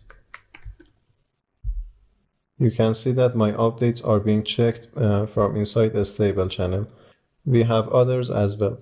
These other channels are for preview purposes, and it's basically for professional developers to check new features in Android and report some bugs if there is any to the Android team. But for you, for the starter, it's probably best to check your updates from a stable channel. The first thing that is different in this newest version of Android Studio is the way you go to full screen. You can go to full screen by going to this View menu and by going to Appearance. From here, you can go to full screen. In previous versions, this option was somewhere down in here. Let's go to full screen mode.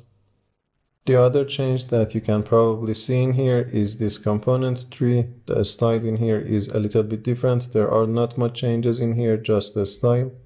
But there is a very important change above in here. You can see that down in here, we no longer have that design and text view mode. Instead, above in here, we have 3 options. Right now, we are inside the design view. We can also select this one to go to the text view. And in between these two, we have this splitter mode.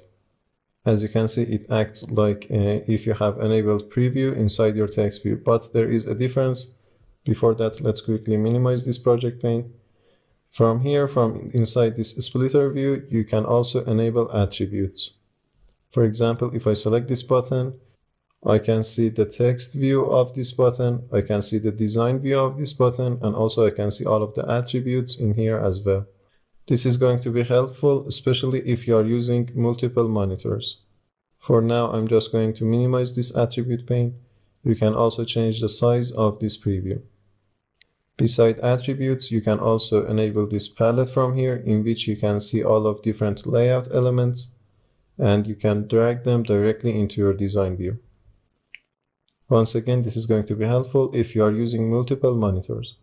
The other thing that you can see in here is this resource manager. We had this resource manager in Android Studio 3.5, but there has been some improvements in this newest version. Basically, inside this resource manager, you can see all of the static resources inside your project.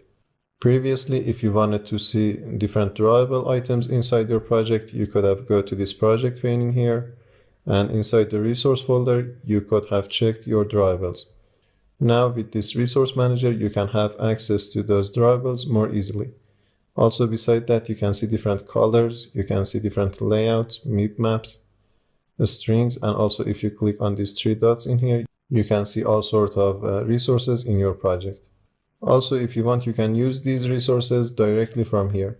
For example, right now in our layout file, we have this image view, which its source is this IC launcher background, which exists in our drawable folder.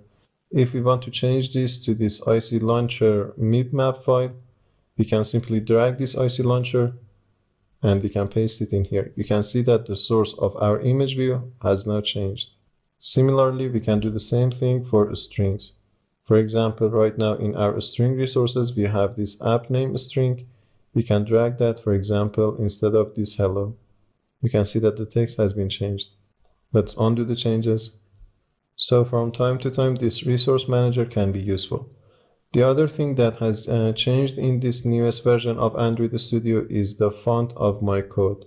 I actually don't like this font, and I'm going to change it to the previous font that we had in our Android Studio.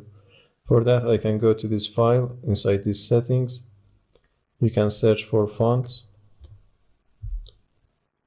And in here, you can change the font. For example, I think I'm going to select this one. Let's press OK. And yes, it is the previous font that we had when we worked with different layout files. Also, beside Android Studio, I've updated my Gradle tool as well. If you want to check that, you can go to your project menu. You can go to this Gradle scripts.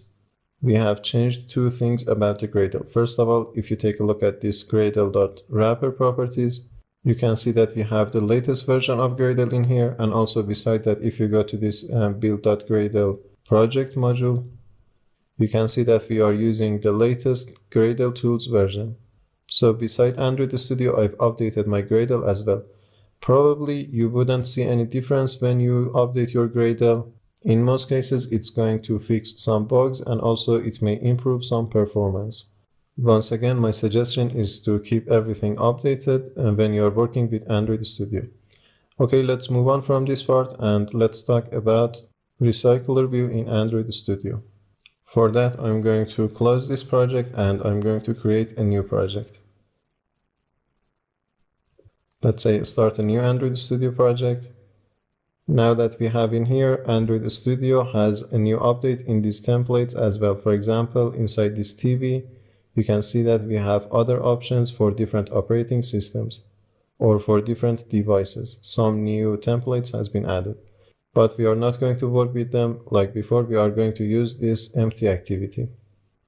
Let's name this project RecyclerView, or let's say RecyclerView example. It's interesting that in here we have this new option in here. It says use legacy android.support.libraries. So basically, before Android X, we had to use support libraries for having backward compatibilities in older devices. As you saw in the previous videos, the use of Android X was mandatory, but now in here we have this new option. I don't think we are going to use this legacy support libraries in our course, but it seems like we now have this option. Okay, let's create our project and let's see how we can use RecyclerView.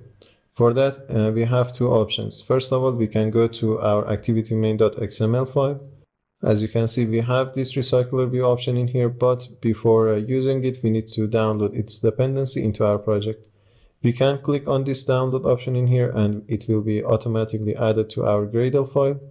Or if you don't want to add it from here, you can always search for RecyclerView dependencies and add it manually into your Gradle file.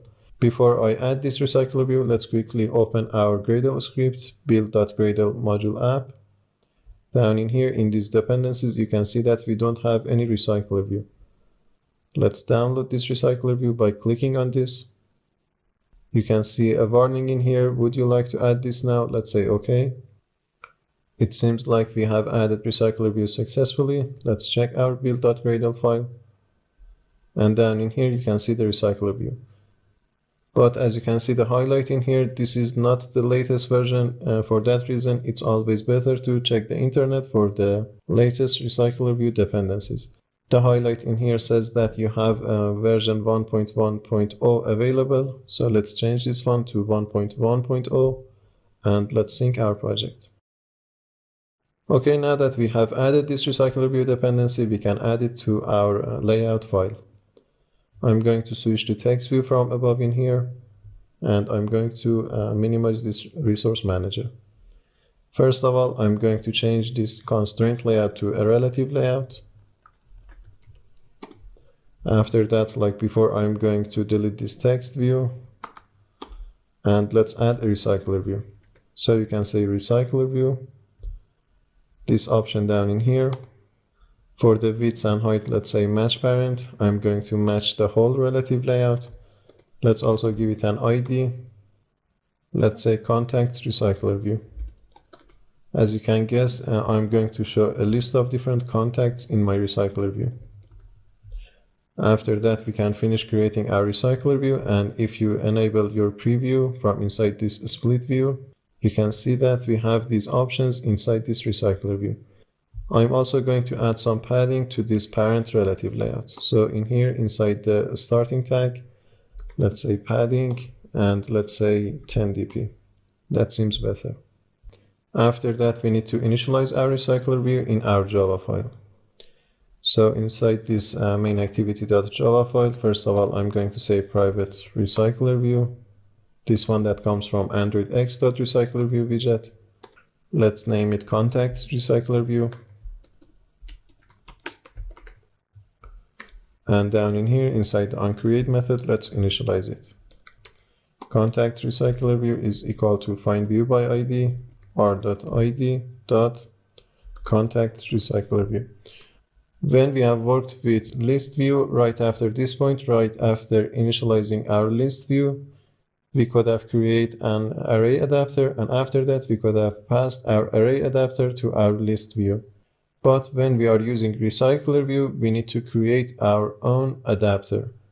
Creating your own RecyclerView adapter is probably the most complex code that you have written so far, but we are going to go through each step together.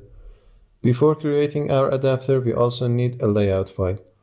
If you remember, when we have used ListView for every item in our ListView, we have passed a built-in layout. In RecyclerView, we need to create that layout as well. So inside my project, inside the resources folder, inside the layout folder, I'm going to create a new layout resource file.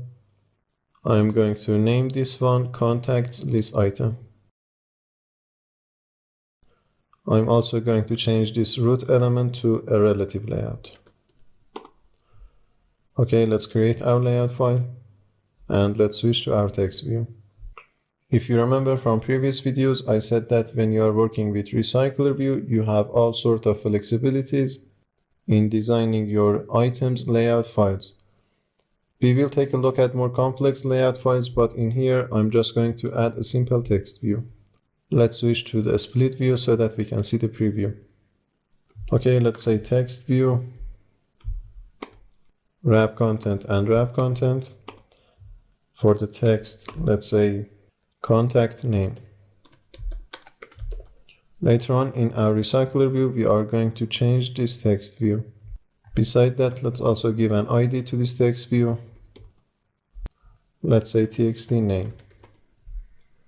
I'm also going to change the height of this relative layout to wrap content because we don't want to occupy the whole screen for just one item in our RecyclerView. For that, let's change this one to wrap content. Let's also add some inters in here so that we can see it better. And also let's add some padding. Let's say padding and let's pass 10 dp. Sorry for that. Let's also give an ID to this relative layout. We will see how it can be useful. Let's just name it parent. So this in here is going to be the layout file for every item in our RecyclerView. Now that we have created this contacts list item.xml file, we can create our RecyclerView adapter. For that, we need to create a Java class in our project. So inside our package, I'm going to say new Java class. Let's name this class contacts RecyclerView adapter. Let's create our class and let's see what do we have in here. So first of all, before everything, I'm going to create an inner class inside this class. We will see what this inner class is.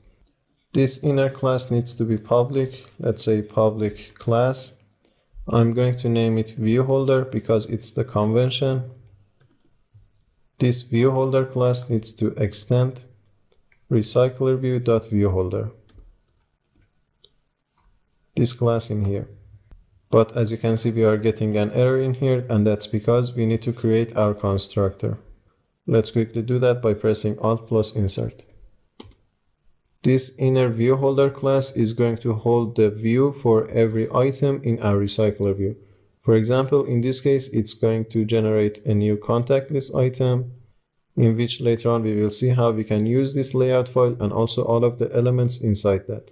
So basically, this inner class is responsible for generating our view objects.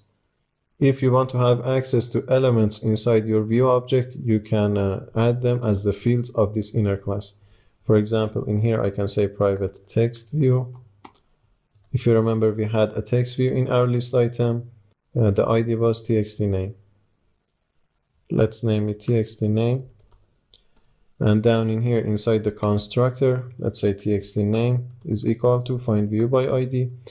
But because we are not inside an activity, we cannot use this findViewById method like this.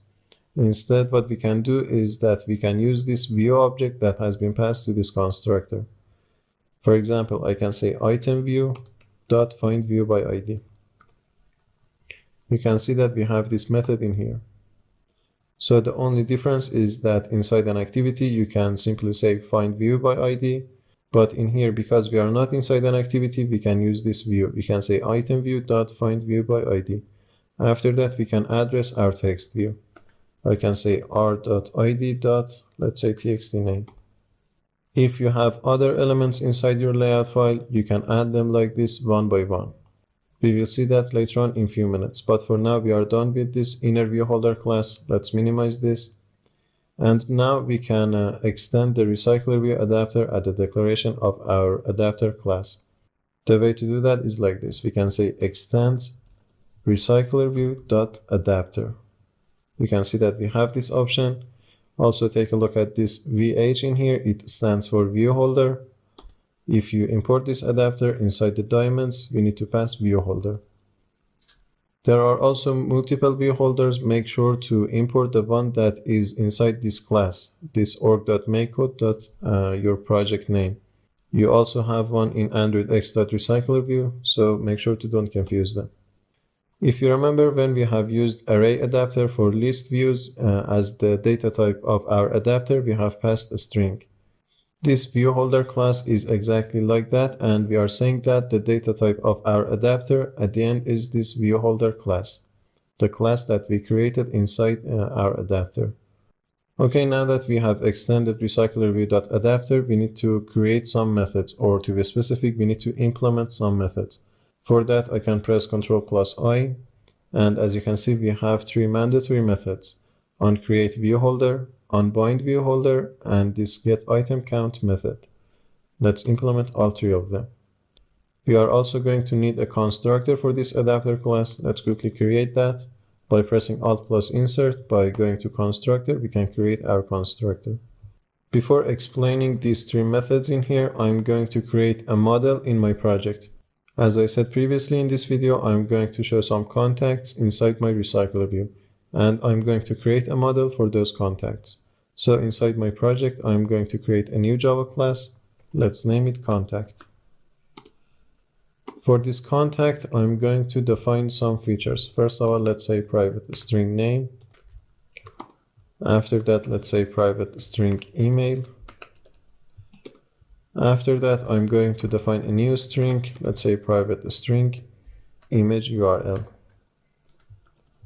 We will see how this one is going to be useful. Basically, we are going to show some images from the internet by using their URLs.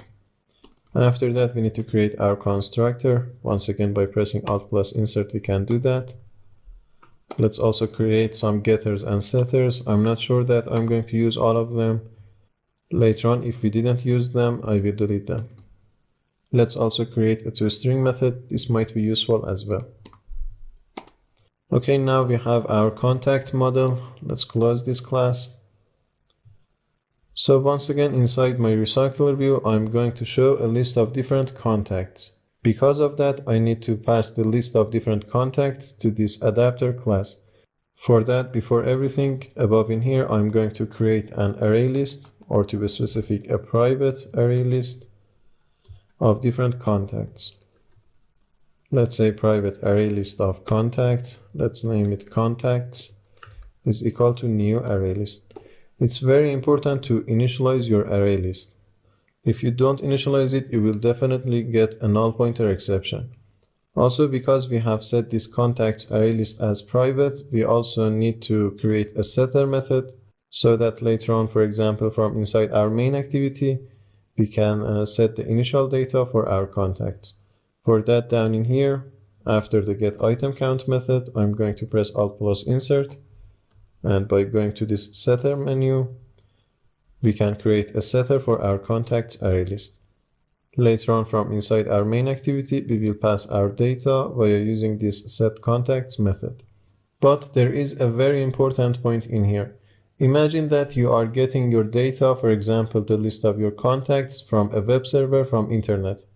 The list of different contacts that are coming from the internet may change during the time. So the list of different contacts inside your RecyclerView should be changed as well. If you want, at any time, you can reuse this setContacts method in order to change the data inside your adapter. But in order to refresh the data inside your RecyclerView, you need to use another method inside this setContacts method. That method is called notifyDatasetChanged, this one in here. So basically, the dataset for our adapter in this case is our contacts array list. After changing the list of different contacts at any time, we are going to notify the adapter that the dataset has been changed. This way, we can refresh our RecyclerView with the new data that we have received or passed to this adapter class. Okay, let's move on from this part and let's start working on these three different methods. The simplest of these methods is this getItemCount. You can guess its purpose. It's just going to return the count of different items in your adapter. In this case, we know that the data in our adapter is a list of contacts, so we can simply return the list of our contacts. We can say contacts.size. That's all we need to do inside this getItemCount. For some reason, RecyclerView needs the number of items inside your adapter. And in here, we can simply return that. Okay, I think that's enough for this video. In the next video, at the beginning, we will start working on these two methods. After that, we will see that how we can have more complex layouts in RecyclerView. And after that, we will see how we can use that image URL in order to show different contact images in our application. Okay, see you in the next video.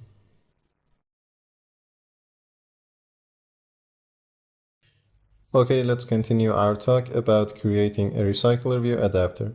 But before that, let's quickly have a review of what we have done so far. So first of all, we have added the RecyclerView dependency in our Gradle scripts. If you take a look at build.gradle module app, inside these dependencies, you can see that we have added RecyclerView. After that, we have added this RecyclerView in our activity main.xml file. Inside this relative layout, we have this RecyclerView. After that, inside our main activity.java file, we have initialized our RecyclerView. After that, it was the time to create the layout file for every item in our RecyclerView. We have done that by creating a new layout file called contacts list item in our layout folder. If you want to take another look, it's a simple relative layout which contains only one text view. Later on, we will change this. After creating the layout file for every item, it was time to create our adapter class. We have done that by adding a new Java class. In our package, the name of that class was contacts RecyclerView adapter. Inside this class, first of all, we have created this inner class. We have named it viewHolder because it's the convention. After that, we have extended the RecyclerView.viewHolder. We needed a constructor, so we have created this constructor in here. As I said in the previous video, this viewHolder class is responsible for holding the view items for every item in our RecyclerView. We can also instantiate all of our UI elements from inside our contacts listitem.xml file inside this viewHolder class if we want. After creating this viewHolder class, this inner class in here, we have extended the RecyclerView.adapter class, in which as its data type, we have passed our inner viewHolder class. When we extended this RecyclerView.adapter, we needed to implement 3 mandatory methods: this onCreateViewHolder, onBindViewHolder, and getItemCount methods. We are going to talk about these methods in this video, but before that, we also created a model for our contacts. We have added that in our package. This contact has a name, an email, and also an image URL. Later on in this video, we will see that how we are going to show an image based on its image URL. After creating our model inside our adapter class, we have created an array list of different contacts in which we have named that contacts. It was also important to initialize this array list. I said that we are going to get a null pointer exception if we don't initialize our array list. Also, later on, when we create an instance of this adapter class, we are going to need a constructor. So for that, we have created this empty constructor. I believe later on we will change this. Also, in order to pass the data into this adapter class, in this case an array list of contacts, we have used this setContacts method, in which we are going to call it from inside our main activity. After passing the data to this adapter, we have notified the adapter that the dataset has changed, so that we can refresh the list of items in our RecyclerView. Also, in the previous video, we have talked about this getItemCount method. Once again, it's going to return the number of items in our adapter. In this case, we have returned our contacts array list.size. Okay, now it's time to work on these 2 methods. But before everything, let's close all of the extra classes and files. And let's start working on this onCreateViewHolder method. As you can see, the return type of this method is a viewHolder.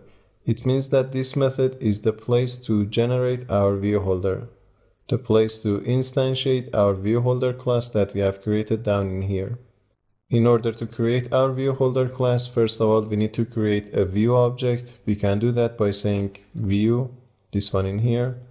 Let's name it view is equal to, if we were inside an activity, we could have said get layout inflator, but because we are inside a class beside our activity, we can't use that. Instead, we can say something like this. We can say layout inflator with capital L dot from this method in here.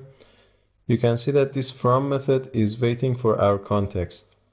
You can also guess by the style of this from method that this is a static method. In here, we don't have any context, but we can use this view group in order to get the context. Let's get the context from this view group and I will talk about it. You can see that the name of this view group is parent, so I can say parent.getContext. As you can see in here, we are creating a view object and we are using this layout inflator to generate that view object. The job of this layout inflator is that to inflate a layout. For some reason, this layout inflator needs a context, so we can say .from, and inside that method we can pass our context. The way to inflate our layout with the help of this layout inflator is that to use .inflate method. So in here, after this from method, we can say .inflate, and after passing some arguments, we can generate our view object. In here, we need to pass 3 arguments. First of all, we need to pass the address of our layout file for every item in our RecyclerView. I mean that contacts list item.xml file that we just created. So for that, I can say r.layout. Let's say contact list item. After that, we need to pass our view group. In this case, its name is parent. Once again, I will talk about it. And also after that, we need to pass a boolean. I will talk about that after I talked about view group. Let's pass false in this case. And now we have our view object. Okay, let's talk about these two arguments in here, this view group and also this boolean. Basically, the view group is the parent of all of the layout files. For example, it's the parent of relative layout, linear layout, and also constraint layout. This view group can be used to group different views inside it. If you want to make sure of that, for example, you can go to your main activity just for testing purposes. If we say private relative layout, let's name it relative layout. From the previous videos, we know that if we want to check some documentation in Android, we can press down the control key, and by selecting the class name, we can have access to the relative layout documentation and also declaration. In here, you can see that this relative layout is extending view group. So once again, view group is the parent of all of our layout files.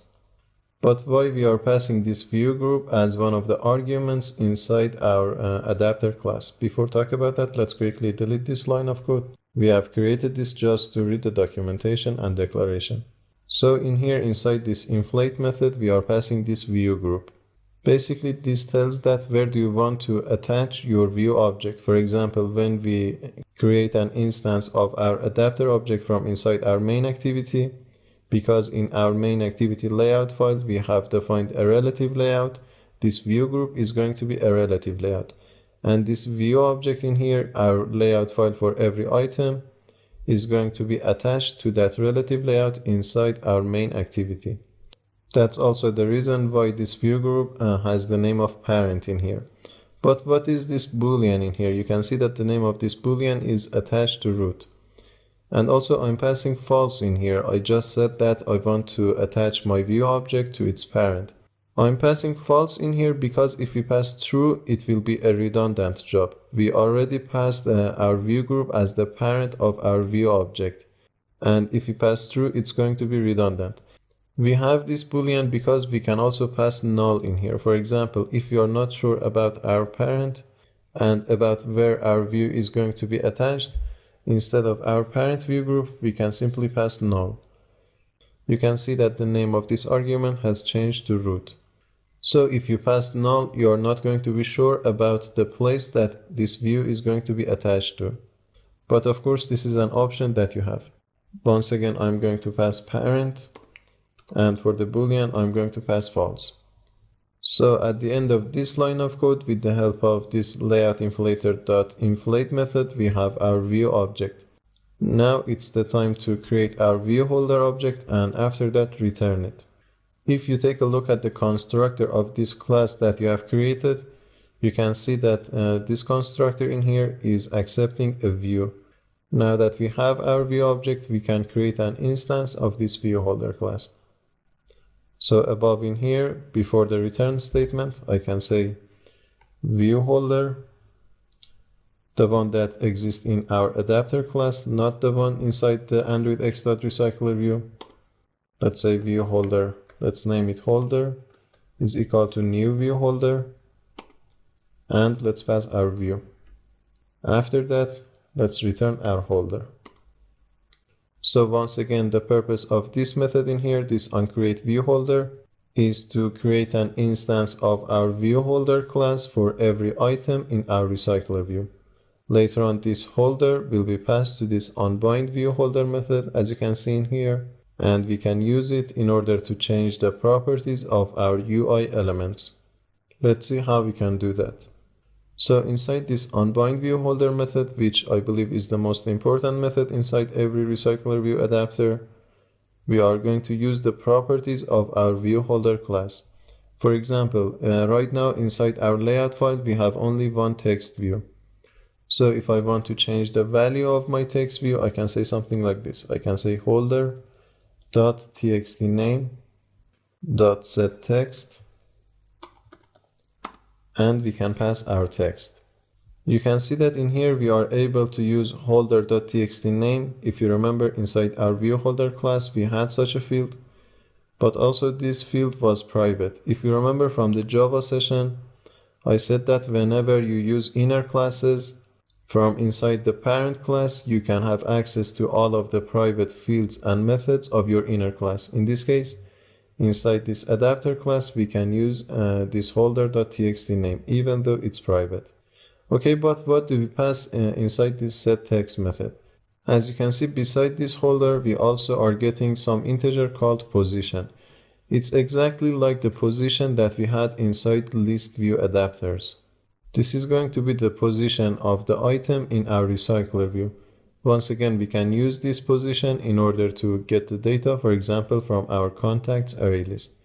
For example, inside this setText method, I can say contacts dot, let's say, get, and in here as the index, I can pass position. Also, during the time I've seen that the name of this integer was different. Sometimes it was named I, sometimes it was position, and also I think I've seen others. But basically this integer is just the position of every item in your RecyclerView dataset. Okay, after getting the corresponding contact, we can use .getName, for example, in order to set the name of our contact to this text view. This is going to be the simplest RecyclerView that you can create.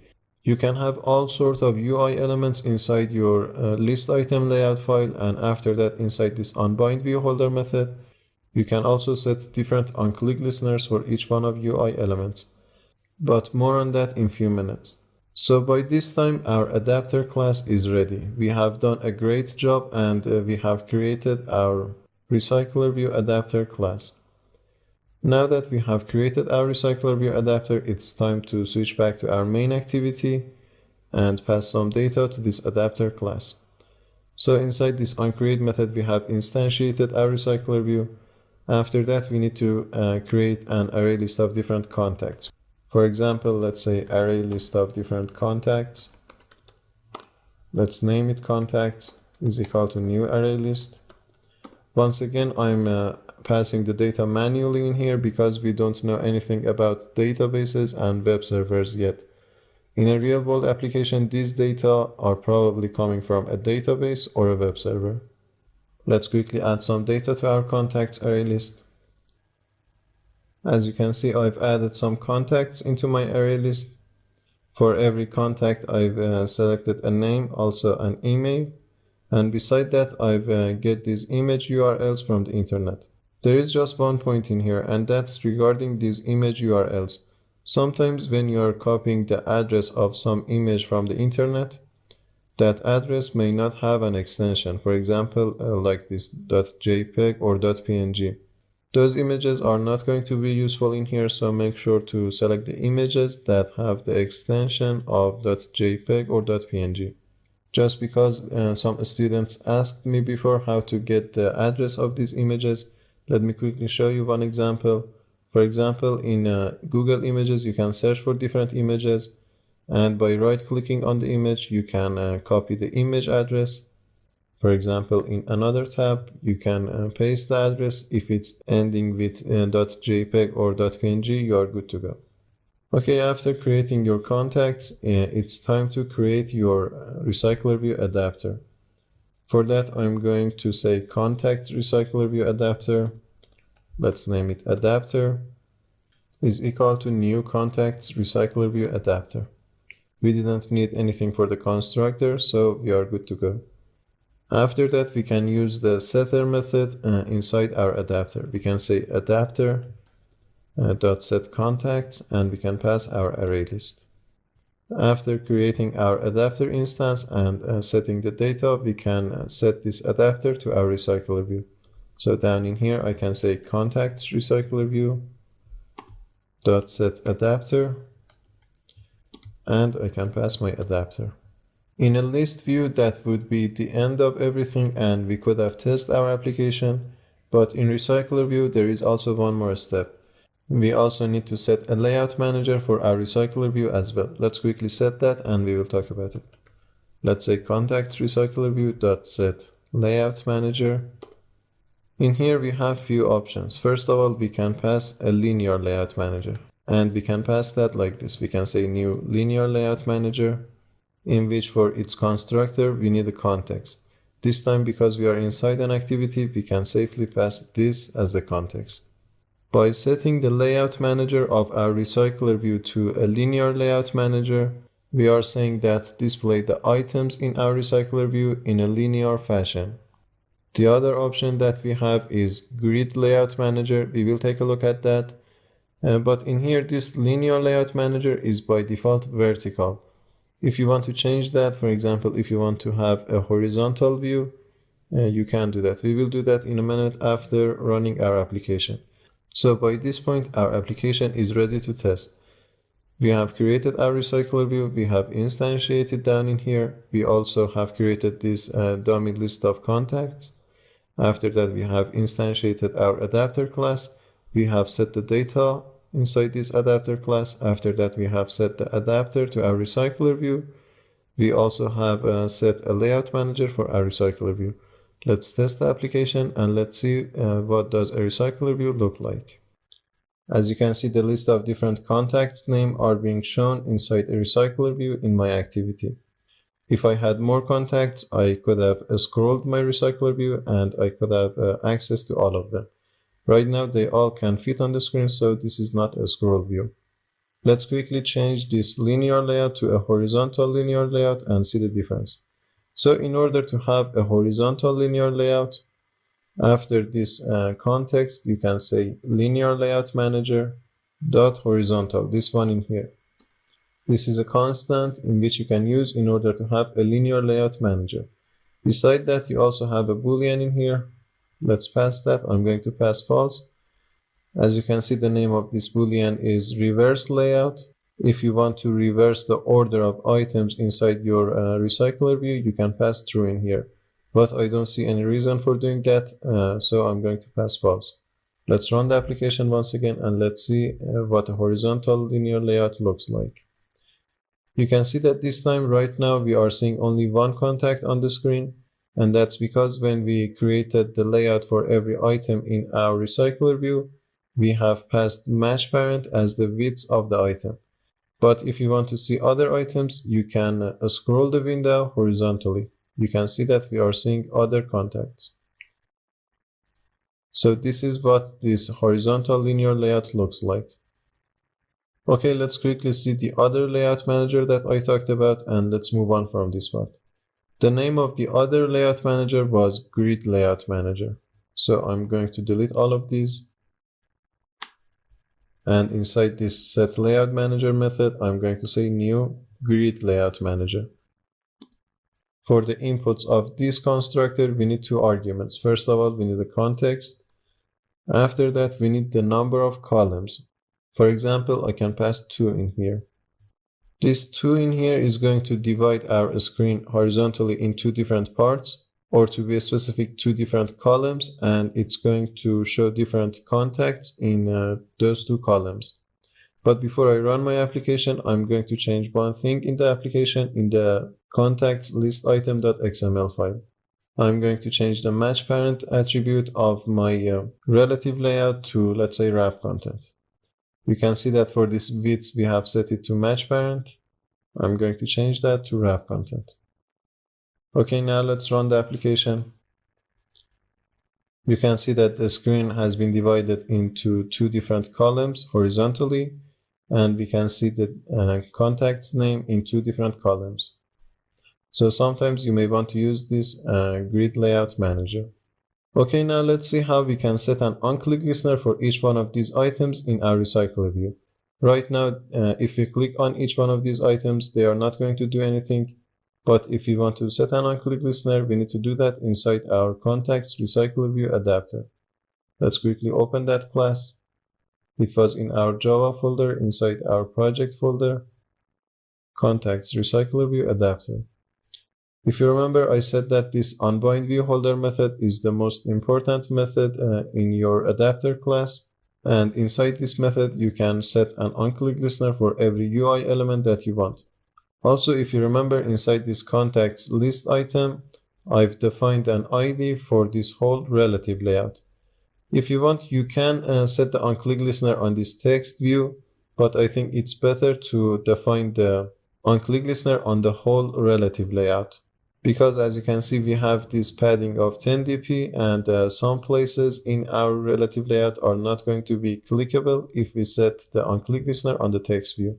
But because I'm going to define the onClick listener on this relative layout inside my adapter class, when I've created this view holder class, after creating the text view, I need to reference the relative layout as well. So I can say private relative layout. Let's name it parent. We also need to instantiate it inside the constructor. Down in here, I can say parent is equal to item view.findView by ID. Once again, let's say r.id.parent. After defining this relative layout, now you can have access to that inside this onBindViewHolder method. So for example, in here I can say holder.parent, which is the name of this relative layout, let's say set onClick listener. You can see that we have this option. Let's pass our interface, new onClick listener. And in here, I'm just going to show some toast message. Let's say toast. If you remember, when we have used this make text method on our toast, we needed a context. But in here, we do not have access to any kind of context. Once again, we will talk about context later on when we talk about activities in Android. But inside this adapter class right now, we don't have any context. So we have to pass it inside the constructor. For example, I'm going to define the context as the member variable above in here. Let's say private context. Let's name it context. And after that, I'm going to receive that via this constructor. Let's say context. Let's name it context. Inside the constructor, I can say this.context is equal to context. But now that I've changed this constructor, if I switch back to main activity, I should see some red warning. When we have instantiated our adapter class, we need to pass our context. Once again, because this time we are inside this activity, I can simply pass this. So this way, inside our adapter, now we have a context. And when we create our toast message, we can pass that as the context. For the text, I'm going to show the name of the contact. So I can say contacts, the array list that we had. Let's say .get. Once again, I'm going to use this position as the index. Let's say .get name. Also, if you have noticed, as soon as I've used this position inside this onClick method, because we are inside an interface, this final keyword has been added to the declaration of this integer. Let's also add another text in here. Let's say selected. Let's quickly run the application and let's see if we have correctly set the onClick listener on our relative layout. Let's click on the first one. Margot Robbie selected. Saoirse Ronan selected. It seems like our onClick listener is working fine. Okay, I think that's a good point to stop the video in here. I did want to talk about that image URL and how to show that in our RecyclerView, but it seems like this video is getting a little bit long. So I'm going to talk about that in the next video. Besides that, we will also talk about using a combination of RecyclerView and CardView. The combination of these two will generate a really beautiful look for our RecyclerView. Okay, see you in the next video.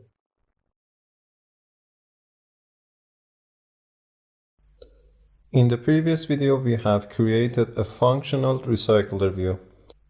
By functional, I mean we have created a skeleton of our RecyclerView. But right now, it's very simple. If you take a look at your contacts list item.xml file, you can see that every item in your RecyclerView is just a simple text view. In this video, we are going to work around this and we are going to see how much flexibility we have when we are working with RecyclerViews. The first thing that I am going to do in here is that to use a card view instead of this simple text view and its parent, which is a relative layout. We are going to show our contacts in a card view. For that, first of all, we need to add the card view dependencies into our project. In previous videos, when we wanted to use card view in our project, we have added the material design library, and from there we have used the material card view. Instead of using the material design library this time, I'm going to use the native Android card view. Let's see where we can find that card view dependencies. So if you search for CardView dependencies, you will end up with a link like this. Make sure to put Android X in your search, because if you search for Android, you may get some link like this. Let's quickly take a look at that. In here, inside these dependencies, you can see that you are using com.android.support library. We are not using support libraries in our project right now. If you remember, when we have created our project, we have added the Android X artifacts. If you want to make sure of that, you can always check your Gradle file. Let's quickly do that. So in my project pane, inside this Gradle scripts, in this build.gradle module app, in these dependencies, you can see that we are always using Android X. If for some reason you are using the support libraries, you can implement this support libraries version. But because we are using Android X, this dependency is not going to be helpful for us. So make sure to include this Android X in your search. And the first link from the official Android developers website is probably our needed link. Down in here, you can see the dependencies. You can see that this time we are going to add the dependency from Android X packages. Let's copy this line of code and let's add it into our project. So once again, inside this build.gradle module app file, inside these dependencies, we are going to add our dependency. Let's quickly do that in here. And let's sync our project. Now that I've added CardView dependencies into my project, I can use it in my layout files. For example, inside this contacts list item.xml file, instead of this relative layout, I'm going to use CardView. You can see that it's coming from Android X packages. If you remember, in CardViews, we had two attributes that can be helpful in here. The first one is card elevation, this one in here, which will give some 3D shape to our card. For example, if I say 5 dp, we will get an elevation of 5 dp. The next one is card corner radius, this one in here, which once again I'm going to say 5 dp. I will change these numbers if it was necessary. And also inside this card view, instead of this text view, I'm going to use a relative layout. The reason for the relative layout is that because I'm going to include multiple UI elements, and I'm going to use some of the attributes like layout below, center horizontal, and attributes like that. And those attributes are available inside a relative layout. So for that, first of all, in here, I'm going to create a relative layout. For the width and height, let's say match parent. And I think that's enough for our relative layout. Inside that, first of all, I'm going to move this text view. First of all, let's center this text view horizontally. Let's say center horizontal, and let's pass through. Beside that, let's change the style of this text. Let's say text style. And let's change it to bold. After that, I'm going to create another text view, and I'm going to show the contact's email. Let's add that after this text view. Let's change the contact name to contact email, and let's change the ID to txt email. Let's also move this to below our contact name. Layout below, let's say txt name. Let's also change the style in here. Let's say italic. I think it's better to add some margin top. Margin top. Let's say 7 dp. Also, I'm going to delete this center horizontal attribute. Okay, after these two texts, I'm going to show the contact's image. For that, I'm going to create an image view. Let's say image view. For the width and height of this image view, because I want to have a consistent image view, I'm going to put the numbers manually because my images are coming from the internet and I don't know anything about their size. For example, in here, I'm going to say 150 dp. I think that would be fine. For the height as well, once again, 150 dp. Let's also give an ID to this image view. Let's just say image. I'm going to move this to below my contact's email. Let's say layout below. And let's pass txt email. Let's add a margin top. I think 10 dp would be fine. I'm also going to center this image view horizontally. So let's say center horizontal, and let's pass through. Let's also add a placeholder. I'm going to say source, and let's address one of our images in our package. I think this IC launcher background would be fine. Okay, I think that's enough for our card view. I don't think we need anything else. Let's just have a quick look of what our card view looks like. I think I need to increase this corner radius. For example, let's say 10 in here. That should be better. Beside that, let's increase this card elevation. You can play around with these numbers until you are satisfied. I'm almost done with this contact list item file. I'm just going to reformat my code so that when I publish this code, you and I have the same base code. For that, I'm going to go to this code tab in here. And down in here, I'm going to select this reformat code. You can see that the code has been rearranged. Okay, now that I have changed this layout file, we need to also apply the changes inside our RecyclerView adapter file as well. So down in here, when we have created our viewHolder class, we need to address all of the new elements in our contacts list item.xml file. First of all, we have deleted this relative layout and we have replaced that with a card view. So in here, instead of using a relative layout, I'm going to say card view. And let's also add our email text. I'm going to add it in the same line with this txt name. Let's say txt email. And let's initialize it down in here inside this constructor. So let's say txt email is equal to itemView.findViewById r.id.txt email. We also need to add some codes inside this onBind viewHolder method. For example, we are going to show the contact's email. We need to do that in here. Let's say holder.txt email.setText. Let's pass our contacts.get, which for the index I'm going to pass position. Let's say .get email. Before showing the image view, I'm going to run the application and I'm going to see that if everything is working fine. So let's run the application. You can instantly see that with these few changes how much we have improved our layout. But right now this layout needs some modification. For example, we need to add some margin between these card views, and also we need to add a margin top for this txt name. Let's quickly apply them. So if I switch back to my contact list item.xml file, for this parent card view, I'm going to add a margin. Let's say margin top, or instead of margin top, I'm just going to say margin. I think 10 dp would be fine.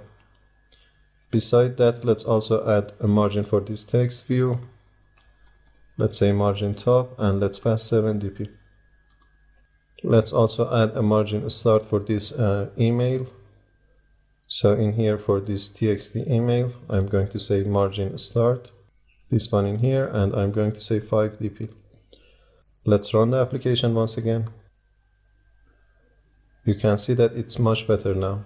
You can also see the two attributes that we have added for our card views much better in here. First of all, we have added this corner radius.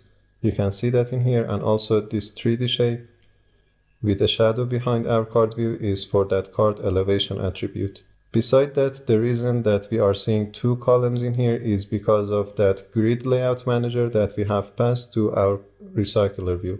If you want to have only one column, you can change that. For example, inside our main activity, down in here, instead of a grid layout manager, we can pass a linear layout manager.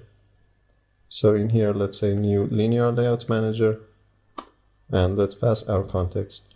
Before I run this application, I'm going to make sure that I've centered my RecyclerView. Let's switch to our main activity layout file, and let's center our RecyclerView. Let's say center horizontal, and let's pass through. Also, I'm going to change the width attribute in here to wrap content. Let's run the application once again. Right now, you can see that we have only 3 contacts in our screen, but we can scroll our RecyclerView. Let's quickly do that. You can see that if our item do not fit on the screen, our RecyclerView is scrollable. Beside that, let's also check the on-click listener. Let's click on this card view, and you can see that social run unselected. It seems to be perfect. Okay, now let's work on this image view. Let's see how we can show our images. For that, we have multiple options. The easiest one is to use an external library called Glide. Let's add that into our project and we will talk about it. So if you search for Glide dependency, the first link from this GitHub page is the link to that external library. Let's see what does it look like. Down in here, you should see the dependencies. First of all, we need to add these two into our repositories. Let's see if we have them in our Gradle file. Let's open our project pane. In the Gradle scripts, inside this build.gradle project one, in these repositories, we need to add the Maven repositories. Let's quickly add them. I'm going to copy this one in here, and I'm going to add it inside these repositories for all projects. Beside that, we need to add these two dependencies into our project. Inside this build.gradle, this time module app, we need to add the dependencies. Let's sync our project. And while it's syncing, let's also talk about this Glide. So Glide is an image loader library in which has developed by Google, so you can safely use it in your projects. Glide has a lot of functionalities, in which one of them is to load images from the internet. Later on in the course, we will see other functionalities as well, but if you want to know more about Glide, they have a documentation in here. Let's click on this View Glide's documentation. You can read this page if you want, but we will talk about Glide more later on in the course. Okay, let's switch back to our project. And it seems like we have added the Glide library successfully.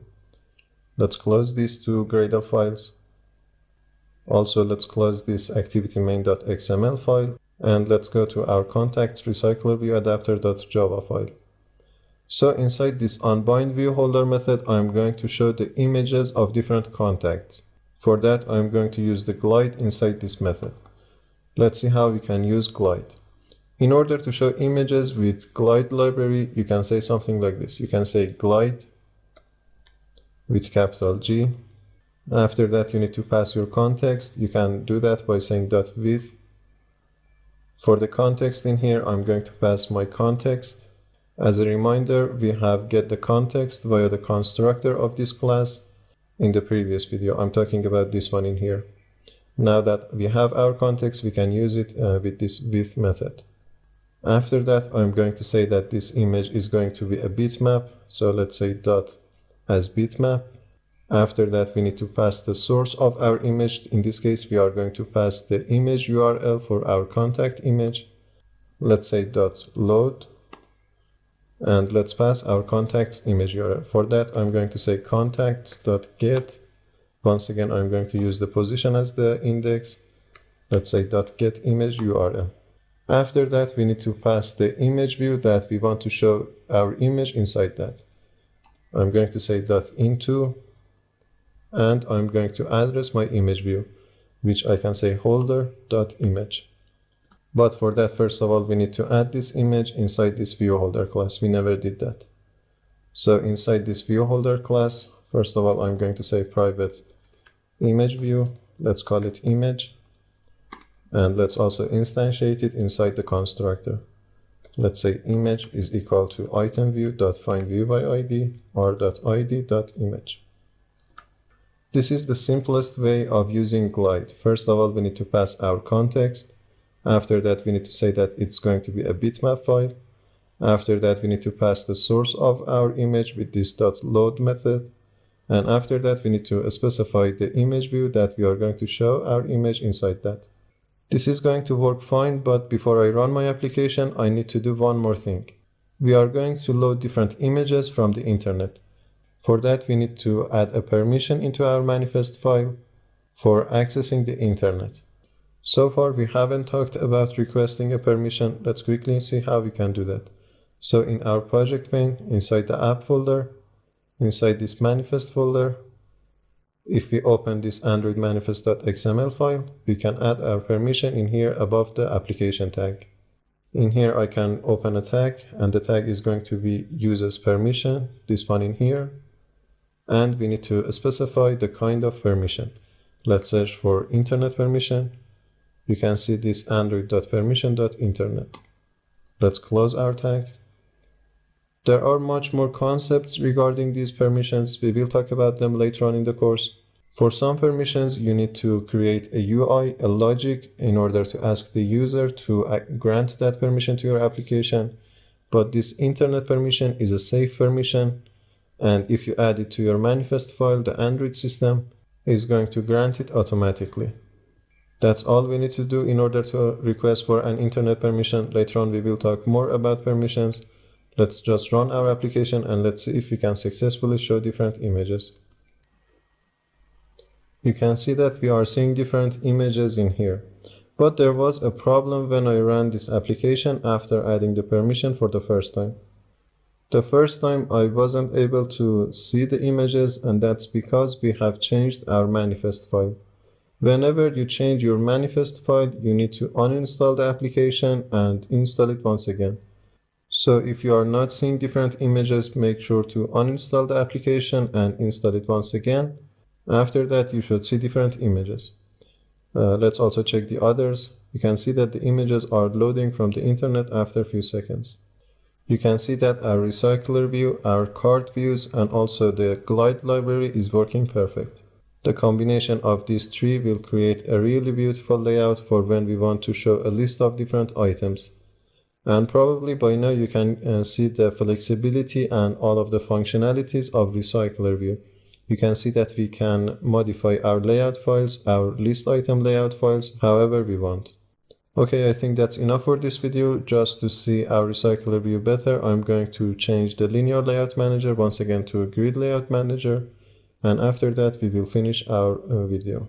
So let's change it back to grid layout manager and let's run our application once again. You can see that our RecyclerView seems perfect. Okay, I think that's enough for this video. In the next video, we are going to see how we can use different fonts for our text views. For example, an external font that we don't have in Android Studio. Okay, see you in the next video.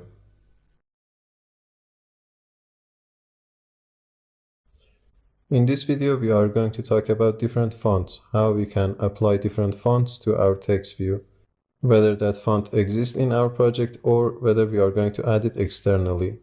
I believe this will be a short video.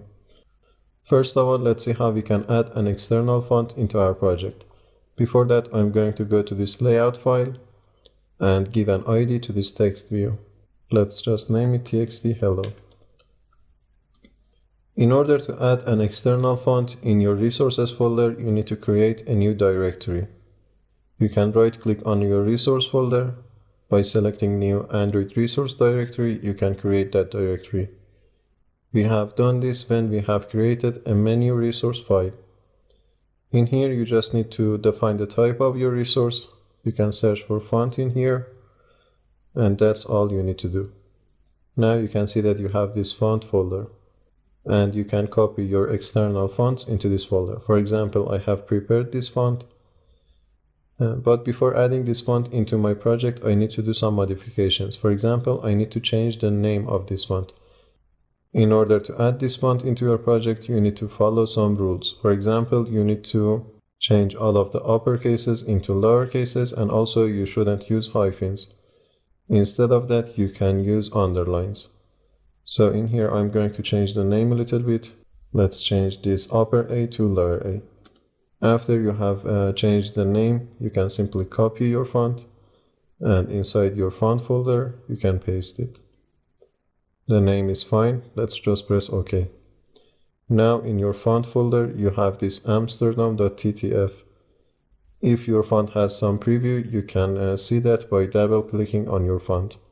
Okay, now that we have added this font, let's see how we can use it on our text view. Let's switch to our text view mode. And on this text view, we have one attribute called font family.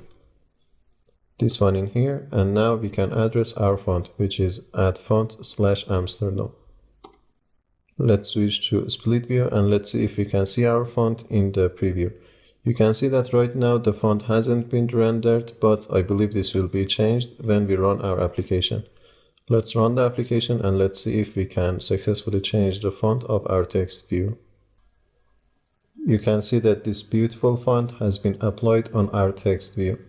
Besides using your own fonts in your project, you can also use some fonts called Google fonts. Let's quickly see how we can use them. So for that, I'm going to switch to Design View and search for Font Family attribute in here. But before that, I need to click on this text view. Let's search for Font Family. You can see that we have this attribute, and beside our font, which is right now at Font Amsterdam, we have this drop-down icon. If we click on that, you can see that in Android we have some fonts that we can use. But beside all of these, we have this More Fonts option. And when we click on that, you can see that we have a list of a lot of more fonts.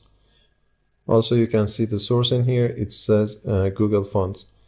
These Google fonts are free and you can safely use them in your applications. You just need to add a license in your application somewhere. Okay, let's see what do we have in these Google fonts. For example, we have this calligraphy or something like that we can use. In here you can see that we have two options: create downloadable font and add font to your project. The first option means that you don't want to add the font to your project and you want to use the online font every time that a user uses your application. If you are creating an offline application, this option in here might not be that useful. Instead of that, I'm going to use the second option, which will add the font to my project, but it will increase the size of the final APK file. Also down in here, you can see this preview. For some fonts, you have more than one preview, and you can select between them. But for this font, we have only this regular. Also down in here, you can see the license that you need to show somewhere in your application. For this simple application, I'm not going to do that because this is not going to be a commercial application. Okay, let's add this font into our project by pressing OK. You can see that this calligraphy font has been added into my font folder. I believe this will have a preview, so if I click on that, you can see a preview of your font. Now, if I run my application, I should see this font instead of this Amsterdam font. You can see that the font has been applied successfully. For some fonts, you may have different styles. For example, regular or normal, italic, bold, and bold italic. Let's quickly see a font that has those styles, and let's see how we can apply those styles on our text views. So once again, I'm going to click on this drop-down menu. And once again, I'm going to click on this More Fonts. The font that I'm going to use in here is called Lobster 2. If you click on that, you can see that in this preview pane, you have 4 options. I'm going to add them one by one into my project. For the first one, I'm going to name it Lobster 2 underline regular. And also, I'm going to add it to my project. I'm not going to make a downloadable font. Let's press OK. And let's do the same for the other 3 styles.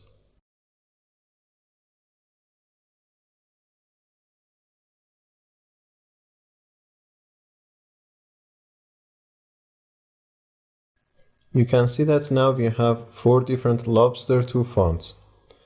If we want to apply them on our text views, we can do the same as we did for the other fonts, which we had only one font.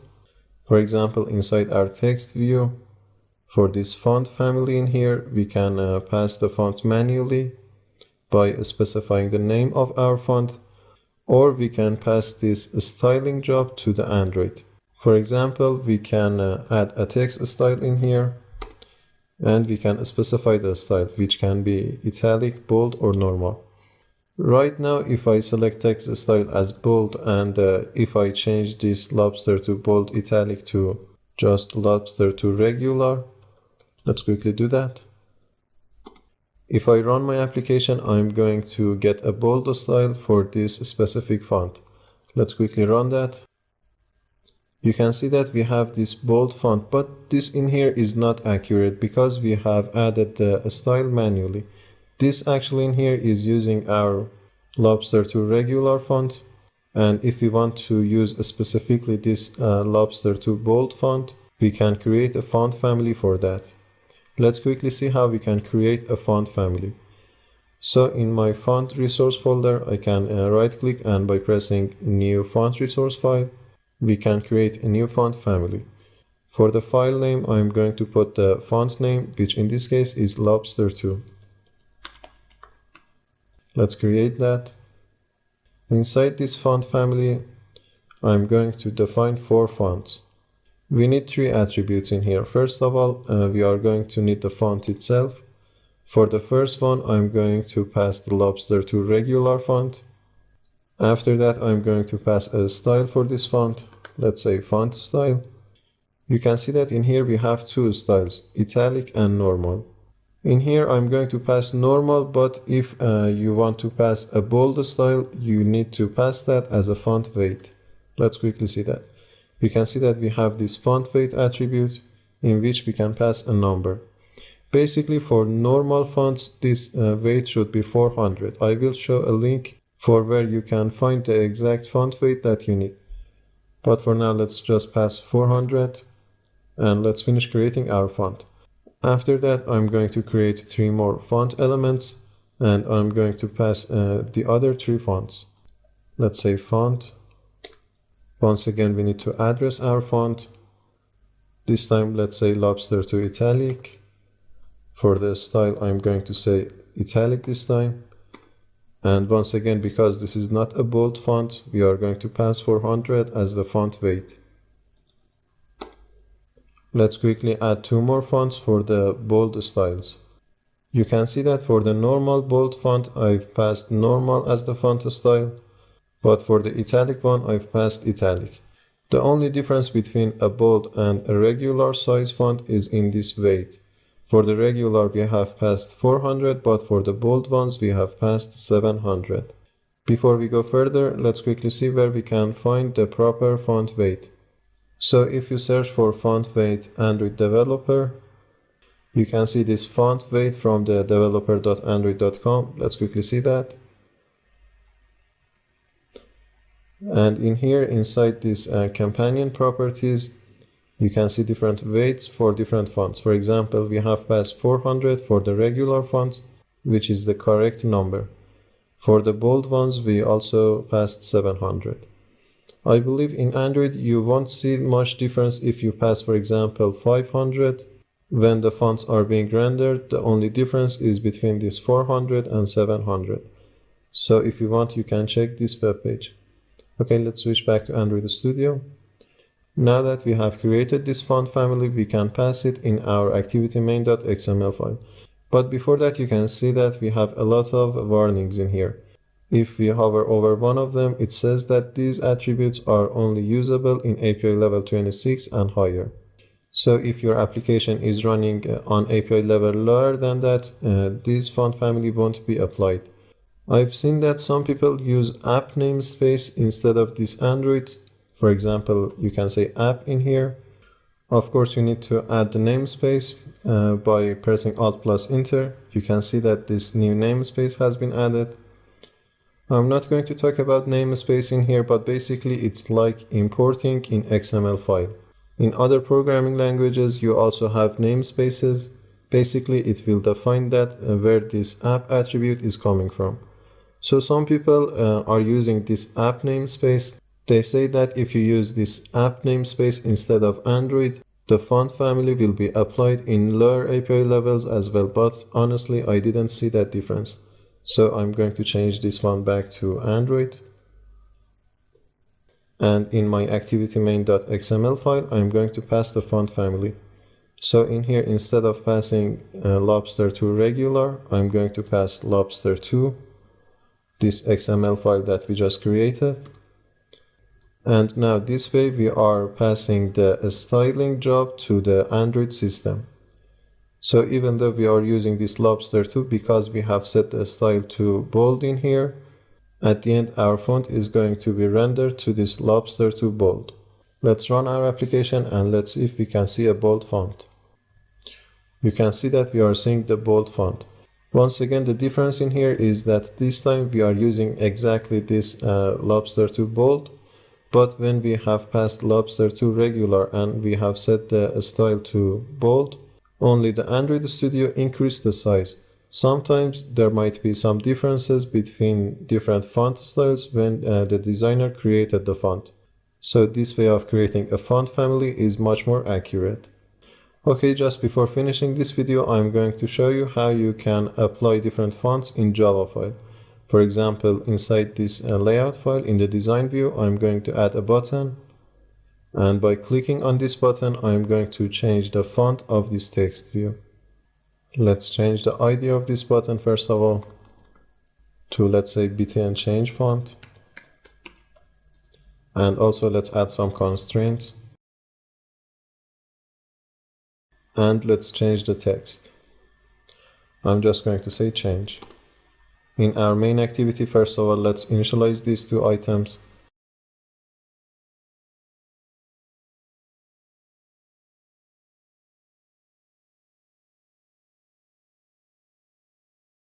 After that, let's set an onClick listener for our button. Let's say that set onClick listener, new onClick listener.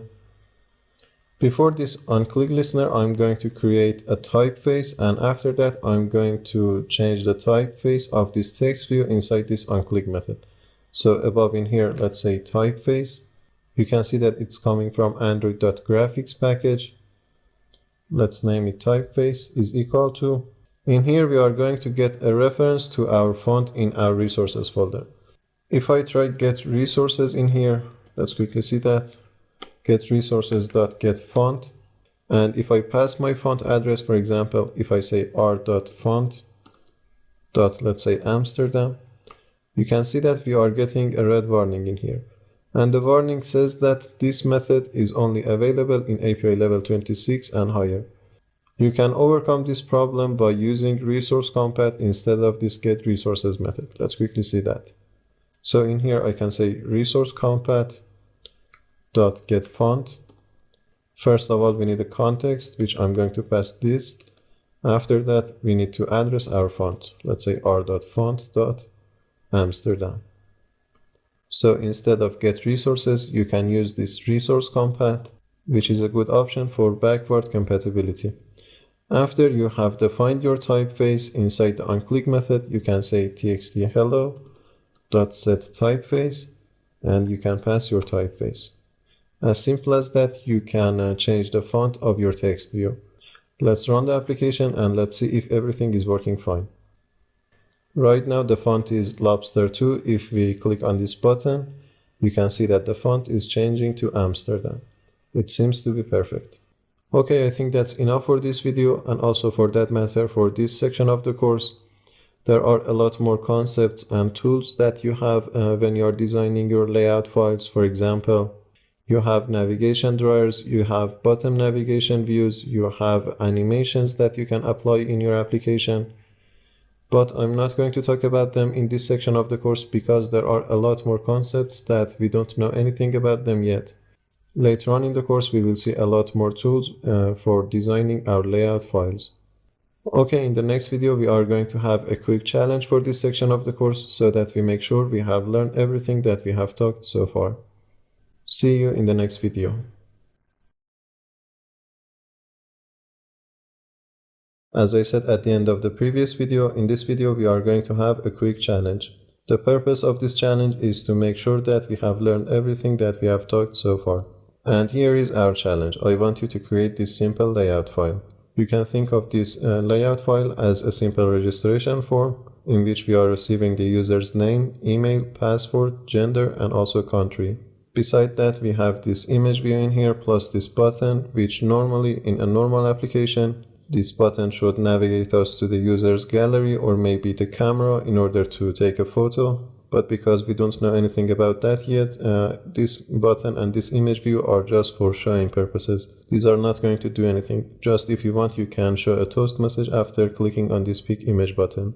Beside that, we have this license agreement text, which down below that you can see this checkbox. If everything works fine, when we click on the register, we are going to show a snack bar indicating that the user has registered successfully. But if, for example, the user leaves one of these edit texts empty, we are going to show a warning. Beside that, we are going to make sure that the user agrees to our license agreement. Okay, this is our challenge. As you can see, this is a simple layout file. I'm sure that you can do it by yourself. But as you can see, we are going to practice a lot of things that we have learned in this section of the course. We are going to work with a lot of UI elements. Beside that, as you can see, we are implementing material theming. Also, we are going to show snack bars, and beside that, we are going to see how we can initialize and work with our UI elements in the Java file. Feel free to use any kind of layout file that you want in order to design this simple layout file. In here, I have used a constraint layout, but if you want, you can use linear layout or relative layout. Okay, pause the video in here and go solve the challenge. Whenever you are done, come back to see my solution as well. Okay, I hope you solved the challenge. Let's quickly see my solution as well. I'm going to start by creating a new project. For the name of this project, I'm going to say UI challenge. I'm going to save with API level 19. In this simple application, it shouldn't matter. Okay, let's start working on our layout file. But before that, I'm going to close all of my extra files and panes. As I said, I'm going to work with constraint layout, but if you want, you can work with linear layout or relative layout. Before everything, let's remove this text view and let's drag all of our items. First of all, we need an image view for the image profile. For the sample data, I'm going to select one of the avatars. We also need a button. Beside that, we are going to need material design components. We will add that in a minute. But before that, let's quickly drag all of our UI elements. We need 4 edit texts in here. The first 2 are going to be plain text, and the next ones are going to be password. The first 2 are for the name and email. Let's quickly add 2 passwords in here.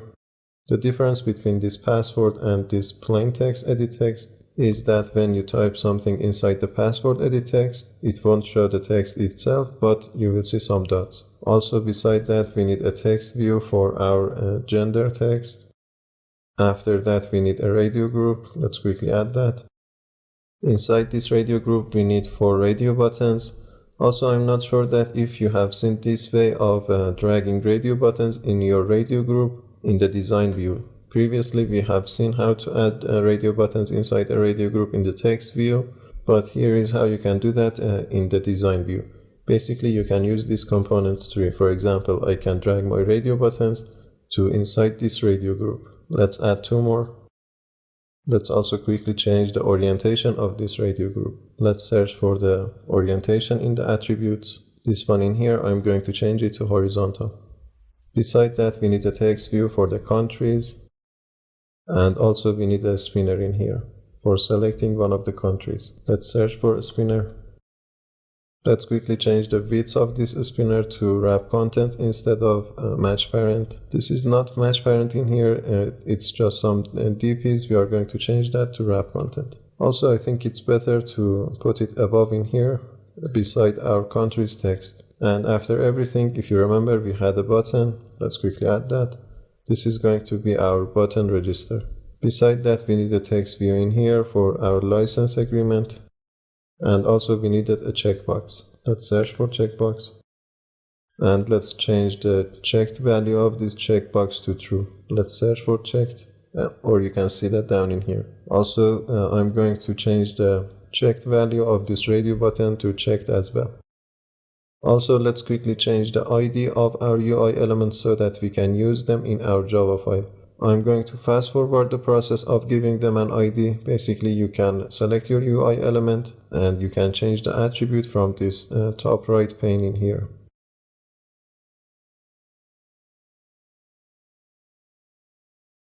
Just to have a quick review, let's quickly see the ID of each one of them because later on we are going to use them in our Java file.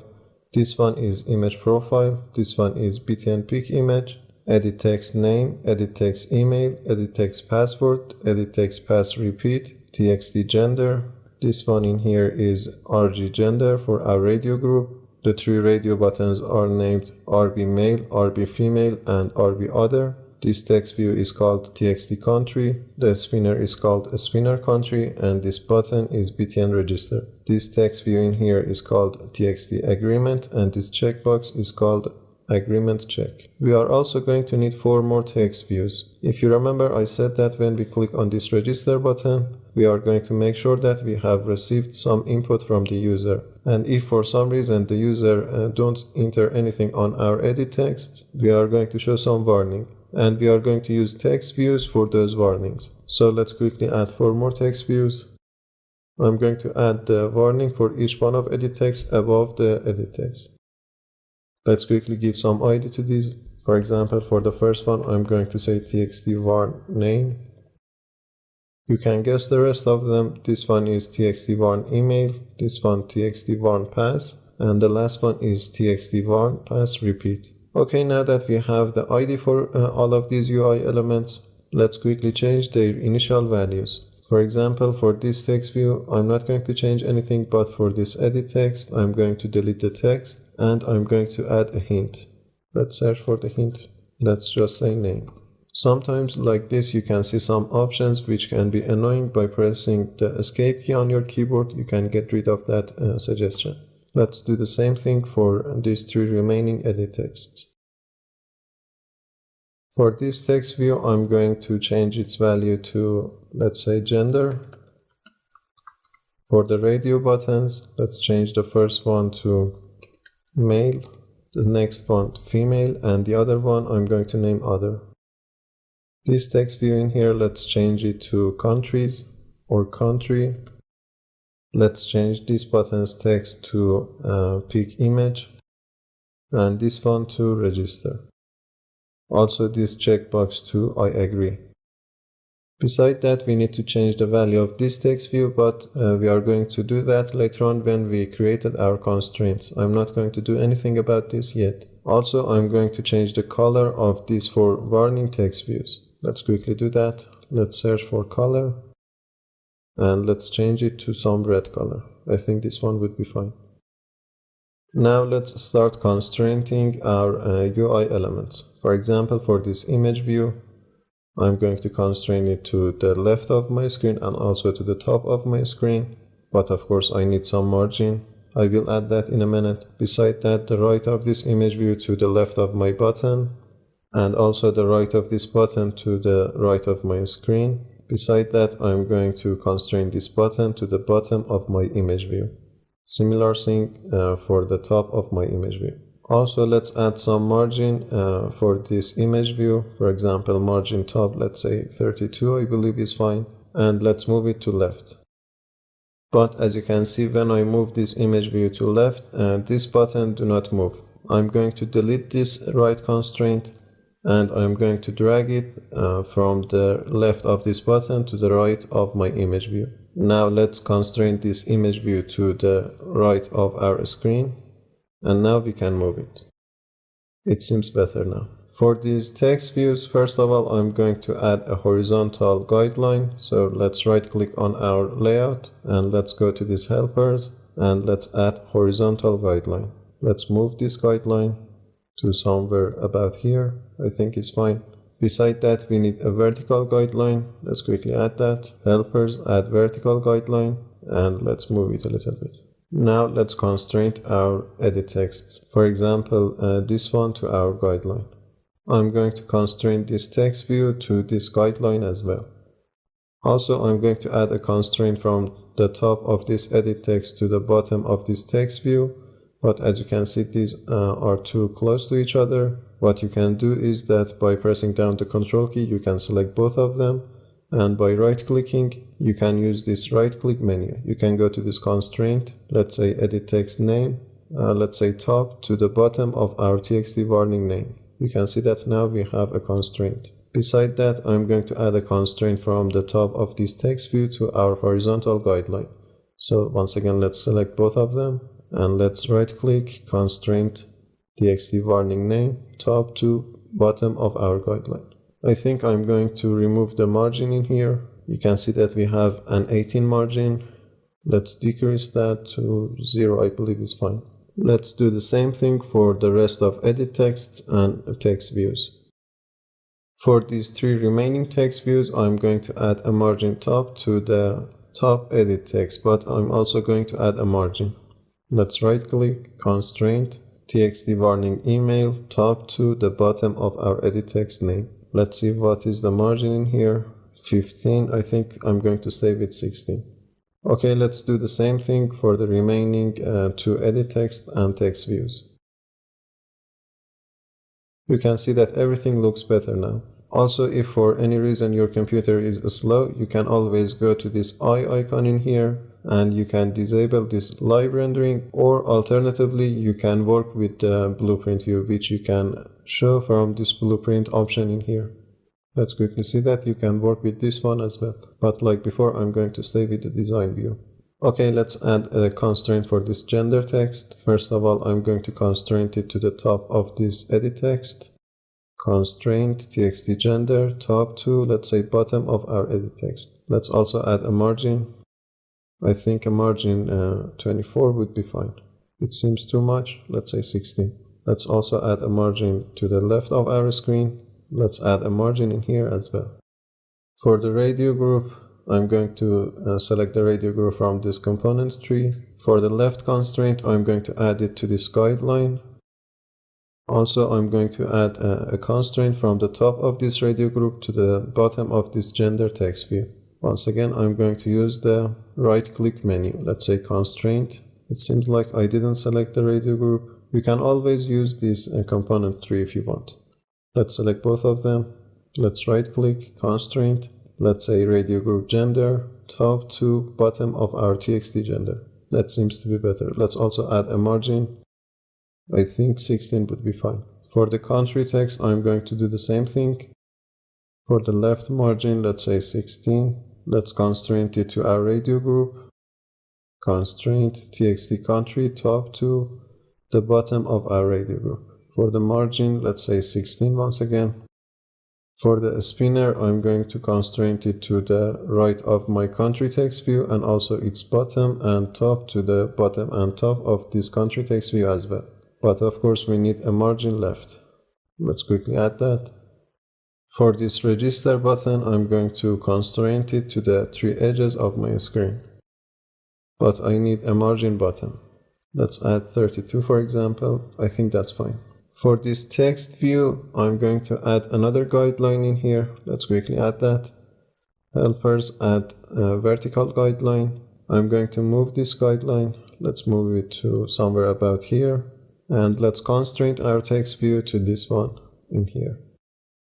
For the top, I'm going to constraint it to the vertical guideline. Let's also constraint this checkbox. I'm also going to constrain the top of this checkbox to the bottom of our text view. Let's add another guideline in here. This one is going to be a horizontal guideline.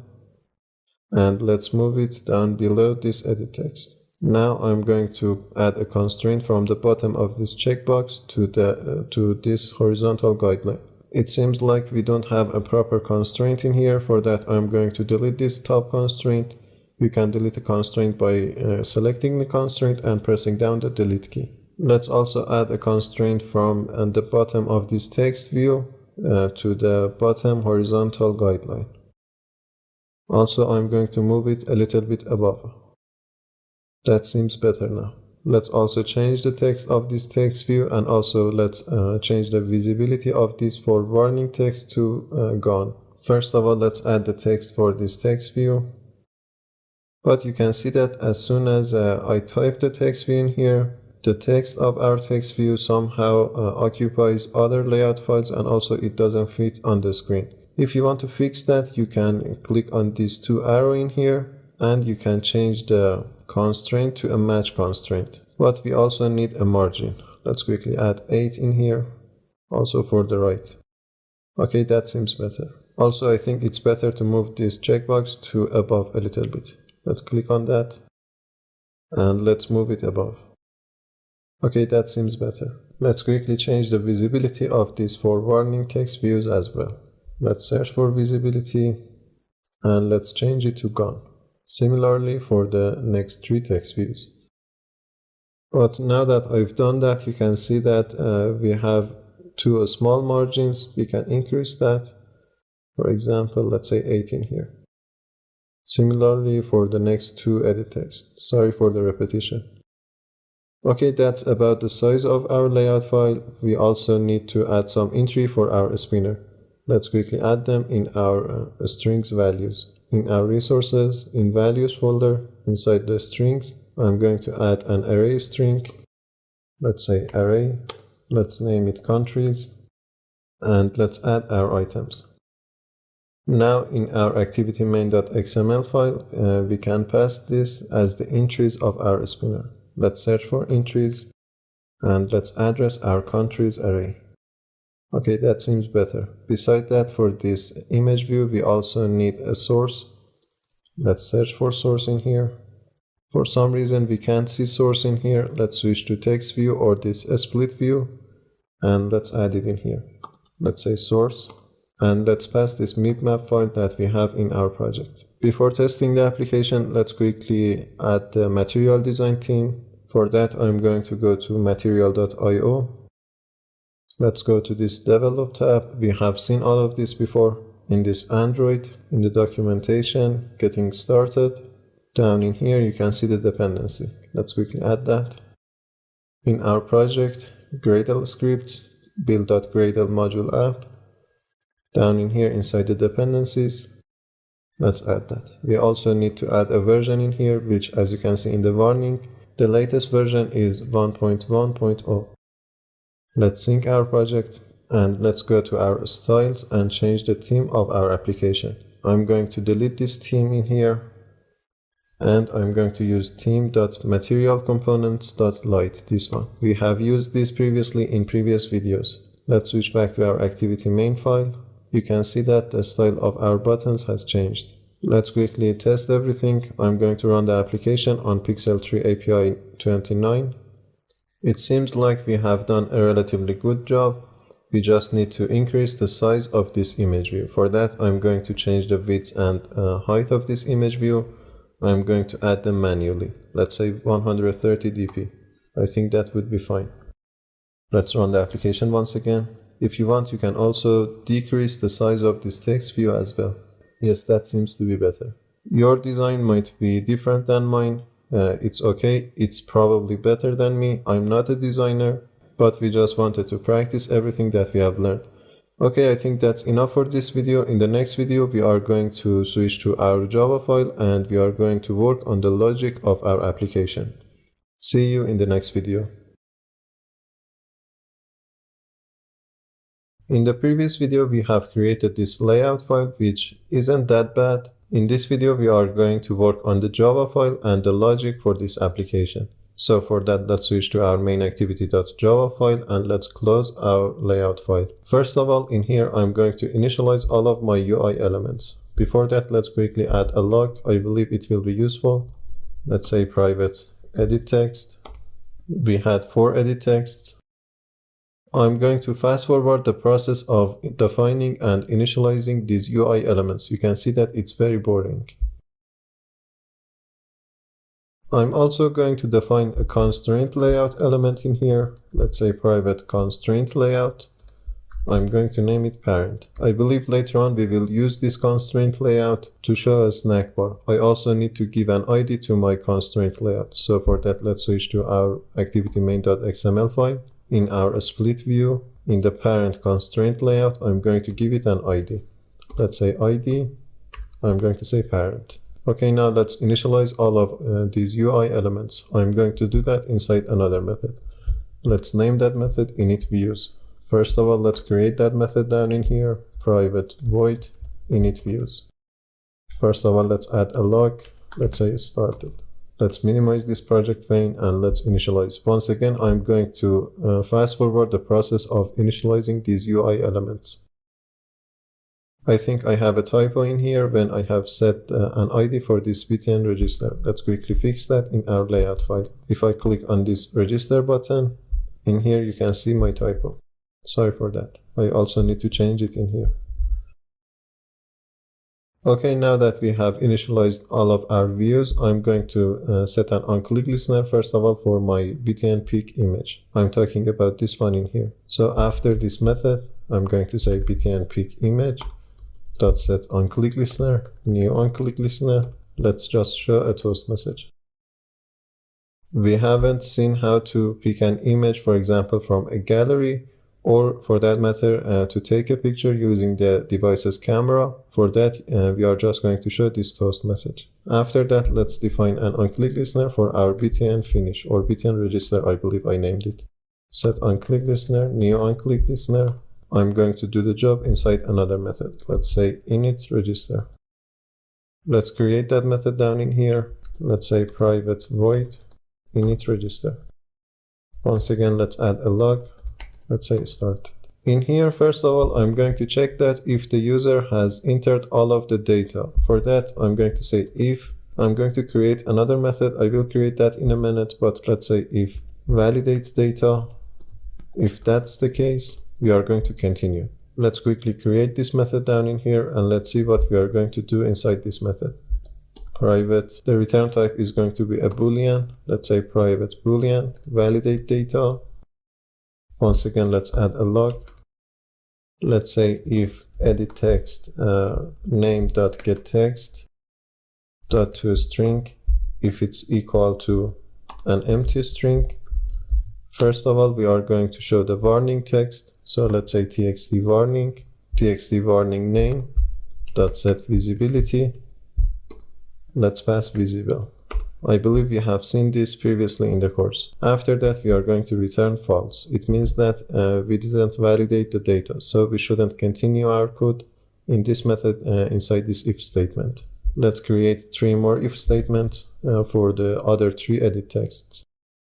If edit text email.getText.toString is equal to an empty string, txt warning email dot set visibility, once again visible. Also, we need to return false in here as well. Also, in each one of these cases, before returning false, we are going to change the text of our txt warning, because if you remember, in the layout file, we didn't change the text of that warning text view. So I can say txt warning name, for example, dot set text. Let's just say enter your name. Similarly for the other 3 cases. And after all of these if statements, after all of these cases, if we reach to this point, we are going to return true. It means that the user has entered all of the data. So inside this validate data method, we are validating that the user filled all of the blanks. After that, inside this init register method, inside this if statement, we are going to check that if the user agrees to our license agreement. So let's say if agreement check dot is checked, this option in here. If that's the case, we are going to continue, but in the else case, we are just going to show a toast message. Let's say you need to agree to the license agreement. But if the user reaches to this point where the user enters all of the data and also agree to the license agreement, we are going to show a snack bar. Let's do that in another method. Let's say show a snack bar. Let's create that method down in here. Private void show a snack bar. Once again, add a log. And down in here, inside this method, first of all, we need to change the visibility of all of our warning texts, because those warnings are no longer valid. So let's say txt warning name dot set visibility. Let's say gone this time. Let's do the same thing for the other 3 remaining warning texts. After that, we need to show our snack bar. If you remember, we can do something like this. We can say snackbar.make. First of all, we need to pass our constraint layout, which is our parent in this case. After that, we need the text. In here right now, I'm going to show a dummy text. For example, I'm going to say user registered. But later on, I will change this text. For example, I will show the details of the newly registered user. For now, let's say user registered. After that, we need a constant for the length of our snack bar. I'm going to say snackbar.length indefinite. Let's also define an action button for our snack bar. I'm going to say .setAction. For the text, I'm just going to say dismiss. Let's also create an onClick listener. Let's say new onClick listener. For the time being, I'm not going to do inside this onClick method. Later on, we will clear our edit texts. Let's finish creating our snack bar, but before that, we just need to show it. Let's say .show. Let's run the application and let's see if we have write everything correctly. First of all, let's click on this pick image button. We should see a toast message. You can see that yet to be talked about. Let's enter some data and let's register a new user. Let's say Maysam. Let's add an email. Let's enter a password. Let's retype our password. We also need to check that if these two are the same. I forgot to do that. I will do that after the testing of this phase of the application. Before registering the user, I'm going to uncheck this license agreement checkbox. Let's say register. You can see that you need to agree to the license agreement. Let's check it once again and let's register. This time we should see the snack bar. User registered. It seems like our application is working fine. If we press dismiss, the snack bar will be dismissed. Also, let's delete this email in here and let's see if we get the warning text if we click on this register button. You can see that enter your email. We are successfully validating our data. If we enter an email in here, for example, maysam@gmail.com, and if we click on the register button, we should see that the email warning text disappears. Okay, now I'm going to change the application. First of all, I'm going to check that these two are the same. After that, I'm also going to empty all of these 4 edit texts when I click on this dismiss button so that we can add a new user. Also, I'm going to change the text of this snack bar to the details of our newly registered user. Let's quickly do that. First of all, inside this validate data method, I'm going to add another if case. Let's say if edit text password, this one, .get text .toString, if that's equal to our edit text password repeat .get text .toString.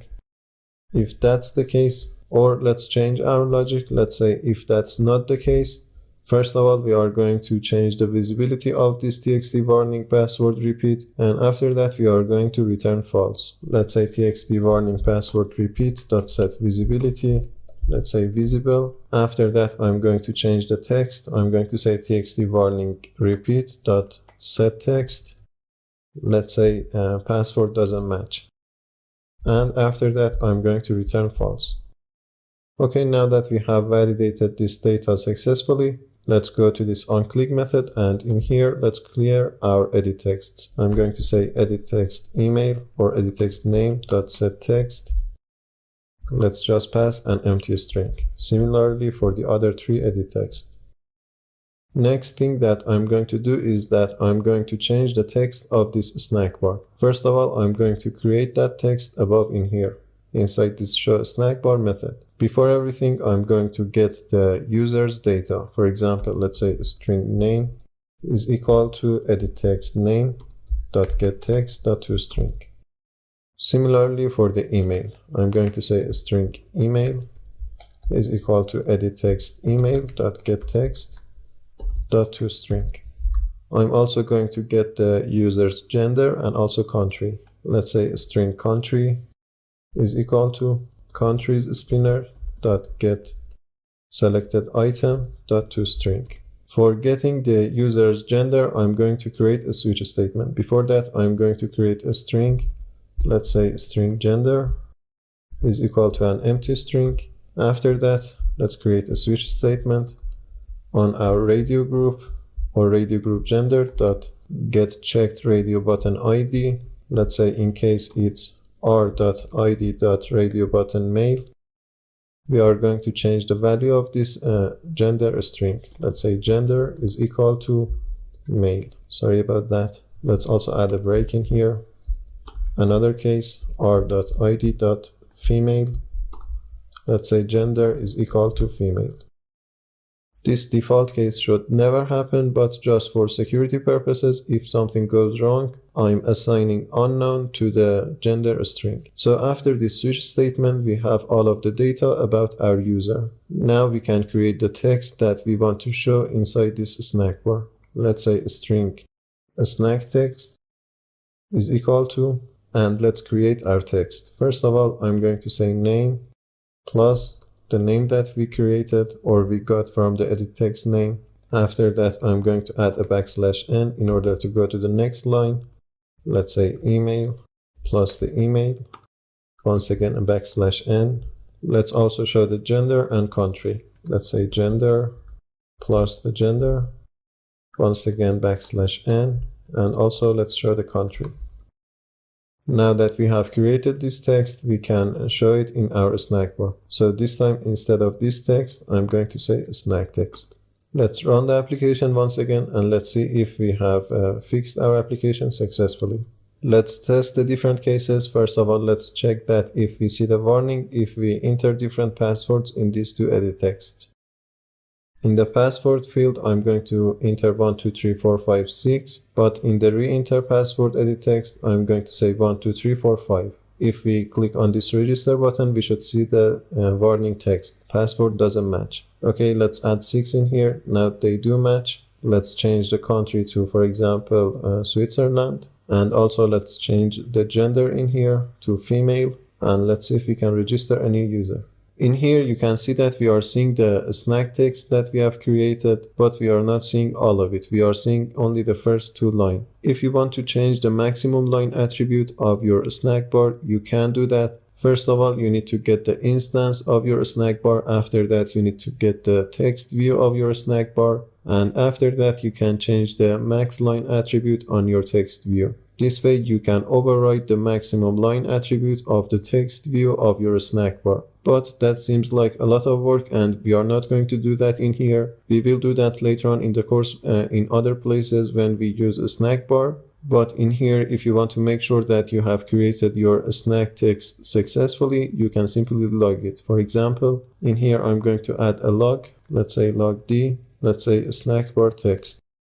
And let's pass our snack text. But before I run my application and test this, I'm going to click on this dismiss button. If you remember, we write the logic so that we clear all of our edit texts. Let's click that, and you can see we are now ready to register a new user. Let's run the application once again, and let's test this snack text. For that, I'm going to open the logcat. Let's enter some data in here, and let's click on this register. You can see the snack text in here, name Maysam, email maysam@gmail.com, gender male, country Norway. It seems like we have created our text successfully. Okay, I think that's enough for this video. I hope that you have solved the challenge.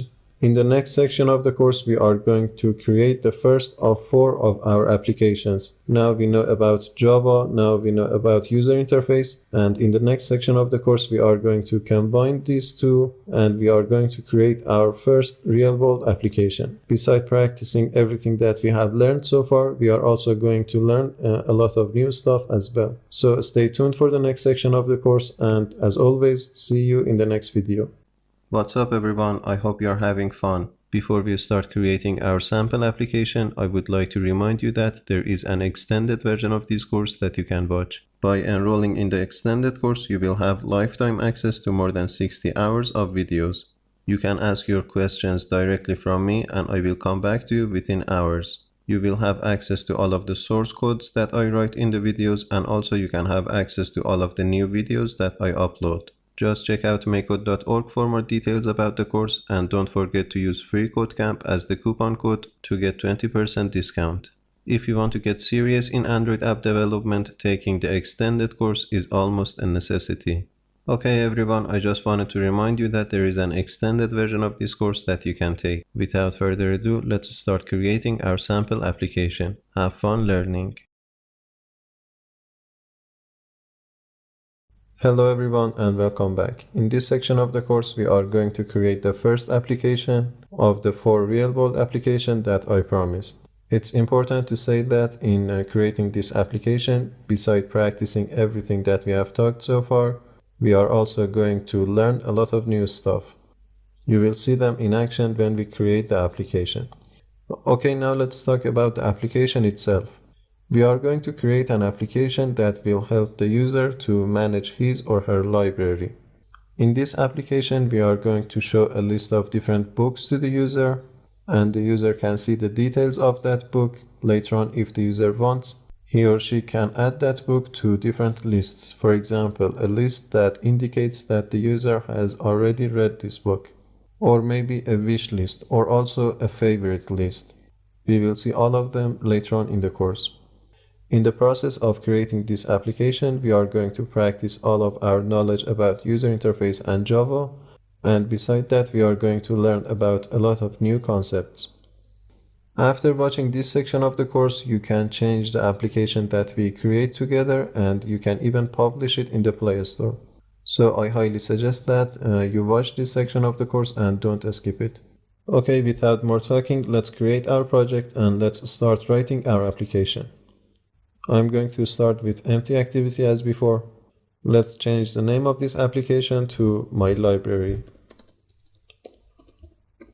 For the other fields in here, I'm not going to change anything. For the package name, once again, I'm going to put my website name in backward, org.makecode.project name, which is my library.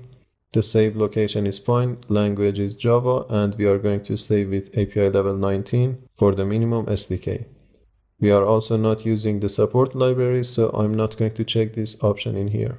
Let's create our project. And let's start working on our layout file. Before everything, I'm going to add the material design library dependencies into my project because we are going to need them. For that, let's go to material.io. Let's go to this develop tab. Let's select Android from here, documentation, getting started. Let's copy this line of code. We have done this previously, so I'm not going to explain it in here. In our Gradle scripts, build.gradle module app, in the dependencies, let's add that. And also the latest version is 1.1.0, so let's change this one. And let's sync our project. It seems like we have added the material components successfully. First of all, let's change the style of our application. In values, styles.xml.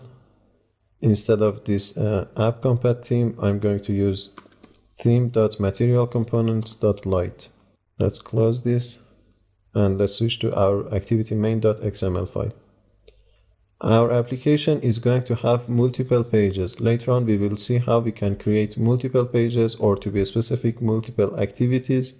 But for now, this is going to be the first page or the first activity of our application. And let's quickly design that. First of all, I'm going to have a text view for the name of this application. After that, I'm going to add a few buttons. One for the list of all books. I'm going to show the list of all of books by clicking on this button. I'm going to add 5 more buttons and I will talk about them. Let's also add an image view above in here for our logo. For now, I'm going to stay with one of our avatars. And also I'm going to add a text view in here for licensing. Let's give some IDs to our elements. For this one, I'm going to name it IMG logo because it's going to be our logo. For the text view, I'm going to say txt name, but I'm not sure that we need an ID for this one. This button in here is going to show a list of all of our books. So let's say btn all books. Also, let's change its text to show all books or see all books. Beside that, I don't like that this text is in all caps. If you want, you can change that. You need to search for all caps, this text all caps, and you can change its value. Let's change it to false. Now you can see that this text is much more better. For the second button, I'm going to change its ID to btn currently reading because this button is going to show the list of the books that the user is currently reading. Let's say btn currently reading. And let's change the text to currently reading books as well. Like before, let's change the text all caps value to false as well. For the third button, I'm going to change its ID to btn already read because this button is going to show the list of books that the user already read. So let's say btn already read. Let's change the text to already read books. Once again, let's change the text all caps attribute to false. For the fourth button, I'm going to change its ID to btn want to read book. Let's say btn want to read. because this button is going to show the list of different books that the user wants to list. Basically, this is the wish list. Let's also change the text. Let's say your wish list. Let's change the all caps attribute. That seems better.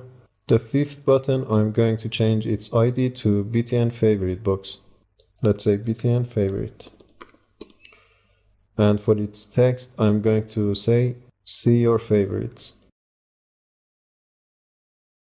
Once again, let's change the all caps attribute. And for the last button, I'm going to change its ID to BTN about.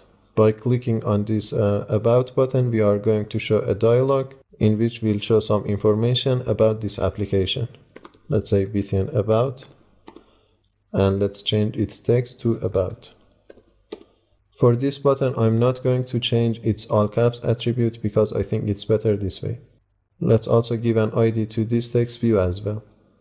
Let's say TXT license. I'm going to change its text to developed by maysam@maycode.org. I'm also going to change the style of this book to italic. Let's search for text style. Let's change this font to italic.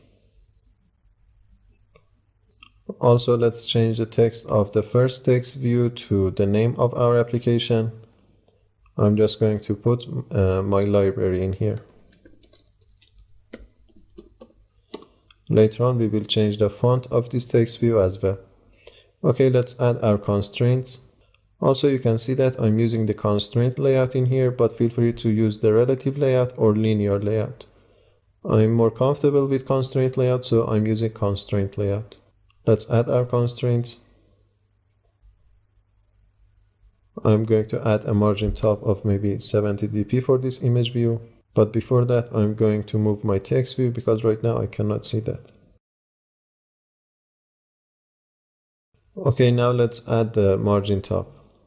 I think 50 dp would be better. Now let's constrain our text view to the bottom of our image view and also to the both side of our screen. We also need a margin top. I think once again 50 dp would be fine. It seems too much. Let's say 40 dp. Let's constrain all of these buttons. For this one, I'm going to constrain it to the bottom of my text view and also to both sides of my screen. I need a margin top, let's say 30 dp. After that, let's constrain the second one. I'm going to fast forward the process in here. Sometimes like this, if the items are too close to each other, as before, we can select both of the items, and by right clicking we can use this right click menu. Let's say BTN currently reading, top to bottom BTN all books. Let's add a margin in here by selecting our button. Margin top, I think 16 would be fine. It seems too much. Let's say 10 dp. Also for the second one,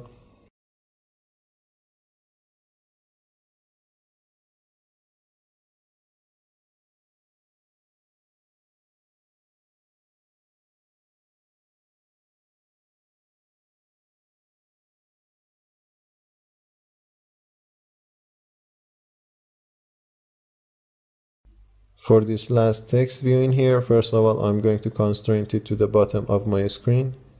And also beside that, I'm going to constrain it to the both edges of my screen so that it would be centered. Also, let's add a margin bottom of maybe 16 dp. That seems better.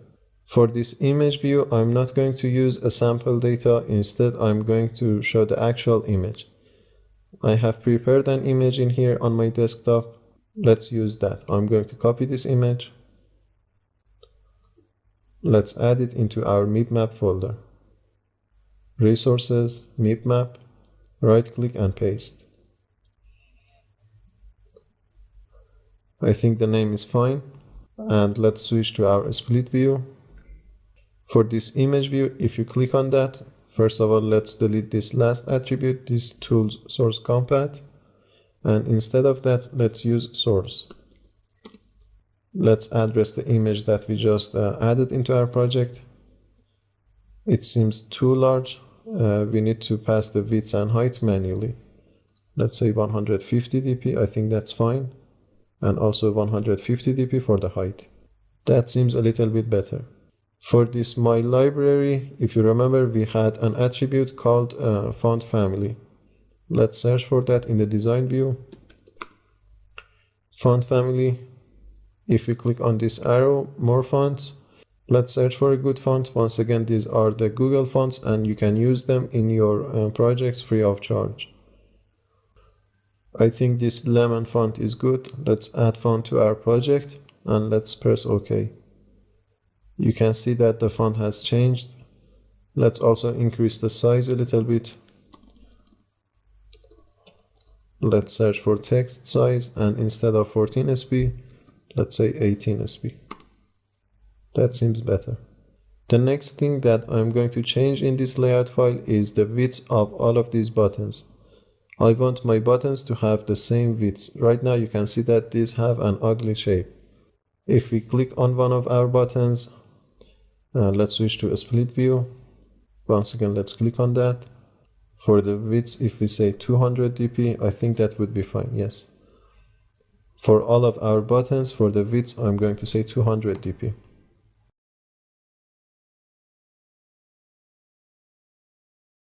You can see that it's much better now. Okay, this is going to be the layout for the first page of our application. Let's quickly initialize the necessary items in our Java file. By pressing double shift, you can search for mainActivity.java file. And in here, let's initialize our UI elements.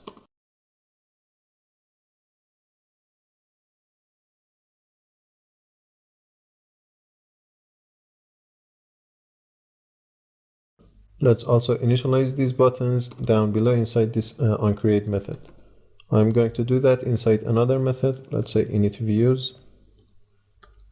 And let's create that method by pressing Alt plus Enter. Once again, I'm going to fast forward the process of initializing these buttons.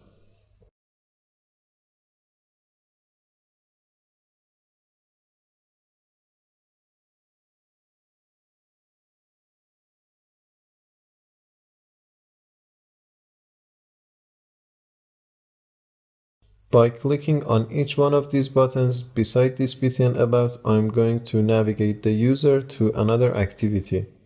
Up until this point, our applications had only one activity, which was named main activity, but if we want, we can create another activity in our application as well. We are going to talk about activities and fragment in the next video, but creating an activity is really simple. There are a lot more concepts regarding activities. We will talk about them later on, but in here, if you want to create an activity, you can do something like this. In your project, inside Java folder, inside your project folder, you can right click on that by saying new activity. In here, you can see that you have few options.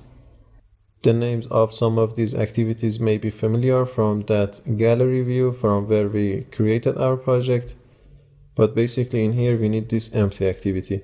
You can also select this gallery in which you will get the same dialog when you created your application. Let's select empty activity once again.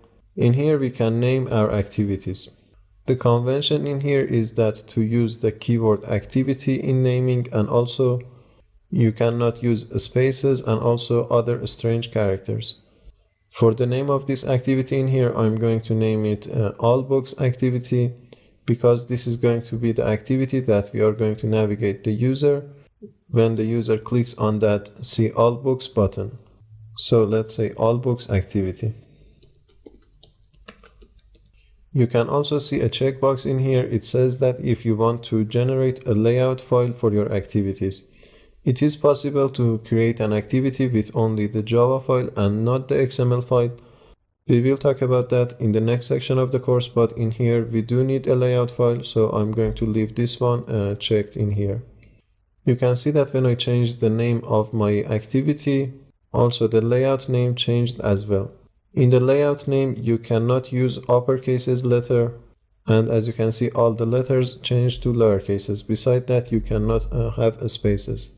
You have another option in here to indicate that if this activity is going to be a launcher activity. Basically, in every application, one of the activities can be launcher. Right now, the launcher activity in our application is this main activity. It means that when we launch our application, this main activity is going to be shown. And for that, I'm not going to check this option in here. Also, if you don't check this option in here, if you change your mind, you can change it in your manifest file later, but more on that later on in the course. The package name is fine. We are going to create this activity in our package. And for the language of this activity, once again, I'm going to use Java. Let's finish creating our activity and let's see what happened in our project. So first of all, a new Java class has been added into our package. You can see that we have this allboxactivity.java file. Beside that, in our resources folder, in the layout folder, we have this activity allbox.xml. Both of these has been created by the Android Studio. Beside that, if you take a look at your manifest file, this Android manifest.xml, you can see that in here we have a new line. We have a new activity tag in our application tag. It means that now our application has two activities. If you want to create your activities yourself without the help of Android Studio, that is possible. Basically, you can create a Java file. After that, you can create a new layout file. And beside all of these, you need to add this tag into your application tag inside the manifest file. Also, you need to link the Java file and the layout file in your onCreate method. We will take a look at that in a minute. But instead of all of this, we have used the help of Android Studio. Okay, let's close this manifest file and let's switch to activity allbox.xml file. You can see that in here we have another layout in which we can design for this activity. In this video, I'm not going to design the layout for this activity. Instead, I'm just going to change its background color. If we switch to a split view in here, once again, you can see that we have a constraint layout. And inside the opening tag of this constraint layout, I'm going to say background, and I'm going to pass a color. For example, I think I'm going to pass this color accent. I'm doing this because I'm just going to indicate that we have navigated the user from the main activity to this allbox activity. Okay, now let's see how we can navigate the user. Let's close both of these files, this allboxactivity.xml file and also this allboxactivity.java file. I said that we are going to navigate the user to the other activity by clicking on this btn allbox activity. So we need to create an onClick listener in here. Let's say btn allbox.set onClick listener. Let's pass new onClick listener. And inside this onClick method is the place to write the logic to navigate the user. In here, I'm going to use an object that I have never used so far, and that object is called intent. You can see that it's coming from android.content package. Let's import that. Let's name it intent is equal to new intent. It's a simple Java class that we have defined it like any other Java class. The constructor of this intent needs two things. First of all, we need to pass a context in here because we are inside this main activity, and hopefully by now we know that activities are context. We need to pass main activity.this.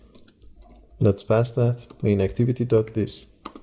After that, we need to pass the destination activity where you want to navigate the user to. For example, I can say allboxactivity.class.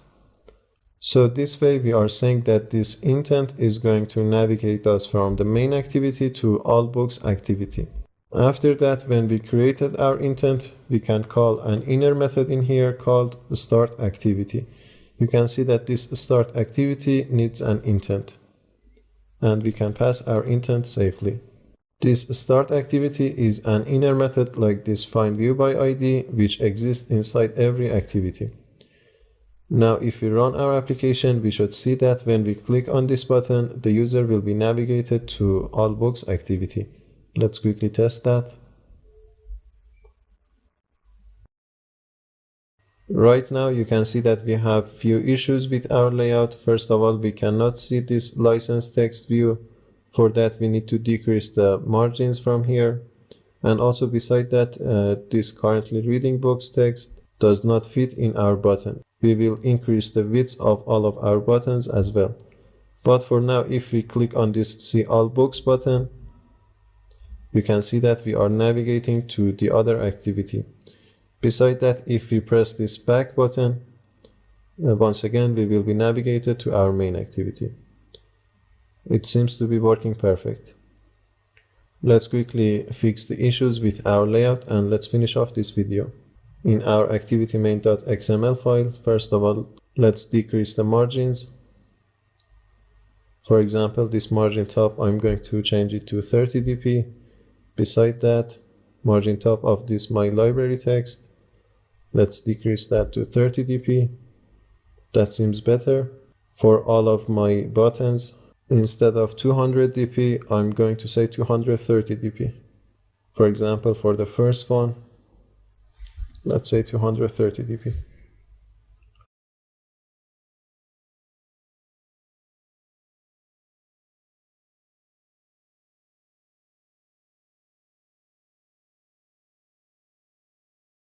Let's run the application once again and let's see if we have fixed the issues successfully. The layout seems better. Okay, I think that's enough for this video. Just before I finish off, I'm going to say that you can check the source code for this application at maycode.org/codes. So feel free to check that if you need. I upload the source code at the end of every video. Also, would be very happy to see your feedback. Okay, in the next video, first of all, we are going to create a model for our books. Beside that, we will create a RecyclerView and RecyclerView adapter to show a list of different books inside the second activity. See you in the next video.